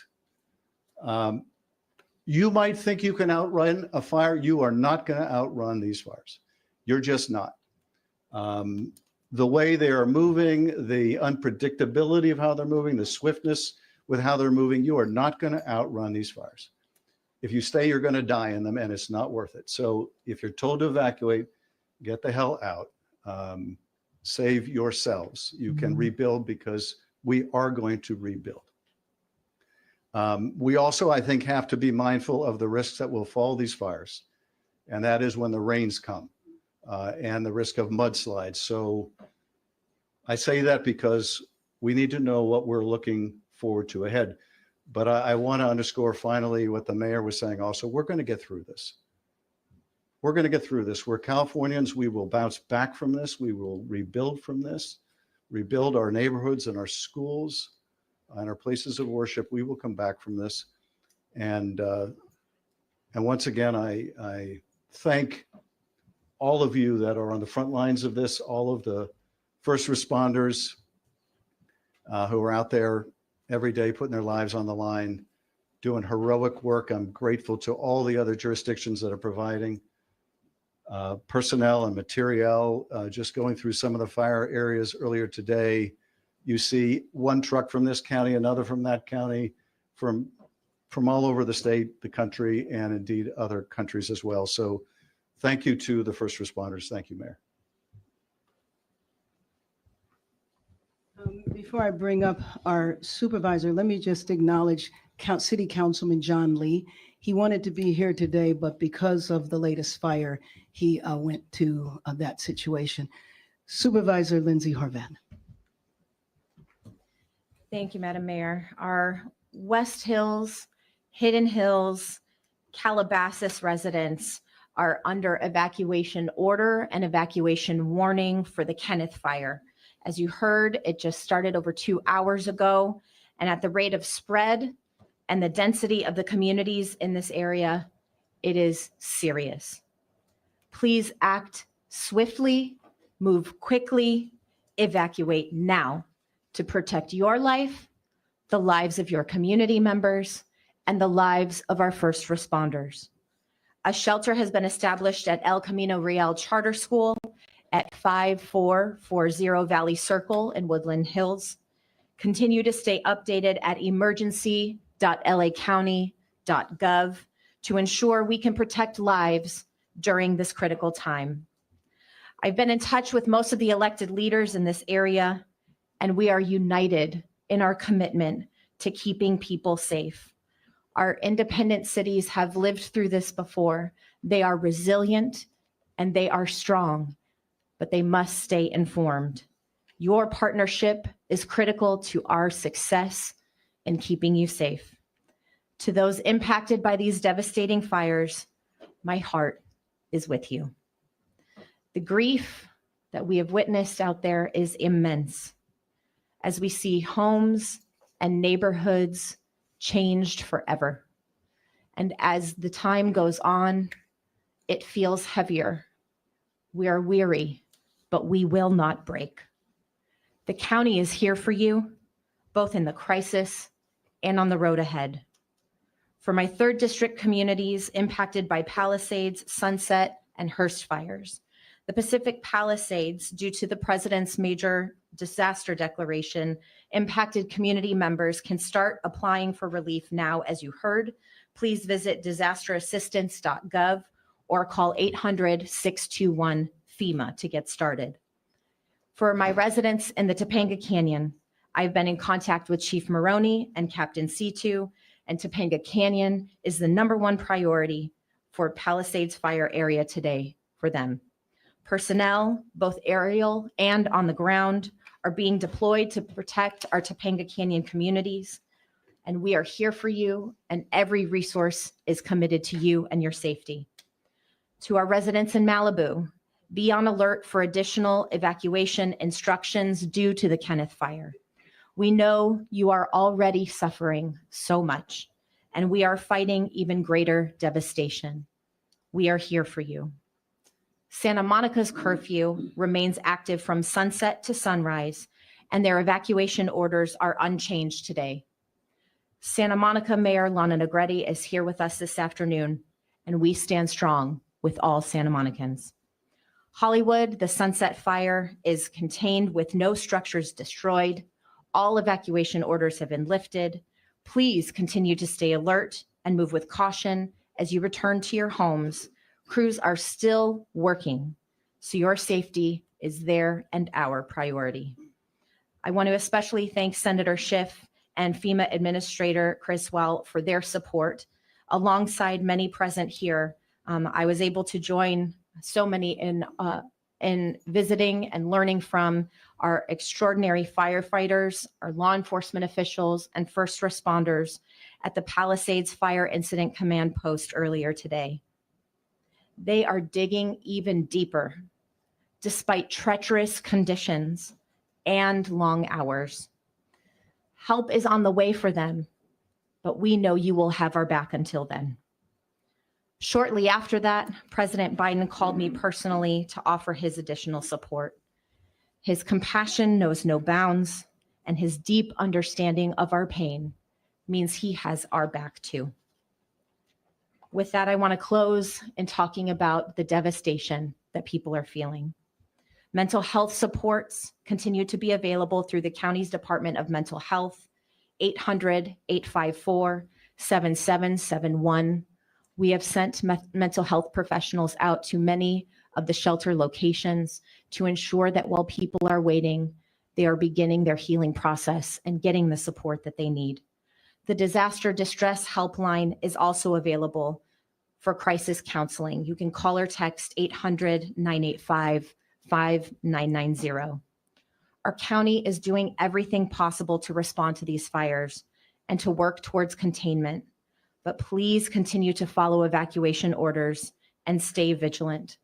I know it is hard to walk away from everything that you have invested yourself in, but if you don't, it puts us all at risk.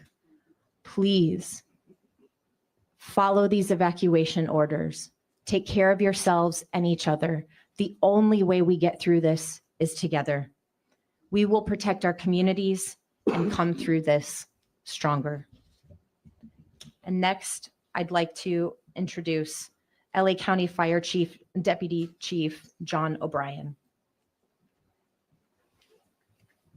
Good evening, everyone. My name is John O'Brien, Chief Deputy of Emergency Operations for the County of Los Angeles Fire Department.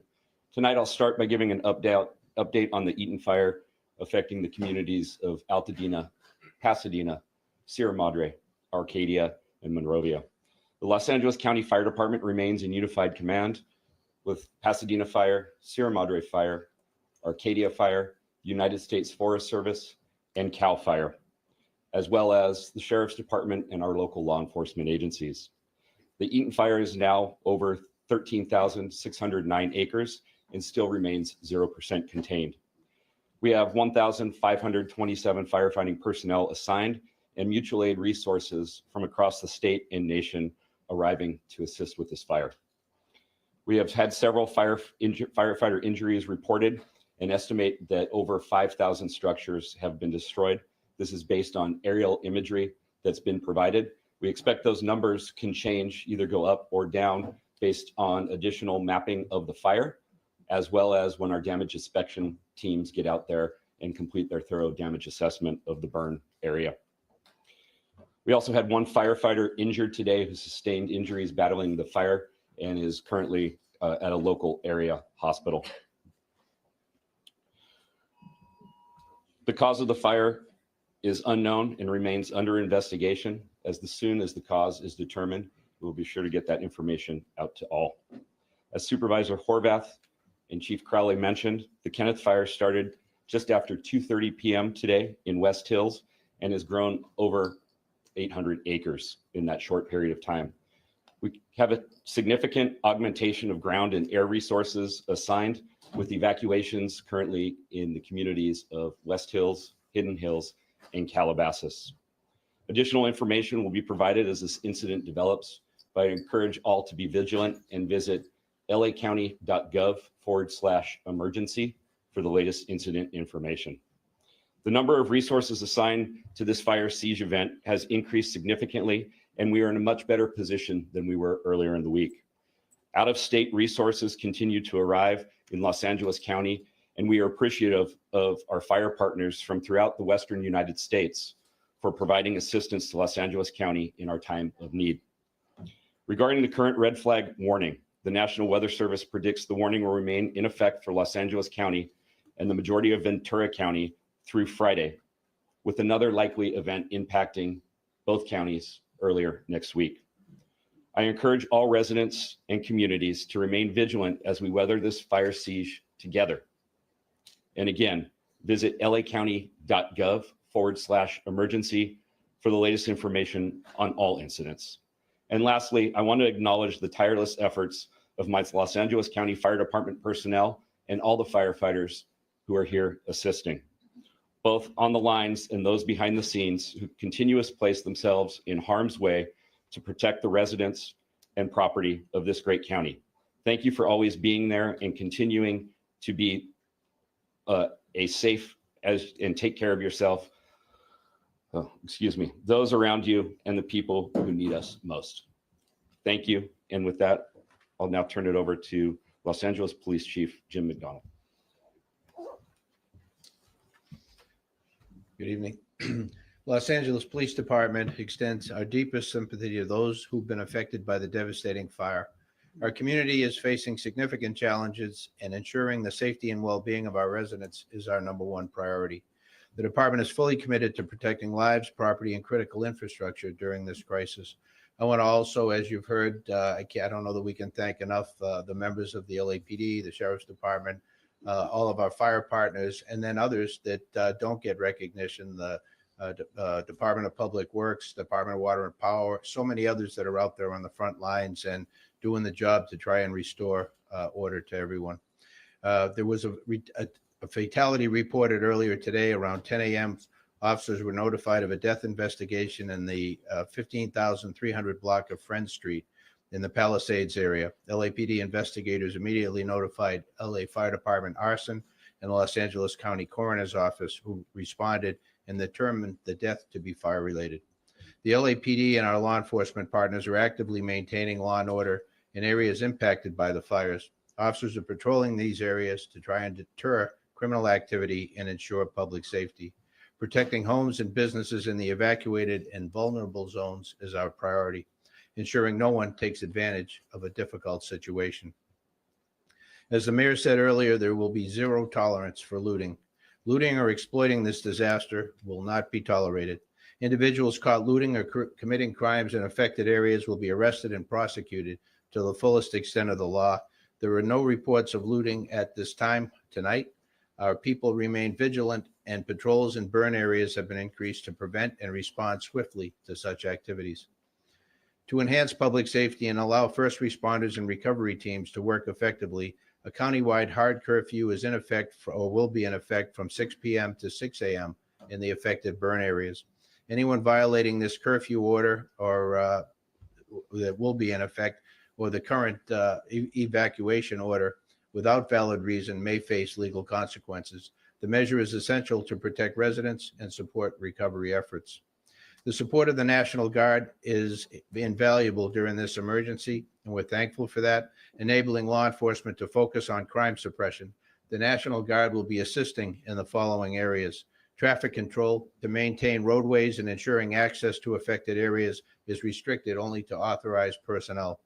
Critical infrastructure security and checkpoints verifying credentials and restricting unauthorized entry into those protected zones. These measures may cause inconvenience to many, but they are necessary for public safety and community recovery. Residents are encouraged to report any suspicious activity to their local law enforcement agency. A united effort is key to ensuring a swift and secure recovery process for all.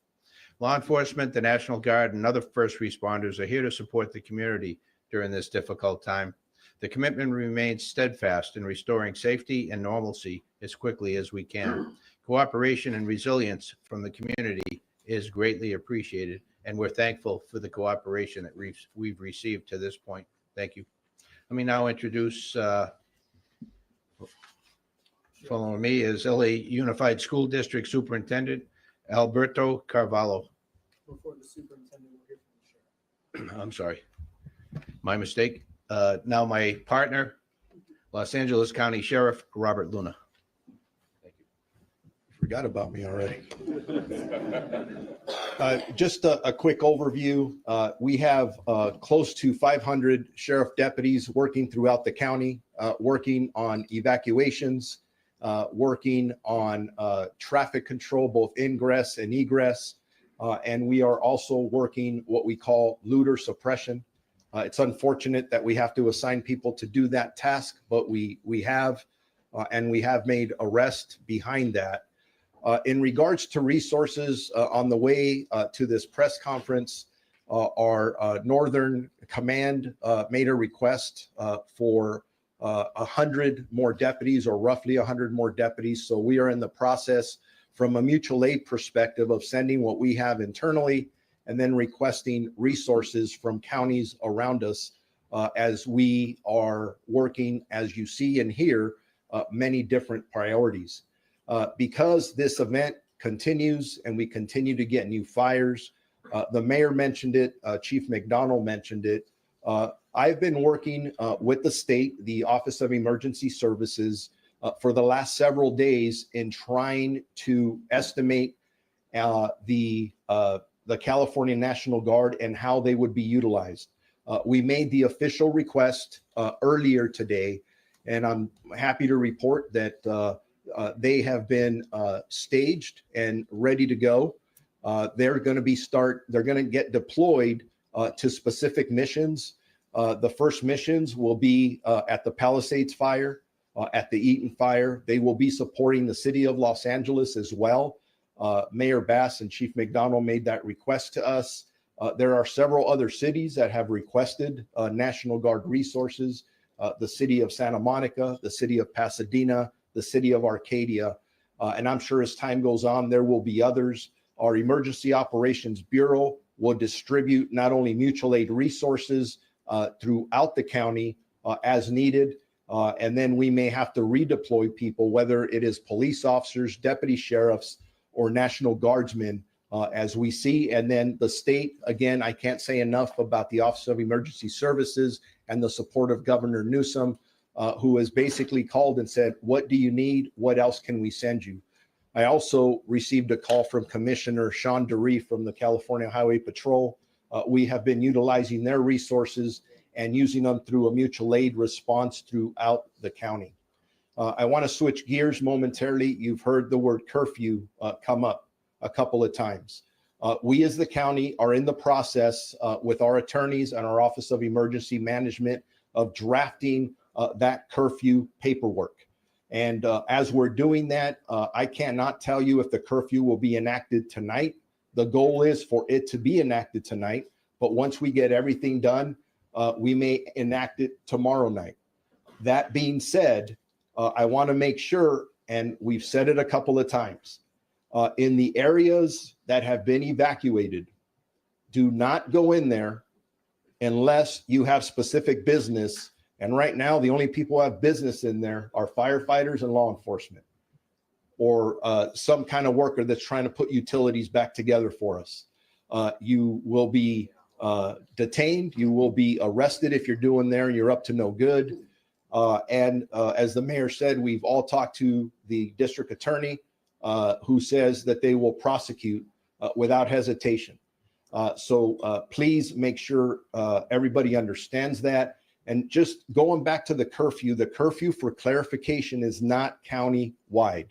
The curfew will only take place in the impacted areas, specifically those areas that have had mandated evacuations. So for example, in the city of Los Angeles, as they're requesting those National Guard resources, you're talking about the Palisades area.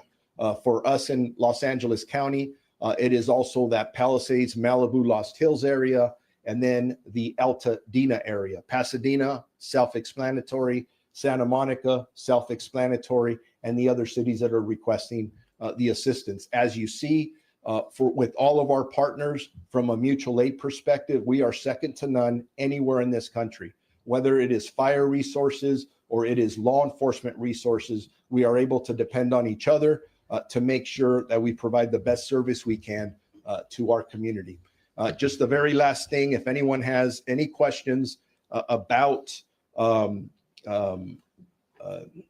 whether it's evacuations, mandatory, or warnings, or any traffic closures, go to lacounty.gov/emergency for updated information. Thank you very much. And with that, now I will bring up the superintendent. We didn't forget about you. Thank you very much, Sheriff Luna. Madam Mayor, thank you so much for your leadership. I would like to also thank the city leaders, county, state, and federal entities who have been responsive, who have been supportive and collaborative during very trying times. Today, we closed all schools in Los Angeles Unified School District, and we announced earlier today, because of a detailed examination of scientific data, wind trends, and the continuity of these awful fires, that would be prudent to announce early on the closure of all schools going into tomorrow, January 10th. We made this decision after reviewing, first and foremost, air quality data. Fires may be far away from some communities where we have schools. However, winds are transporting particulate matter, smoke, and ashes across the entire district. And yes, we celebrate when the winds subside, because that allows more effective combating of fires. But when the winds subside, often that cloud of smoke lingers over certain communities. When the winds pick up, obviously the fires explode, creating more smoke. Smoke for us is the enemy, as it compromises the air quality around our schools. We opened 8 feeding centers, grab-and-go food distribution centers across our community. We will increase that to 16 centers across Los Angeles Unified. We recognize that when we close schools, there are a lot of parents who depend on our schools, not only for nutrition, but also for child supervision. That is why we partner aggressively, and I am indebted to the YMCA for opening 30 sites providing child supervision with enrichment activities at no cost to the residents of our community. So tomorrow, our students will continue in a continuity of learning methodology relying on digital resources available to them. We also recognize that some areas of our community are struggling with power, with electricity, obviously not being able to perhaps have connectivity or electricity for their devices. That is why at our regional centers, we have packets of instructional materials for all grade levels and subject areas for those families that may need them. For tomorrow, not only are our schools closed, all extracurricular activities and athletic activities previously scheduled have also been canceled. Reopening the school system is not an easy process, particularly after a crisis like this one. We need to do indoor and outdoor cleaning, the replacement of filters. That's why I want to thank in advance our workforce, particularly SEIU 99, the Teamsters, everyone involved in the replacement of filters and the cleaning process in advance of our students and our staff returning to our schools. We will be examining the data tomorrow and into the weekend before making a decision about conditions as we head into Monday. I don't need to say what has been said. This is a set of unprecedented circumstances. At no point in the history of our community or perhaps the country have we had fires simultaneously happening, not one, multiple serious fires simultaneously occurring, wrapped around hurricane level force winds. I come from a place where hurricanes are a constant, but there's no fire associated. So this is a real threat. I want to thank the first responders that are working tirelessly in our community, and we will be bringing information to our community, which can also be accessed on www.lusd.org. Buenas palabras en español. Quiero primeramente agradecer a nuestra alcaldesa, la señora Bass, los líderes locales, estatales y federales que están aquí con nosotros. All right, we've been listening to the superintendent of LAUSD talking about all the precautions they'll be taking for students. He said that school will be closed tomorrow, but before they even open the schools have to be cleaned inside and outside. They have to replace all the filters, making sure it's safe for students there. We also heard that National Guardsmen have been staged. They are ready to go. Their first missions, the Palisades and Eaton fire areas. And throughout the city of Los Angeles, requests have been made in Arcadia and Pasadena as well. And they're going to be here to assist you with things like traffic control and infrastructure protection and checkpoint entries. Yeah, some of those things that we saw with Robert Kovacic, where the people are going into the area to get medications and things. So they'll be checking to see if people live there. As well, I heard a term today I don't think I've ever heard, and that is looting suppression. That was used by law enforcement there. And to that end, authorities say more looting arrests have been made in the evacuation zones of both major wildfires burning in Southern California. At least 20 people have been arrested, most in the Altadena area. Investigative reporter Eric Leonard has been running down the details. Joins us live now from Altadena with the very latest. Eric.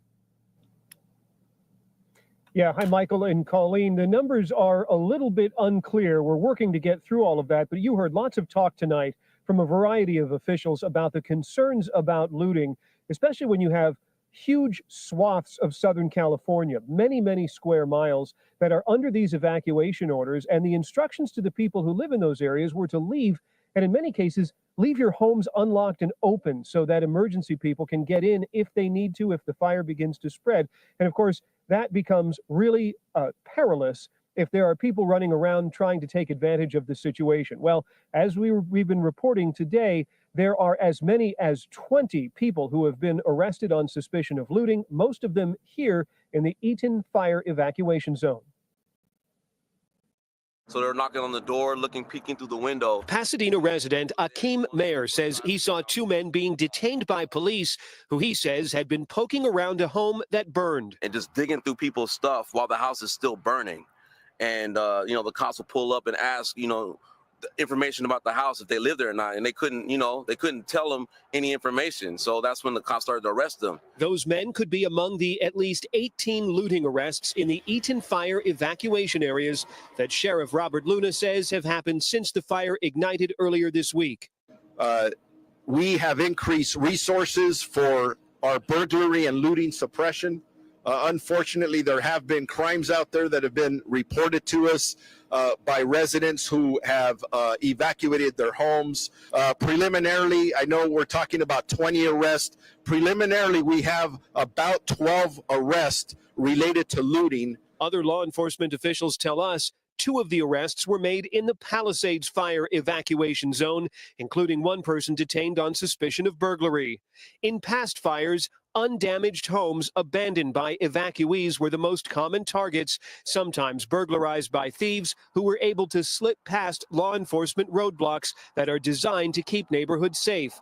LA County District Attorney Nathan Hochman says his office will file the most serious charges possible. You will be arrested, you will be prosecuted, and you will be punished to the full extent of the law. And the reason I want to send this warning now is I don't want any mistake later that somehow they thought, oh, it's not a big deal. Given all of the chaos and the intensive efforts in all different parts of LA County right now, it's been difficult to get the specifics on exactly who has been detained by law enforcement. We don't have names, we don't have locations, we certainly don't have any criminal charges. None have been filed by the district attorney's office as from their office this afternoon. You also heard all this discussion about bringing in National Guard troops. They're going to assist with manning checkpoints like the one behind me here in Altadena. That will free up law enforcement to do more proactive work, patrols inside the neighborhoods to make sure nobody is inside the houses that have been evacuated out of necessity. Live in Altadena, I'm investigative reporter Eric Leonard, NBC4 News. Back to you. All right, Eric, appreciate it. Thank you. It's just after 6 o'clock, and we are continuing our coverage of Southern California's wildfire emergency live here on the air, nonstop since Tuesday morning. Good evening once again, everybody. I'm Michael Brownlee. And I'm Colleen Williams. We just heard from Mayor Karen Bass, along with LAFD Fire Chief Crowley and law enforcement leaders as well, as yet another fire has started out there tonight. We're talking about the Kenneth Fire. This one is burning near the West Hills area. So far, this one has burned, and it started about 2:30 this afternoon. This one has burned nearly 800 acres. It's expected to continue to grow quickly, and that's because of those strong winds out there tonight, those Santa Ana winds. The fire initially triggered some evacuation orders for the Hidden Hills area and parts of Calabasas, just north of the 101. Some of the areas within that order were downgraded just after 5 o'clock this evening. LA Fire says the active areas of the fire are mostly situated right now within Ventura County. The fire started in the city of Los Angeles and burned rapidly into the county of Ventura. Los Angeles County Fire Department and Ventura County Fire Department are in unified command. The LAFD is now an assisting agency. I want to make sure that we thank the residents of Los Angeles for remaining vigilant, and this new fire shows that we are absolutely not out of this extreme weather event. Over in Altadena, the Eaton fire has burned more than 13,000 acres. That is 0% contained. And we have some revised numbers here tonight. Officials now say 4 people have died in the Eaton fire. That's down from the initial 5 reported. One firefighter has been injured. We're told they were taken to a hospital. Now, evacuation orders are still in effect. Pasadena City's PIO says that more than 1,000 people spent the night at the shelter over at the Pasadena Convention Center. As we mentioned, the National Guard has been deployed to help with the Eaton fire and the Palisades fire. Also, we're getting new information on the Palisades fire. We've learned of a second confirmed death there. The first one was reported at a home on PCH, that's near Dukes in Malibu. The second one reported on Friend Street near the George Wolfberg Park area. There's also an update on acres burned there, just under 20,000 acres right now. So far, 0 containment. LA City Fire estimating more than 5,000 buildings, closer to 5,300 in fact, have been destroyed in the Palisades fire in the Malibu area. That's up from just 1,000 yesterday. Again, they're trying to get a count on the area, and they can only get that in daylight hours. All LAUSD schools, offices, and extracurricular activities close once again tomorrow. School board officials will monitor the fire emergency over the weekend to figure out whether or not those closures will continue on Monday. We begin our live team coverage here tonight with Eliana Moreno. She's live at News Chopper 4 over the fire there in Pacific Palisades. Eliana. And we're actually shooting this from the San Fernando Valley, Michael, because I wanted to give you this perspective of what the Palisades fire looks like from the valley. Now, you'll notice that the very top of the ridge there, we are seeing a lot of active flame, and it goes for quite the distance here as I move the shot from east to west. But as I widen out the shot, I want you to look at the homes below. Now, those homes are all in Tarzana. And what I want to do real quick is I'm going to throw up our map. I want to show you some of the streets that run here through the area. But I also want to show you that address that I put in there, that 4000 Reseda Boulevard address. That's the address to the Braemar Country Club. A lot of people here in the area will be familiar with that. Now, the reason I'm showing you this perspective instead of the south side is right now the fire appears to be at the very top of the ridge. Now, I'm just thinking back to the La Tuna fire back in 2017 that we covered in the La Tuna area, and then made its way over the Verdugo Mountains and eventually ended up on the Burbank side of it all, and then Burbank residents had to evacuate. So just out of an abundance of caution, I just wanted to let the people of the Tarzana area know what the fire is doing, because I know that if you're looking out your back door right now in any of these residential communities, like right there off of Marquez Avenue, I know you're seeing those flames, and I know it's a little nerve-wracking.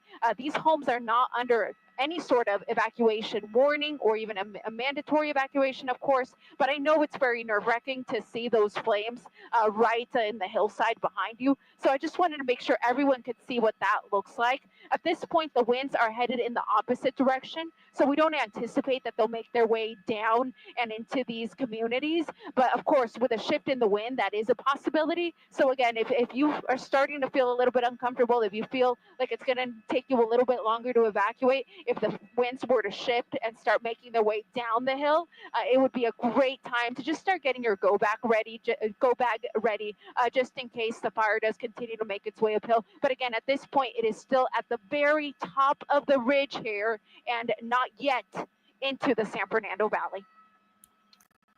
Boy, you know, I'm looking at that, Michael and Ileana. Years and years ago, I lived right off Reseda at Braemar there, and I look at that and I think of the distance that I thought that was, and it seems ever so close now when you look at the flames in the background. All right. Melissa McGee is here with us now. Again, we have been keeping a very close eye on the winds. And the big question is, what are we looking forward to over the next couple of hours? As we go throughout the rest of tonight, we still have the wind advisories and the high wind warnings. Things will shift once we get into our Friday afternoon. I'm going to show you what that looks like. But I want to show you as well the latest observation data. Eliana was talking about the Palisades fire and how she was showing you her pictures from the San Fernando Valley. Now here's the latest with what's going on with that fire. Topanga Beach, good news for you. The winds are calm. Same thing in Santa Monica. Also, the relative humidity is starting to rise as well. Topanga Beach, you've got moisture coming in from the ocean right now, up to 75%. But here's my issue. Santa Monica Mountains, you're still seeing winds gusting up to 37 miles per hour. And there is a high wind warning for the Santa Monica Mountains. So it's very possible that in this spot, we can have winds gusting anywhere from 50 to 60 miles per hour as we go throughout the rest of tonight, and for that matter, into the start of the day on Friday. Also keeping a close eye on what's going on with the Kenneth fire. This is breaking out close to West Hills. In fact, here's the fire. West Hills is actually to the north and east of where this fire initially broke out here. But we look at some of the observation sites, the canyons there. We've got winds gusting up to 33 miles per hour, and the winds are moving off to the north and west, sustained at 21 miles per hour. And Las Virgenes Road, we've got a wind gusting up to 23 miles per hour. But here, the relative humidity is in the single digits and the teens. So the air is so dry, the fuel on the ground is dry as well. I want to talk about what we can expect as we press forward for the rest of tonight and into our Friday. What we're starting to see this evening is that the shifting of the winds is causing some hot spots to flare up. We saw that last night with the Palisades fire and this afternoon with the Kenneth fire close to the West Hills area. So this is allowing rapid expansion of the flames, and you've got the Santa Anas to help push those flames forward as well. Here's the other problem. All of this smoke, no matter where you live here in Southern California, is causing areas of poor air quality. I want to show you as we look at a live picture of downtown Los Angeles. If you look closely, you can kind of see a cast of gray out in the atmosphere here. That is all of the soot, the particulate matter, all of the smoke and the ash going well up into the upper levels of the atmosphere. We've got wildfire smoke advisories from LA County, and they extend all the way down to the south and east out across areas in Orange County and portions of the Inland Empire. But let's talk about those winds for the rest of tonight. We've got high wind warnings that have been posted for Orange County and the IE. But here's a wind advisory from West Covina and LA County back across areas close to where that West Hills fire is. So that's Agora Hills, Calabasas, Hidden Hills, West Hills. We could find winds gusting tonight anywhere from 40 to 50 miles per hour. So that's a concern for those communities. Let's talk about the winds. And I really want to show you this because Michael asked the question of what we can anticipate. Later on this evening, we've got these winds for Woodland Hills up to 30 miles per hour. So the winds are blowing off to the north and east and blowing that smoke that's not in your region. It's actually just to the west of you there in West Hills. It's moving down to the north and west. Later on tonight, some strong winds out across areas in Moore Park up to 40 miles per hour. Same thing in Thousand Oaks, watching Topanga Beach as well as Malibu very closely. This is what I want to show you as we get into our Friday morning, winds still out of the northeast, and then we get a bit of a break. It's a brief break as we get into Friday evening. You notice the winds, look at the wind arrows and the wind direction. We're getting that wind coming in from the west. So some moisture from the ocean working its way inland. That is great in terms of the firefighting efforts because you're no longer dealing with those dry conditions. You do get some help with Mother Nature in the sense that the winds are starting to shift around. That will likely change the way in which the firefighters try to get an upper hand on the fires here. It is brief because once we get into Friday night into our Saturday, there's a possibility of more Santa Ana. So I want to show you what's going on. Winds are starting to increase tonight. We've got that northeasterly wind gusting to 50 to 65 miles per hour with the high wind warning. And then we've got poor air quality across our region, critical fire concern because it's so dry. And then more winds are possible this weekend. It's a very similar setup to what we're currently seeing. We're tracking another trough of low pressure dropping down to the south. And then we've got this ridge of high pressure out to the west of us. So it creates this tight pressure gradient. So Saturday night into Sunday, the potential of more Santa Anas that will be on the way. So we're monitoring conditions very closely. So we get a bit of a break as we get into Friday morning into the afternoon, but then they reverse around once again just in time for our weekend. So a lot to go over and some big concerns as we press forward. Michael and Colleen, I'll send it back over your way. All right, Melissa, thank you. For the past couple of days, we've seen her reporting from the Palisades fire. Belina Jones from our station in the Bay Area is live right now in West Hills with some new information and update on some of those evacuation orders in the Kenneth fire. Belina. Yeah, that's exactly right. We're here on Victory Boulevard where this was closed down for several hours when that fire erupted. Just about 30 minutes ago is when they cleared the area. And so people can go back to their homes. The evacuation order has been lifted here in this area by LAFD, but there are still mandatory evacuation orders in place towards the south of us. Now, up here on the hill on Victory Boulevard is where that fire started, right at the Victory Trailhead. We were up there earlier and could see what fire crews were dealing with. We saw line crews going up onto the top of the trailhead trying to get on top of this fire. We saw a lot of air support, multiple different helicopters putting support from the air down onto this fire, and they were able to put the fire out just at the top of this trailhead quite quickly, but then the winds moved it south.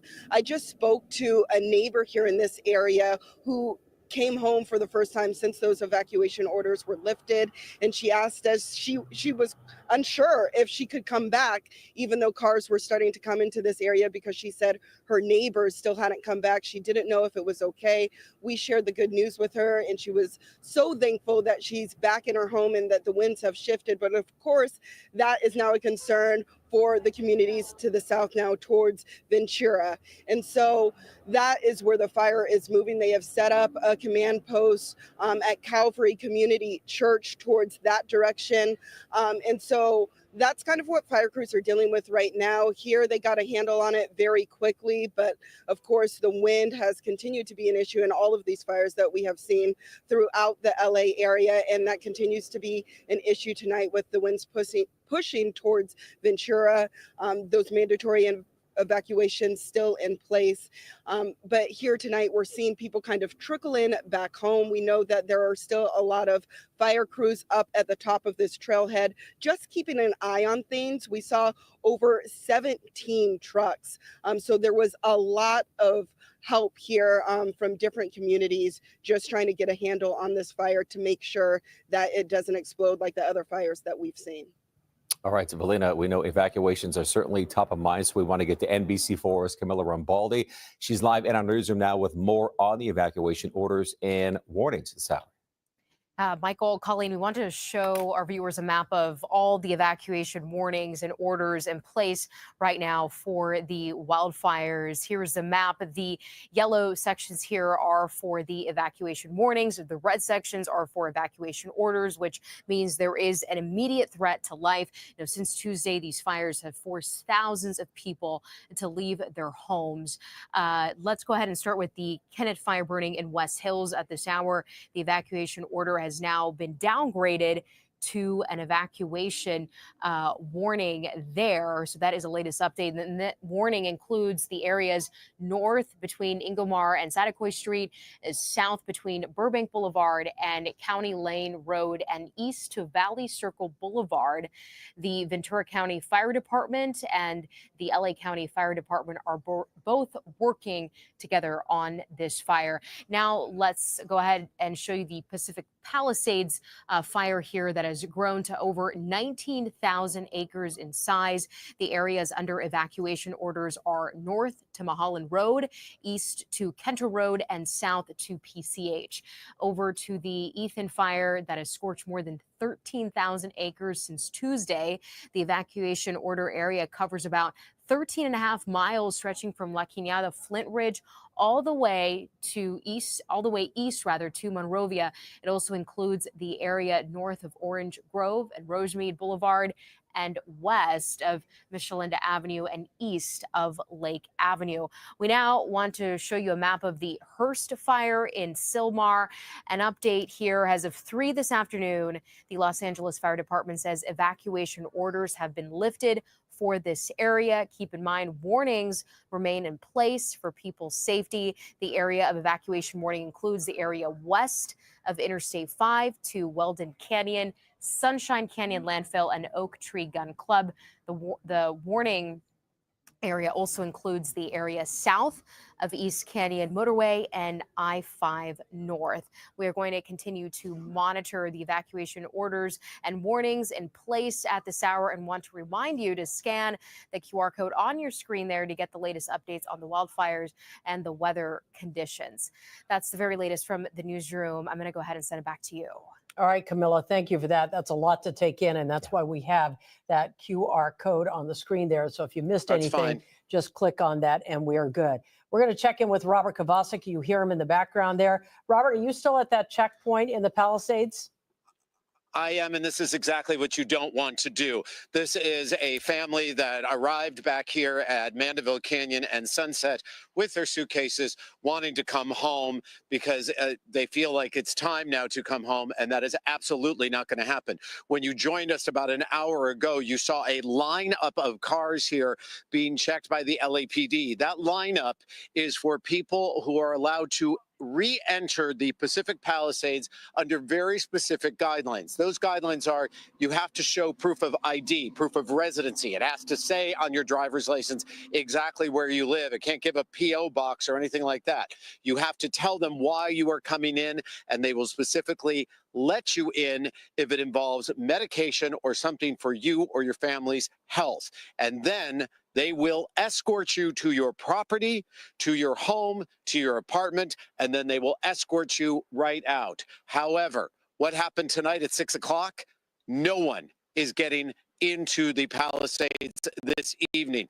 As you heard, the sheriff has said they're drafting a curfew plan, but whatever you want to call this right now, the LAPD has informed us that no one, they're turning them around, is getting into the Palisades tonight, even if you say, I need to get medication, I need to get in there for a specific reason. If that is the case, they invite you back tomorrow. They're hoping by 6 o'clock in the morning, with the sun up, 7 o'clock in the morning, they will be allowed to let you in. But again, it's going to be under a very strict escort, and you're not going to be able to linger inside of your home for very long. Also, just want to show you something that, you know, we talk about how the community is coming together. We're talking about all the people affected, but you can't forget about the first responders that are affected as well. Throughout the day, people have dropped off food and water for these people at the roadblocks at Mandeville Canyon, at Kettner, and throughout Sunset Boulevard as you head towards the beach. And just listen to what we witnessed a short time ago.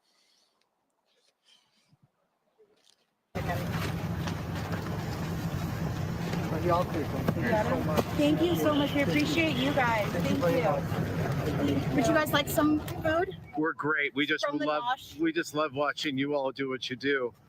We appreciate what they're all doing. You're just taking care of our first responders. Absolutely. We got our whole community to get enough money together to pay for 150 sandwiches. So we're just going around to the fire departments right now and delivering them. And we're going to be delivering on Monday, Tuesday, and Wednesday because the response was so great that we ended up raising like almost $10,000. Now, what community are we talking about Well, it's specifically? the community of Beverly Hills, but we all put it on social media, and our friends from all over the United States are calling in and donating right now. You guys are terrific. Thank you so much. So much. Where can people go to donate, ladies, so we can let them know? We put it on our personal Facebook page, but right now we're doing a lot of food from the Nosh at Beverly Hills. So call up and just tell them it's a meal to heal or for the firefighters, and they will be taking orders. That's so great. And this poor Thank man's you so finally going to much. get something to eat. Oh, did you get some food? Did you guys get some food? We're good. No, we're good. So this is what is happening right now in the Pacific Palisades, as you see here at Mandeville Canyon and Sunset. You are not going to be allowed to get back into the Pacific Palisades because as of tonight, the LAPD is blocking the roads for at least the next 12 hours. They want to make sure that crews can make sure that they can get in and do their work, whether they are with the LADWP or whether they are with members of different fire agencies. We just saw Santa Monica Fire come down off Mandeville Canyon, where they have been trying to hold the fire lines there as well. They are not only trying to effort in the firefight, the LAPD is also trying to protect your property and to keep looters and vandals away from these homes, the homes that are still standing, and to keep them safe. That's the very latest here at Mandeville and Sunset. I'm Robert Kovacic, Colleen and Michael. Got to tell you again, and it's worth repeating, please, please, if you live in this area, don't come back here until tomorrow morning. And the only way they're going to let you back in is if you need medical supplies or there is a specific reason that you can tell these officers that will then have to escort you. Good to know, Robert. Good to know. Thank you. And, you know, what we saw with Robert and those ladies who pulled up really speaks to the fact that so many people want to reach out and help. Yeah. They want to volunteer. And as you saw there, really no gesture is too small. I've been to the Nosh several times. Robert should have taken that sandwich. Yeah, okay. Pretty fantastic. I'm sure he might be rethinking his decision right now. We have a programming note to share with you right now, an update. NBC Nightly News will be available on Cozy TV beginning at 6:30. That's right. We are going to continue our coverage of the wildfire emergency impacting communities as the threat to your safety continues. And again, our coverage will continue right here. NBC Nightly News with Lester Holt will be available again on Cozy TV. That's channel 4.2. Or better yet, just check your local listings. Good idea. All right, we're going to check in right now with NBC4's Karma Dickerson, live once again for us. This is day 3 for her in the Palisades. She's near the intersection of Swarthmore Avenue and Antioch. Karma. Yes, coming to you from the heart of the Palisades community, whereas Robert was at the entrance of people trying to get in. This is the heart of the commercial aspect of the community. Palisades Village. So many people come in here. These are well-known areas. It's where you come to get your groceries, where you come to get your coffee, and so much of it, as you can see behind me, is left in ruins. We're right off Sunset, not far from the area where Starbucks was. There's some cafes. We're right across from CVS. And while all of it is not gone in its entirety, there certainly is really destruction, property after property after property, and we continue to see people coming in, serving the area. That looks like a group of journalists there recording it. As Robert mentioned, this area is still officially closed to the public. We have encountered a few people who have made their way back, some pretty determined people who figured out their way in, and certainly not advisable, but you certainly also understand the drive to know what has happened to your home, to get a hold of anything that might help you. For example, this family, if you take a look at this video, this was a young man who was on vacation with his family as they were getting the evacuation alerts. They saw that something was happening. They were on a plane headed to Mexico to vacation. They got back as soon as they could, but they only had the clothes on their back, which were vacation clothes. And so they've got flip-flops, they've got t-shirts, they've got shorts. Looking through their property today, they've got nothing else. They lost all of their cars, all of their paperwork, all of their documents. And the father took it, he was taking it in stride. He was certainly hurt, but he said his biggest heartache was for his son, who had only known that home. Take a listen. We're trying to find, any items, and I think anything that we can hold on to a memory with would help us to heal and to remember this house that was so important to our family and to our kids. So I think that was the goal. I'm 20 now, and I've been here since I was around 2 years old, and it's just, I've never experienced such an emotional pain in my life, just seeing my home like this.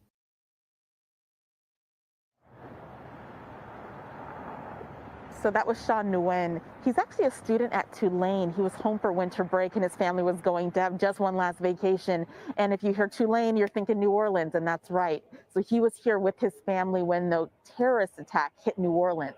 That rocked him, that shook him up, that really hurt him to his core, and now he's experiencing that. So we have to remember not just the physical loss of things, but the emotional toll these disasters take on people. And for a lot of people, this new year has been filled with one thing after another of just some very heavy news. And so when we're grappling with and talking about rebuilding and recovering, it's on more than one level. That's the latest from the Palisades. Listen it back to you. Karma, you're right about that. It has been a rough start to 2025. Absolutely. For so many people. All right, Kevin McGowan, Director of LA County Office of Emergency Management, joins us live on the phone here right now. Kevin, are you with us? I am here. Thank you for the opportunity. All right. Well, I guess some might say you got some explaining to do, because we all got this emergency alert asking for it was actually an evacuation warning. And it freaked a lot of people out. What happened? Technical glitch, human error? Yeah, thank you again for this opportunity. And my deepest and sincerest apology for the concern that you just raised that everyone throughout Los Angeles County experienced with that, with the wireless emergency alert that was sent out.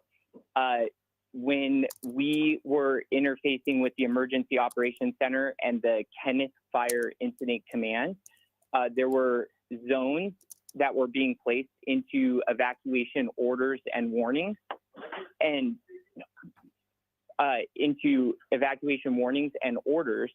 And when those incident commanders were designating that, our county's Emergency Operations Center and Office of Emergency Management, we issue those notifications through a system.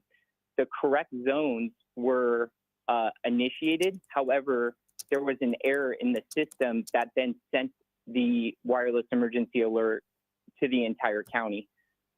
We, as quickly as possible, then canceled that wireless emergency alert and began the process to issue a second wireless emergency alert to notify everyone that it was sent out in error. Kevin, what do you do to make sure that doesn't happen again going forward? Oh, we are working with the software currently troubleshooting it. I would like to express to everyone that we've sent out a significant amount of emergency alerts throughout this entire windstorm and multiple fires. We do not understand at the moment what caused that error. It wasn't a human error. The correct zones were initiated. So we are working to troubleshoot that to ensure that it doesn't happen again. So this was essentially an evacuation warning for those within the Kenneth fire zone, correct? That is correct, yes. Overall, how has the system worked throughout all of this? How many of these alerts have you sent out? Is this the one that, you know, for lack of better explanation, got away from you? I would be, I think that's a fair way of framing it. We have sent out, I don't have an exact number right now. We have sent out a significant amount of alerts during this for the Palisades fire, starting at the Palisades fire through the, you know, the following days. And this, I appreciate the way you framed it. This is one that had an error. The other ones have not had that error, and they've been issued as intended. How do you mitigate the risk of this happening yet again? We're working to mitigate it right now. I think that's the clearest answer I can give, is that we are working with our partners to ensure that it doesn't happen again. And I'm sure you understand, you know, how this must have hit folks in the midst of what we are here in Southern California, with massive amount of fires burning. And again, there's a lot of fear, there's a lot of trepidation. So to get a warning like this is just, it's terrifying. I agree. How reliant are people on these messages? Can you repeat the question, please? I said, how important are these messages? How reliant are people on these messages, these kinds of alerts? I mean, we're getting them now about evacuations. What other sort of messages come through your office here? Oh, great question. So the wireless emergency alerts are primarily used for evacuation orders and warnings where there's a need to take an action, i.e., you know, for a warning, it's to be ready to leave. For an evacuation order, it means that there is a threat that you should leave. So the wireless emergency alert is a tool used to communicate that. There's also notifications that are sent out by emergency operations centers to that I would say have less severity associated with them. They're not an evacuation warning or order. They're more informational. And we use a variety of sources, including partnerships with the media, to communicate those messages. Are you confident this one has been taken care of and fixed? I am. I guess what I'm grappling with here is the fact that if you don't know how it happened, how does your inquiry, how does your investigation begin? Well, it begins because this is a tool that we are going to need to rely on as we continue to be in this environment. So the team is troubleshooting it as you would where you find other software errors. So we're continuing to work on that. I'm confident that we're going to work to solve this. And I think that also is related to the fact that we have issued other alerts without this error having occurred. All right, Kevin McGowan with the Office of Emergency Management, Emergency Services, Communication here. Thank you so much for your explanation of what happened this afternoon. As Michael pointed out, we all got that alert just moments before 4 o'clock. And we wondered what we had missed because we have been tracking these fires. And I would say we probably know as much, if not more than most in terms of what is happening out there. And we couldn't figure out what we'd missed, if our own areas had been affected. So thank you for the clarification on that. All right, so opportunity. Absolutely. Kevin, thank you for that. Well, NBC4's Karen Wallace is monitoring the Palisades fire. She's along PCH here in Malibu on the coastline. Well, and Colleen and Michael, let me first tell you why it's so important that no people get in here tonight except for first responders and law enforcement. Take a look. This is what half of this neighborhood looks like. You can see that burned out shell of a car, and behind it, that eerily high chimney. That is what much of this neighborhood looks like. We spent much of the day along the PCH, which, as you also know, is closed to non-emergency personnel, closed to just emergency personnel. And here's why.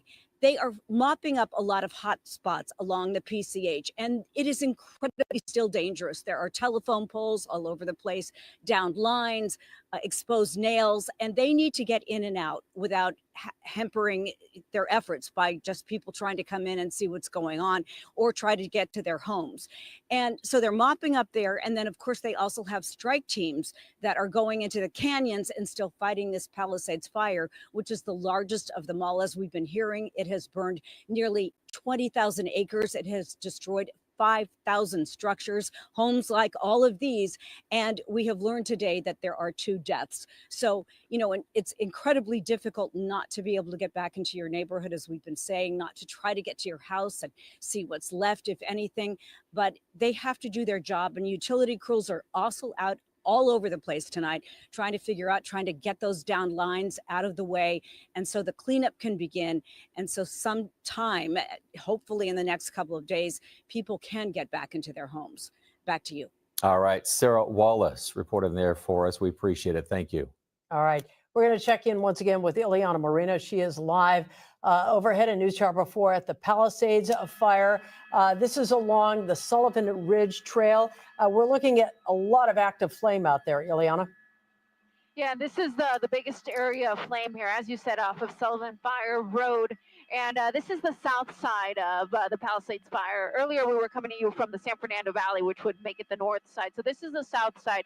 And so what I want to do here, we obviously see that large flame of fire there, that large area that's burning. But I want to show you, using our map, what the terrain looks like and what's ahead if those flames continue to push in that northwesterly direction. So bear with me here as I give you our essentially our overhead map image, so that you can see that essentially the area that I'm pushing in on now is where the flame is. And you can see it's just a mountainous area. It's all brush. There's no homes up ahead. So in the direction that the fire is heading right now, there's not going to be any structures in its path. Thankfully, a lot of those structures, unfortunately, have burned that are just below that ridge. And those are the homes that we see there. So let me bring it back live to our current image so that we can show you those flames again and the proximity to the nearest homes, which really isn't far at all. But again, the fire is burning away from these structures. So unless there's a significant shift in the winds, it shouldn't double back on itself and should just continue to burn that brush. And I'll widen out the shot again so I can give you a better perspective of what the fire continues to look like pretty much everywhere else. We do still have some pockets of flame. This is further to the east, kind of the northeast. This is basically the top of the ridge that I was showing you when we were on the San Fernando Valley side. These were the flames that were on the very top of the ridge and possibly starting to make their way south on that side of the hill. But again, at this point, they seem to be holding right at the top. We don't anticipate that they'll make their way down to the Tarzana side unless there's a significant shift in the winds, of course. And I'll continue to widen out the shot so you can look at Pacific Palisades here. Let me brighten up the image for you just a little bit. So again, these homes where you still see the light, those are the homes that have been untouched by the fire. But right here where I'm zooming in, where you just kind of see, you know, light here and there, those are the homes that unfortunately were damaged or completely destroyed by the Palisades fire, where of course this fire does continue to burn.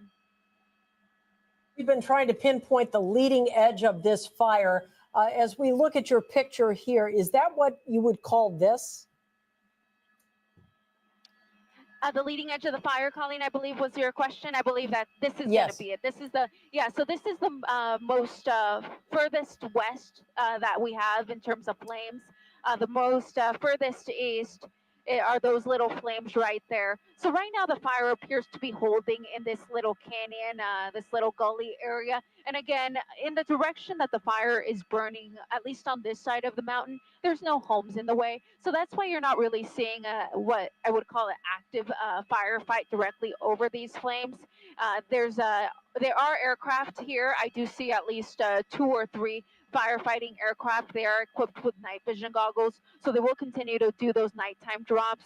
We won't be seeing any fixed wing aircraft, though, of course, because at this time of the night, it is too dark for them to fly. But there is the request for them to come back first thing tomorrow morning so that they can continue the firefight. So there's one of the fire helicopters that I'm talking about there. So they're still here, they're still monitoring, and we do still have a lot of ground crews. In fact, I believe that's a couple of fire trucks up there. You'll notice there are lights here. Bear with me for just a moment while I throw in the doubler. So you see the hand crews up there doing what they can. Again, I was concerned about the top of that ridge because if there is a shift in the winds, those flames could go over the ridge and start making their way down into the San Fernando Valley and towards Tarzana. We saw a very similar fire behavior in the 2017 La Tuna fire when the fire started on the La Tuna side of the Verdugo Mountains, and then because of a shift in the winds, made its way all the way to the top of the ridge of the Verdugos and then came down on the Burbank side. So when I saw that on the San Fernando Valley side, of course, that was my first concern. But again, at this point, the winds are in our favor, continuing to move away from homes on both sides of the mountains. All right, Eliana Moreno live for us there in News Chat before. Let's switch on over to David Bigger. Again, you're keeping a very close eye on not only that video, but what's happening here with the current weather. Yeah, so it's great that we have this shot from Eliana there because we've been working on updating some of our fire perimeters within our maps on our weather computers. So this is the most recent one that we have for the Palisades fire, and she was showing you this general area right in here. So again, the fire started down at about this area, spread this way, and also spread west all the way up to about where the Franklin fire burn scar is, which is right in this area here. So this seems to be that active area, and this is also getting higher and higher up in the Santa Monica Mountains. So likely around right in this area here is about the summit, some of the peaks. That's why you can probably see the glow from some parts of the San Fernando Valley. But the key thing is that's getting up to the ridgetop. Well, ridgetop observation sites are still showing that we've got winds out of the north right now at about 28 miles an hour, gusting to 34. So not saying that fire can't start to burn over the ridgeline, but the thing is, if flames are coming up the ridgeline here, they're likely being blown back by the wind on itself. So that's probably a little bit of a benefit right now. But yeah, this seems to be probably the more active area of fire. But if you look at our maps, you can already see this is a lot of communities right in here. Here's the 405 Cestus 12-foot pass. But this is really just a lot of open space right now that it's burning through, which is what Eliana was just talking about there. So right now around the Palisades fire, as I mentioned, we still have a couple of gusts along the ridge tops. Around Malibu Creek, the gusts have picked up a bit, but only to about 15 miles an hour. Around Topanga Beach and around Santa Monica, the winds are relatively calm right now, which is good news for firefighting. I wanted to show you some of the conditions around the Kenneth fire. We've also added the burn scar now for this area that we just got in. You can see how it's kind of burned through a lot of this open space here. It has burned, it looks like, around this Malibu Canyon community right in this area, Malibu Canyon apartments as well. So around Las Virgenes, we're looking at winds about 12 miles an hour from the north, gusting up to about 23. For some of the canyon winds, it's closer to maybe about 30 to 35 mile per hour gusts. Again, and some of that channeling effect we get and some of our ridgetop winds as well. And through here, there's a couple of these little divots in the terrain. It's a lot of rolling hills through this area. And that's where we end up with the wind kind of getting channeled into a couple of different directions and swirling just a bit. Around the Calabasas area, though, the wind is more out of the northeast, 6 miles an hour, gusting up to 14. As we take a look at the Eden fire burn scar, the main thing here is that it is still very calm out there. However, the humidity is still very low, 15% humidity for Loma Alta Park. Altadena, 14% humidity. Around this time last night, I remember talking about humidity is more in the 20 to 30% range. So it's definitely a lot drier out there right now. And you can see the burn scar area that the Eden fire has chewed up. So here's what we're looking at with air quality right now across the region. Notice it's the eastern half of the San Fernando Valley extending down into the Glendale area and down into Los Angeles, looking at some of the red coloring, and that means unhealthy for everybody. Orange coloring is unhealthy for sensitive groups, so anybody with respiratory issues or maybe a heart condition should keep in mind that you really shouldn't be outside in any of this poor air quality. Definitely, you'll need an N95 mask if you are outside to filter out the particulates and to filter out any of the additional materials that's mixed into the smoke. There's a lot of building materials as well, anything essentially from all the burning homes and any of the buildings out there. The issue that we might have as we get into tomorrow, we still have the offshore winds for at least the morning, and I'll show you the futurecast in just a second. But during the afternoon, we'll actually get a bit of an onshore breeze, so it may take some of the smoke and then push it inland. So we may get some more smoke into parts of the San Gabriel Valley and the Inland Empire for tomorrow. It really depends on the timing of it, how much smoke the fire is putting up, and exactly how strong the winds are going to be. But here's what the wind gust futurecast looks like. As we start right around 8 o'clock this evening, you can see we've still got some pretty good gusts out there, mainly across Ventura County and across some of the Santa Monica Mountains, but mainly the western portions of the Santa Monica Mountains.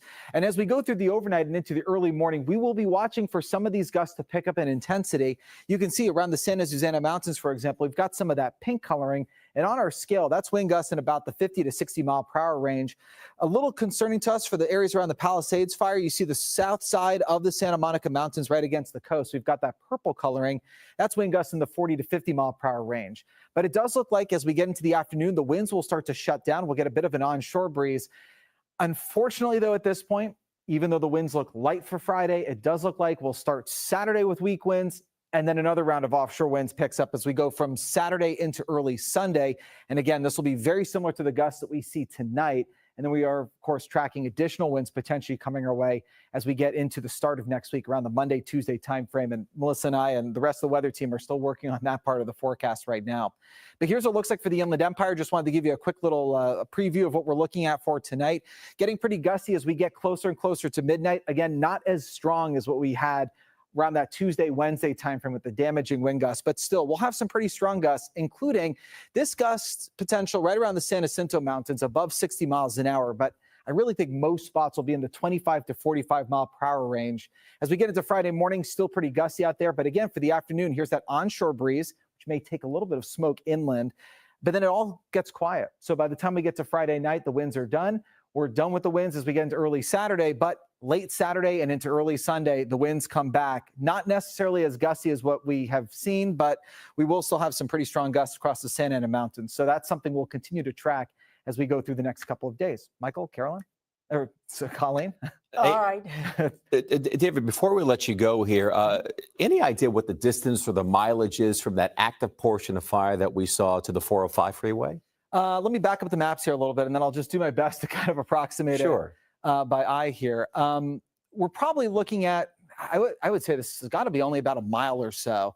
But again, there's a couple of things that this would have to go through. This is some canyons in here. All these brown lines that you're seeing, some of these are ridge tops as well. So it'd have to go down into a canyon, up again, down, up a couple of times before it gets there. And in fact, I'm going to walk off screen for a second because we do have the ability here to do quick measurements on our weather computer. So let me see if I can pull in a quick little measurement.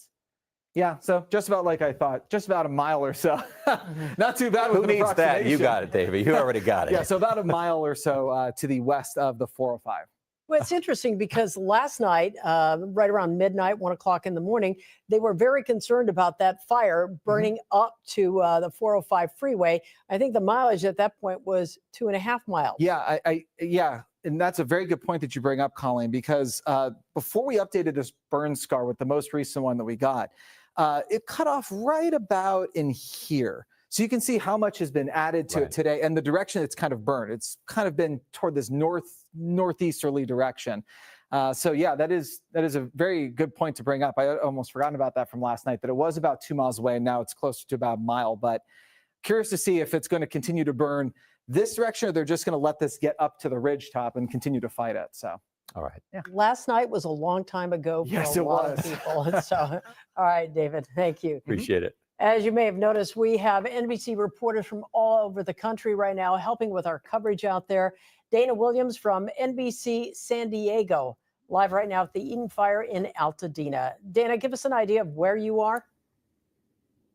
Yep, you know, Colleen, Michael, we are standing on West Terrace in between Glen Rose and Olive. This is a really unique community. This is referred to as Jane's Village. All of these cottages are turning 100 years old this year. And so you can truly say this has been a 1 in 100-year fire for this community. We're standing in front of 272 West Terrace. Again, this is 272 West Terrace, and we just kind of want to show you the situation.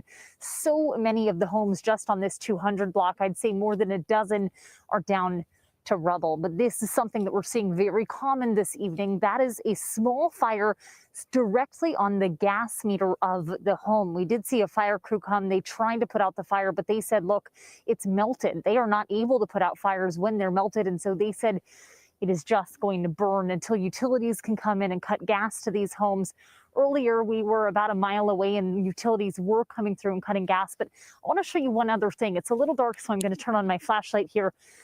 This house, if you can see it, the direct neighbor to the one with the fire right now, we spoke with the young man who lives there. He says that his neighbor, actually, the next door neighbor, also burned down 2 over the night of the fire.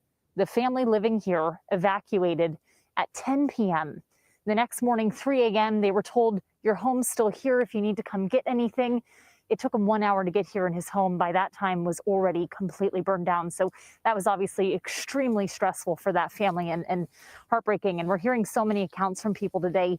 It was just so fast. Obviously, you're hearing that here at the Eaton fire as well as in the Palisades.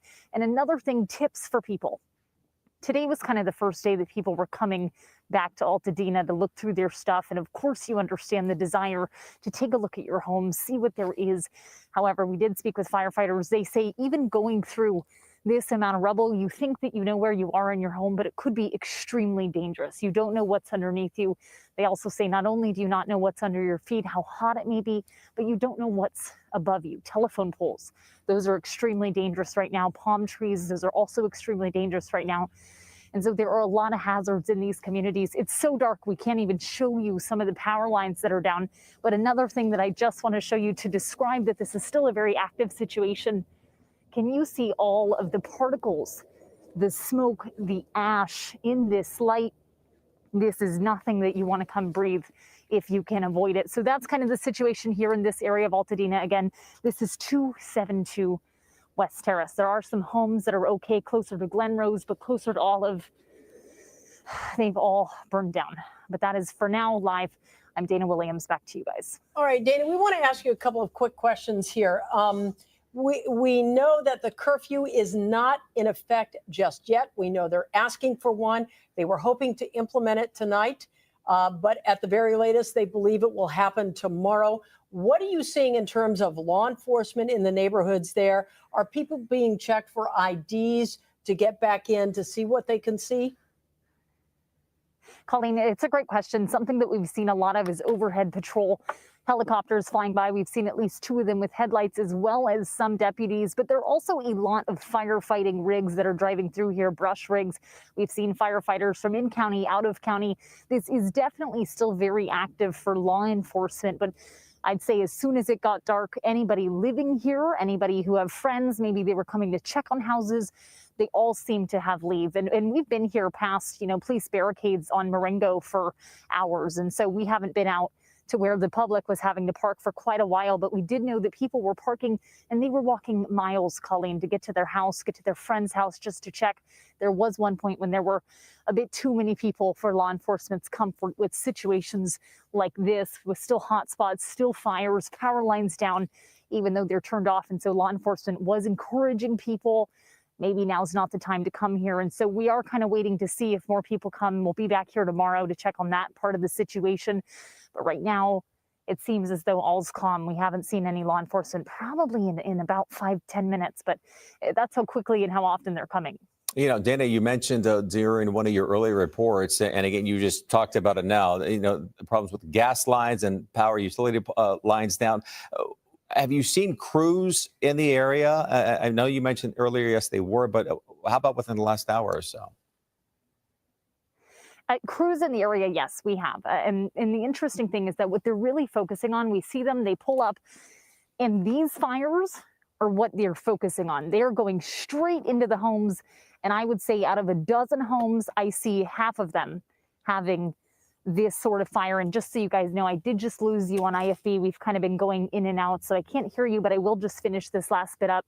Crews have been in the neighborhoods, but they're just focusing on putting out those little unsuspecting fires. We actually heard crackling like a bonfire just about 30 minutes ago, and a fire started in the house across the street, even when it looks as though no more burning could possibly happen. And so crews are actively driving through here, patrolling, obviously especially dangerous with no curfew, and it's just not clear if people are still out here trying to check on their homes. All right, Dana Williams reporting live for us from the Eaton fire. Dana, we appreciate your work and thanks for all that information. All right, we're going to check in now with our Amber Frias. She's live for us in Calabasas where the Kenneth fire is burning. Amber. Hey, Michael, Colleen, we're at the intersection of Muro and Las Virgenes roads. And as you can see behind me, here we have at least 10 fire engines standing by, ready to go if need be. And really, the operation throughout the afternoon since we've been here has been pretty incredible. We've seen many fire engines making their way up the mountain. We've seen utility companies. We've seen, big bulldozers just working their way up there to try and prevent this fire from spreading. And of course, try and, put out these flames. Now, this area, we're in a community that is still under mandatory evacuation orders, and no one is allowed back in going north of Muro Road on Las Virgenes Road. And you can probably see there are some people here. These are people who live in these neighborhoods where they are under mandatory evacuation orders. There's, I would say, at least 24 people here. We've seen them here for almost 2 hours now, hoping to be let back inside their home to retrieve some important items, some documents, some pets even. And they are being led back inside one by one, though. They are being chaperoned by a sheriff's deputy, and they take them up to their home, allow them some time to gather some things, and quickly make their way down. But of course, as you can imagine, this is taking some time. It's causing some frustration among people whose nerves already here are on high alert. Now, a reminder, these mandatory evacuation orders are for the safety of everyone, not only the residents, but also the firefighters involved in these efforts, and also for them to get their work done. So really, this is a good reminder for all of us, not just people who live in these surrounding communities, especially over these next few days, to have a go bag ready, and most importantly, to have a plan. Colleen, Michael. All right, Amber, thank you. And of course, it's going to be the way of the world. What we need to get used to having IDs ready and at checkpoints going into our neighborhoods for the next few days, perhaps even weeks. That's right. We want to get to now Kevin Geis. He's back with us, also covering the Kenneth fire with some new information on the investigation into this particular fire. Kevin. Yeah, absolutely. We were actually just on the other side of this fence here on Victory Boulevard. The park was relatively open. We were able to work our way a little bit beyond this fence here, but then an officer actually came and ushered us outside, letting us know that this is now an active crime scene. So we had to work our way back. They're investigating an arson incident. I just received this information into my phone, so I'm just going to read it here. The incident under investigation started as an unspecified number of citizens detained an unidentified person spotted in the area of the West Valley close to where the Kenneth fire is burning. It is not immediately clear that this person that the LAPD is talking to is responsible for the West Hills Kenneth fire, but investigators are looking into it. Investigators are also looking into any possible connections with any of the other fires in the area. Now, there was sort of a collective sigh of relief in this area a little while ago when people started to sort of realize that they could sort of take that little bit of step back, start to put things away a little bit. Of course, there is still that evacuation warning in this area, so a lot of people still leaving some of their more, immediate things close to sort of the door, close to their cars, they were telling me. But there was sort of a collective sigh of relief a little while ago. And now that word is starting to spread a little bit to some of the neighbors, some of the people in this area, that they are investigating this incident here on Victory Boulevard as arson, there's sort of another sort of collective sigh of relief that there has been some sort of detainment of some person that LAPD are working to sort of learn a little bit more about. And this has sort of been a really active area all afternoon. We've been sort of in this area for a while now. We've sort of watched a lot of people initially when we first arrived here, packing their cars, packing their valuables, putting any sort of animals they have in the house into those cars, start working their way down the hill here. And then a lot of sort of officers, firefighters sort of working their way through the neighborhoods, letting people know that they should be sort of on the way out. We also at one point had sort of a large plume of smoke just on the other side. And one neighbor told us that he a couple times sort of really felt as though this was the area that this whole sort of situation was beginning to unfold. So obviously a very active investigation here. We were just learning from the LAPD that this is sort of all going down at this moment. So we'll toss it back to you folks for now and try to learn a little bit more over the next few hours. Boy, this happened very, very quickly because this fire broke out at about 2:30 this afternoon. Did we lose him? Is he still there, Kevin? Yep. We're just kind of curious about the Michael, not this Michael, the other Michael we spoke to this afternoon, who was packed up and ready to go. What's the latest with him? Yeah, absolutely. So funny enough, he actually worked his way over here and sort of came over. I'm looking to see, actually, he's right here. Let me see if I can grab him. Hey, Michael, question. So we'll catch him we're live at the moment. I just wanted to sort of check in with you now that you sort of have a couple answers at this point and just sort of see, how you're feeling now that the fire sort of worked its way down a little ways in the wind. How are you sort of feeling? I see your truck right around the corner here. Yes. Well, relieved for a couple of reasons. One, they have an arson suspect in custody who's been going around and lighting these. Two, the fire, when it went through here, cleared away all the brush. So it's kind of, in a way, like a controlled burn. So the fire's not coming back, so my family can relax a little bit. And number three, no flare-ups because they're using this trailhead right here, which apparently is a crime scene from where it was started, simultaneously as the filling spot for the helicopters. So they have to fly over this neighborhood and patrol it all night. So with all the water helicopters right here, we do feel a little safe. And you have has your family been able to work back toward, back toward the house? Have they sort of relaxed their posture a little bit? Yeah. The dogs are not back yet. They're being boarded, but one of my daughters is now back. So my wife and other daughter are out of state right now. So. Absolutely. Nice to have a little bit of company. So thank you so much. We appreciate it. And stay safe. Stay things loaded up.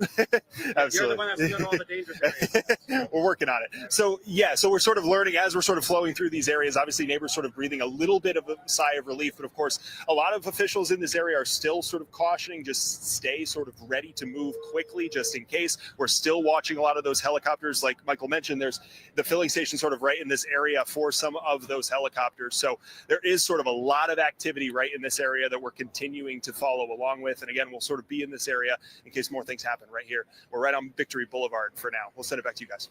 All right. More to get to on that. All right. Appreciate it. It's 7 o'clock here, folks, and we are continuing our coverage of Southern California's wildfire emergency live on the air nonstop since Tuesday morning. Good evening once again, everybody. I'm Michael Brownlee. And I'm Colleen Williams. We are keeping a very close eye on the newest fire. That was the one burning across county lines into Ventura County. The one that Kevin was just covering, the Kenneth fire, started near West Hills around 2:30 this afternoon. We have an update. That fire has now burned more than 900 acres. And as you just heard, breaking news here, they may have someone, a person of interest, in custody on this. And there is an arson investigation. This fire initially triggered some evacuation orders for Hidden Hills, actually, in parts of Calabasas, north of the 101. Some areas within that area, those were downgraded just after 5 o'clock this afternoon.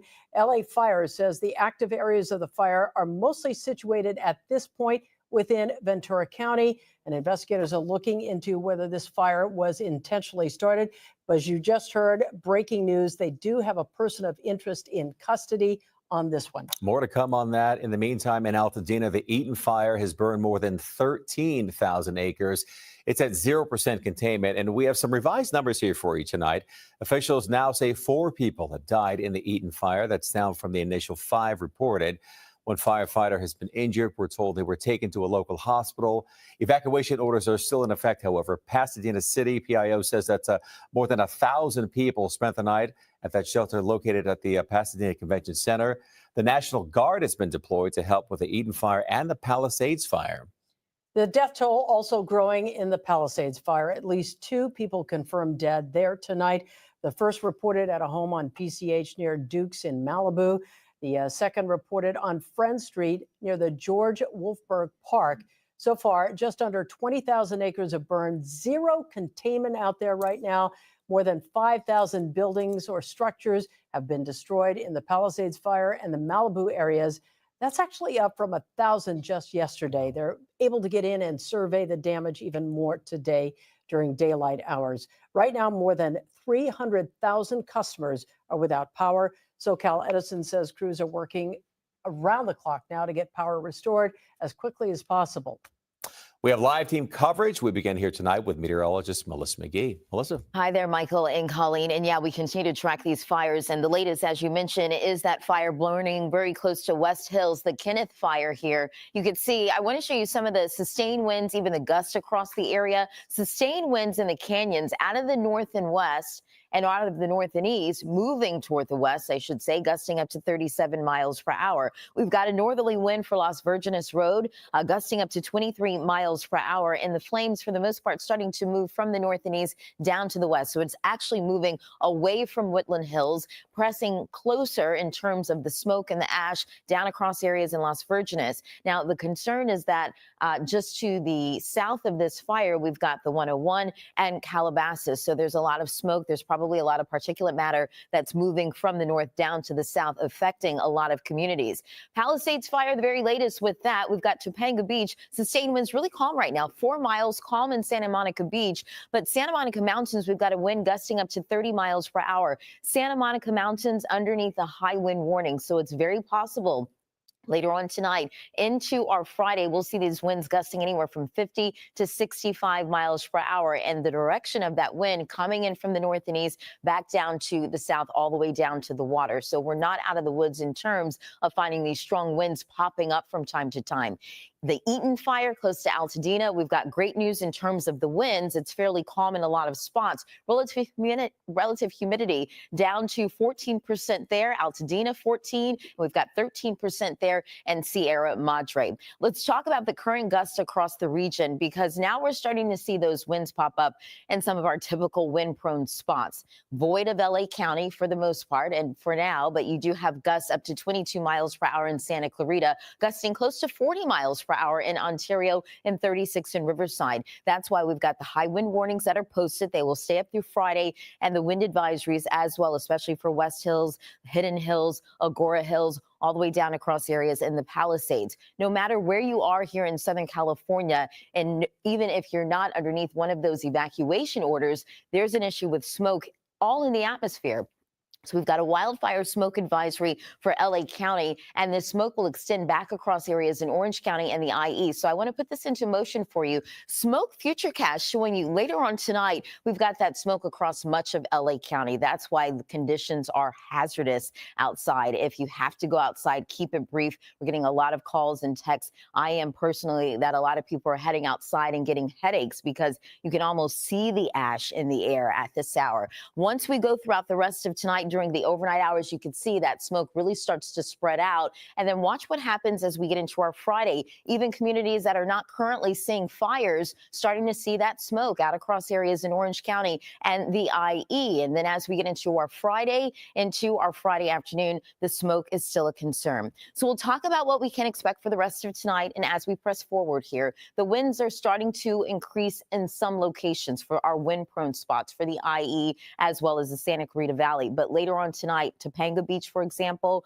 Malibu, the Palisades, up through the Santa Monica Mountains, watching that very closely because there will be another burst of wind with these wind advisories and high wind warnings possible. So 40 to 50 miles per hour in some spots. The mountains could find gusts up to 65 miles per hour. Poor air quality is a big concern right throughout our weekend. Critical fire weather, because as we're seeing with these Santa Anas, once these Santa Anas move on through, they have the ability to spread these fires fairly rapidly. More winds, however, are possible as we get into our weekend. Another round as we get into late Saturday night and into our Sunday. So watching conditions for us very closely as we head into our weekend. We get a small break Friday afternoon. The winds come right back as we head into our weekend. We'll track it for you throughout the night. I'll send it back over your way.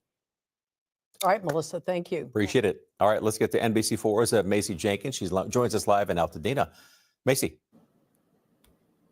Hi, Colleen and Michael. Well, it looks quite different than it did 2 days ago here in this area.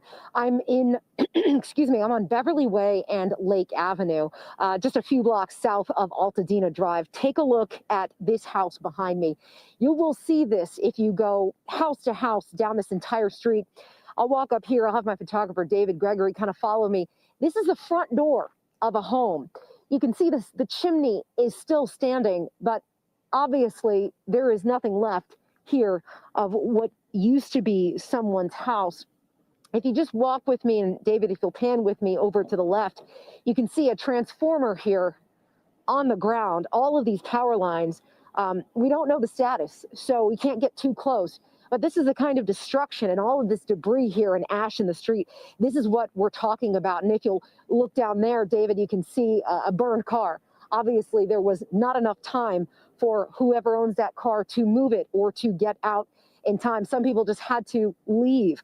Now, we have some information. There's plenty of information that's been disseminated today. Sheriff Robert Luna says LASD is working along with CAL FIRE and coordinating with human remains detection teams. Their job is to go from house to house to try to figure out who might not have escaped the fire. We know that the death toll is at 4, and there are 4,000 structures, at least 4,000 structures, that have been destroyed or damaged in this fire.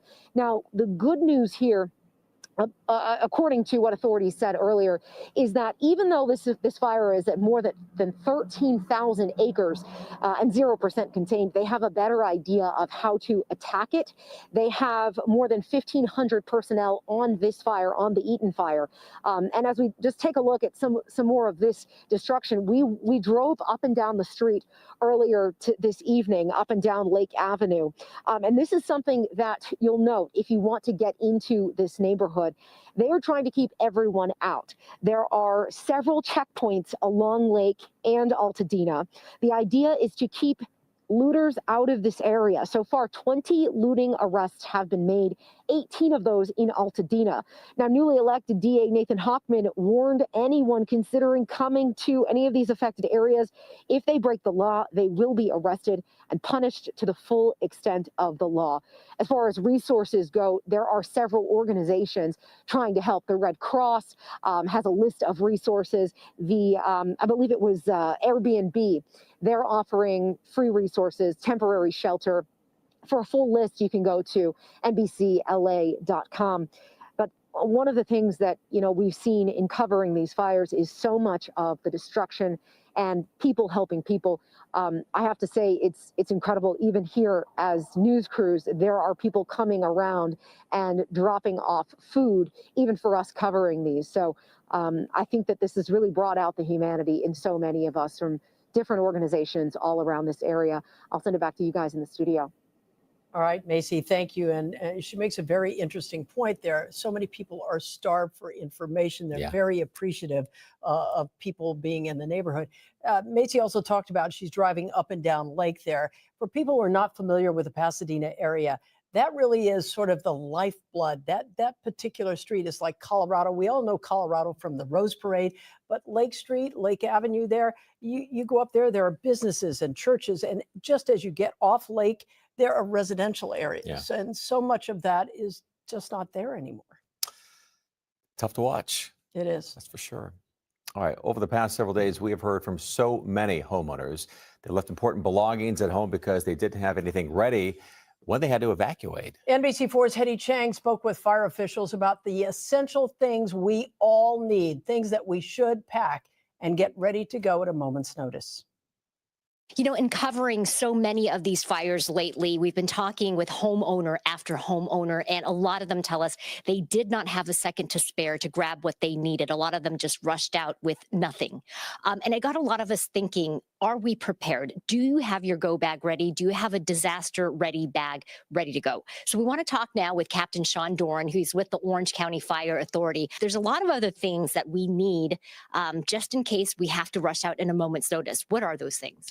Absolutely. And this is part of our Ready, Set, Go program. So when it is time to go, it's not the time to develop a plan. It's time to execute that plan. Just small things like personal items, your glasses, a reminder here to have emergency plan, copies of your IDs, prescription meds, lenses, financial records, a USB drive. When you have the time is to go take photos of your photos or the important valuables and put those on a USB drive so you have some way to at least recreate those later. And this one, this tool is really interesting. This is a flashlight, which is always needed because you don't have power. This is something you can self-generate the power. You can hear that fun siren, which we like, and you don't have to worry about having battery backup. So this is a one-stop flashlight, access to AM radio.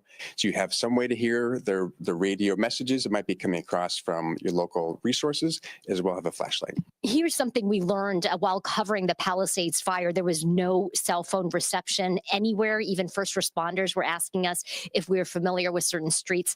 Have a paper map. This is a Thomas guide. I just looked it up. You can still get one. It doesn't have to be a Thomas guide, but make sure you have some sort of paper map so you know exactly where to go. Maybe someone's asking you for directions, then you have this map to go to find the street that they're looking for. And also cash. This is something that a lot of us don't carry anymore. Always have cash in case the ATMs are down, the banks are down, and of course connectivity as well. In Irvine, Hetty Chang, NBC4 News. Boy, all things we don't think about, and we really, really should. Should, yeah. NBC4's Brittany Hope was in the Palisades area earlier today, taking a look at what was left of some of the houses out there. Yeah, in fact, she ran into some homeowners still trying to save their homes. Here's what they saw. So you can see a water tender just leaving. We're here in the Pacific Highlands on Paseo de Oro, where there's two people who live here. They said they were trying to protect